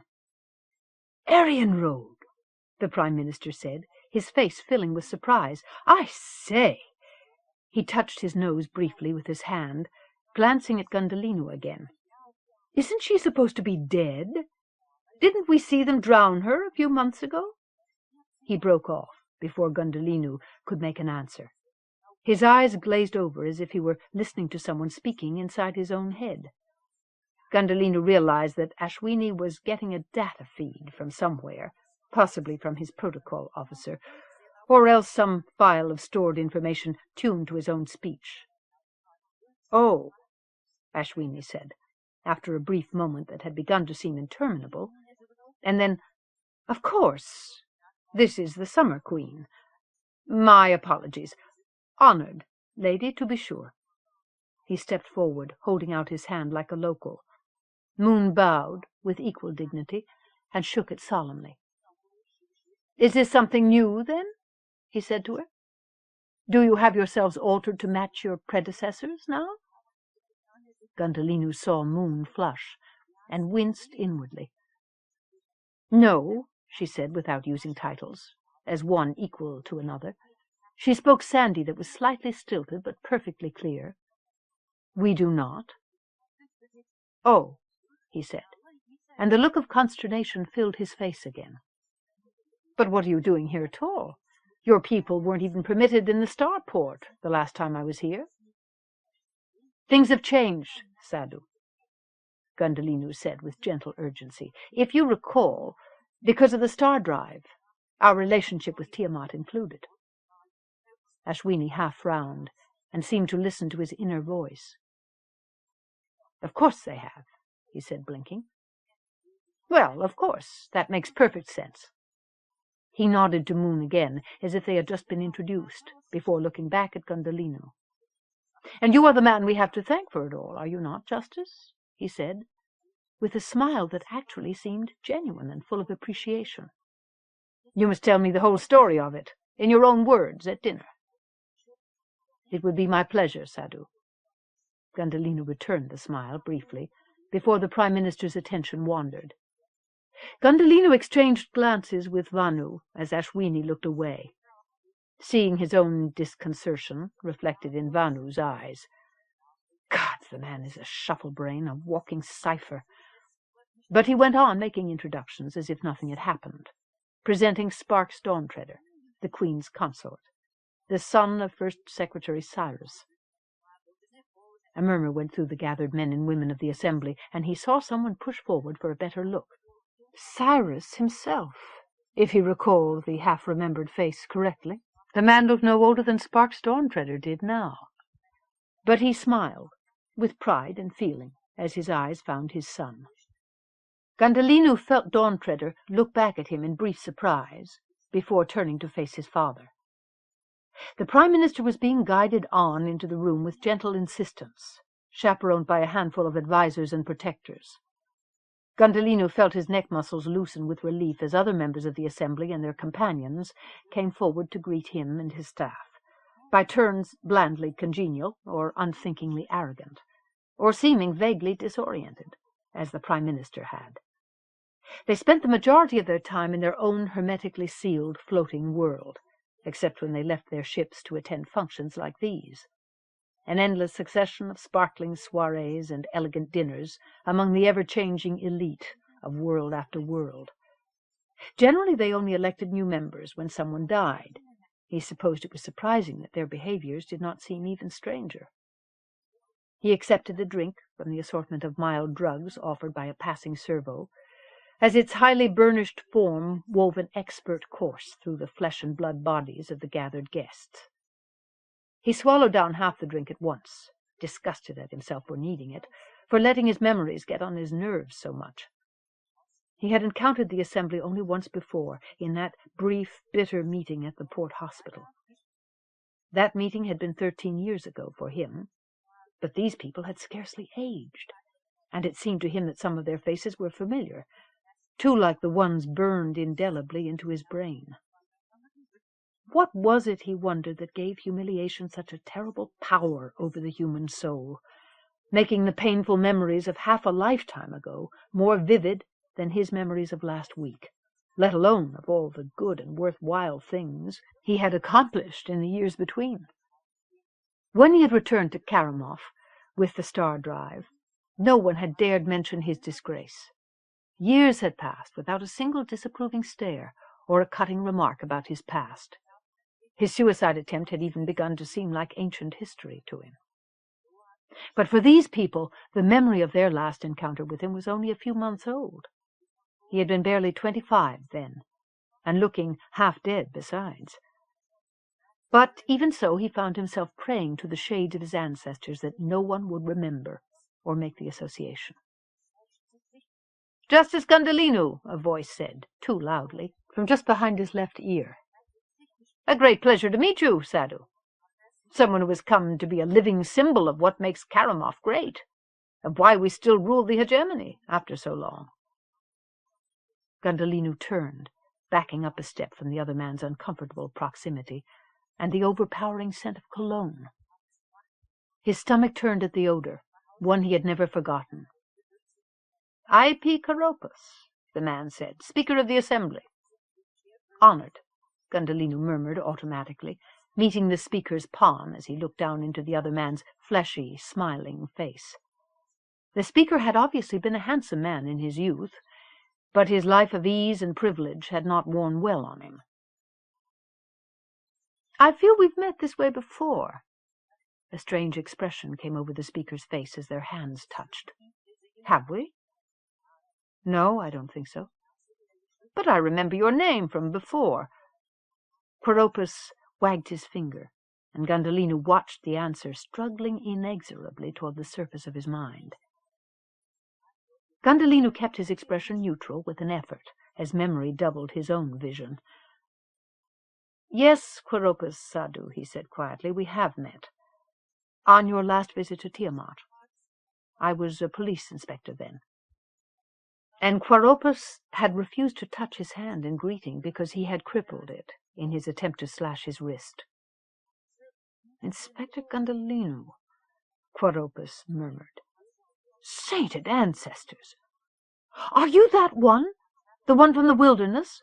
How is it possible? I'd thought that you would have done the honorable thing years ago, after so debasing your family and your class that night." Several people near him turned around to stare, in open disbelief or scandalized curiosity.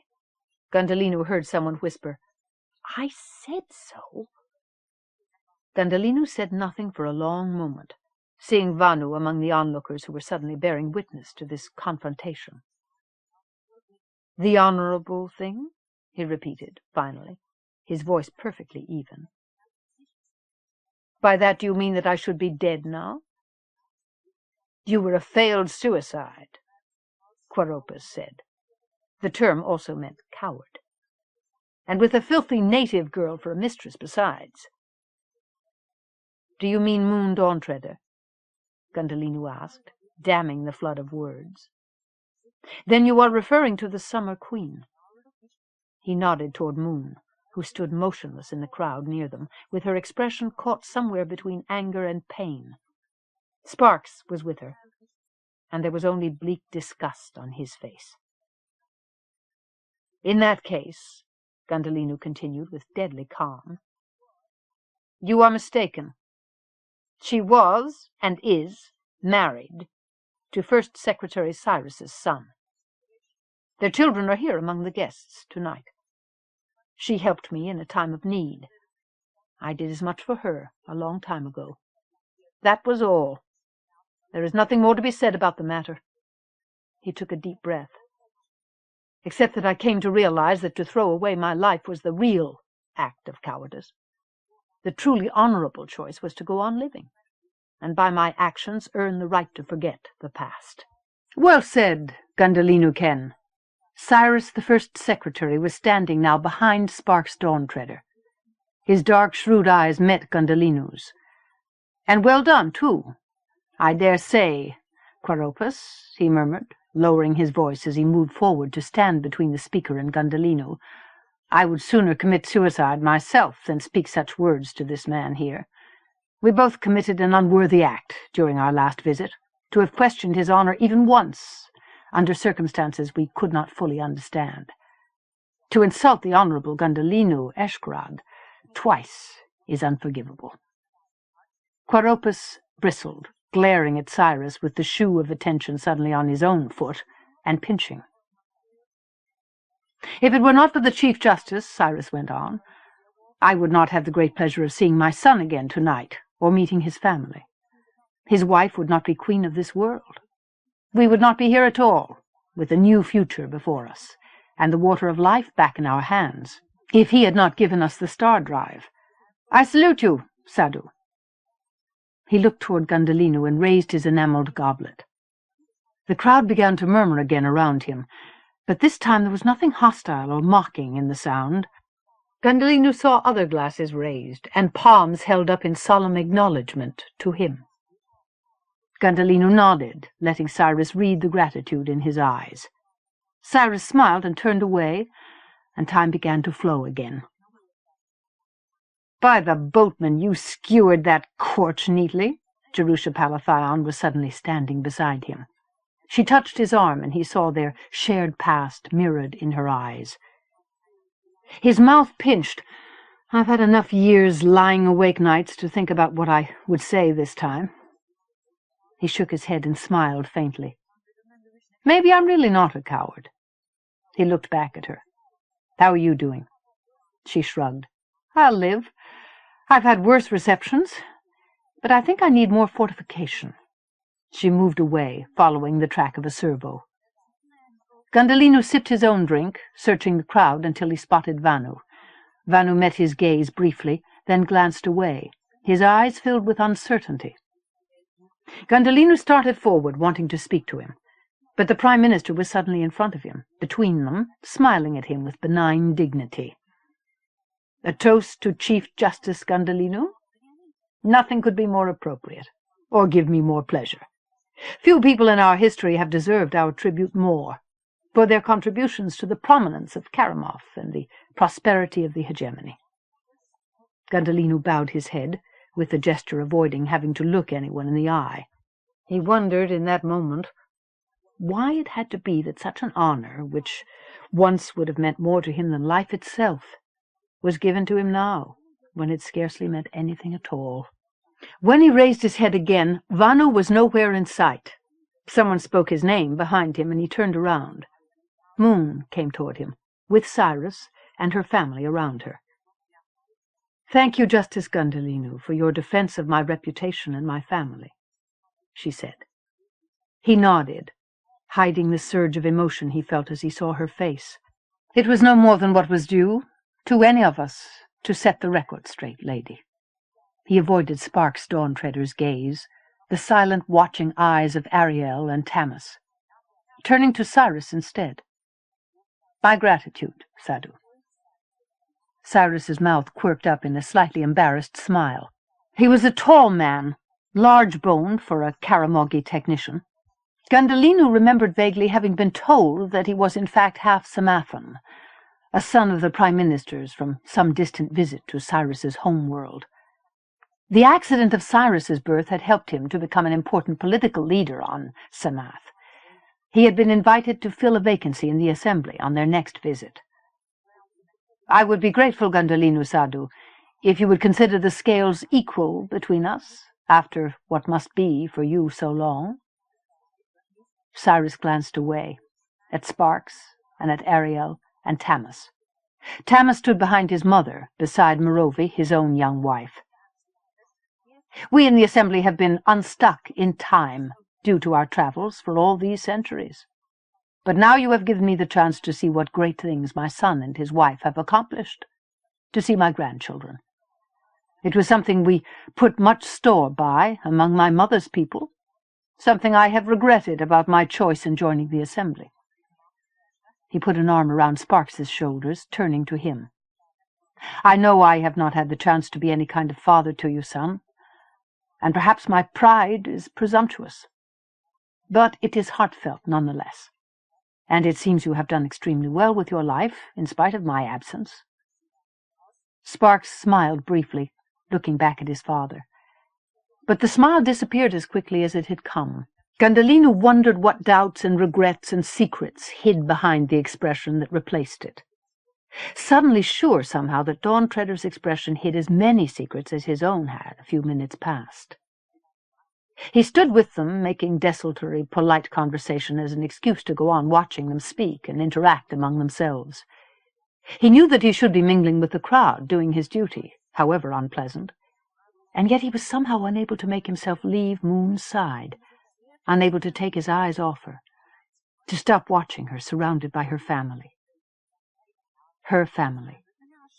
He glanced at Ariel, whose face was still so much like he remembered her mother's, except for the chronic mocking smile, the restless impatience in her eyes.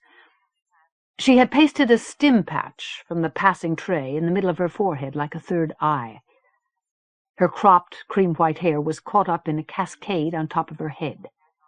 She wore a clinging, dawn-colored bodysuit, and loose, soft trousers knotted around her slender waist, relentlessly expensive and sophisticated, as usual. Her gaze settled momentarily on Cyrus as he spoke to her mother, glanced away again, and Gundhalinu suddenly found himself being stared at. She half frowned, glancing at Cyrus and back at him, and then at Sparks, the man she had always known as her father. Just for a moment Gundhalinu saw her mocking mask slip, saw the confusion of a lost child in her eyes. She turned away as she caught him still watching her and disappeared into the crowd. He wondered if she had gone looking for that miserable little snot Elko Teal. Gerard said Weaways and his family were here tonight, being too influential to snub, although so far he had managed to avoid even the sight of them by some good fortune. "It is quite remarkable, isn't it?" Cyrus said to him, gesturing at Ariel's disappearing back. Gundhalinu looked over at him, only then realizing that he had been staring, and the others had noticed it. "The resemblance between her and her mother, I mean." "Yes," he said, glad to take that as an excuse for his behavior. "I actually mistook her for the Queen the first time I saw her." He smiled, glancing at Moon, seeing her surprise. "Tamas here takes after his father more." Cyrus's smile widened as he turned to the young couple still standing beside him. "He has the look of a Kharemough about him, don't you think, Gundhalinu Sadhu?" Gundhalinu hesitated, feeling 5 sets of eyes suddenly fixed on his own face. "Yes," he said softly, "he does." Tamas glanced down. Gundhalinu thought the boy was simply avoiding his gaze, until he realized that Tamas was staring at his trefoil. Tamas's hand rose, touching his own Sibyl sign, dropped away again to take and hold his wife's hand. Gundhalinu saw her try surreptitiously to avoid his touch, and then give in. He had heard that they were having marital problems. He looked back at Cyrus. The first secretary seemed mercifully oblivious to the undercurrents of tension, caught up in the pleasure of his illusory fantasy about his son's family life. He would not have to be here for long enough to see it shattered, if he was fortunate, any more than he ever had to be anywhere for long enough to experience more than an illusion of life in the real world, with all its pain and pitiless imperfection. Gundhalinu had wondered from time to time what could make someone like Cyrus choose to join the assembly, to sever his ties so completely with the life he had always known. Now, tonight, he thought that perhaps he finally understood. He was suddenly aware of the music that was playing, a limpid fugue theme work from his homeworld. Somehow the music he had always known had never seemed as beautiful to him, or as poignantly sad. Cyrus turned back to Moon as she spoke his name. "Please call me Tiamat." "Tiamat," she said, nodding with a brief smile. "You said that we might discuss the mares." "Yes, of course. It's obviously a question that needs to be addressed. Sit with me at dinner, and we'll—" He broke off as guests began to stir and mutter across the room. Gundhalinu strained to see past the random motion of 100 heads turning toward the doorway. He made out Tilhan, standing at the focus of a small open space, holding up something vaguely familiar. He froze as recognition hit him, hearing Moon's audible gasp. Tilhan held a vial of the water of life. "Sadanu, bye," Tilhan announced, raising his voice to be heard above the crowds. "Dinner waits for us. But first, thanks to the diligence of our new hegemonic government and the cooperation of our Tiamatan friends," he gestured, and suddenly Kharemough Setwayaways was standing beside him, smiling and bowing. "We have a special gift for our honored visitors tonight, the first fruits of a renewed harvest, the water of life." A murmur of surprise and eager anticipation spread through the crowd. Ripples of motion followed as the assembly members began to press forward toward Tilhan. Gundhalinu stood motionless, feeling the people around him suddenly staring at him again. He looked at Moon, seeing disbelief and betrayal in her eyes. "Well done, Gundhalinu Sadhu," Cyrus said, his face beaming. "No mere speech could have silenced the arrogant bigotry of certain fools so neatly." He clapped Gundhalinu on the shoulder. "You have given them their dream, you and the lady."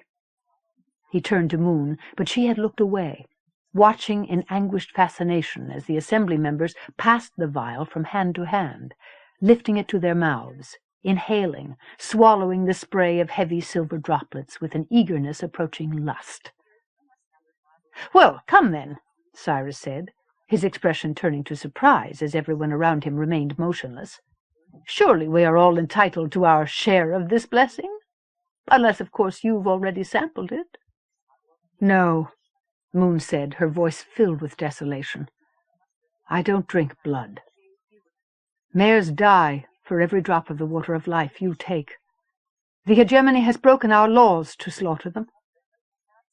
He stared at her for a moment, as if it had never actually occurred to him before how the water of life was obtained. "This was the matter concerning the mares that I wanted to talk with you about," she said, looking at him now with pain-shadowed eyes. "Ye gods," he murmured, chagrined. "I never imagined the two things would be related. But yes, I still wish to discuss it more than before. Dinner will run long, if I recall, and we can—" "No," she shook her head, her face stiff and unyielding. "To attend your dinner as if nothing had happened would mean that I accept what was done here tonight, and that would make me a complete hypocrite." She looked at Gundhalinu, away from him again, before he could speak. "Moon," Sparks said, catching at her arm as she started to turn away. "Stay if you want to," she answered, with both understanding and anger in her glance. She started away with Tamas and Merovi following her wordlessly. Sparks hesitated, looking at his father. But then he shook his head, murmuring something that Gundhalinu could not make out, before he went after them. As he passed, Sparks met Gundhalinu's eyes briefly, with a look that raked his conscience like claws. Surprised and disturbed, Gundhalinu watched until the other man disappeared through the doorway across the room. Cyrus shook his head, caught between concern and embarrassment, as they found themselves standing abruptly alone in the crowd. "Will you join me, then, at least, Gundhalinu Sadhu?" he asked, gesturing toward the water of life. "No, Sadhu," Gundhalinu said. "I'm afraid I would find it undrinkable." Cyrus stared at him a moment longer, and then looked away again at the silver vial still circulating through the crowd. He sighed. "Well, perhaps I am beginning to lose my interest in it, at least until I've heard more about this. You are staying for dinner, I hope?" Gundhalinu smiled faintly. "Yes, Cyrus Sadhu. I have no choice in that matter, unlike the Queen." He glanced toward the doorway that she had disappeared through, watching the counter-ripple of comment her abrupt departure had caused collide with the spreading excitement of the water of life. As he watched, he saw to his surprise that Ariel Dawntreader was arguing angrily with someone. He saw her turn and leave, as if she was offended, like her mother, by the water of life and all that it stood for. As she disappeared from his sight, his gaze fell on Vanu, standing near the door. "Excuse me, I have someone I have to speak with first." He left Cyrus and made his way through the gossiping crowd, trying to hear as little as possible of what was said along the way. He reached the place where Vanu stood, waiting. "Damn it, NR," he said furiously. "How the hell did this happen? This is a diplomatic slap in the face. The Queen was so angry she's left the complex. I never authorized this." "It was Tilhan's idea, to have the water of life here and present it to the Assembly." "With Wayaway's eager cooperation, no doubt," Gundhalinu said sourly. Vanu shrugged and nodded. "How did they perform a hunt without the Queen's cooperation? Aryan Road used her Starbuck, and Dillip hunters from Sayapun to—" "I authorized any supplies and operators they might need to get the job done." "Gods! And it was thy doing?" Gundhalinu repeated, feeling himself flush. "By what authority? God damn it, NR! How could thou not bring this to me?" "Because I knew thou would reject it out of hand." Vanu frowned, his hands twitching at his sides. "In the name of 1,000 gods, BZ, we have to make a good impression if we want the continued support of the ones who count back on Kharemough. We have to prove we're getting the job done, that we're in control here and not some enclave of superstitious natives. And damn it, thou were letting this obsession with enlightened government get in the way of that." Gundhalinu saw his own troubled image reflected in the other man's eyes and looked away. "Thou were cutting thy own throat. I did this thing for thee." "You did it for yourself," Gundhalinu snapped, suddenly both angry and defensive. "Don't confuse the two things."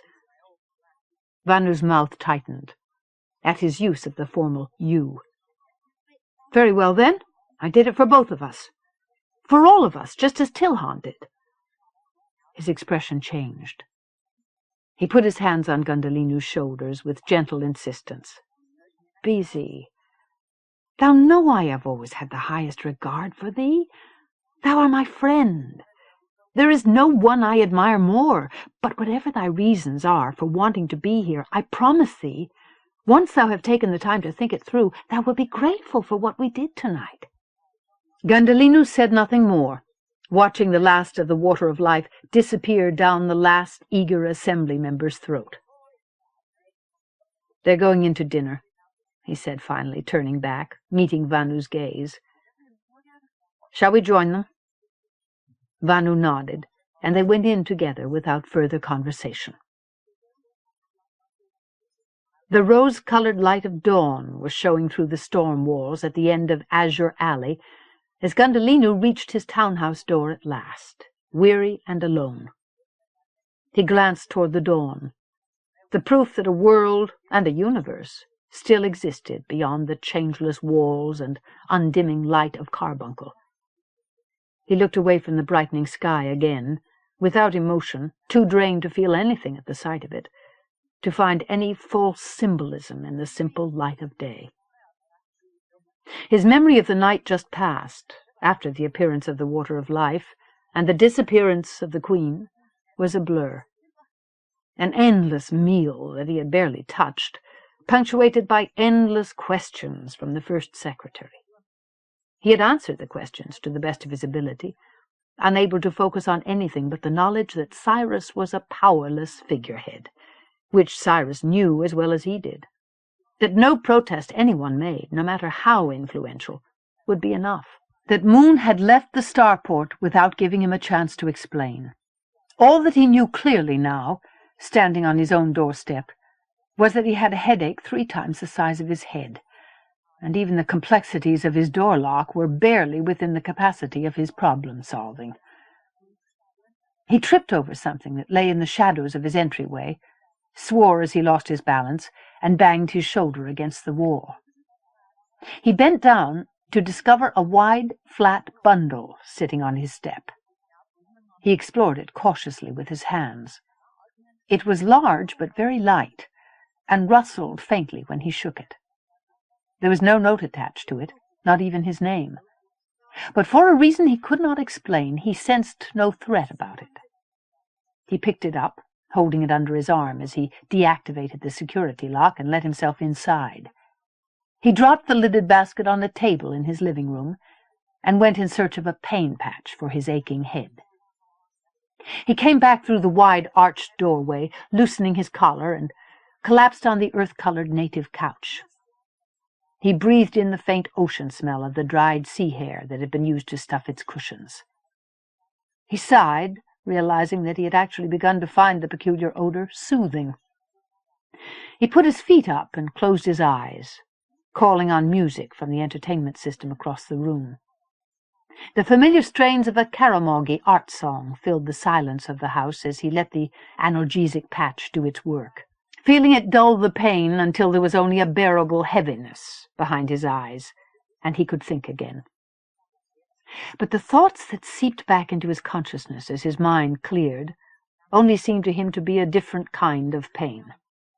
The nagging ache of his growing frustration, of futility, isolation, and regret. He sat up, telling himself angrily that this was no more than he could have expected. Had he really become such a fool that he believed his own press, believed that the Hegemony would grant his every whim because of what he had done for them? Or that Moon Dawn-Treader had been secretly longing for him to return, thinking only of him all these years, as he had thought only of her? That they would fall into each other's arms like the lovers in the wretched old Empire historicals he had been addicted to in his youth? He pressed the heels of his hands into his eyes. Gods! He was exhausted. He should go to bed before he sank any deeper into this trackless bog of self-pity. He had always known what the reality of the situation here would be. He had just never wanted to believe it.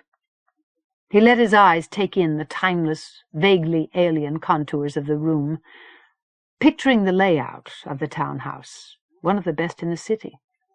10 rooms, their walls covered with beautiful murals of sea and mountains, in which he lived all alone, in rattling emptiness, as he would likely go on doing for years, unless he...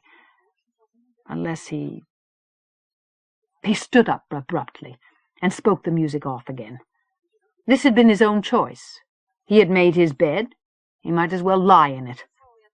As he started across the room, his eyes caught on the package he had brought inside, still waiting on the stolid, square-legged table beside the couch. He sat down again, taking the lidded basket into his hands, breaking the seals that held it together. He lifted off the lid and set it aside, sat staring in amazement at the thing which lay in a nest of seagrass inside. It was a mask. a traditional festival mask, handmade, exquisitely crafted, like the masks he remembered from his last festival on Tiamat, and not the hurried, uninspired things he had seen cluttering shops in the maze as this mask night approached. He had not bought one, had not even looked at them twice. And yet this mask was new, not some relic that had been stored for a generation in someone's closet. He touched it tentatively, wonderingly, seeing the glittering pinpoint diamonds of the stars, fragile veils of nebulosity spread across the dark, silken reaches of space, the wings of midnight, the utter blackness of a black gate's heart, of the transfer, of eyes without sight, and at its heart a face made of light, reflecting, mirroring the world in all its variety, showing him his own face, looking back at him. And suddenly he knew whose hands had made this thing for him, who had sent it to him, and why. He smiled, taking the mask in his hands, lifting it carefully out of the basket, and holding it up to study it. He laid it back in its resting place again after a long moment, and got to his feet, stretching. "Tomorrow," he murmured to it, feeling his perspective restored, feeling an odd sense of peace settle over him as he climbed the stairs in search of a resting place of his own. Tiamat, Carbuncle. Jerusha? Vinge Gundhalinu stood aside, letting Jerusha Palathion enter his townhouse. He closed the door again hastily on the din of festival revelers. They had been celebrating in his alley, as they had been celebrating all through the city, for 3 solid days now since the Assembly's arrival. He felt his face settle into a frown of concern as he saw her expression. "What's wrong?" The tight line of her lips curved up into an ironic smile. "I wish those didn't have to be the first words out of your mouth every time you see me unexpectedly, Vinge." He laughed ruefully as he led her in through the hall to the sitting room. "So do I." He settled into a chair, inviting her with a gesture to do the same. The room was lamplit. The heavy draperies drawn across the windows in the wall behind her shut out prying eyes and the city's endless artificial day, letting his body at least pretend to believe that it was night and time to rest. He sighed, leaning back in his seat. "This had better be good. Riots? Bomb threats? Assassination attempts on the Prime Minister?" Jerusha shook her head, glancing down. "Nothing so simple, I'm afraid." She looked up again. "There's no easy way to say this. Tamas is in trouble. He's down at the station." "Ye gods!" Gundhalinu sat forward. "He's been arrested?" She held up her hand. "No. He got beaten up and robbed. He was trying to pick up a male prostitute. He picked the wrong one." She shrugged. "But he's married." Gundhalinu didn't finish it, realizing all at once why their marriage was a troubled one. "I'm keeping him at the station because he won't go to the medical center. His wife works there." She nodded and ran a hand through her hair. "I thought you'd want to know." He sighed, looking away from the unspoken sympathy in her eyes. "Bring him here." He waited. The time passed interminably, until at last there was another knock at his door. He opened it. Tamas stood in the sheltering alcove, with Jerusha hovering like a shadow at his back. He entered the townhouse at Gundhalinu's nod, moving stiffly. His lip was swollen, his eye bruised. Jerusha raised a hand in farewell and disappeared into the crowd. "Thank you for coming," Gundhalinu said, closing the door. "Did I have a choice?" Tamas frowned. "No, but thank you anyway." Gundhalinu led the way to his sitting room again, offered his guest a seat again. Tamas sat down, warily and painfully. "Why am I here, Justice Gundhalinu?" he said. and Gundhalinu saw him flush as he asked it, afraid that he already knew, afraid of the gods only knew what consequences. Gundhalinu took a seat on the couch across from him. "Because we need to talk about the reason why you won't go to the med center." He studied the boy's face surreptitiously, meeting his resentful stare, searching for resemblances and finding them. He glanced at the trefoil Tamas wore, its clean light winking against the soft folds of his dirt-smudged vest. Glanced down at his own trefoil. "What makes you think that's any of your business, Justice?" Tamas said, holding himself like the son of the Queen. His voice was not as steady as he probably wished it was. "Are you doing this because you're sleeping with my mother?" Gundhalinu stiffened. He did not answer for a moment, trying to pull his thoughts and his resolve together. "Not exactly," he murmured at last. "I'm not sleeping with your mother, but I am your father." Tamas froze as the words registered, although there was no surprise at all in his eyes. He did not ask if it was really true. The silence continued between them, while other emotions claimed the space behind his eyes. At last Gundhalinu got up from his seat, moving across the room to stand before the boy. He looked down into the bruised, apprehensive face, observing Tamas with a trained eye. "I expect right now you feel like bloody hell," he said, barely touching Tamas's bruised cheek. Tamas flinched away from his hand. "But I don't think it's life-threatening." Not meaning simply the obvious damage. "How would you know?" Tamas said irritably. "I've survived this long," he answered gently. Tamas looked up at him. "I have some first aid supplies in the bathroom if you want them." "No." Tamas shook his head, looking down. Gundhalinu nodded, understanding, too, why he would not end his physical suffering even when he could. "You say you're my real father, and that's why I should talk to you. But that's only what you say. You don't know anything about me. What makes you think you can understand me, if my own family can't?" "Do you talk to them about the problems you're having?" "Can you?" Gundhalinu sat down again, this time taking a closer seat. Tamas frowned. "You mean that I can't decide whether I want to make love to men or women? That's why this happened to me tonight, you know." "I know." Gundhalinu nodded. Tamas watched him darkly. "Did you ever feel like that? Did your own father ever call you a pervert?" Gundhalinu shook his head. "No," he said. "But he went to his grave thinking I was a coward. Everyone who mattered to me considered me a coward, once. Some of them still do, in spite of everything I've accomplished. They also called me a degenerate for falling in love with your mother, because she wasn't a Kharemough." Tamas's frown faded. For a moment Gundhalinu wasn't sure which confession had caused the surprise reflected on his face. "There was a time when even I thought I was better off dead. But one special person changed my mind." "Who?" Tamas asked sullenly. "Your mother." Tamas blinked suddenly, rapidly, and looked away. "Have you tried to talk to your mother about this? Or to Sparks, your father?"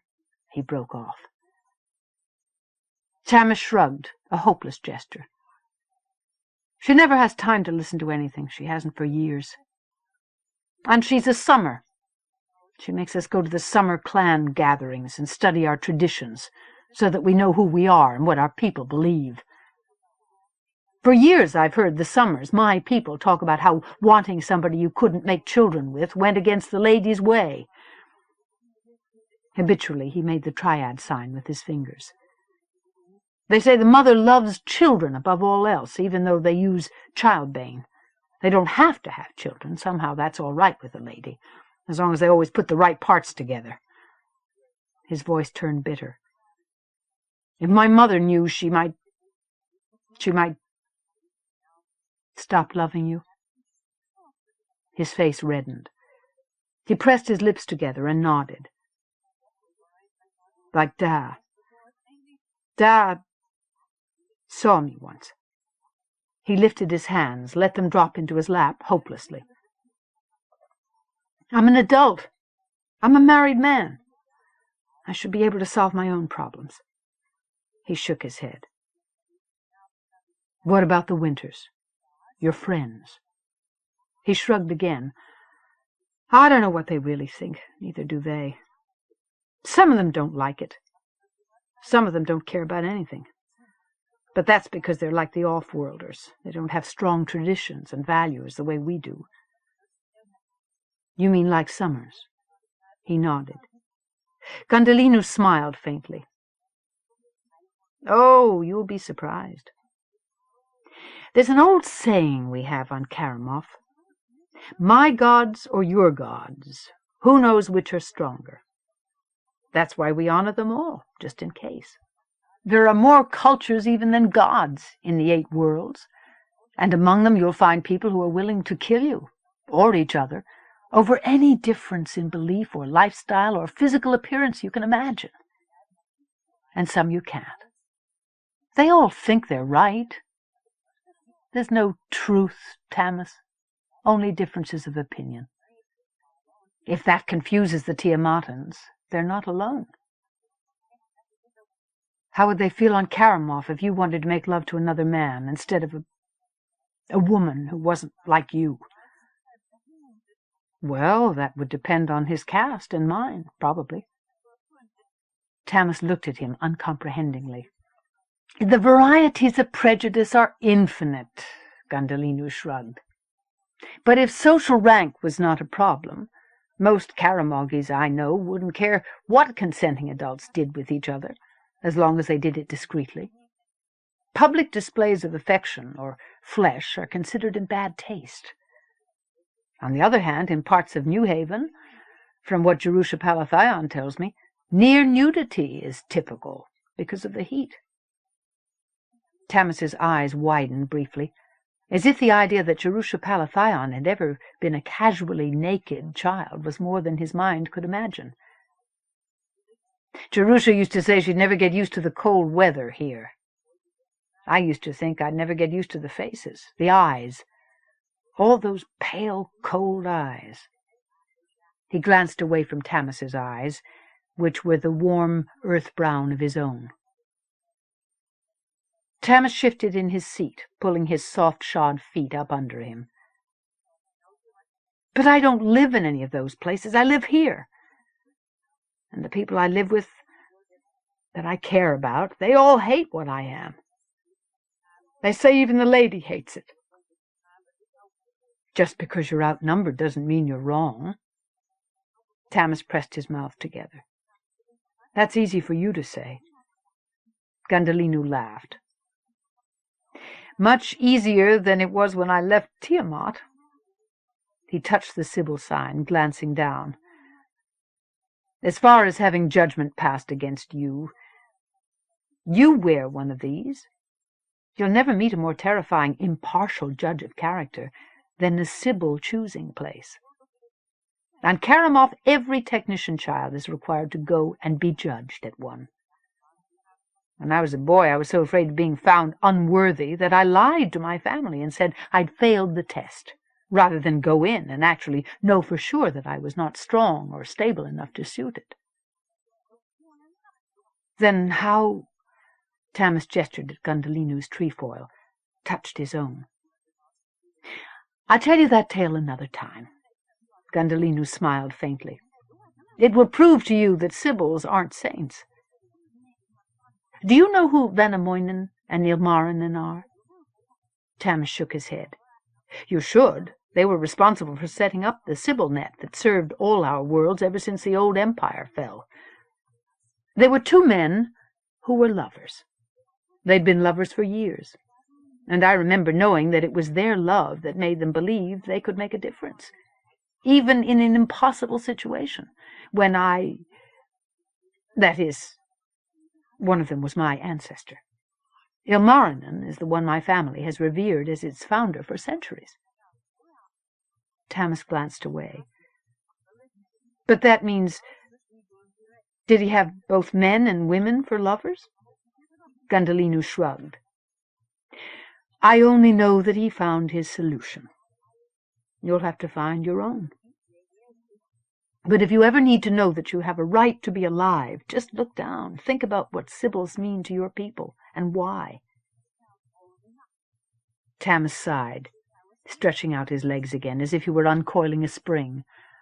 But, he said, looking away, and his fist began to rap silently on the wooden arm of his seat. But Merovi. What about her? Gundhalinu asked. She threw me out. Because you were seeing other men? Tamas nodded. I can't help myself. I don't want to do that to her. But then I start thinking about it, and I hate myself for it. But the more I hate myself, the more I want to. You never think about wanting other women? Yes, I do. As much as you want to be with men? Tamas nodded again. But they aren't Merovian, so I stop. Because I love her. There's no one else I ever felt that close to. That's why I married her. No boy or man you ever felt that close to either? No. No one I really loved, not like her. Then why can't you stop? Tamas shook his head. I don't know. He half frowned as if he had never thought about it. Would Merovi have thrown you out if you'd been seeing other women? Tamas looked up at him. Probably. Gundhalinu shifted in his chair, realizing that he had been sitting motionless for far too long. Then maybe the problem you both have is that you've been unfaithful to her at all. I suppose so. Tamas rubbed his eyes and winced. I guess maybe it is. Then maybe the question you need to give some thought to is whether you really want to hate yourself more than you want to love your wife. Tamas glanced down, staring at his trefoil, or seeming to. He looked up again, finally. Can I go now, Justice Gundhalinu? Gundhalinu nodded, surprised and vaguely disappointed by the suddenness of the question. Yes, he said. Tamas got up from his seat slowly, wincing again, and hesitated. Maybe I will take something for... He gestured at his bruised body. Before I go, if you don't mind. Gundhalinu pointed. Through there. Help yourself to anything you need. Tamas started away across the room, stopped in the doorway looking back, but he said nothing. Gundhalinu listened to him rummaging through the medicinals in the bathroom, listened to him re-enter the hall and head directly for the door. At the last possible moment, before the door closed, he heard the words, "Thank you." Tiamat, Carbuncle. Moondawn Treader stood alone in the center of 100 glittering revelers in the great hall of the palace. Around her they ate and drank, laughed and gossiped and danced and sang. Winters and summers and off-worlders, all but indistinguishable from one another for once, behind the disguises of their festival masks and exotic clothes. She wore a mask made for her by Fate Ravenglass, a recreation of the mask that had crowned her summer queen, made of dappled green velvet and shimmering rainbow gossamer, echoing the flowers of the hills, bird wings, the blues of sky and mirroring sea, the gold of the sun. She hid behind it, gazing out through its eye-holes at the people around her like someone peering through at another world, catching only surreal glimpses of color and motion, hearing every sound as if it had reached her from a distance. She moved to her body's own slow, instinctive music, drifting with the tide of the crowd. This mask night ball was the climax to an interminable cycle of parties and banquets and functions that she had been expected to participate in as queen during the Assembly's brief, endless visit. She had watched the Prime Minister and everyone around him drink the water of life in her presence, like addicts, on the night of their arrival, and then she had left the Starport and gone back to the city, making her anger plain by her absence. But she could not afford to ignore every function that had been planned, because to do so would have meant that she lost face and endangered her position with the off-worlders. So she had attended them all, or her body had, although her thoughts were far away, among the mayors, trapped inside the greater vision that she was never allowed to lose sight of now. And she was attending this final ball without pleasure, without illusion, because it was required. There was hardly anyone here she recognized, and she knew that even if they wore no masks, there would be hardly any faces she wanted to see. It was growing late, and already the crowd was thinning, as people paired off to spend the rest of the night together. This night, when traditionally everyone was allowed, and even encouraged, to cast aside their inhibitions, and put off their regrets until tomorrow, when at dawn they would symbolically cast the past into the sea. It was considered bad luck to spend this night alone, without a lover. On the last mask night, she had been with Sparks, reunited after so long, and their future had seemed infinite in its promise of joy. But Sparks was not even in the room tonight. He had made excuses, saying he wanted to spend what little time was left with his father before the Assembly departed. She supposed that much was true, but she was sure he would not return before morning, no matter how he actually spent his night. Tamis was not here either, not even making a pretense with Merovi. They were living apart, she had heard, but neither of them had come to her to tell her about it. And Ariel. Only the lady knew what she was doing tonight, or who she was doing it with. There was gossip about an off-worlder. Tor had seen them together. She was just a little worried, she'd said. Ariel had not been near the palace in weeks. It had surprised Moon that she bothered to appear at the Starport banquet, or that she left it with the rest of her family when the Water of Life appeared. She would never understand her own daughter. Never understand. The Prime Minister and several other partiers, who might or might not be any of his own people behind the mass-produced sameness of their masks, came to bid her good night. She was resolutely gracious, with relief giving her responses a sincerity that they did not deserve. She recognized the voice of Vanu, the police commissioner. There were several blues, uniformed and unmasked, with the dignitaries for security. She wondered where Jerusha was tonight. On duty for the Hegemony, she supposed. Missing her old friend suddenly, painfully. No one. She lifted a hand to her face and counted the startling textures of her mask instead of her own flesh. She let her hand drop again. She had searched the crowd all evening for the black uniform of the Chief Justice, the silver flash of a trefoil among the dazzling abundance of jewelry and medals, but she had not found him. Beezy had appeared at every other function in the days between the disastrous arrival banquet and this masked ball, sitting beside her when it was required, but seeming to take no more pleasure in anything than she did.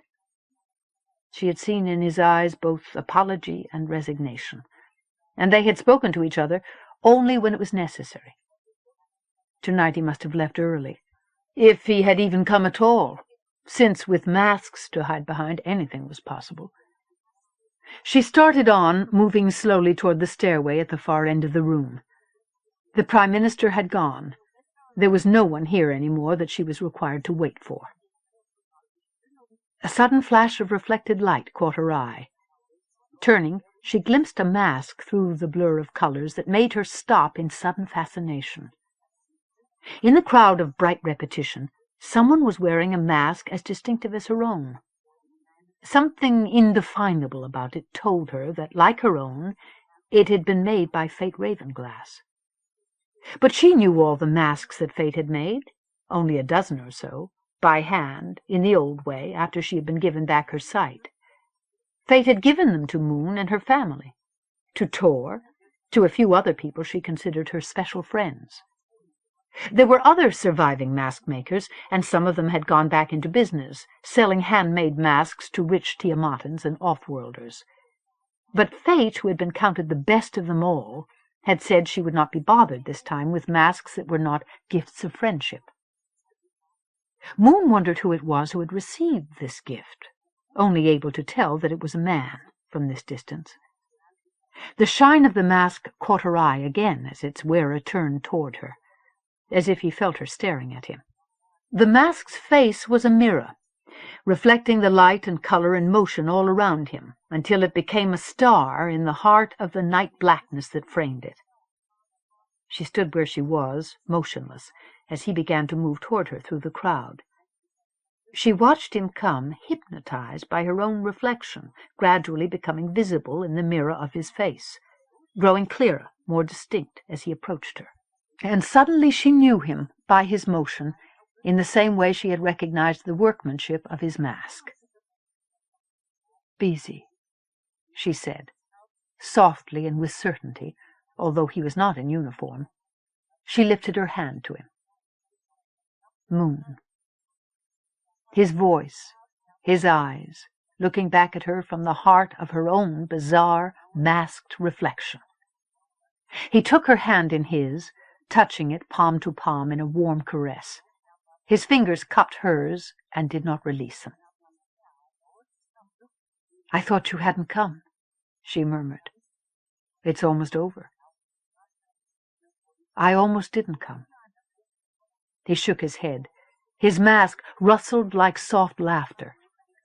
"But Fate sent me this mask. It would dishonor her gift if I didn't use it tonight." She looked down at his hand still holding her own, seeing her fingers clinging to his, unable to let go. She looked up again at his eyes, her eyes, the blackness of space and the wild profusion of spring reflected around them. "Where's Sparks?" he asked, and she felt her heartbeat quicken suddenly. "Isn't he here?" "He wanted to spend time with his father." "Tonight?" "His father won't be here after tomorrow." "Ah," he said. "But still, it's mask night." "I know." She looked down at their hands again, still locked tightly together, holding them prisoner. She tried to pry her fingers loose. Beezy's other hand came up to capture her free one. "Dance with me, then. There's still music, still time." She stiffened, feeling suddenly awkward and provincial as he drew her close with gentle insistence. "I don't know your dances." "I taught your memory how to dance once," he murmured. His arms went around her, guiding her body into a formless motion against his own. "It doesn't matter what we do, only that we do something, so that I can put my arms around you again and hold you against me." Her arms had nowhere left to go except to go around him. A shock wave of heat rose through her as her hands felt the muscles of his back beneath the fine, almost silken cloth of his shirt. "This isn't like you," she murmured, and she would have laughed if her stunned, incandescent body had been able to breathe. He made an odd sound that was not really laughter either. "What am I like, then? That miserable wretch who spent the last few days staring at you across crowded rooms, afraid to say more than 'Good day, lady'? Chief Justice Gundhalinu. Not Kharemough any more, and not Tiamatan. Neither fish nor fowl. Or a man who spent 12 years of his life dreaming about you. Who went to the end of the world for you, and wrestled space-time to a draw in order to hold you in his arms again." His voice was as wondering as if he were possessed. And she remembered another night, the festival night so long ago when he had spoken words like these to her. "Yes," she said, telling him everything in that one word, giving him his answer. She reached up, touching her own reflection as she touched his face. And she remembered again that it was mask night, and the time of change. "I want to get out of here," he said, almost desperately. "Let's go somewhere else. There are parties all up and down the street. There are—" "No," she whispered, feeling the pressure of his body along her own, exquisite, unbearable. "Come with me instead." She broke away and took his hand, leading him the last few steps across the floor toward the stairway. She did not look back, because there was no one left in the dwindling, faceless crowd who mattered, who cared where they were going now or why. He followed her without question, without hesitation, up the white cascade of steps. They moved through the shadowed hallways of the upper levels until at last they reached the bedchamber that had been hers alone for too long. She stopped before the doorway, stopping him beside her. She reached up and removed his mask with infinite care, needing to see his face before another moment passed, before they crossed the threshold into an unknown future. "This is the time of change, when we cast off our sorrows." His hands removed her mask with equal tenderness, set it down beside his against the wall. They stood not touching now, but only gazing at each other's faces. At last he took her in his arms, holding her as if he had never let her go, and she felt him trembling, as he had trembled on that night, not with cold, but with fever heat. They entered her bedchamber, and she let go of him only for the moment it took to close the door, sealing them into a private space where the greater universe could have no hold over them.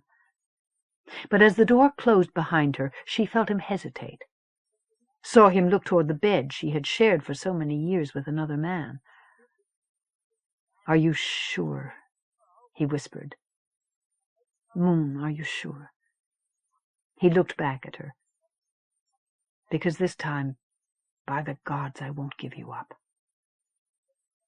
She glanced toward the empty bed and felt her throat close. But she looked at him again, and as she saw his face, all doubt, all regret vanished. She put her arms around him, drawing his head down, and kissed him deeply, passionately, with the yearning of years, keeping her eyes open all the while. He lifted her off her feet in a sudden impulsive motion and carried her across the room.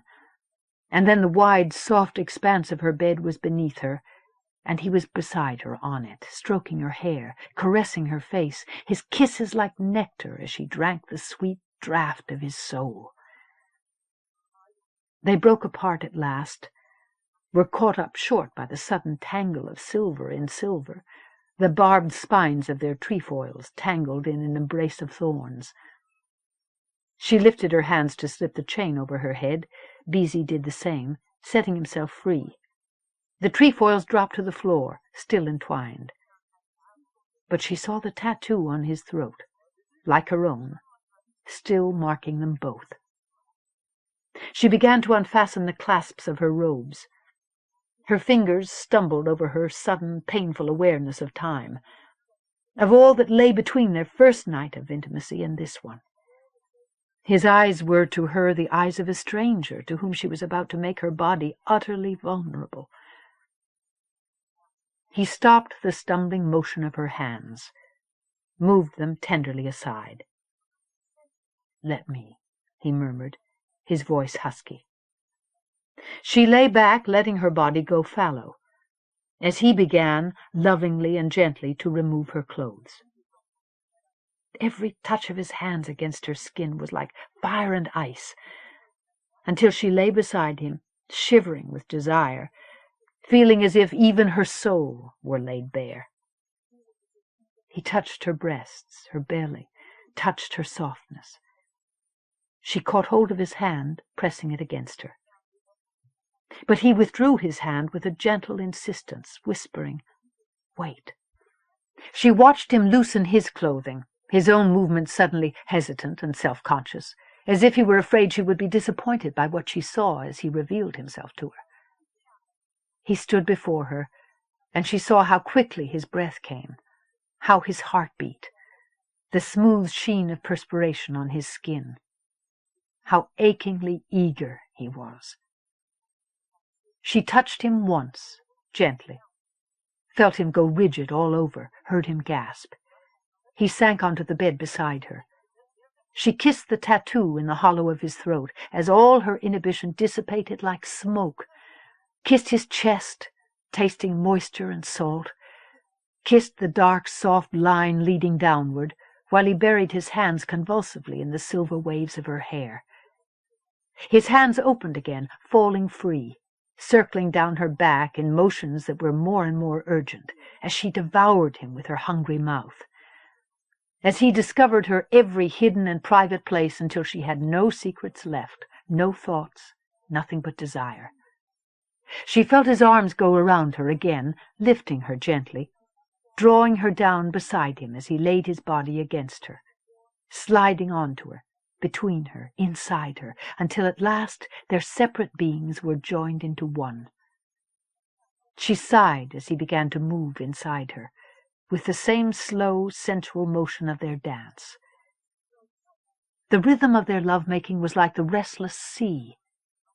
They sank deeper into the waters of sensation, without fear, willing to drown in the depths of pleasure.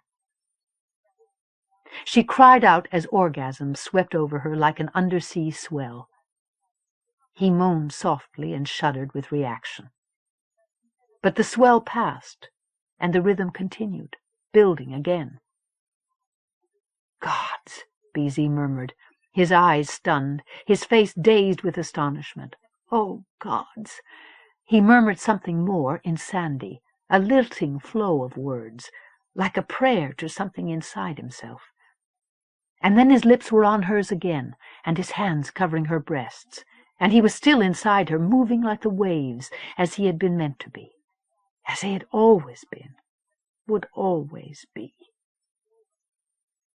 Their love-making was as endless as the sea, and still she sank deeper and deeper into the golden-black waters with every surge and fall, until she knew that she had been falling forever, been born to drown in these depths, and revive, and drown again, that she had waited a lifetime to share her own depths, and be filled with the waters of his life, to become one being, one soul, one with his mind. It was impossible now to conceal any secret at all. Not her love for him, the children already born of it, even the impossible secret that she could never share with anyone, although her tongue were to be torn from her mouth. And in the echoing golden blackness, where nothing existed beyond the sea of their shared sensation, as all physical boundaries dissolved in the fluid heat of desire, she dreamed that she swam like the mares, the sea's children, that she felt the sensuous caress of the sea against their silken, brindle bodies, the slow fire of their passion, of their motion through the heart of the secret machinery of the Sibyl mind, which lay hidden far below the place where she lay entwined with her lover, below Carbuncle, the ancient city in the north, a pin pushed into a map of time.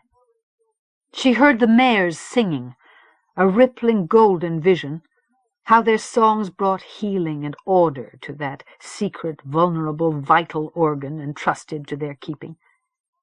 She saw at last why the message of the mare song had been impossible to grasp, the truths that had never been revealed to anyone since its creators, until now.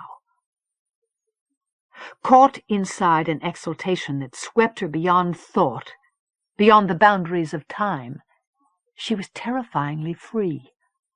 There was nothing hidden from her view, and nothing that was not his to share, inside her body, inside her mind, inside that rippling sea of light music where their union was complete.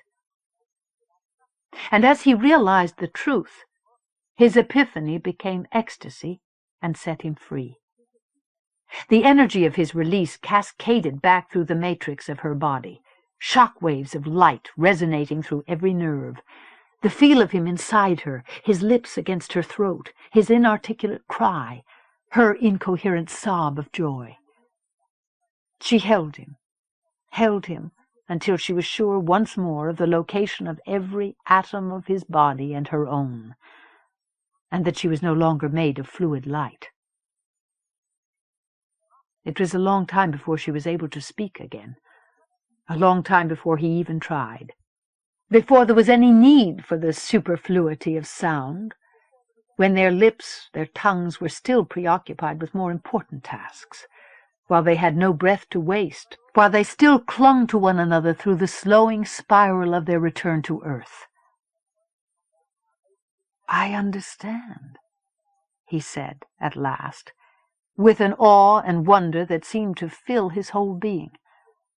And his face changed, filling with anguish and dread as he realized what it was he knew. Why she would do anything to stop the hunt.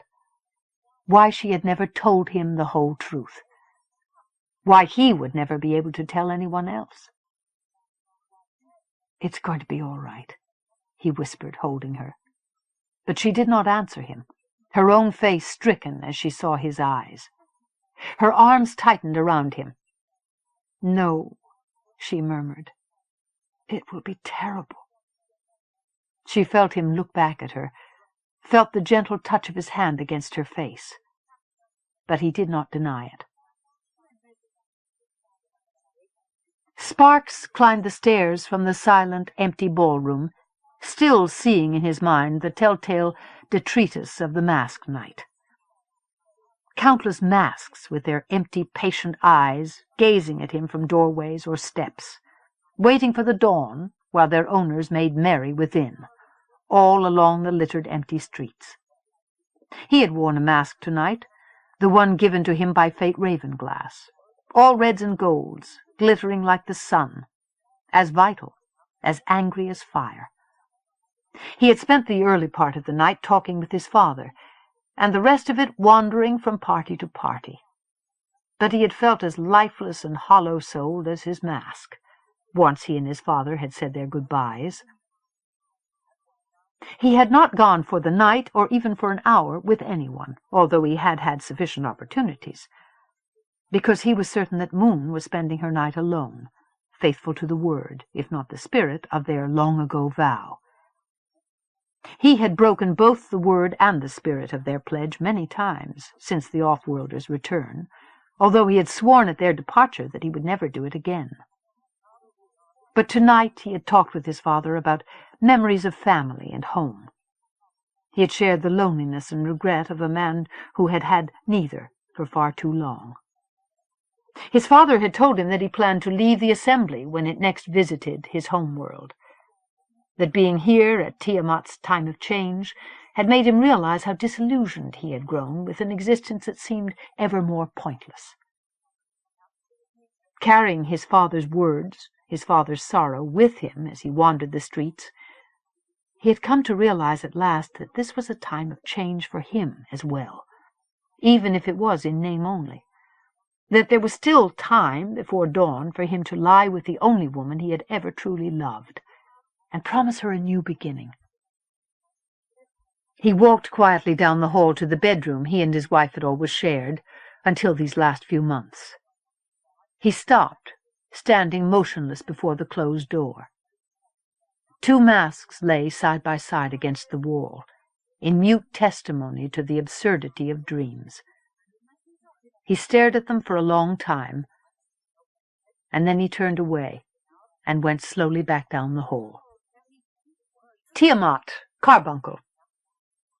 Busy Gundhalinu took his place on the ribbon-draped platform between Vanu and the Prime Minister, aware that all eyes were on him now, the last one sliding into place, like a guilty schoolboy, when he should have been the first one here. Below the hastily erected viewing stands, the sea waited, covered by floating docks. The docks were now so crowded with the ships of festival time that the water itself was barely visible. But where the pier ended below him, a space of water had been deliberately left open for the ritual to come. He watched its dark, glimmering motion, feeling its relentless rhythms begin to hypnotize him. His mind sank like a stone, drawn down into the depths by the weight of his new knowledge, the unspeakable burden of the secret that lay hidden below.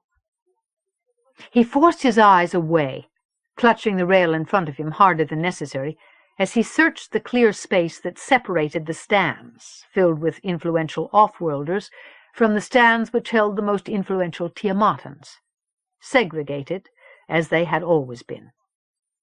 All the faces that he could see across the way were still hidden behind their mask-night disguises, unlike his own people. The Tiamatans would not unmask until the ritual was completed. 2 real human faces stood out against the sea of alien forms, Sparks Dawntreader and the Queen, standing side by side. They were not touching, and their own faces were as fixed and rigid as masks. He willed Moon to lift her gaze from the sea to look at him, until at last she met his eyes. He saw her translucently pale skin blush, saw the telltale redness of her mouth, the dizzying depths of passion and hidden knowledge in her eyes. His hand rose unthinkingly to his own lips, his own unmasked face, fell away again. His whole body still moved as if he were sleepwalking, stupefied by revelations at every level of awareness, revelations that still went on and on. Busy. Vanu's hand was on his arm, giving him a subtle shake. He realized that Vanu had been trying to get his attention and failing. "Thou must have had quite a night of it," Vanu whispered, with amusement in his eyes. "I've never seen thou like this before." "Yes," he murmured, understating.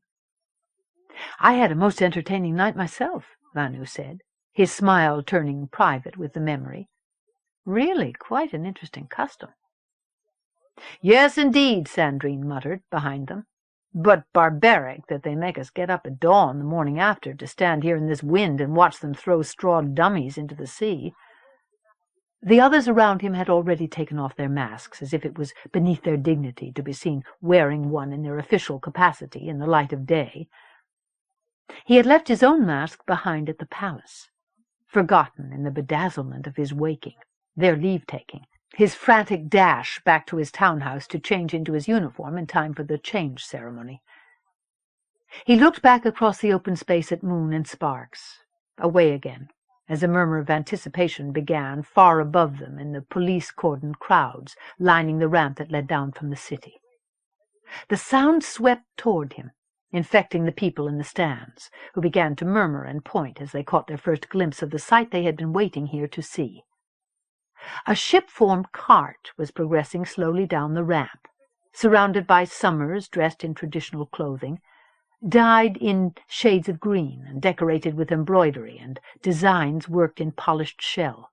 They wore wreaths and garlands of flowers, and they chanted a Tiamatan lament that fell strangely on his ears. The cart itself carried 2 passengers sitting stiffly upright, wearing masks. One of the masks was the one that Moon had worn as Summer Queen last night. The other was a mass of fiery brilliance, like the sun. Sparks's mask, he realized suddenly. As the cart drew slowly nearer, he saw the ropes that bound the 2 figures to the seat. His glance went back to the 2 faces in the stands across the way, proving to himself that the couple in the cart were only effigies, not human beings. Moon's gaze held his for a long moment, before she looked away again, at the cart and its masked figures. Her hands hugged her arms as if she were reassuring herself of her safety, her reality. The cart came to a halt in the open space, just before it reached the sea. Moon left her place and made her way down to the pier, and the crowd's murmurous voice fell silent at last. Throughout the city, other crowds were watching this climax of the festival's celebration on monitor screens. Gundhalinu wondered how many of them were fantasizing that this was the real thing, that the ceremonial ship form that had made the journey down here from the palace gates was actually about to send 2 living beings into the sea to drown.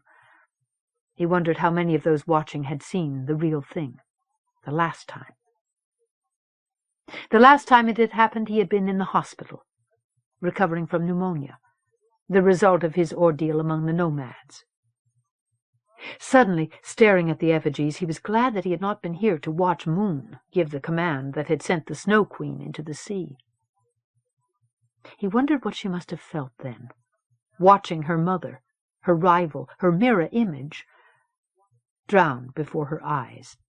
He wondered what she must be feeling now, what she must remember, as she presided over this harmless imitation of the real sacrifice, which would have been a real sacrifice if he had not stopped it. She stood staring at the masked effigies before her, her own face frozen. He felt giddy with the rush of empathy that filled him as he looked at her. He wanted to make his way down to the pier where she stood, to take her in his arms, to take her pain inside him, to hold and support her. He did nothing, standing motionless at the ribbon-draped rail, the picture of official propriety and indifference. Moon tore her eyes from the effigies, looking past them, past the waiting honor guards of Summers at the contents of the cart, which was fully laden with offerings to the Sea Mother. Her expression changed again suddenly. He followed her gaze, seeing heaps of greenery and odd artifacts donated or tossed into the cart as it passed through the crowd. His eyes found the thing that her eyes had discovered, a festival mask, with a mirrored face framed in midnight black, his mask, that he had left behind at the palace. Its face was shattered, the mirror a net of 1,000 fractures, as if someone had deliberately smashed it in before consigning it to oblivion in the depths of the sea. Moon glanced up suddenly, looking at him, before she turned to look back at the stands behind her, at her husband, silently witnessing. She bowed her head again, gathering strength, looking at neither one of them now, turning inward. She lifted her arms to the crowd, to the Sea Mother, lifted her voice and began to play her part in the ritual prayer and process. Vinge took a deep breath, easing the constriction in his chest as he listened to her song. He looked up at the masked faces, the one unmasked among them, as the pure, clear beauty of her voice, repeating the archaic recitation, washed over him like the waters of the sea, washing away the past, telling him that from this moment on, everything in his life was changed. "I hate this," Ariel murmured, shifting her weight from foot to foot as her body grew impatient with standing. "This is humiliating." She lifted her hands to the mask, all rainbows and colors of the sea, that fate had made for her. It was beautiful, even Reed had said so, as close to wondering as she had ever seen him get about anything but the mares.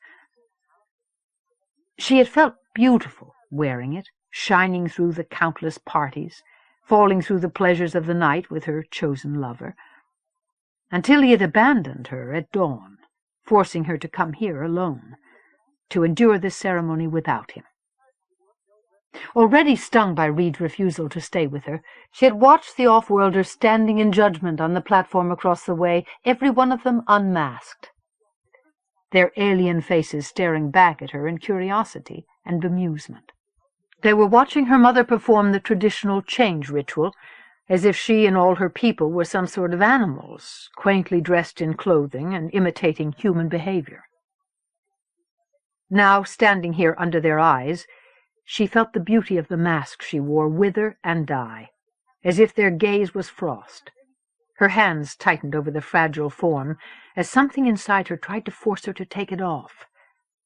But then her own face, her emotions, would be left naked to their stares. She lowered her hands again to her sides, as the Chief Justice suddenly looked directly at her. She turned her face away so that she did not have to look at the man who claimed to be her father. She listened to the strange yet familiar patterns of her mother's recitation rise and fall, filling the air. Thought about the last time her mother had performed this ritual, in earnest, drowning her true grandmother on the day her own life was begun. She looked at her true father, his hair as bright as the sunrise, standing alone like she was here in the stands, and just beyond her reach. He was not looking at her, or her mother, or even the off-worlders. He was staring out at the sea. She called to him as loudly as she dared, but he did not respond, did not acknowledge her in any way. She felt her eyes burn suddenly and turned away, looking behind her at Merovi, who was also alone because Tamas had not even had the nerve to show up here. Merovi hid her sorrows behind another of Fate's masks, this one the color of fog, the color of birds' wings. Its forms were so subtle that at a glance someone might mistake them for simple or plain. Ariel wondered where Tamas was. For once in her own isolation, she felt compassion for her brother and his silent wife. She reached back, touching Merovi's hand, seeing her start in surprise.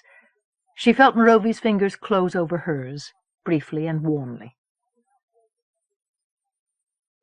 "What is it you find humiliating about being here, Ariel?" someone asked behind her, curious and without censure. She glanced back over her shoulder, recognizing the voice of Clavely, tying it to another masked face, realizing that Merovi had come with her parents. "The off-worlders," she murmured, "the way they watch us. They make everything we do seem meaningless and stupid. They don't believe in anything." "They believe in everything," Gundhalinu said wryly, "which is just as bad." She shook her head irritably and felt Clavely's light touch fall on her shoulder. "Do you believe in the sea, Mother? In the rituals?" Clavely asked. She looked up and back, suddenly glad that her mask covered her face. She listened to her mother's voice calling on the sea. "I don't believe the sea is some kind of god," she whispered finally. "But neither does my mother, even though she's supposed to." "But our beliefs and traditions are just as old as the Kharemoughi's, maybe even older," Clavely said. "And what our rituals teach us is just as true to how we've always lived as the Kharemoughi's are, or anyone else's are. They're all only variations on a theme, as your father would say." Ariel glanced back at her again in surprise. "Each variation beautiful in its own way, even if they don't always harmonize. If there was only one song to sing in all existence, our lives would be maddeningly dull." "But so much more peaceful," Gundhalinu said, putting his arm around his wife. "Everything has its price," Clavely murmured. "That's what the change is about." Ariel looked away again, thinking suddenly of the mares and the mystery of their songs, thinking of Reed. He was an off-worlder, but his fascination with her world was passionate and real. He had made her see her people's customs and her own life in ways she had never seen them before. If only he would have stayed with her to celebrate the changes he had brought into her life, to acknowledge that in some way she had changed his own. They were together night after night. He had even finally shared his body with her. But he still would not let her into his heart. He never allowed any real intimacy between them, even when they lay in each other's arms. Sometimes when they made love, the pleasure and the sweetness filled her until she thought she would die of it. Sometimes when they made love, he wept. But always he left her before dawn, as he had left her this morning, slipping away like a succubus, a shadow, before the new day's light showed at the alley's end. Leaving her to come here alone, stand here alone, listen to the ancient song of change alone. And all around her there was loneliness and regret, telling her things she did not want to hear about her desperate passion for a man as secret and unknowable as the depths of the sea. Someone stepped into the empty space just behind her, amid a rustle and murmur of bodies. She turned with sudden eagerness, found her brother standing behind her, in his rightful spot beside Merovi. She stared at him for a long moment, trying to make his masked figure into someone else's. She could not, and so she looked away again, out at the unchanging sea. "Merovi," Tamas whispered, "I need to talk to you. About us." She looked up at him. He could see nothing of her face but her eyes. Her eyes told him everything that her face could not. Hope, doubt, anguish, love. He reached for her hand, and she did not pull away. "It's you I love," he said, oblivious to the masked faces turning toward him, turning away, to his mother's voice consigning the images of herself and her consort to the sea. "Everything you are, your body, your mind. I want to live with you and have children and raise them together." Her hand tightened convulsively over his. "It's the time of change," she whispered, barely audible as she looked toward the ritual down below, echoing it as the people around them were suddenly turning away, pointing, straining to see. Tamas turned too, as Merovi drew him with her. He looked down at the place where his mother stood. She stepped aside as they watched, and the Summers thrust the cart forward, sending it into the cold, dark water. The crowd's voice roared, everyone around them cheering now, as they watched the boat form circling, riding lower and lower in the water, as the holes hidden in its bed let in the sea. Tamas stared, squeezing Merovi's hand painfully, as the effigies that symbolized the two actual human beings who were his parents disappeared into the sea-mother's embrace. He let out his breath in a sigh as the offering boat sank out of sight, putting his arm around Merovi almost unthinkingly. She pressed against him, her body seeking his, her mind seeking comfort from the symbolic death of the past that they had just witnessed.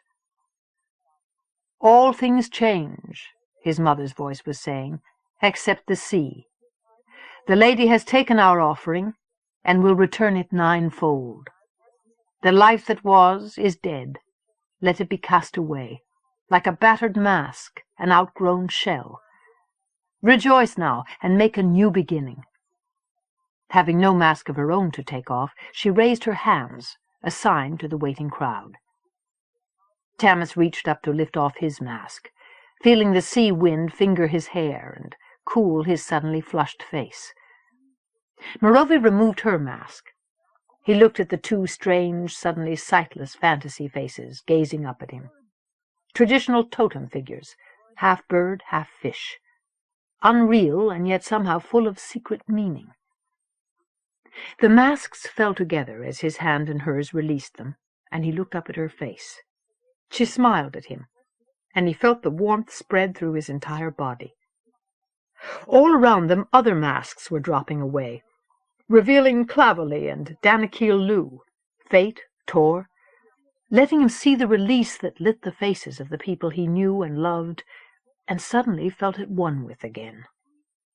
And he understood, as he never had before, why the change was necessary, how even this imitation of the true ritual could affect so many people so profoundly. His sister turned where she stood, alone, dropping her mask as she looked up at him standing beside Merovi. Her face was quizzical for a moment, and then, as suddenly as sunlight, she smiled at them. Tamas smiled back, uncertainly. Ariel looked away again without speaking, looking toward their father's place in the stands. Tamas followed her glance, and to his surprise saw that his father's space was empty. He looked down at the pier, where his mother stood. His father was not there, either. His mother stood facing away from her own people, gazing up into the rapt face of the Kharemough Chief Justice, while the mindless ululation of the crowd went on and on.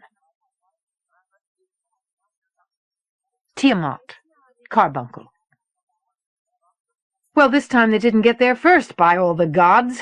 The lieutenant named Urshad grinned in satisfaction as he strode into the meeting chamber and saluted.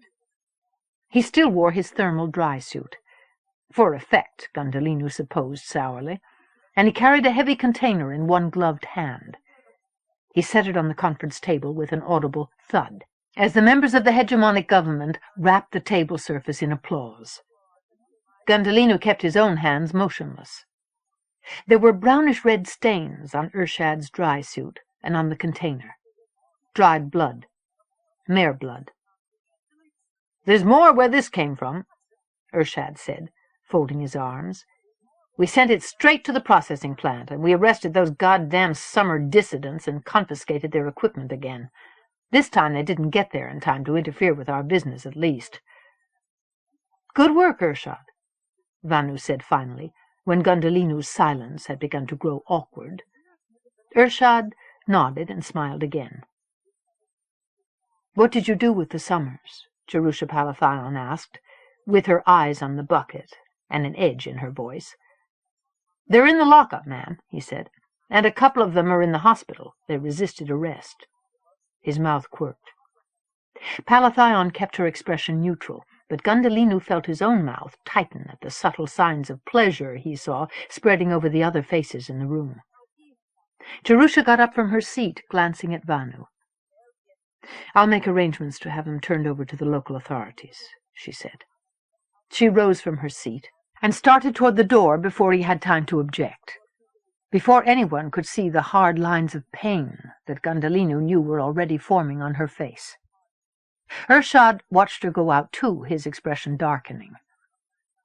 "Justice," Vanu turned in his seat to face Gundhalinu.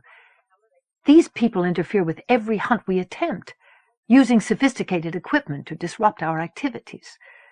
But the local police let them go again immediately. Isn't there some way we can control this adequately?" He made it a question, but Gundhalinu heard the unspoken demand.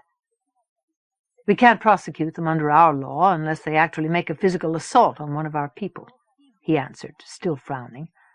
"And there's no law that restricts them from using our technology on their fishing boats."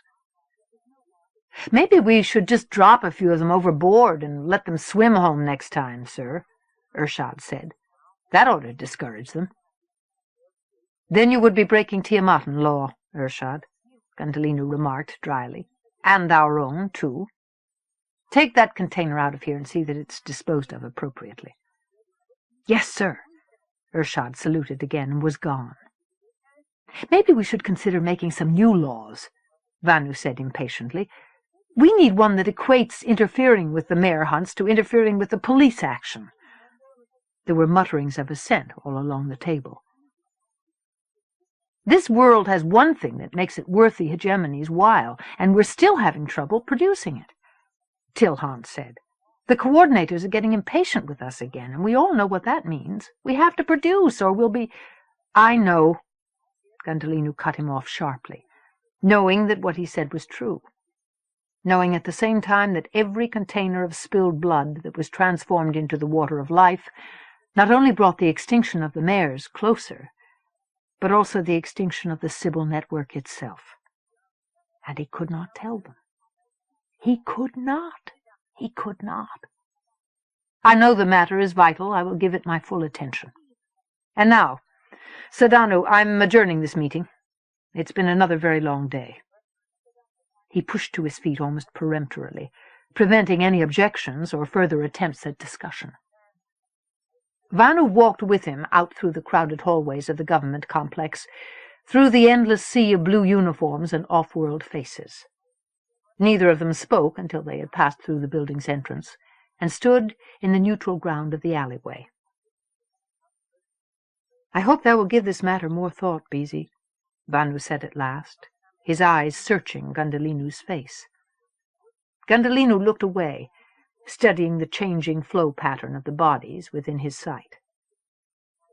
"I will, Enar. As if I can think about anything else now, night or day. But I can't promise thee anything. There are no easy answers to this." Vanu sighed. "I know thou wilt do what is best," he said, clearly not certain of it at all. "Yes," Gundhalinu nodded, for once completely certain in his own response.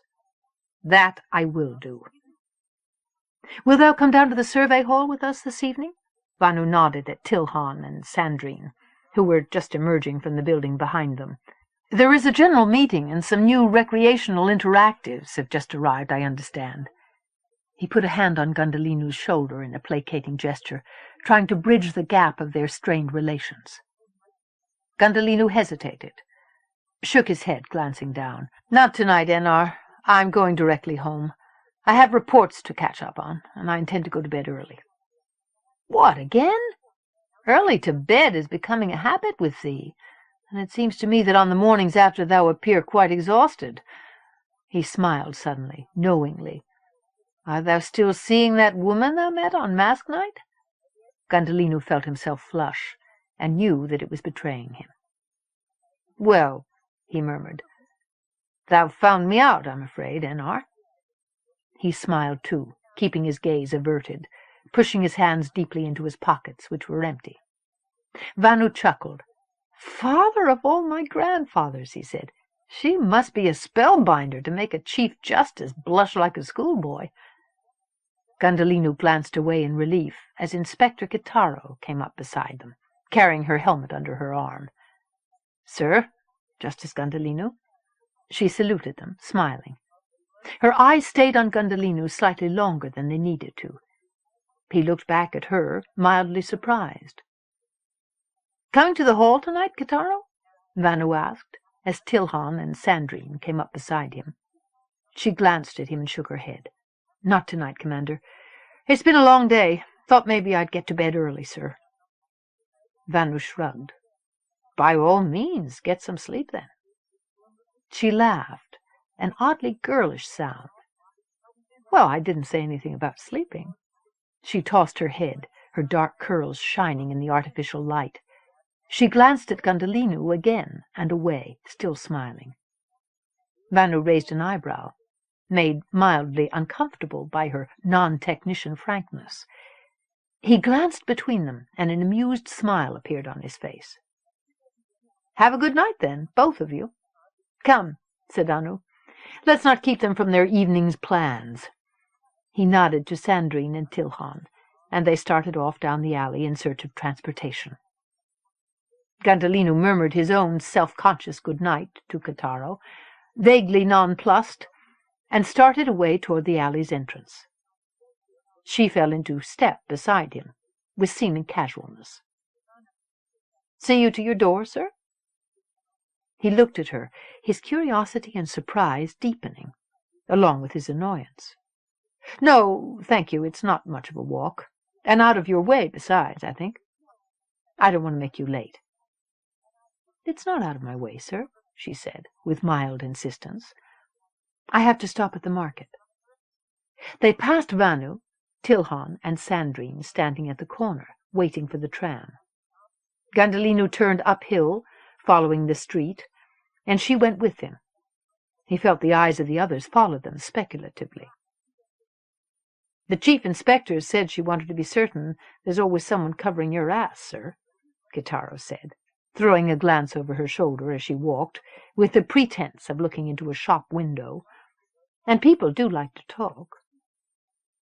"I see," he murmured, finally beginning to understand. He studied storefronts and doorways on his own side of the street. "I appreciate it, then. The gods forbid that the Chief Justice ever got caught bare-assed like a normal human being." He looked back at her with weary amusement. "Yes, sir," she said. They went on up the street together, making forgettable small talk about government business. If she had heard about the successful mare hunt, she did not bring it up. He did not ask her opinion. After all this time he knew almost nothing about her, except that she was a Sibyl, and she was someone K.R. Aspund had trusted. She was non-technician, and outside of the survey hall she did not mingle with the people he saw the most. He had no idea what she did, off-duty, or what her interests were. He was not even certain at what level she actually functioned within survey, although it was obviously a far higher one than most of his companions suspected. She had brought in the data on Reed Kalervo, and she had helped him solve other, less crucial problems, so unobtrusively that he only realized now how often she seemed to be there when he needed a favor. But all that guaranteed nothing about her feelings on the mare question. He did not have the strength, tonight at least, to put her opinions to the test. Instead, he asked, Any luck yet in arranging a meeting with our elusive friend, the smith? Thinking of Reed Kharemough, as he had not had time to do these past few weeks, he suddenly realized something else. Kharemough was Vanamoinen, and Vanamoinen had created the Sybil net, the net that was failing. It could not be a coincidence. It had to mean something. But only Kharemough could tell him what. Kitara shook her head. "We've come this close," she lifted her hand, "but the timing has never been right. It isn't that he's hard to find, it's that he belongs to the source. Jacula's got eyes sewn into Reed Kharerough's pockets. Getting him out from under the Brotherhood's surveillance long enough for you to talk meaningfully to him is almost impossible." "Almost?" he asked. She looked up at him and smiled. "The difficult we do immediately. The impossible just takes a little longer." He smiled too. His smile faded. "This meeting has to happen, Kitara. It could be vital to us all." "I understand," she said. Wishing that was true, he walked on in silence. "Good night, Kitara," he said at last, as they reached his townhouse door.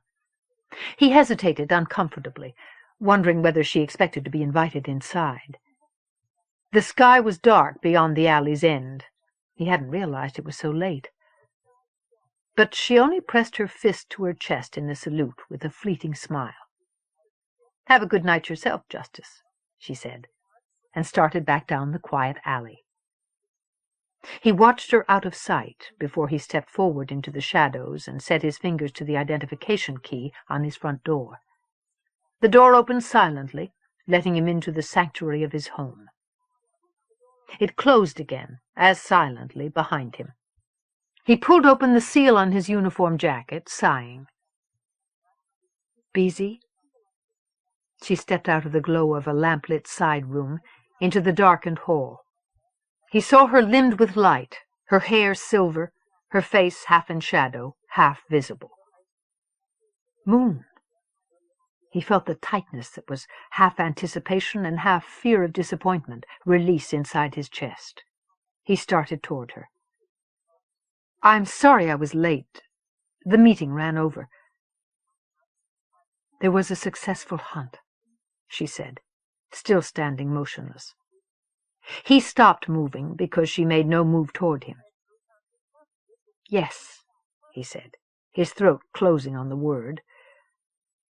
"They must have changed the scheduling code. She turned away from him, shutting her eyes, pressing her forehead against the door jamb, murmuring something that he could not hear. "Off-worlder butchers!" She raised her head again, glaring at him. "Damn it all," he said, the explosion of anger inside him, not directed at her, directed at nothing, everything, himself, because he was the Chief Justice, and he was as helpless, as powerless to stop what was happening as she was, and she was the Queen. "It's impossible. It's insane." She reached out to him, this time crossing the space between them, and he saw the anguish and the helpless desire in her eyes as she opened her arms. He took her into his own arms, holding her close, feeling the rough homespun and wool of her clothing, the yielding warmth of her body, the softness of her skin. He kissed her hungry, demanding mouth, letting all the raging energy inside him transform into need. He had never imagined that he could feel anything with such intensity, that such feeling existed. He let his desire burn, purifying him of duty, guilt, memory, until the entirety of space-time telescoped down to this moment, this fragile refuge, this hiding place from destiny. "Oh, gods," he whispered, "I want you right now." Her body gave him his answer, with her warm, soft mouth silencing his own as she urged him wordlessly toward the stairs that led up to his bedroom. Tiamat, South Coast. "Look at them all.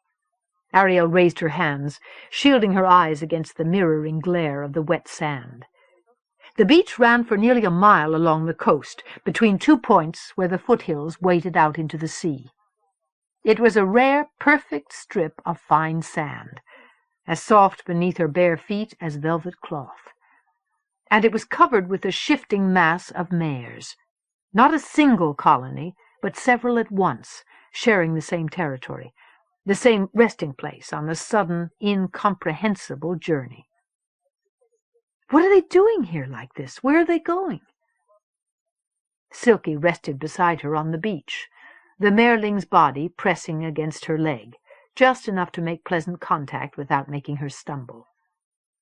They had tracked the colony by the tracer the mareling wore like an earring, which Jerusha and Miro had given her when she was tiny. She had led them to this unexpected rendezvous on the beach. Silky had greeted them eagerly, obviously delighted to see them.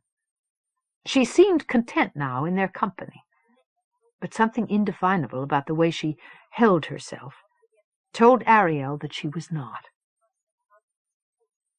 "They're heading north," Reed said, pushing back the hood of his parka.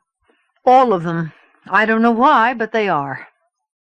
He wore a parka while she wore only a thin shirt and pants, and had rolled up her sleeves and pants legs. He dressed as if it were the middle of winter whenever he left the city, no matter how hot the day was. He looked at the mareling beside her, smiled almost involuntarily as he began a series of questioning clicks and trills. Silky cocked her head and then suddenly lunged forward, butting him in the stomach.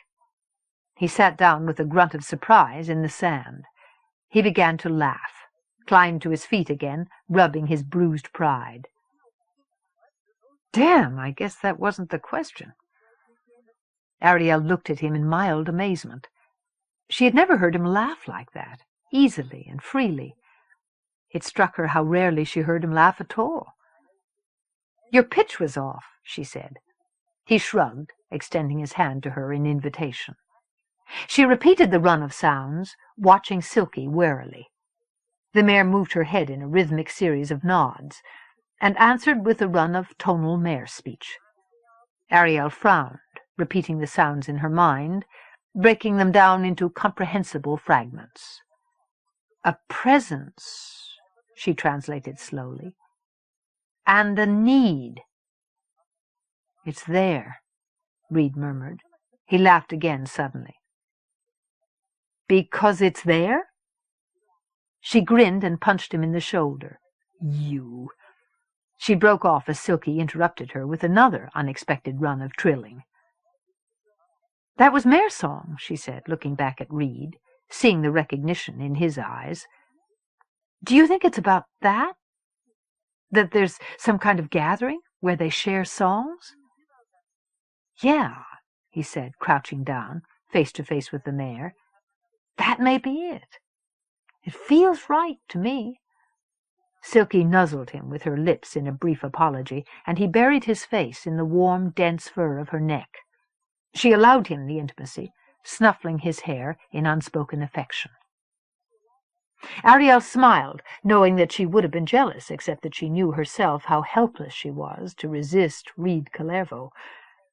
He sat back in the sand, locking his arms around his knees, watching the mares in motion on the sand, his face rapt. She wished again that he would come with her into the sea, dive with them, swim with them. The sea was their world, and never to be with them there was to miss the true, profound beauty of their existence. But he always refused her, brusquely, without explanation. She supposed it was his ordeal, trapped among the rocks, that made him so afraid. "How far do you think they're going? Is this the gathering place?" She looked away along the beach again. He shook his head. "They're going to Carbuncle." "Carbuncle?" she repeated, looking down at him. "Why?" His face clouded over. "I don't know." He picked up a handful of sand, let it slip through his fingers. "I don't know." "Ladies' tits, Reed!" she said, exasperated. She brushed irritably at the spring flies buzzing around her ear. "How do you know those things? Why do you know them? You pick them out of the air like a radio, and then you're right. I can't stand you." "Liar," he said. The man who loved the mares, who seemed completely real only outside the city, surprised her with a sudden grin. His arms reached out, catching her by the knees to pull her down, laughing into the sand beside him. "You can't live without me. You told me so." He tried to kiss her. She pushed him away suddenly, squinting out to sea. Wait a minute. Give me your lenses, Reed." She pulled them off his head, pushed them down onto her own face. She climbed to her feet again, searching the horizon. "What is it?" He got up beside her. "Something's out there." She scrambled up the outcrop of rock beside them, stood high above him, looking out to sea, ordering the lenses to full enhancement. "Ships! It's the hunt! Can you see them? They're coming this way." She went cold in the pit of her stomach. Reed swore. "Are they coming after us?"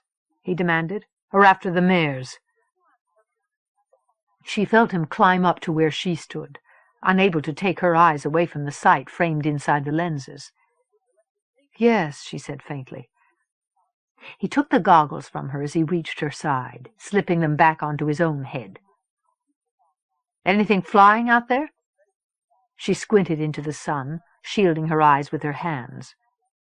"No, they only use ships. The hovercraft look too alien. Sometimes they make the mares uneasy." She could see them clearly without the lens's enhancement, now that she knew. A mare's sing-song demand reached her. She looked down, the motion giving her vertigo, to see Silky peering up at her in curiosity from below. "Reed!" She caught his arm, shaking him. "They're coming! What are we going to do?" He looked around at her, pushing the goggles up again. "We're going to get the hell out of here. If they catch us trespassing, we'll be in shit up to our necks." "They can't do anything to us," she said, startled and angry. "My mother is the queen." "Mine isn't," Reed said. "They'll kick my ass off the planet." "But you work for my mother. She'll—" "Don't argue, damn it!" He took hold of her arm, urging her to climb down. She jerked free. "Reed, they'll kill Silky!" Even though the hunting had begun again, the mares continued to live as if they had nothing in this world to fear. Reed had told her that it was because their lives were so long. They felt no urgency, and so they had no fear of death, no desire to compete, no need for the kind of material culture that humans were driven to create as a lasting monument to their fleeting existence. They lacked even the vocabulary to warn each other about the kind of mortal danger they were in now. "Ladies' eyes!" she cried. "They'll kill them all!" Reed looked away along the beach. His mouth pulled back in a grimace. "Shit," he said. "Shit," clenching his hands. "Come on, then, help me." He clambered back down the rocks. She followed him, skinning her exposed flesh raw. He reached into his equipment pack, pulled something out, and began to program it. "What?" she gasped. "A sonic. It'll panic them into the sea. It's what the hunters use, but it'll save them if we use it first. Except it's not enough to affect this many of them." He pitched it with all his strength out into the mass of bodies. Mares began to stir and shrill in complaint. "Silky!" Ariel called out, called to the mareling again with trills a mother would use to call its child. She ran toward Silky, waving her arms, grimacing, trying to spread her own growing panic any way she could. Behind her, Reed shouted out something in the mare speech that she couldn't make out. Silky jerked up short, staring at them. She turned, suddenly, and floundered away down the beach, toward the water. Reed went on shouting, running at the mares, his sudden erratic behavior driving them reluctantly into the waves. Ariel looked up again as more brindled bodies disappeared into the sea. "Something's happening." She pointed at the horizon, trying to make out a clear image. Reed pulled his goggles down and stopped short to watch. He laughed once in triumphant relief. "The lady heard your prayers," he muttered, peeling the glasses off. He pushed them at her. "The summers have come." She grabbed the lenses, watched through them with her blood singing as the handful of summer fishing boats intersected the course of the larger off-worlder fleet. They were still too far away for her to see the action clearly, but she knew about Capella Goodventure's holy war, knew that her mother's support lay behind it, making it possible.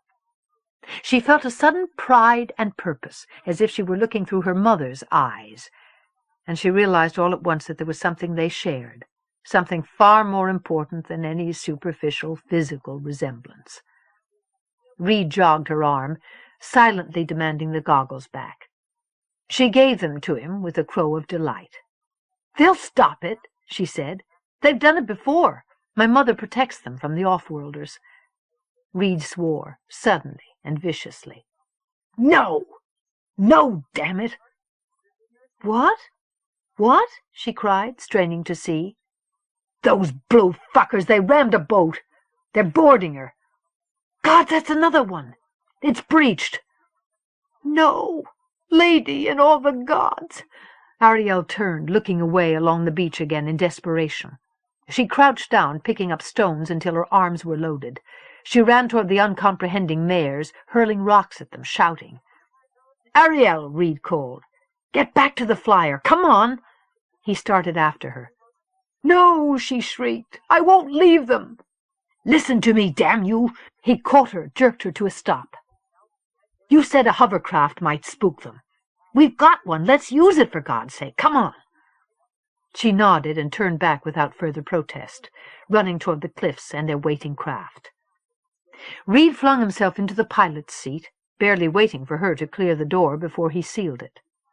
She collapsed into the seat beside him, felt its emergency restraints lock in place around her as the hovercraft lifted precipitously and soared down over the edge of the cliff, skimming the heads of the astounded mares. They looked up, their long, graceful necks stretching almost comically as Reed buzzed the beach. And then, already unnerved by the presence of the sonic, they began to move. She watched the dark, rippling mass of their bodies begin to flow toward the edge of the sea like the current of a riptide, as Reed reached the end of the strand and banked sharply, returning for another pass just above their heads. He shouted, a wild cry of elation, as he saw them respond. Something hit the hovercraft broadside, like an invisible fist. The craft lurched and plunged sickeningly, barely restabilizing before it would have hit the beach. Alarms sang. "They're firing on us, those bastards!" Reed ordered the hovercraft to climb, taking them up and away from the beach in another stomach-dropping, unexpected change of momentum. Ariel huddled in her seat, held there by acceleration, abruptly seeing nothing anywhere but sky. "We've got to get clear," Reed said, looking at her now, and she saw the pain in his eyes. "We're unarmed and unshielded. That was a warn-off. If the blues hit us again, we're scrap metal. We've done all we can do. Most of them will get clear." And when she did not answer, "Do you believe me?" She nodded, closing her eyes, seeing her eyelids blood-red against the sun. At last she opened her eyes again, filling them with blue and white. "Thank you," she whispered. "Don't thank me." He looked away, frowning out at the sky. "Shit! This isn't going to be the end of it for us, either. If they hit us, they got a reading on this craft. They'll be able to track us back to the city." "The hovercraft belongs to my mother," Ariel said, feeling a slow, cold smile creep over her face. "The Chief Justice gave it to her as a gift." She looked back at him. "No one knows you came out here with me. No one has to know. You won't have any trouble. And if the Chief Inspector wants to question me—" She looked ahead again. "She isn't going to like the answers." Tiamat, Carbuncle. Beezy Gundhalinu paced restlessly in the quiet confines of his townhouse sitting room, unable to remain sitting any longer. The music he had called on did not suit his mood, and no amount of attempted meditation seemed to have the slightest effect on his heartbeat or his impatience. Gods, he thought, feeling the hot ache spreading deep inside him as he pushed aside the heavy drapes to look out the window once more. I'm too old to feel like this. Like a lovesick boy. Like a character out of the old Empire romances he had read in his youth. He had never felt this way then, never believed that anyone actually did, that anyone actually counted seconds that seemed hours long, waiting for the knock at the door, the first glimpse of his lover's face as she arrived in the night for a secret tryst. There was a knock at his door, barely audible. He stepped into the hallway, and the security system's monitor showed him the face he had been waiting to see. He deactivated the system and went to the door, light-footed. Opened it. She stood there, dressed in the heavy, shapeless clothing of a summer worker, her hair hidden beneath a scarf, carrying a delivery basket. He stood aside to let her come in, and closed the door behind her, barely in time as she dropped the basket at her feet and put her arms around him. He laughed in startled pleasure to find she was as eager for this moment as he was. He kissed her long and deeply. "Gods help me," he murmured. "You were all I could think about all day." They had managed to meet this way a dozen times in the months since Mask Night, but still every time seemed like the first time, because the stolen hours they had together were never enough, would never be enough, until they could spend every night together, freely. And he knew that would never happen. He loosened her shirt, sliding his hands up beneath it, feeling the silken curves of her breasts, the heat that radiated from that contact suddenly filling her, filling him. Still kissing her, he pressed her back against the wall, feeling the urgent pressure straining against his pants, the sweet yearning of her body arched against his as she unfastened his uniform shirt and began to stroke his skin. "Mother of us all," she breathed against his neck, "I love you." "Moon," he broke off as another knock sounded at his door.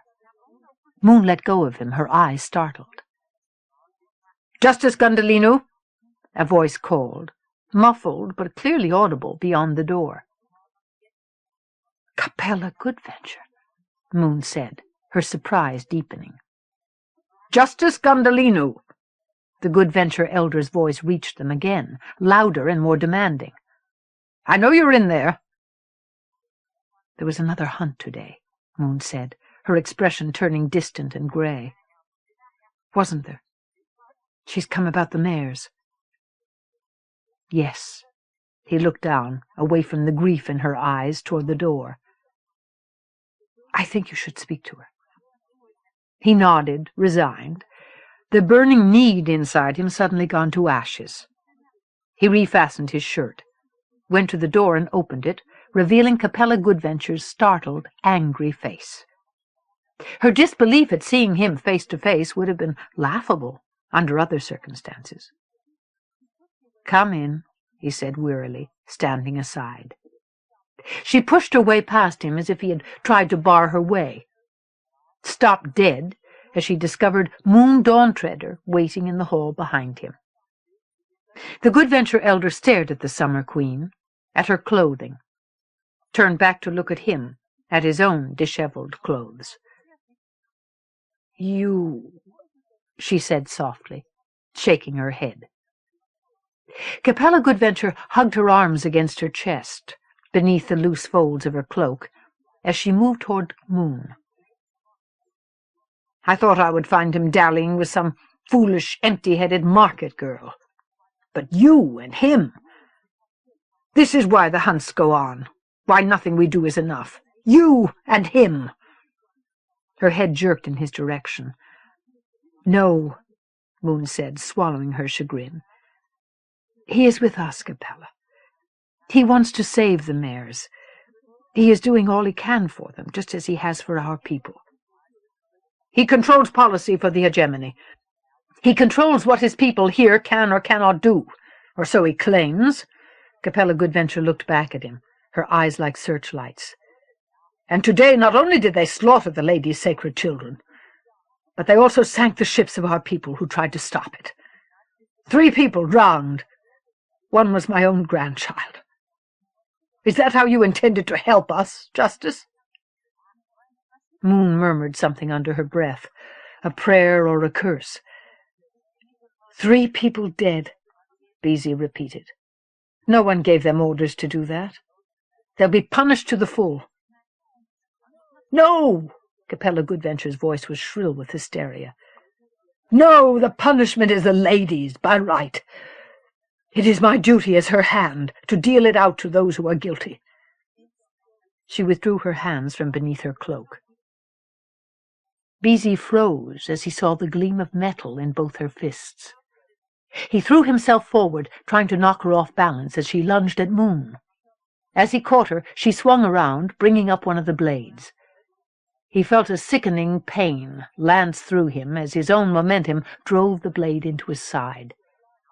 He caught her other arm as it flailed wildly at his face. Her eyes were blind with frenzy, and her strength was incredible. Moon's hands locked over the older woman's wrist, dragging her back away from him. She let go of the knife handle, setting him free. He staggered 2 steps and fell to his knees as his body suddenly refused to obey him. He dragged himself up again as Moon cried out. He saw blood on the other blade as the 2 women struggled against the wall. "Justice!" Abruptly there was a 4th person in the hallway. He saw a blur of blue uniform, realized it was Kitaro, who had somehow appeared there. She pushed past him, her drawn stunner useless in the cramped space. She caught Capella Goodventure from behind with an arm lock and dragged her away from Moon, still screaming, still swinging the knife wildly. "Lady, get out of here! Out!" Kitaro gasped. "I called for help." "Beezy," Moon hesitated, turning back to him, clutching her blood-soaked sleeve. Her eyes filled with frantic concern. "I'm all right," he said roughly. "Go now before somebody comes." She nodded, ashen-faced, tight-lipped. He watched her go out the door, disappearing from his sight. Kitaro turned, glancing at him. "Justice!" "No!" He lurched forward as Capella Goodventure twisted suddenly, with insane fury, blind to her own pain, as she drove the remaining knife into Kitaro's chest, once, twice. Kitaro screamed and fell. The Goodventure woman turned back to him, and there was nothing human in her eyes. She started toward him with the knife. His hands tightened over the slippery hilt protruding from his side. He jerked it free, cursing with agony. He held it ready in his fist, pressed back against the wall. "Freeze!" The hall behind him suddenly filled with uniforms. Patrolmen, answering Kitaro's summons. Capella Goodventure stared at them, her eyes wild and unreadable, the knife still in her hand. They had their stunners out, trained on her as they eased into the hallway surrounding her. "Drop it," someone said grimly. "Come on, let it go." She looked back at Gundhalinu with something like despair, her trembling hands tightening harder and harder around the knife she held, as if it were a precious treasure. And then suddenly she drove the blade into her own chest, into her heart, with a wail of anguish that made him shudder. She dropped like a stone to the floor and lay still. They were all around him then, supporting him, seeing to his wound, trying to staunch the river of blood that seemed to be welling out of him, as if he contained an endless source of it. He watched it defy them, watched it flow, watched blue figures working over the 2 motionless bodies that lay at his feet. He heard the rushing of the river in his ears, as his vision slowly became a tapestry of golden static, golden blackness, until blackness swallowed them all. Gods, how could this happen? Jerusha Palathion glanced up from where she sat at Gundhalinu's bedside. As Vanu murmured the question for the third or fourth time since he had entered the hospital room, he turned away restlessly from the bed where Gundhalinu lay, still unconscious. Is he going to be all right? He asked that for the second time of the med-tech who stood studying the displays on the monitor above the bed. The technician nodded. He'll be all right, Commander. He lost a lot of blood, but we put it back. The knife didn't hit anything critical. In fact, he's showing signs of increasing brain activity. He should wake up any time now. Thank the gods, Vanu said. How could he have let that woman into his house, armed with knives? He faced Jerusha at last, finally speaking the doubts she had read in his eyes. Why didn't his security system warn him she was armed? He just had another caller, Jerusha said, glancing at Beezy's face, seeing a random muscle twitch in his cheek. He must have forgotten to reset it. Vanu grunted. Was it Kataro? Yes, sir, she said. Looks like it. He shook his head again and muttered a curse. Gods, what a pointless tragedy. He swung around, staring at the closed door as if he could see through walls. What in the name of 1,000 ancestors made that woman suddenly go berserk and try to assassinate the Chief Justice? Jerusha shrugged. It probably had something to do with the mare hunts, she said, carefully non-committal. The mares are considered sacred by the Summers, you know. He glanced at her, frowning, looking for criticism. Capella Goodventure was an extremely conservative woman, she finished, keeping her expression neutral, even fanatical. These miserable Dashtanu, he muttered. After all we've done for them? Nothing makes any sense here. Nothing seems to go right here. What is it about this place? He broke off as Gundhalinu stirred beside her. She looked back at Gundhalinu's face, saw his eyes flicker open and stare blindly, as if he had been looking into the sun. He murmured something. She could not make out the words. Beezy, she said softly, and his head turned toward her. Vanu crossed the room in 3 strides and stopped beside her. Jerusha? Beezy whispered, half in surprise and half in relief. He tried to push himself up, getting nowhere, went limp again with a spasm of pain. Moon, is she all right? Is she safe? Did she get away? Jerusha froze, nodding imperceptibly before she glanced at Vanu, trying to carry Beezy's attention with her. What did he say? Vanu asked sharply. He said moon. No, he didn't, she answered. Yes, he did. He said moon. Is he talking about the Summer Queen? He's disoriented, she insisted. I couldn't tell what he was saying. Justice? She put a hand on Gundhalinu's shoulder in comfort, in warning. The commander is here with me, sir. Gundhalinu blinked and grimaced. Your commander now, ma'am, he whispered, almost inaudible. No, I mean I am. He shook his head, barely, and made a sound that might have been a laugh. Vanu, he said, with real recognition this time. You are. He smiled. The smile disappeared as quickly as it had formed. Is she all right? Who? Vanu said flatly. Beezy looked up at him, clear-eyed. Kataro, he said. Is she all right? Vanu's face changed. He looked down. She's dead, Beezy. No. Gundhalinu shut his eyes. She saw a tremor pass through him. Oh, no. Oh, gods, no. There was nothing they could do for her, Justice, Jerusha said as gently as she could, resenting the fact that Vanu called him by his given name, as a friend would, and would not permit her to do the same. She died instantly. "It was my fault," he said. "No. If we hadn't been—" He broke off. She glanced at Vanu again, unable to tell what his expression was. "May I see him?" a voice asked unexpectedly from the doorway. Vanu turned, startled by the sudden presence of someone else behind him. The Queen. Jerusha pushed to her feet, staring in surprise. "Yes, of course, lady," Vanu murmured. He bowed formally. Jerusha rose and did the same, as Moon entered the room. "I came as soon as I heard," she said, her attention already abandoning them for the man lying in the bed. "He just regained consciousness, lady," Vanu said, intersecting her course. "This isn't the best time for you to speak to him." She stopped, glancing at him and away again.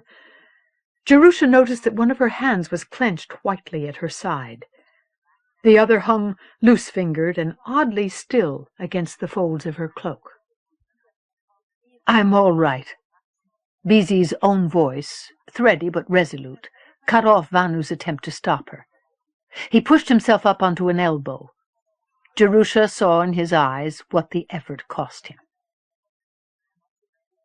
"I'm so glad to hear it. From your own lips, Justice Gundhalinu," Moon said softly. She bowed her head in a gesture of relief, barely concealing the other emotion that reddened her cheeks. "You know that it was one of your own people who tried to kill the Chief Justice," Vanu said, "and who murdered a police inspector." "Yes," she lifted her head, "and killed herself as well. Words are useless to express my sorrow that such a terrible thing has happened here." She looked toward Gundhalinu, turning away from Vanu. The anguish and helpless longing on her face were suddenly perfectly clear from where Jerusha sat. "I feel responsible." Jerusha watched her one hand tighten again. "Tell me if there's anything I can do to help." By the boatman, Jerusha thought, with a sinking feeling. She was there with him. Kitaro had not been having an affair with him, as she'd let everyone on the force think she was. She'd been covering for him. It was Moon he'd been seeing. Jerusha swore silently. She should have guessed it sooner. She should have known. But she rarely even saw Bizi lately. If she'd still been working for the Queen, she would have sensed it, even if she hadn't been told. She knew the woman too well, after so many years. She would have seen the truth long before now. If only she'd known. "You can start by keeping your summers out of our way when we hunt the mares, instead of encouraging them," Vanu said, to Moon's turned back. "You set off dangerous fanatics like that Good Venture woman." Moon faced him again. "What set her off," she said, her voice hard with pain, "was that your hunters attacked summer vessels. 3 people drowned, including her own grandchild." Jerusha stiffened, looking toward Vanu. Gundhalinu pushed himself up in the bed. "Where did you hear that, lady?" Vanu asked, his eyes suddenly as cold as the ice-bound peaks of the inland. "From one of my people," she said, her own eyes like ice. "Is it true?" His frown deepened. "Is it, Vanu?" Gundhalinu asked, supporting himself on one elbow. "For God's sakes!" Vanu snapped, looking at the Queen. "This is hardly the time or place to be making such accusations, with the Chief Justice barely recovered from an attack on his life." "Vanu," Gundhalinu said angrily, "is it?" Vanu turned back, and Jerusha saw his eyes. "Summers interfered with our hunt as usual, sir. We warned them off. No casualties were recorded." He's lying, she thought. Ye gods, he's lying. "Look into it," Bizi said. "Yes, Bizi," Vanu murmured. but I doubt there's any truth to look into it immediately, Commander. Vanu's eyes flickered. Yes, sir, he said.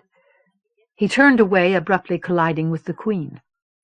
Moon made a small guttural sound, not of surprise, but pain. Forgive me, did I hurt you, lady? Vanu asked, with just enough solicitude, just enough surprise. He laid a hand on her arm, as if reaching out to support her. Jerusha saw her wince involuntarily. Do you have an injury? Moon moved away from his hand. I strained my arm lifting crates, Commander Vanu. Lifting crates? He said incredulously. I like to work alongside my own people sometimes, when I can, to remind myself of who I am and where I came from, Commander, and what their problems really are. She touched her arm briefly with her good hand. Perhaps you should try it sometime. His mouth pulled taut. It sounds too dangerous for my taste. He turned away again without any kind of farewell and left the room. Moon watched him go and then moved quietly to close the door. She came back to the bed and settled carefully onto it, her good hand touching Beezy's face, his hair, with infinite tenderness. His own hand rose unsteadily to cover hers as she leaned to kiss the hollows of his temples and murmured something that Jerusha couldn't hear. Moon straightened up again, shrugging back her cloak with an awkward motion, her uninjured hand still closed inside his. Now you know, she said, looking at Jerusha. Jerusha nodded, seeing the same light, the same darkness in both their faces. Slowly she got to her feet, stood looking down at them with an odd longing. And now I've forgotten it, she said, with a fleeting smile. Rest well, my friends. She shook her head, looking away from them as they began to smile. She crossed the room and went out without looking back.